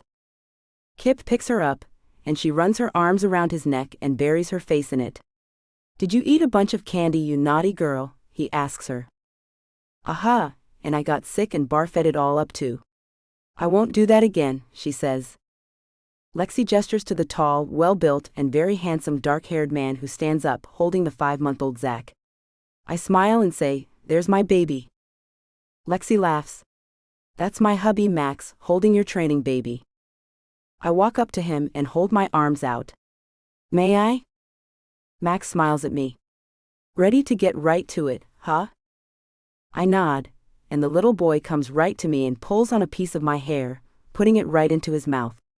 I gently pull it away from his little fist, and turn to go back into the house. Who's a cute baby? I ask him as if he's going to tell me. I hear Lexi from behind me. She is great, Kip. Kip chuckles. I know. I think we will all get along just fine.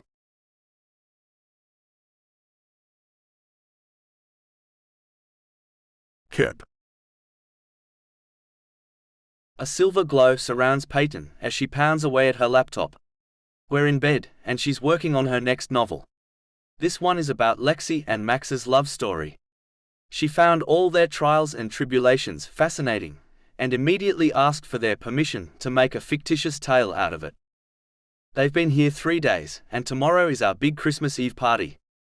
I have the twins' ponies hidden in a barn at the very back of the property, and I'm going to have Santa deliver the adorable things to the twins tomorrow night.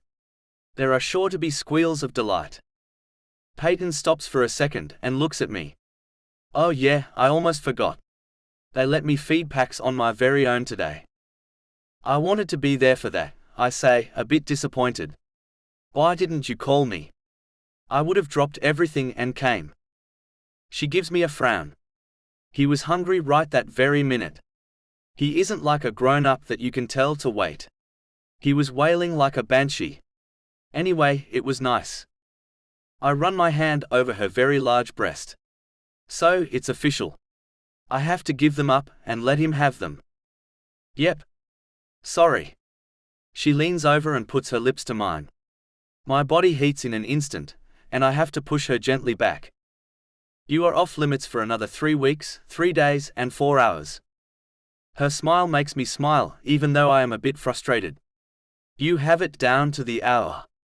How sweet. I do, and you might want to mark the calendar.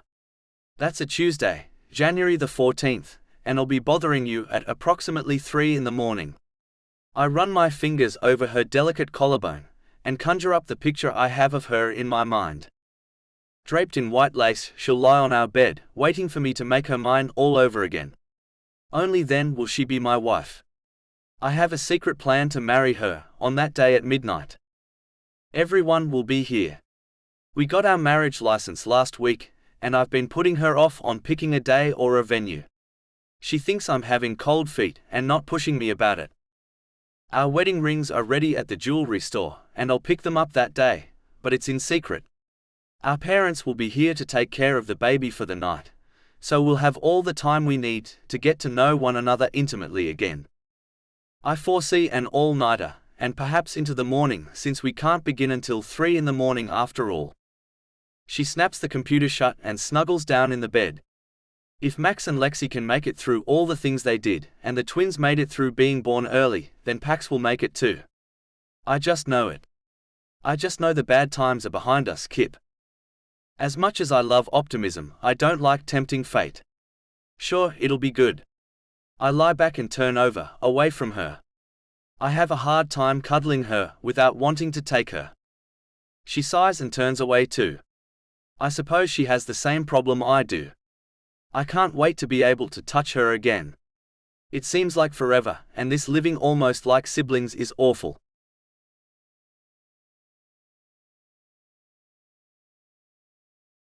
Payton. Since we've been home and the baby is no longer inside me, it seems Kip wants little to do with me. I mean, he's nice and helpful, but he never wants to kiss. He hugs me every now and then, but it feels like a platonic hug, and always he's quick to let me go. I have to wonder if he's blaming me for the baby being born early, and his bandmates hating his guts. Bobby went on one of those celebrity shows, spilling the beans about the band breaking up and raking Kip over the coals. Oh, and me too. He never said my real name, only calling me Yoko. He was a real jerk, and I wish like hell he would stop being like that. He and Kip have been friends since 7th grade. He's just being selfish and acting as if it's all my fault. The hard part is that I agree with him, which makes me even madder. I hate it when pig-headed men are right. If it weren't for me, Kip would be thinking of nothing but strutting his stuff all over the stage. He acts like that isn't the case, but it is. I catch him messing with his guitar and writing little songs all the time, so I know the bug is still in his brain to make music. Rochelle and I had lunch after I introduced her to my little man, Paxi. Kip hates that I call him that. He says it sounds like a girl's name. But I can't help it. It just comes out of me. I call Lexi and Max's baby Zachy all the time. It must be one of those quirks that I have. We ate in one of the little cafes in the hospital, and she left.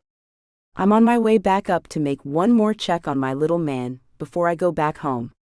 As I step off the elevator, I nearly run into Bobby.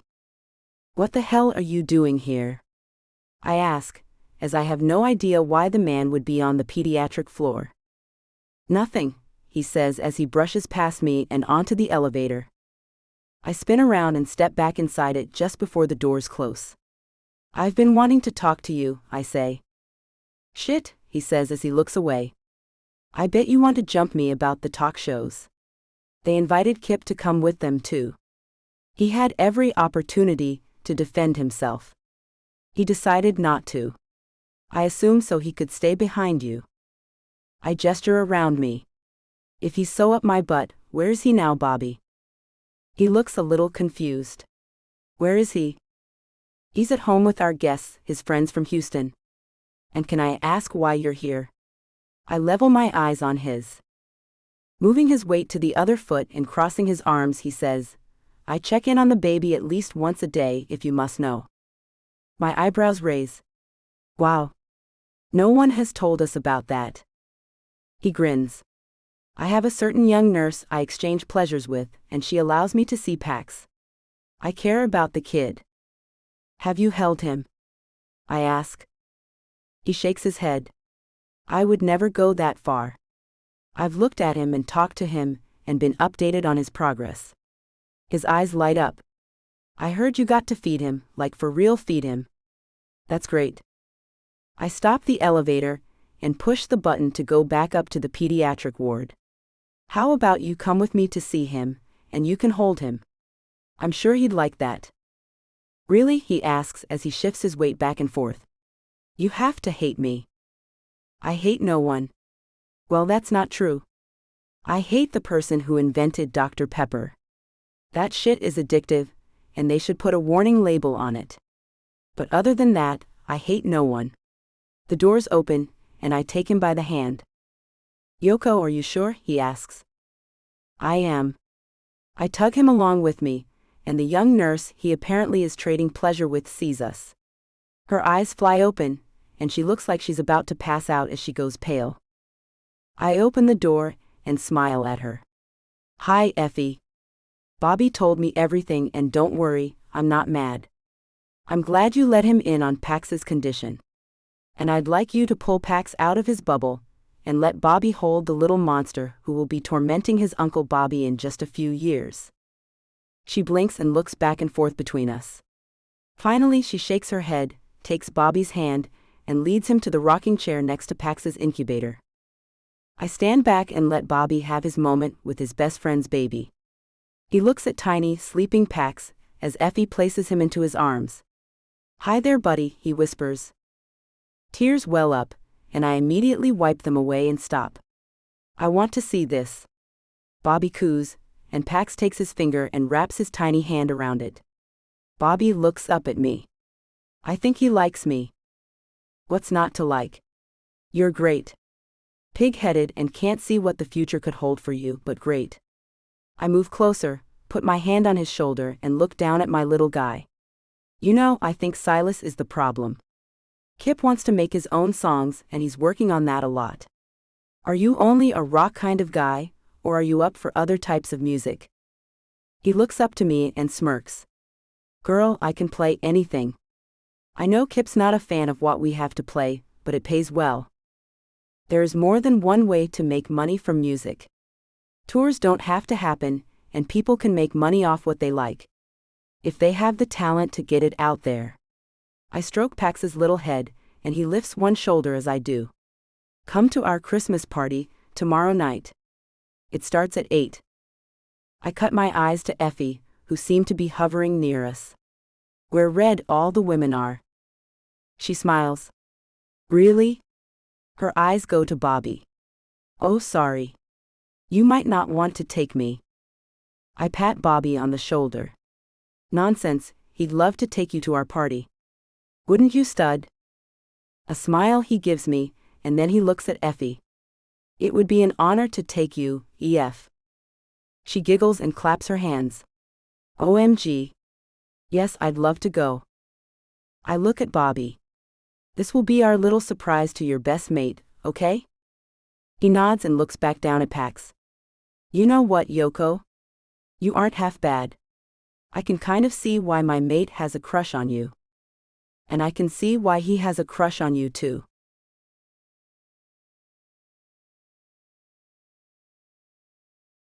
Kip. The day of the big party has arrived, and I watch my girl come down the stairs in a flowing, red, lacy gown. Her blonde hair has been highlighted and curled.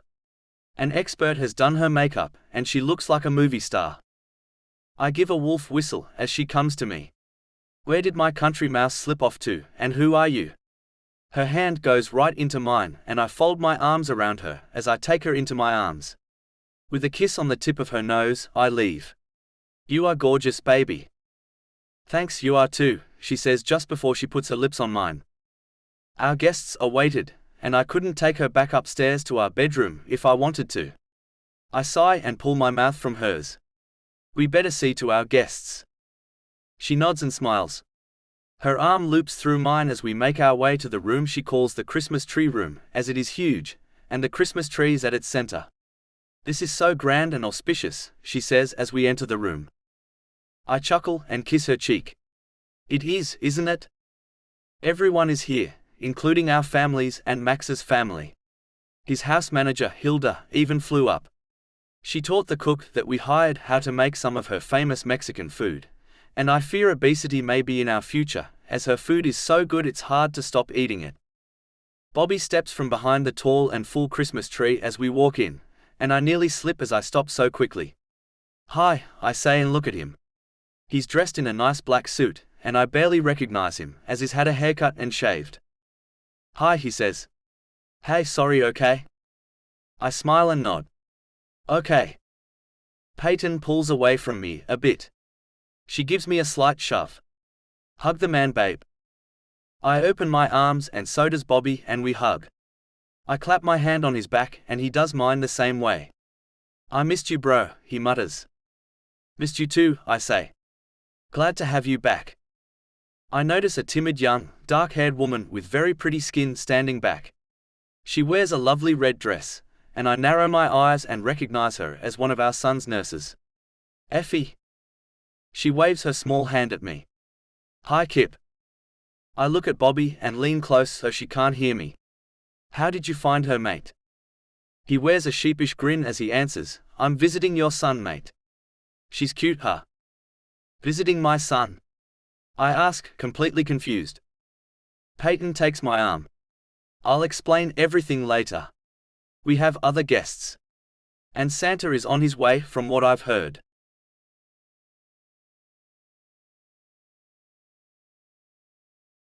Payton. Stars fill the night sky as Zane and Zoe ride their ponies in the front of the mansion. The night is chilly, so Lexi and Max tug the kids off their new favorite things in the whole world, and we all retreat inside to get some hot chocolate and wind the Christmas Eve party down. Bobby and Effie have vanished, it seems. I hope that Rockstar isn't in our bedroom, the horn dog. He and Kip made up and agreed to work on music together, leaving Silas and touring behind them. They plan on inviting the rest of the band to join them, and they'll keep Kip Dixon as the band name. We go back to the Christmas tree room, which I have named it. In a circle, we sit around the huge tree, decorated with red and green ornaments. My entire family, Kip's family, even his half-brother Dalton, his sisters and his mother came. Our friends Rochelle and the Lanes. Everyone except Effie and Bobby hold hands as we sing Silent Night. Kip looks into my eyes as we sing the Christmas carol, and his sweet smile makes me smile. I look away at our huge family, and my heart fills with emotion. I never knew I could be filled with this much love and happiness. Of course, the only thing that is missing is our baby, but next Christmas he'll be here, and we'll make that one special for the little man. I turn and look back at Kip, and see the rest of my life in him. If it wasn't for his tenaciousness, I would be back in Texas, alone with my parents, most likely in bed by this time. Kip has brought colors to my life I never knew existed. He's the brightest star in my sky, and I pray we have a long and happy life together, building our family. The song ends and everyone claps. The sound of heels clicking over the marble floor comes from behind us, and Kip and I both turn to see Bobby and Effie, a white bundle in her arms. My heart stops and Kip jumps up, pulling me with him. Who do we have here? He asks as we go towards them. Is that? I ask and have to stop as tears flood my eyes, and my words are stopped by a huge knot in my throat. Effie nods. Surprise and Merry Christmas. Paxton David Reed Dixon has officially been released, and he's home now. I'm shaking, and Kip pulls me into his strong arms. You okay, Mama? Everyone laughs, and I shake my head. No, I'm beyond happy and my body doesn't know how to react to that. I laugh and wipe my tears away. Effie smiles as Bobby wraps his arm around her narrow shoulders. Do you want to take him? I press my hand to Kip's chest. You hold him. I'm too emotional right now. Kip kisses the top of my head. I got this, love. He lets me go, takes our tiny son in a bundle of white, takes my hand in his, and leads me to sit with him on a red sofa. I gaze at my little sleeping man as lights flash. I look up to see everyone with their cell phones taking pictures of us, and sniffle and wipe my eyes again. You guys are terrible. I'm a mess. Kip touches my chin, and his thumb brushes away an errant tear I missed. You are not a mess. You look beautiful. Let them take all the pictures they want. I want to be able to look back and remember this very moment. The moment you and I got to have our firstborn at home. His blue eyes hold mine and he slowly leans in. His lips touch mine and warmth spreads through me. I feel complete, like never before. Our son is home, and we can start life as a real family on this early Christmas morning, and I have never been happier.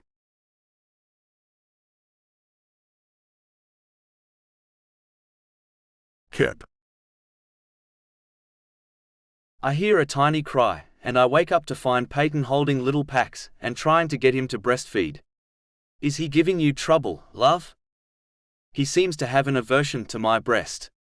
She continues to try to get the infant to latch onto her large breast. Are you sure that he's my son? I ask as I sit beside her in our bed and run one arm around her and one under our baby. Here, let me show him what is missing. Payton giggles. Okay, Kip. Show him how it's done. He guides the baby to grab a hold of her breast, and sure enough, he turns to it and latches on immediately. There, see. I think you were doing it too hard or something. Just tease him with it, make him want it. You know, like any other male in the world. She presses her sweet lips to my scruffy cheek. Thank you, Kip. I don't know what I would do without you. Running my hand through her tangled hair, I say, you never have to do without me. We're a team, you and I. We'll do it all together. She sighs and leans back against my chest. I look over her shoulder and watch our baby eat. So much love moves through me. I had no idea I could ever feel this much. They never tell you that. No one ever tells you that you will grow what feels like a whole new part of your heart. I can't see how couples break up after having a child together. I can't see ever walking away from her or letting her walk away from me. Not in a million years would I allow that to happen. Payton switches the baby to her other breast, and he squirms and goes all red-faced as is about to cry in protest. Then she rubs her nipple over his little lips and he latches back on. All the redness that had crept into his face immediately vanished, and he suckled contently. There you go, buddy. She wasn't cutting you off. Payton giggles and looks at me. I think that's exactly what he thought. You must have a mental connection with him already. You'll be a great father, Kip. And you'll be a great mother, Payton. I take her lips with mine only for a moment, as the touch of them makes me ache for her. We have a little over 2 weeks before that can happen. The plan to surprise her is still in the works. Everything has finally fallen into place. All that's left to do is marry my son's mother, the love of my life.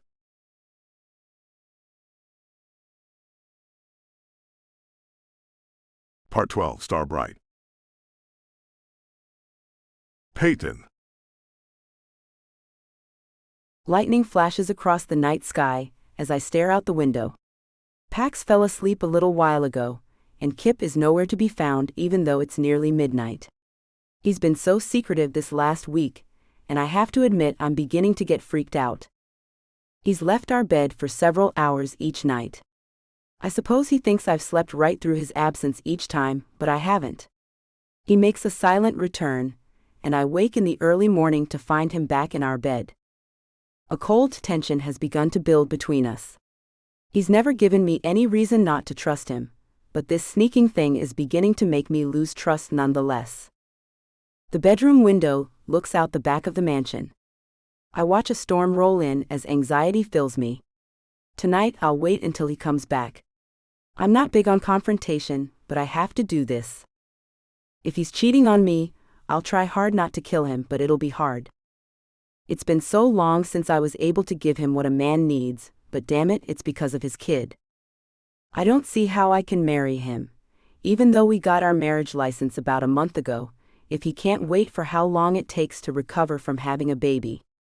It's been hard on me too, but I guess he doesn't care about that. As I start to pace the room, anger takes over and leaves the anxiety behind. I walk past the bed and look at it. It's a giant bed, and he stays well away from me on it as we sleep. No sweet embrace do I wake up in. No soft touches in the night. No, all I get is space. All the space I want and more. But the problem is I don't want space. I love waking up and finding him wrapped around me. It's been forever since I felt that, and it's destroying me. There's been no reason to discuss it, since I couldn't give him what he wanted anyway. But the fact is I'm open for business, so to speak. Today is the last day of my recovery period, and the doctor okayed me for physical activity, intimacy included. Where's my partner? Who the hell knows? All I know is when he comes through that door, I'm going to have to fight myself not to choke him. Footsteps I hear coming down the hall. I cross my arms over my chest and move to the right in front of the door. Kip's going to know the jig is up as soon as he opens the door, the rat good for nothing.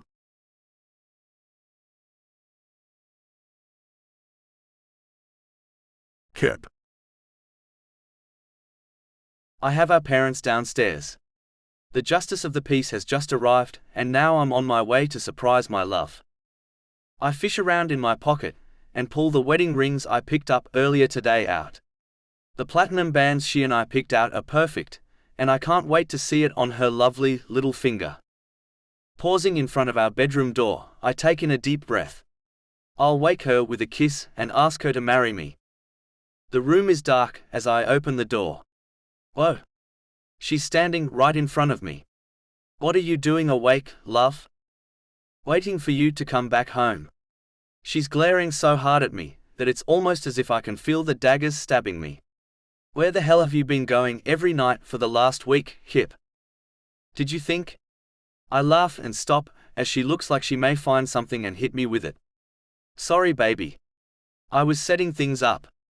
Getting things ready. I drop down to one knee in front of her and reach up for her hand. What are you doing? She shrieks. You already asked me to marry you, and I said yes. Or have you forgot that? With a smile, I pull at her left hand. I know that, love. I have another question similar to that one. I also thought it appropriate to get on one knee for this one.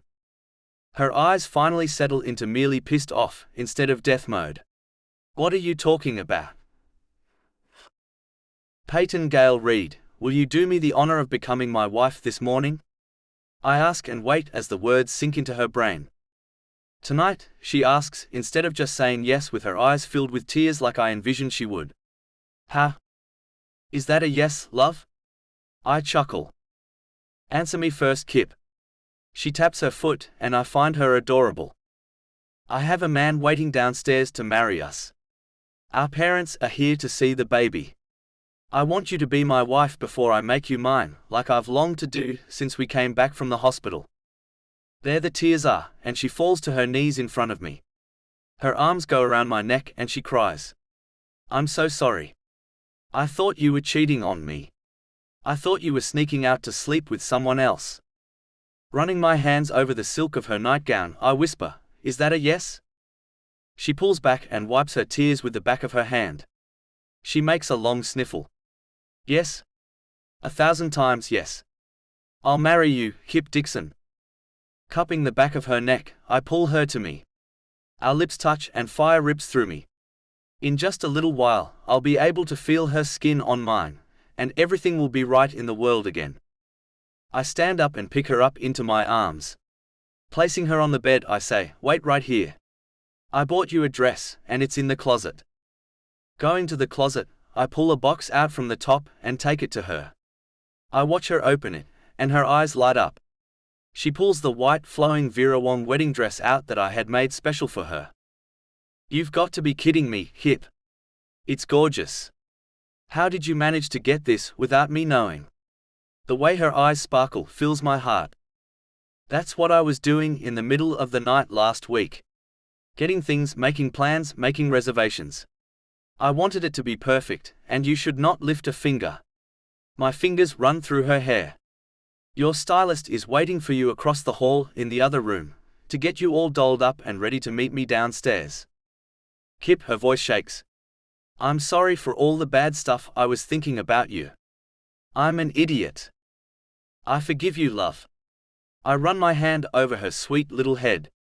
Now go get ready, and your father will come up and get you and bring you down to me once you're through. I can't wait to make you my wife and whisk you away for the next 2 days to a private island in the Bahamas. What? She asks as her eyebrows go up. The baby. I don't think it's a good idea to leave. I press my finger to her lips. Payton, he'll be fine for 2 days. Our parents are all going to be here to take care of him. Sure, he'll be spoiled rotten when we get back, but that's okay. But I'm breastfeeding. I talked to the pediatrician, and he'll be fine with his formula for a few days. Just relax and go get ready. I pull her up and walk her across the hallway. I leave a kiss on the top of her head before I turn back to get ready myself. By the way, Payton, I love you.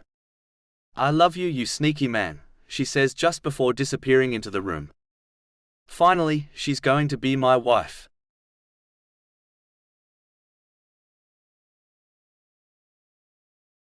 Payton. At nearly 2 in the morning on Tuesday, January 14th, I'm walking with my father down the staircase to marry my one true love. My heart is pounding, and I'm shaking as we move toward my future. It's funny how you two started out going to get married almost a year ago, and we all thought it was way too sudden, Dad says as we walk to the wedding march. Then, 1 kid and months later, we finally are, I say. You look happier than I can ever remember you being. Dad gives me a pat on the back of the hand he's holding. I think you two will make a pretty great family, Payton. The waterworks begin, and Dad hands me a handkerchief he pulled from his pocket. Thanks, Dad. You're welcome, honey. We take the last stair, and I look up to find a man holding a Bible. Kip stands in front of him and looks at me. Mom and Chloe stand together on one side, and Sebastian holds our baby Paxton near Kip. I smile as I realize Kip and Paxton have on matching black suits. Kip really put in the work for this wedding. His smile is made more brilliant by all the candles lighting up the room. Pax coos at me as I walk by him. I reach out and run a hand over his little blonde curls. My father places my hand in Kip's, and more tears flow over my cheeks. He's all I can see. Kip smiles, making my knees weak. He pulls me around to look at the man who's about to say the words that will make us one. My heart's pounding so hard I can barely hear the man's words. I think I caught a little something about how life will be different now, but mostly I just look at Kip, and my mind is moving with thoughts only of him. Kip leans in and gives me a nudge. Answer the man, baby. I look at the dark-haired man. Is the answer I do. He gives me a nod, and my family laughs at me. The pounding in my chest grows, and I decide to concentrate on what the guy is saying. He may ask something completely inappropriate, and I don't want to say yes to anything I don't believe in after all. He asks Kip if he promises to love and cherish me forever, and Kip agrees to. The idea that Kip will be around forever now freaks me out. This summer I thought the thing we had was fleeting, gone before it began. Then the baby happened, and Kip found me and found out what I was keeping from him. Instead of being furious or running for the hills, he did just the opposite. Another nudge from Kip and I say, I do. It's a given, no matter what Kip asks of me, I will eventually do. He's pretty trustworthy, and so adorable it's hard to tell him no about anything. The next thing I know, Kip is putting a ring on my finger and I'm handed a ring to put on his. Now I know what's next and I can hardly wait. He had better plant a great one for me. It's been forever.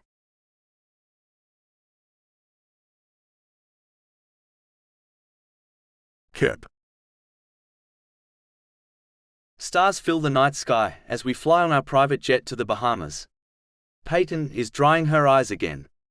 She's cried about a dizzying number of things since the festivities began. What's this flood about, my darling wife? I take her hand and pull it to my heart.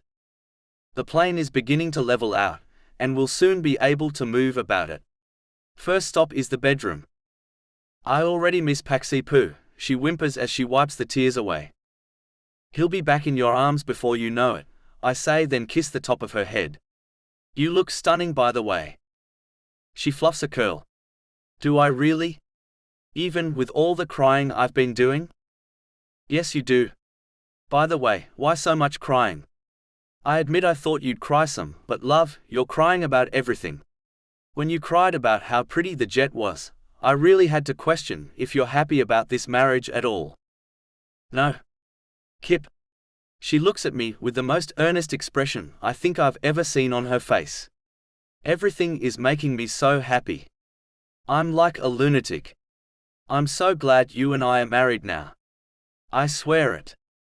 The captain approaches the speakers. Feel free to move about the plane, guys. Champagne is next to the bed, newlyweds.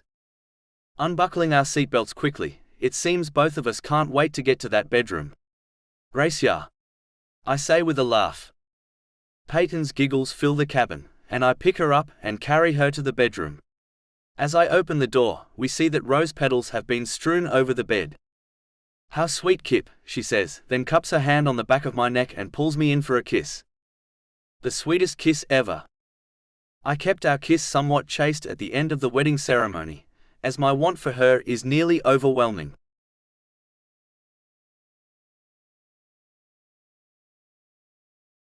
Payton. As we land on the small private island, where only a few staff members are waiting to take care of all our needs for the next couple of days, we watch the sun as it rises out the small window. Kip leans over me, his arms wrapped completely around me. He's not let me go since we went to the bedroom. He even made me let him dress me, little kisses he gave me all the while. To call him a doting husband is an understatement. And I'm loving every second of it. It's gorgeous, I say as I look out the window at the little island as it glows with the sun's morning rays. And while we're here, I want to see you in nothing more than the tiny bikini I packed for you. But preferably, nothing at all. His mouth falls hot on my neck and his teeth nip me. Same for you, hot stuff. I run my hand back and ruffle the back of his hair. The plane stops, and we get off and follow a young man to our beach house getaway. Nice to see you again, Mr. Reed, the tall, lanky young man says. How's it been going, Ashton? Kip asks as we follow along. Great, he answers. Your parents were here not that long ago. Are they doing fine? They are. We left them at home, watching our new son. This is my wife Payton, by the way. Kip looks at me. Ashton is the manager, who takes care of everything on our island. Our island? I ask. You didn't say you owned it. Pop bought it years ago. I can't wait for Pax to get old enough to enjoy it. His arm tightens around my waist. And the rest of the kids that we're going to have. Here we are, Ashton says as he gestures to the most beautifully exotic beach house I've ever seen. A large set of wooden stairs shine brightly as they're highly polished. As we go inside, everything shines as it's mostly the same dark wood as the stairs, polished to a glossy shine. Walls the color of sand combine to make a large living area. The kitchen can be seen from the room, as it's open and breezy. I can't believe it's January. Are we on another planet? I ask as I look around the gorgeous structure. Kip runs his arm up my side and around my shoulders. Nearly. He leaves a kiss on the top of my head. Thank you, Ashton. I do believe we can handle it from here. Okay, as usual, the phone in the kitchen you can pick up at any time and let us know if you want anything other than what we have stocked in here for you. Also, if you want the chef to come in and take care of your meals, she's more than happy to. Just give us a ring. She left breakfast for you on the outside breakfast porch. Kip leads me towards a glass door and looks over his shoulder at the young man. Thanks, Ash. I'll let you know. We go out the door and the smell of fresh fruit hits me, and suddenly I'm starving. Oh my gosh, Kip. Look how beautifully everything is laid out. This is better than a 5-star hotel. Glad you approve, darling. He pulls my chair out, and then he sits next to me. I pick up a strawberry and hold it to his lips. He smiles and opens his mouth. I pop it in, and he grabs my hand and picks up a blueberry, placing it against my lips. I take it in, and before I know it, his mouth is on mine. The combination of the fruit tastes like heaven. Add in the heat of the kiss, and I'm practically flying. He pulls away and takes the top off a silver platter, revealing bacon and ham and little crepes stuffed with different jams and creams. I pick up a crepe filled with delicious-looking cream, and he picks up one filled with apple preserves. I feed him mine and he feeds me his. Then we kiss again. What a way to enjoy the most important meal of the day. The best breakfast of my life is over, and Kip is carrying me to the bedroom. Soft breezes roll into the large open bedroom, and light blue curtains blow inward. The bed is huge and covered with sky blue sheets and a thin coral-colored blanket. This is beautiful, I say in awe. Almost, he says. Once I have you undressed in that bed, it will be.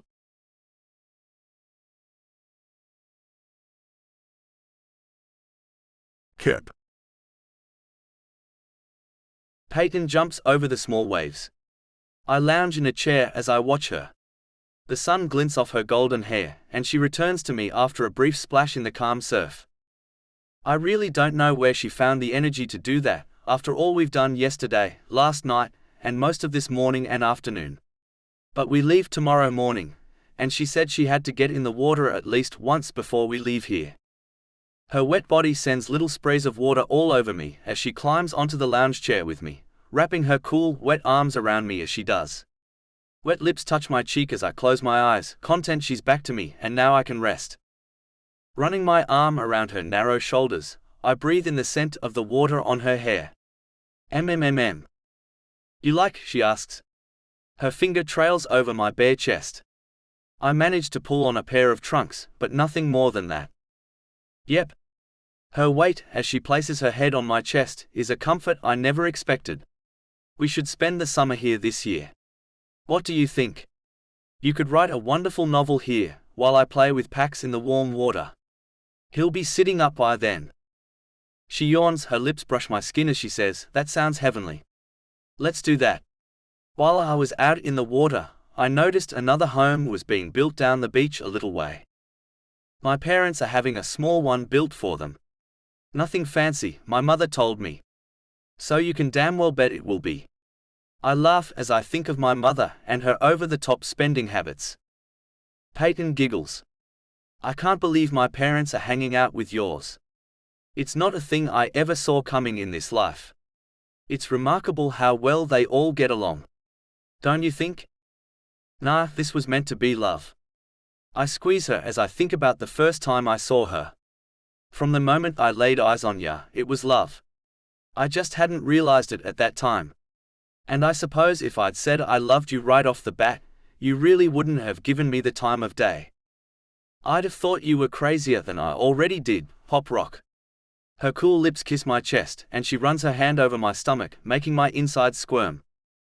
Did you ever imagine this is where we'd be in mere months after that day, love? My lips brush the top of her head. No way.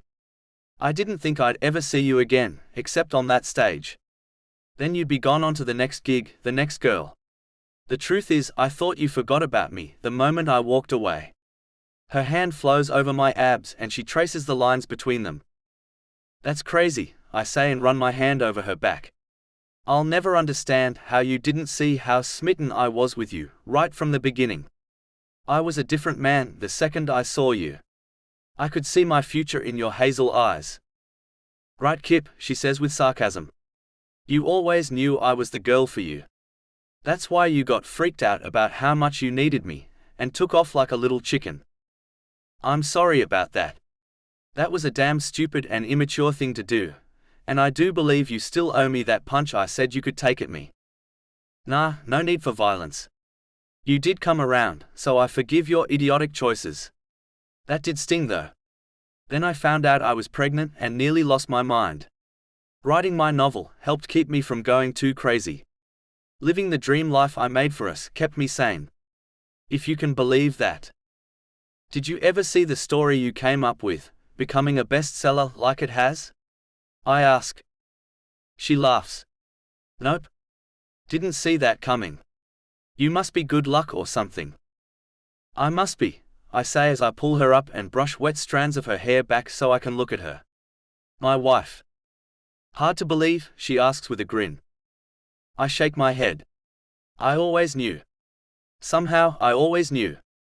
Just like always happens when we're this close, our lips draw and before we know it, we're all up in each other. Though none of the staff would dare to come out here once they notice us, I'm quite surprised by Payton and her lack of concern for making love outside in broad daylight while other people are on the island besides us. Seems my little woman is growing up.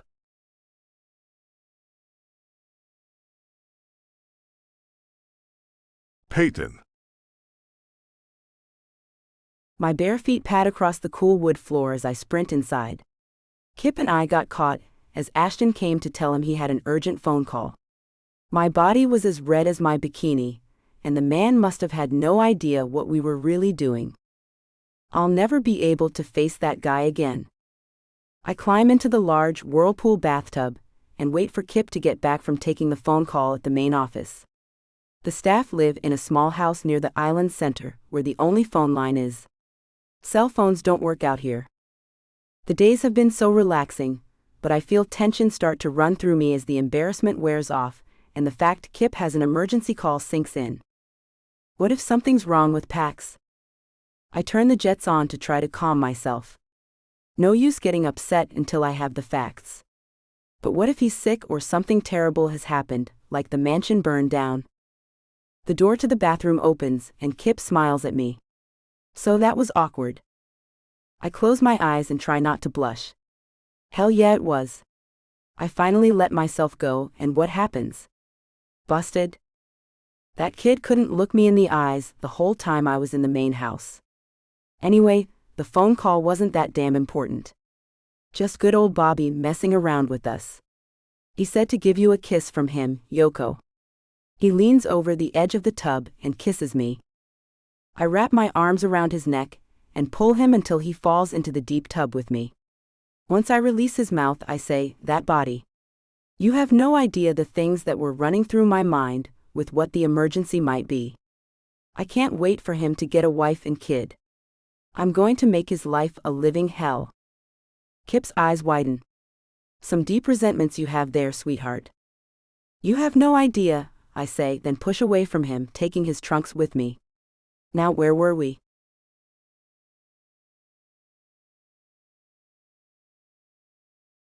Kip.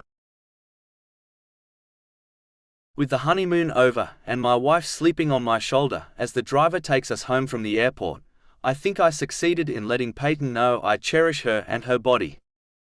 The mansion's lights loom ahead, and my heart sings with the joy of knowing we're a family now. In all ways, name included. The driver stops at the front door, and I nibble at Payton's neck to wake her up. Again, she mumbles and starts to unbutton her shirt. Just give me a second to get this off.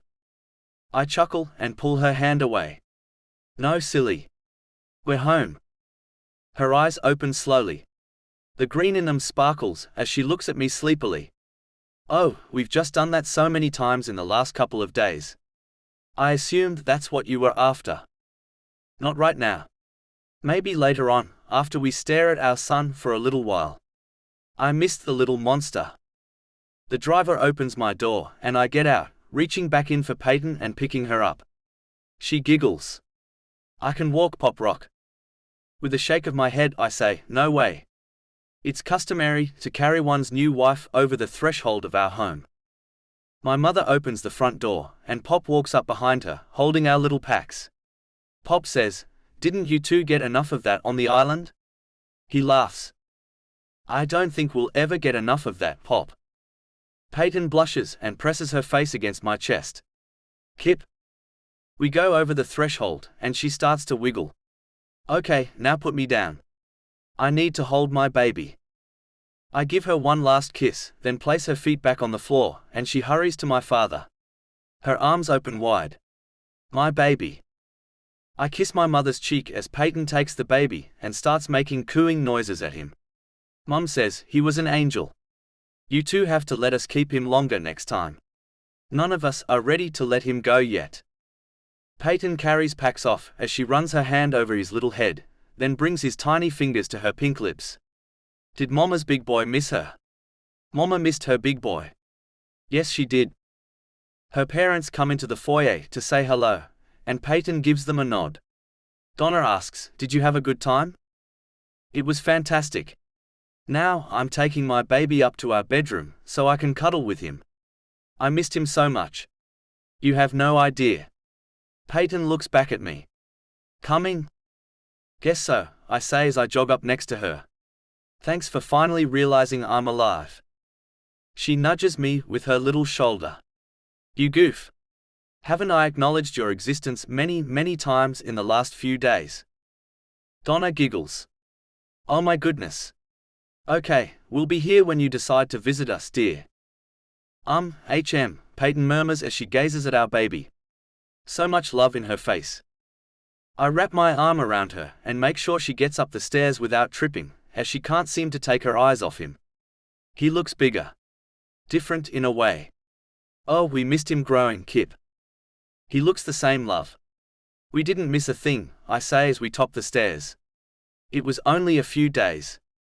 I never want to leave him again, Kip. Not ever. I open the door, and she walks inside. Never, huh? I ask as we sit down on the edge of the bed. I run my hand over his head, and he looks up at me, making his little forehead wrinkle. Tiny blonde curls cover his head, and he looks at me with eyes just like mine. He's a cutie, isn't he? I ask. Payton finally turns her eyes to mine. He's the cutest thing in the entire world. And you're the most handsome man in the world. I'm the luckiest woman on the planet with you two in my life. Running my arm around her shoulders, I give her a squeeze. I'm the luckiest man alive to have you two as my family. Now, can I hold our son for a minute? I missed him too. Her lips touch his forehead, and she inhales deeply. Gosh, I miss that little baby smell. Okay, Daddy, here you go. She hands him over and looks at us with so much more love than I ever could have imagined. We're a family now, Kip.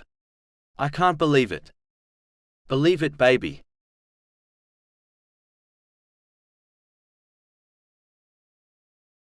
Payton. Stars fill the night sky as Kip and I dance under them on the beach at our beach house in the Bahamas. We're spending the next 3 days here on our 1-year anniversary today.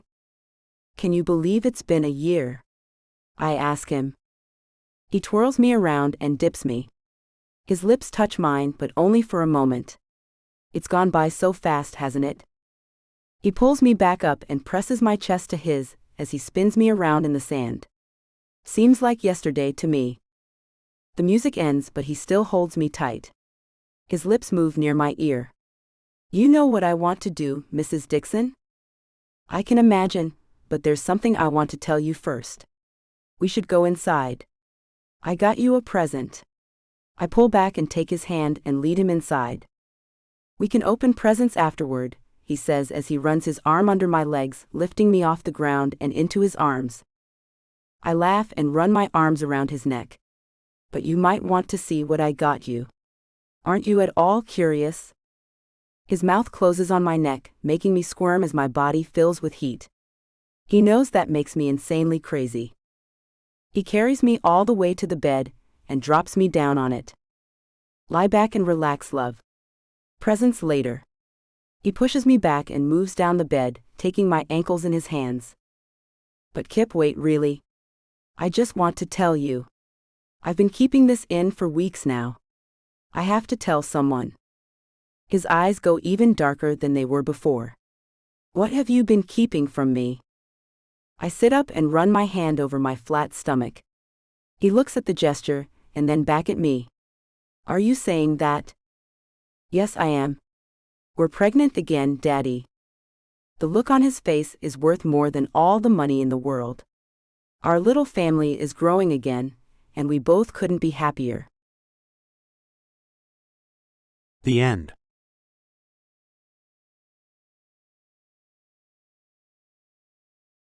Sneak peek for Lucky Billionaire. Lucky stars.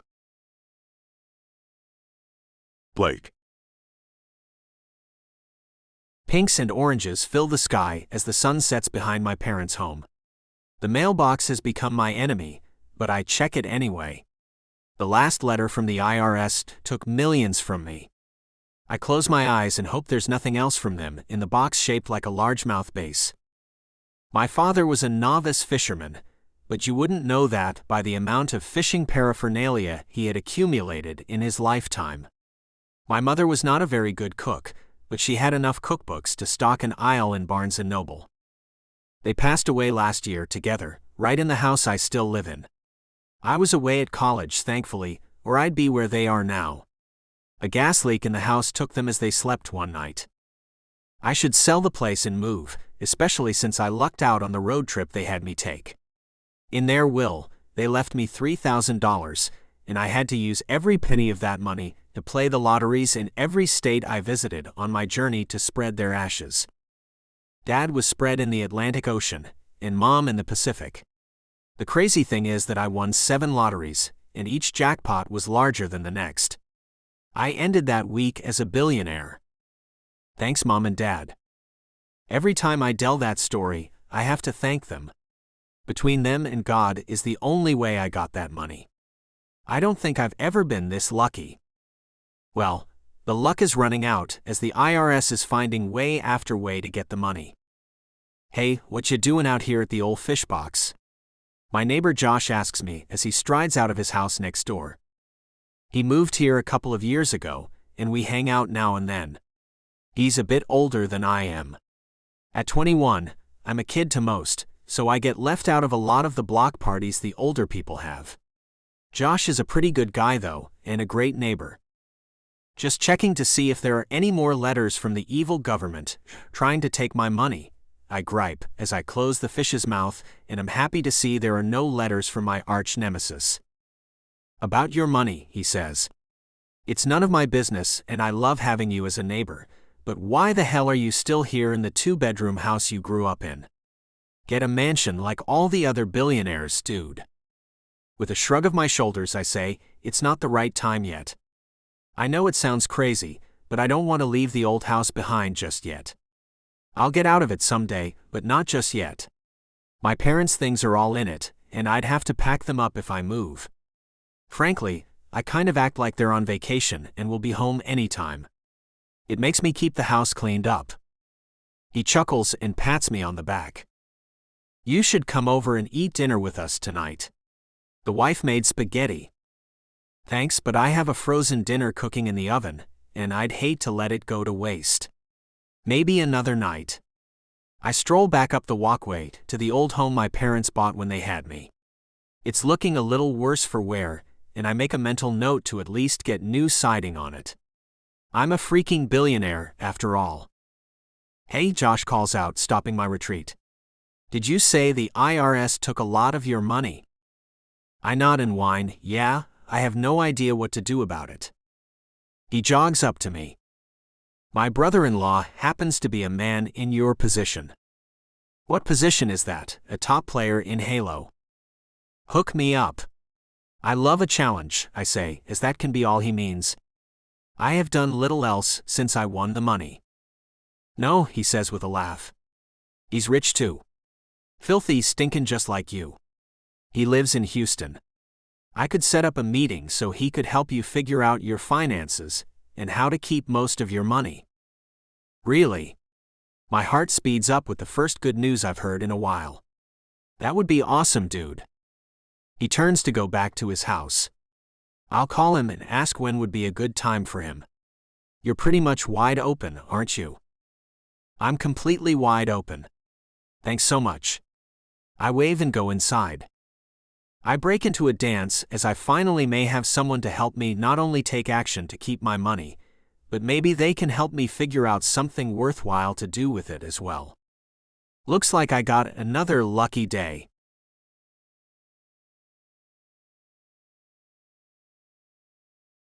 Max.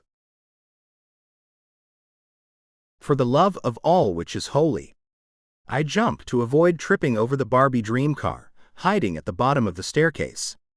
Zoe, what did I tell you about leaving your toys around? Especially on the stairs. I round the corner to see my 4-year-old daughter diving behind her mother, as she sits on the sofa in the sitting room we use for the kids to play in. Max? Lexi shouts at me. No need to yell. She's just a little girl. She forgets things. It's not her fault. Then whose is it, Lex? You baby these kids. The twins are in pre-K for gods. Stop, she interrupts. Remember, there are little parrots in this home, and they repeat every word we say. For goodness sakes. Okay? Happy? I ask as I look around for my car keys. Do you happen to know where the keys to my Jag are? She points to our 1.5-year-old son, Zach. He has them in his mouth and is drooling all over them. I look around for something to trade him and find a candy cane that may have been around since last Christmas, but I gotta do what I gotta do. I pick up the slightly chewed-on candy and make my way to the smiling baby boy. Look what Daddy's got. I wiggle the candy at him, and his blue eyes shine up at me. He has my eyes and his mother's silky blonde hair. Lexi clears her throat, drawing my attention. No way. Keep looking for something else to trade him with. With a growl, I take the candy cane to the kitchen and dispose of it as if it had been done long ago. I find him one of his little cookies and take that back to the sitting room where my not-so-little family is. Lexi meets me just outside the door, my keys in her hand. Now I have them. What are you going to trade me for them, huh? Wrapping my arms around her, I whisper behind her ear and press my body to hers. I'll trade you one kiss and a hell of a lot more tonight when I get you into our bed. Deal, she says as she places the keys in my hand and turns her lips up to mine. Though we've been together for a good few years now, her kiss still takes me to another place and time. Heat fills me as her sweet lips press against mine. I grind into her soft body and wish like hell we could run upstairs for a little alone time. Daddy, hey daddy, my 4-year-old son Zane shouts. Hey, can I go too? It was his hand on my butt apparently. I pull my mouth from my wife's and place my forehead on hers. How many more of these things did I say I wanted to have? You said several more, but I'm getting the distinct impression that 3 is enough for you. Her hand runs over my cheek and I grab it and kiss her palm. Yeah, for now, and maybe forever, 3 is more than plenty. I turn and rub Zane's little blonde head. Hey buddy, not this time, okay? Daddy's picking up a man at the airport, and it can be a little taxing to try to keep up with you when there's so many people. I'll be back home soon. Well, can you at least bring me something back, like a puppy or a kitty cat?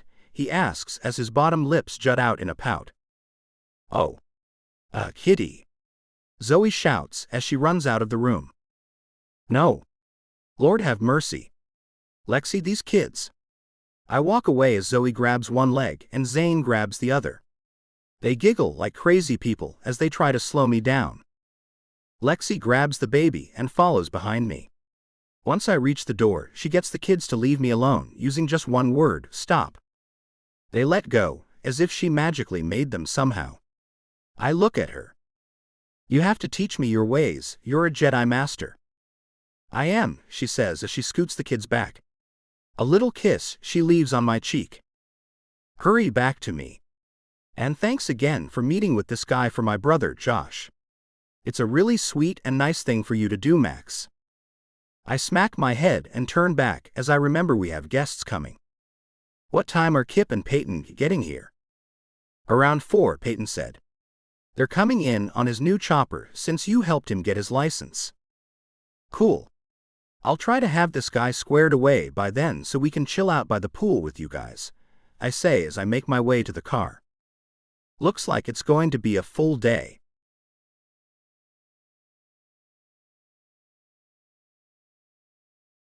Kip. I know I put his toy in the diaper bag, Payton. Keep looking, I say as our 1-year-old son Pax screams his head off. Rochelle, my wife Payton's best friend, tries to distract the child by making silly faces at him. We're in my new helicopter, flying to Houston to spend the weekend with our friends, the Lanes. I didn't know Pax was going to freak out when he realized his little stuffed bear wasn't by his side once he woke up. Payton pulls the bear out of the bag, with an expression of triumph on her pretty face. Here it is. I have it, she shouts over his wails. Here baby, look mommy found it. His mouth shuts, and he sniffles and holds his hand out for his toy. I roll my eyes at my wife. You really need to work with him more. He's a very demanding child. He's your son. All the way around, Kip, he's you. From his dark blonde hair to his deep blue eyes, the boy is you all over again, bad temper and all. She pats the back of my hand. I don't even have a temper, Payton, I say as I adjust our speed as we come into a little cloud bank. No, sure you don't, she says with a laugh. She turns to look at Rochelle in the back seat. This man has no temper, but let me tell you what. If you use the last egg without getting more, and it is early on a Sunday morning, watch out. This man will read you the riot act and let you know that can never happen, not ever. I do recall that particular little scene, but I was dog-tired from a night of agony, as our son was cutting his first tooth, and there was no coffee either. The mansion comes into view, and I see the pad has been cleared for me. Max and I have been mates for a couple of years, but it seems like forever. He and his wife are as close as siblings to me and mine. It doesn't take long once we land to find their twins running towards us. Zoe shouts, "Hunky Kip, Auntie Payton." I hold out my arms, and she rushes into them, pecking little kisses all over my face as she holds my cheeks between her small hands. "How's my girl?" "I'm fine." "How's my pony?" she asks. I bought her and her brother ponies last Christmas, and kept them at our place in Los Angeles. Her brother Zane tugs at my pants leg. "Is my pony being good, Uncle Kip?" "He is," I say, putting Zoe down and tussling the little blonde boy's hair. Lexi walks out with their baby, Zach, on her hip. Her long legs clad in a pair of pink shorts and a little white t-shirt, hugs her toned body. She's a true beauty all the way through. Max tells a story about how she was when they first met, and I have a devil of a time believing the man. He said she was a nerdy girl, hidden behind owlish glasses, and hid her spectacular figure beneath clothes too big for her. I just can't believe that. She takes long strides towards us and gives me a hug. "I'm so happy you all are here." Payton pulls the baby out of his car seat and hugs Lexi. "Thanks for inviting us." She holds our son out to Lexi. "On a trade?" I have to give my Zachy Poo a kiss and hug. I missed the little monkey butt. Lexi takes Pax in her arms and coos at him, who's the pretty baby boy. He giggles and grabs a handful of her long blonde hair. Lexi smiles at Rochelle, who's made it out of the chopper. "Good. You were able to make it. I'm so glad. Our house manager and chef, Hilda, is dying to get to cook with you this weekend. It's all she can talk about, getting to cook with someone who's training at the Culinary Arts program at UCLA. It'll be an honor to get some of her training. From what Kip and Payton have told me about her, she's a fantastic cook," Rochelle says as she runs her hand over Zane's head. He reaches up to take her hand. "You're really pretty," he tells her. "Do you have a boyfriend?" She giggles. "Thank you and no. You interested, Zane?" He laughs and blushes. "Maybe." We all laugh as we go inside.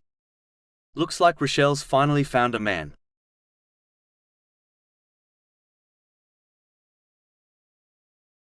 Blake. A boisterous bunch of people walk into Max's mansion, led by his wife, Lexi. The man and woman who follow behind her look vaguely familiar. The man especially. Into the doors Max's little son Zane pulls someone along behind him. "Come on, Rochelle." My heart skips a beat and I forget to breathe. She has long black silky hair that goes to her waist. She's a tiny thing, maybe 5'2", and her eyes are the most beautiful blue I've ever seen. Thick black lashes surround them. Her skin is like porcelain, and the slightest tinge of pink stains her cheeks. Her lips are red and have a natural little pout to them. I'm moving across the floor as if she's pulling me with some invisible cord to her. "Hi, I'm Blake Chandler." She smiles and blushes as everyone laughs at me. "Hi there, Blake Chandler." Max claps me on the shoulder as he comes up behind me. He gestures to the man with dark blonde, straight hair that goes to his shoulders, and he has dark blue eyes. "This is Kip Dixon." Yes, the recording artist, Kip Dixon. He's just not wearing the makeup. He ditched it last year. "Yeah, I know. I saw him on a talk show a few months ago." I extend my hand. "Nice to meet you, Kip." He shakes my hand, and I turn my attention to the lady next to him, who has long blonde curls that fall to her waist. Her eyes are a mix of green and brown, and she's very pretty. "You must be his wife." She takes up my hand and gives it a shake. "Hi, Blake, I'm Payton. This young lady here is my best friend, Rochelle Stone. She goes to UCLA. Where is it you're from?" "Lubbock," I say, then turn my attention back to the raven-haired beauty. "What is it you're studying at UCLA?" "Culinary arts." "And what is it you do, Blake?" she asks. I don't have a damn answer for that. I do as little as humanly possible, but I don't want her to know that. I'm kinda rich, so I'm looking for something to do. "Kinda rich?" she asks as she narrows her eyes. Max saves me. He's looking into becoming an investor. He inherited a little sum of money from his parents when they passed on, and played the lottery in states across America. He won several of them, and ended up with quite a tidy sum. He's here so I can teach him a thing or two about investing his money to make more of it, and keep as much as he can out of the government's hands. Payton wags her finger at me with a look in her eyes. You. I think I know you. Well, not know you, but did you go to LA and drop your mom in the ocean? Her ashes, yeah. I look harder at her and slap my leg. Yeah, it's you too. I knew you guys from somewhere. Small freaking world. Rochelle nudges Payton's shoulder. So you know this guy? Kip and I were strolling along on the beach before the baby was born and saw him tossing the ashes into the water. We stopped and talked to him, and he told us this heartwarming story about his parents passing on together. It was really sweet in a sad kind of way. Rochelle's eyes go soft as she looks at me and touches my hand. I'm sorry to hear that. How are you doing with that? I'm fine. They died happy. No reason to be sorry for me. I smile at her and want to take her hand in mine so damn bad. Max saves me from making a fool out of myself. Why don't we let them get settled in, and we can all meet out by the swimming pool? They agree, and Lexi leads them to their rooms. She looks over her shoulder at me. I hope you don't mind sharing a bathroom with Rochelle. I have her in the room that's by yours. I shake my head. I'm sure we can stay out of each other's way. Not that I want that. I want to get all up in her way.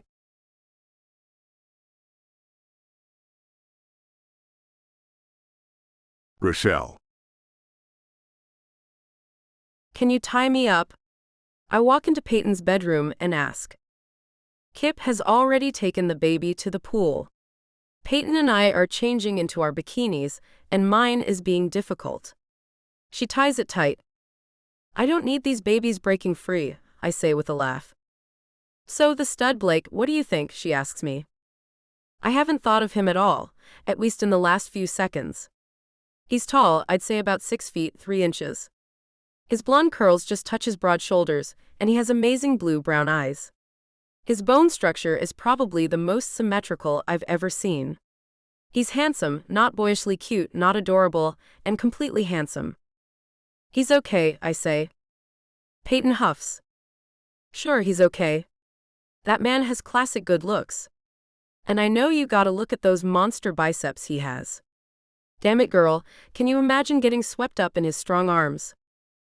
We giggle, and I pull a thin, white cover-up that's see-through over my red bikini as we walk out of the room.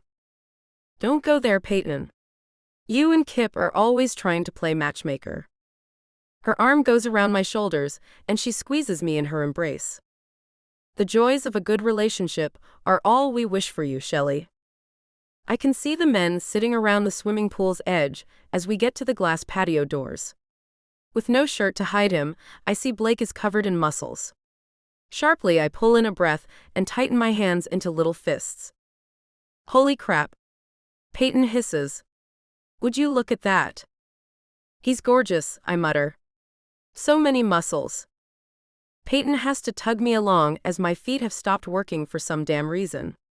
Come on, let's go play with the kids. I want to play with something, but it's not any kid.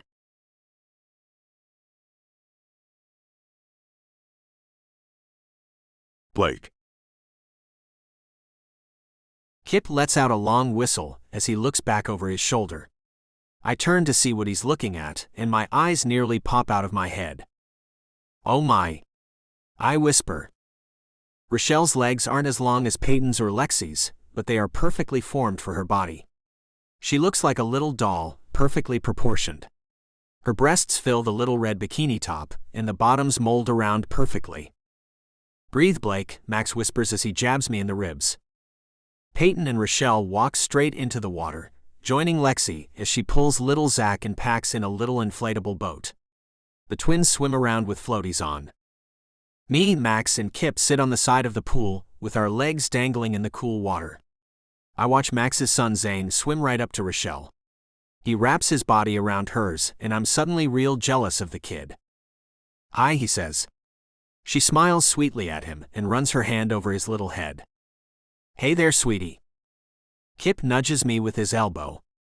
"She's great with kids." "Huh? Kids?" I stammer as I watch her interaction with the little boy. Max pulls his shades off and hands them to me. "Here, put these on so she doesn't freak out that you're staring at her. Then you can stare, but she won't know." I put on the dark sunglasses and try to move my head so she's unaware of how much I'm checking her out. Her little body has me feeling the heat in places. It's been a while since I felt heat in. "What's she really like, Kip?" I ask. "Is she sweet? Please tell me she has some terrible flaw I could never deal with. Because she's stealing my heart way too quickly." "I wish I could help you out, bro," Kip says. "The fact is she's pretty selfless and quite nice. She's funny and the best cook. I've asked her to become our personal chef, but she refused. She wants her own restaurant once she graduates, though she knows it's a pipe dream for her.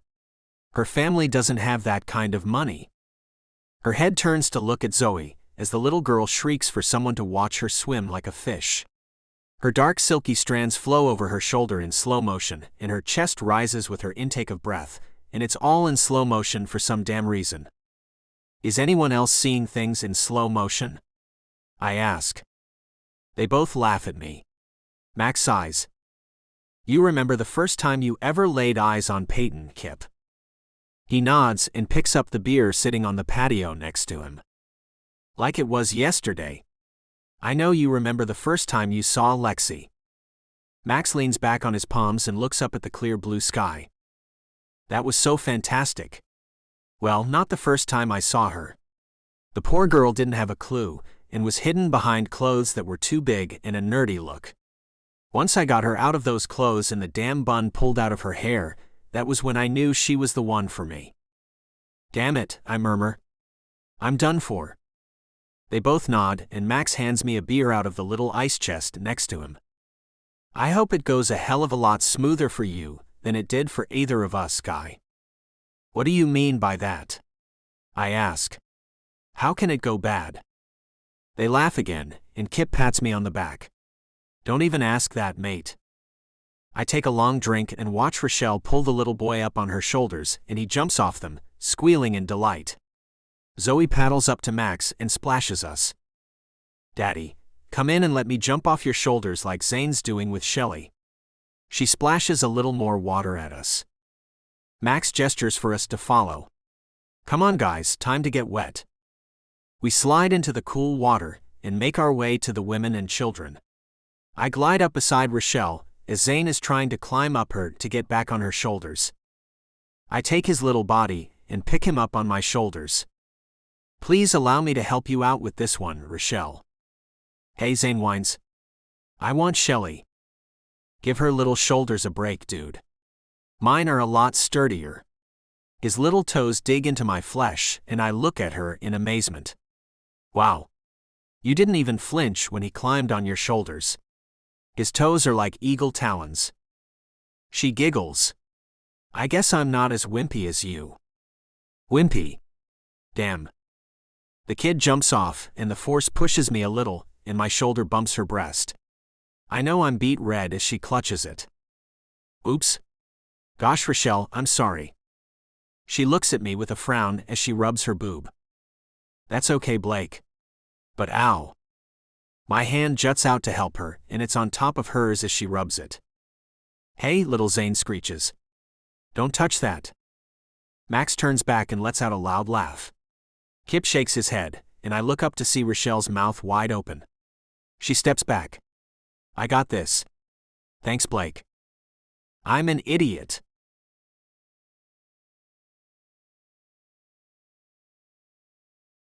Rochelle. The aroma of cilantro fills the large kitchen as Hilda and I make her famous enchiladas and my famous ceviche. She plays Spanish music as we cook and dance around the kitchen. A tall shadow fills the doorway. "Need any help?" Blake asks. I look up to see him freshly showered, his blonde hair hanging in damp curls. The smell of him assaults my senses. It's woodsy and all man. I fight not to inhale deeply as he comes up next to me. A tight black t-shirt he has on, along with some tight blue jeans that hug his muscular legs. His large stature next to me has butterflies moving all over my insides. I gesture to the wooden block full of knives.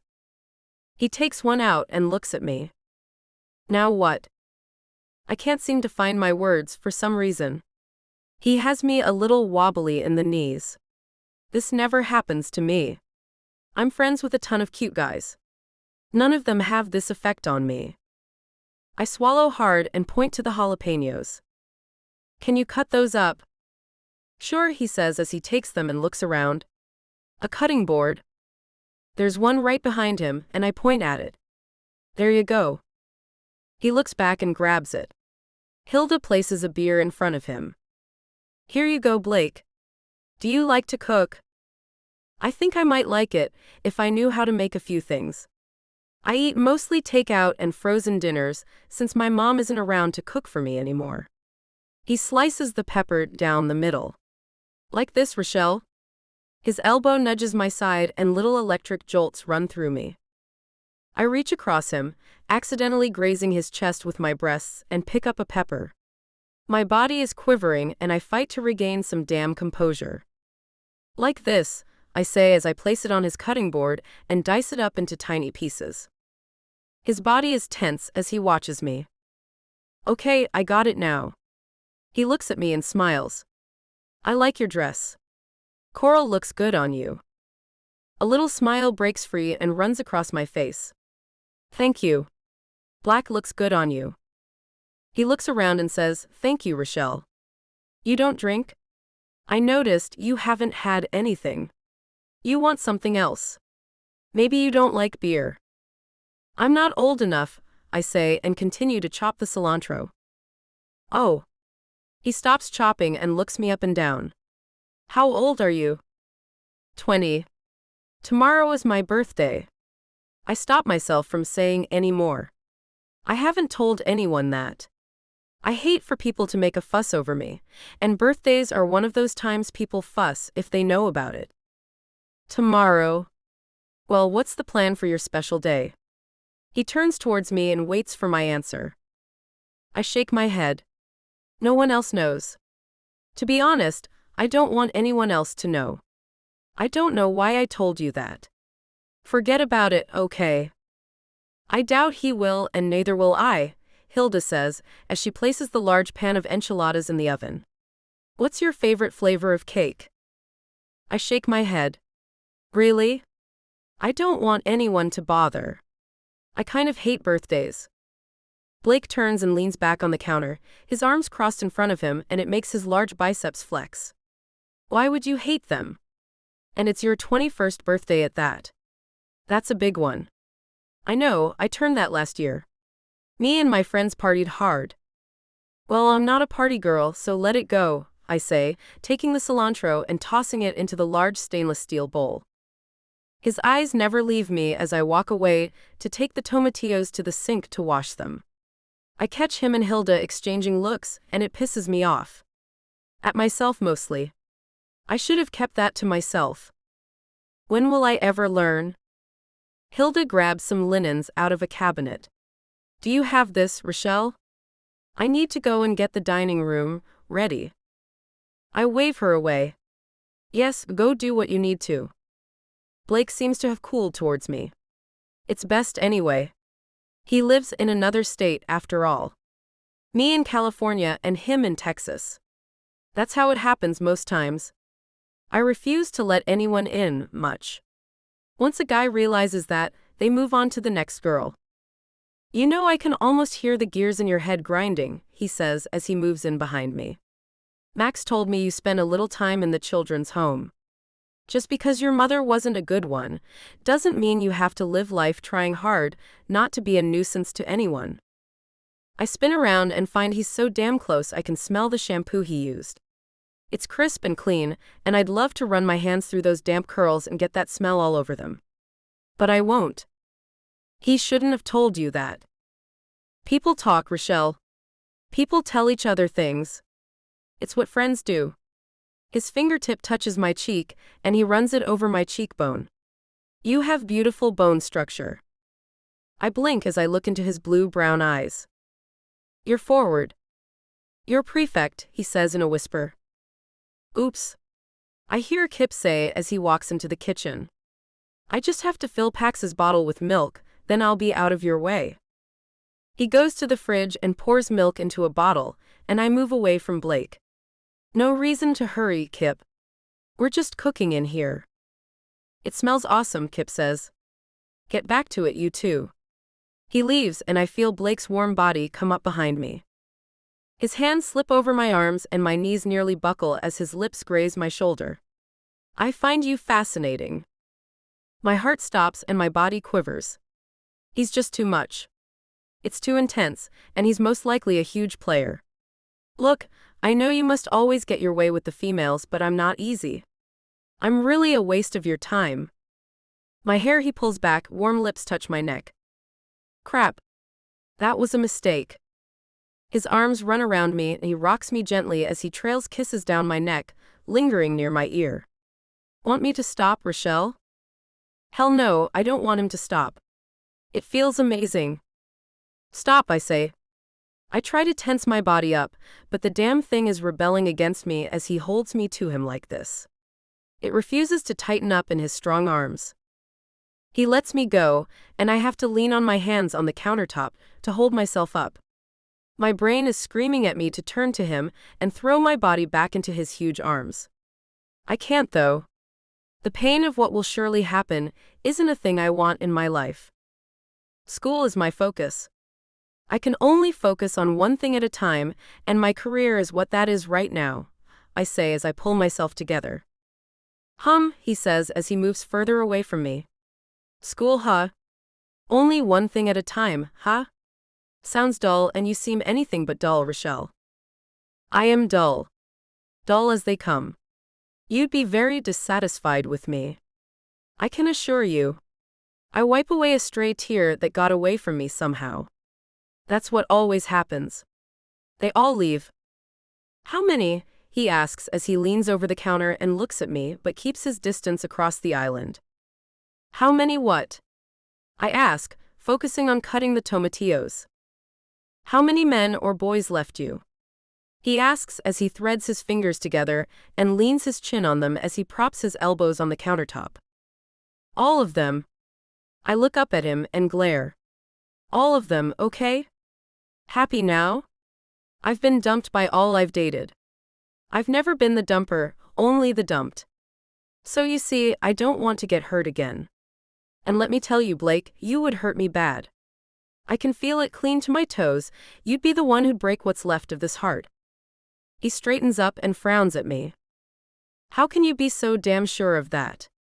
I'm a good guy. I've dated only a couple of girls, and we parted ways in very amicable manners. We still exchange pleasantries when we accidentally meet. There are no hard feelings on either side. So, what makes you so sure I'd hurt you? I look down and don't want to answer him, but my mouth opens up anyway. Because the moment I saw you, I wanted you. I wanted all of you in a mere instant. That's why I know you'll hurt me. I run from the kitchen and mentally kick myself. Never have I not had control over letting my true feelings out. I always keep the real things in. It's what I do. That man has some kind of magic over me, and that's nothing but dangerous.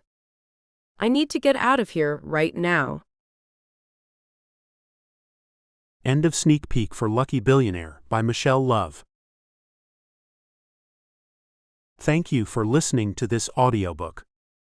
Audio copyright 2024 BFA Publishing.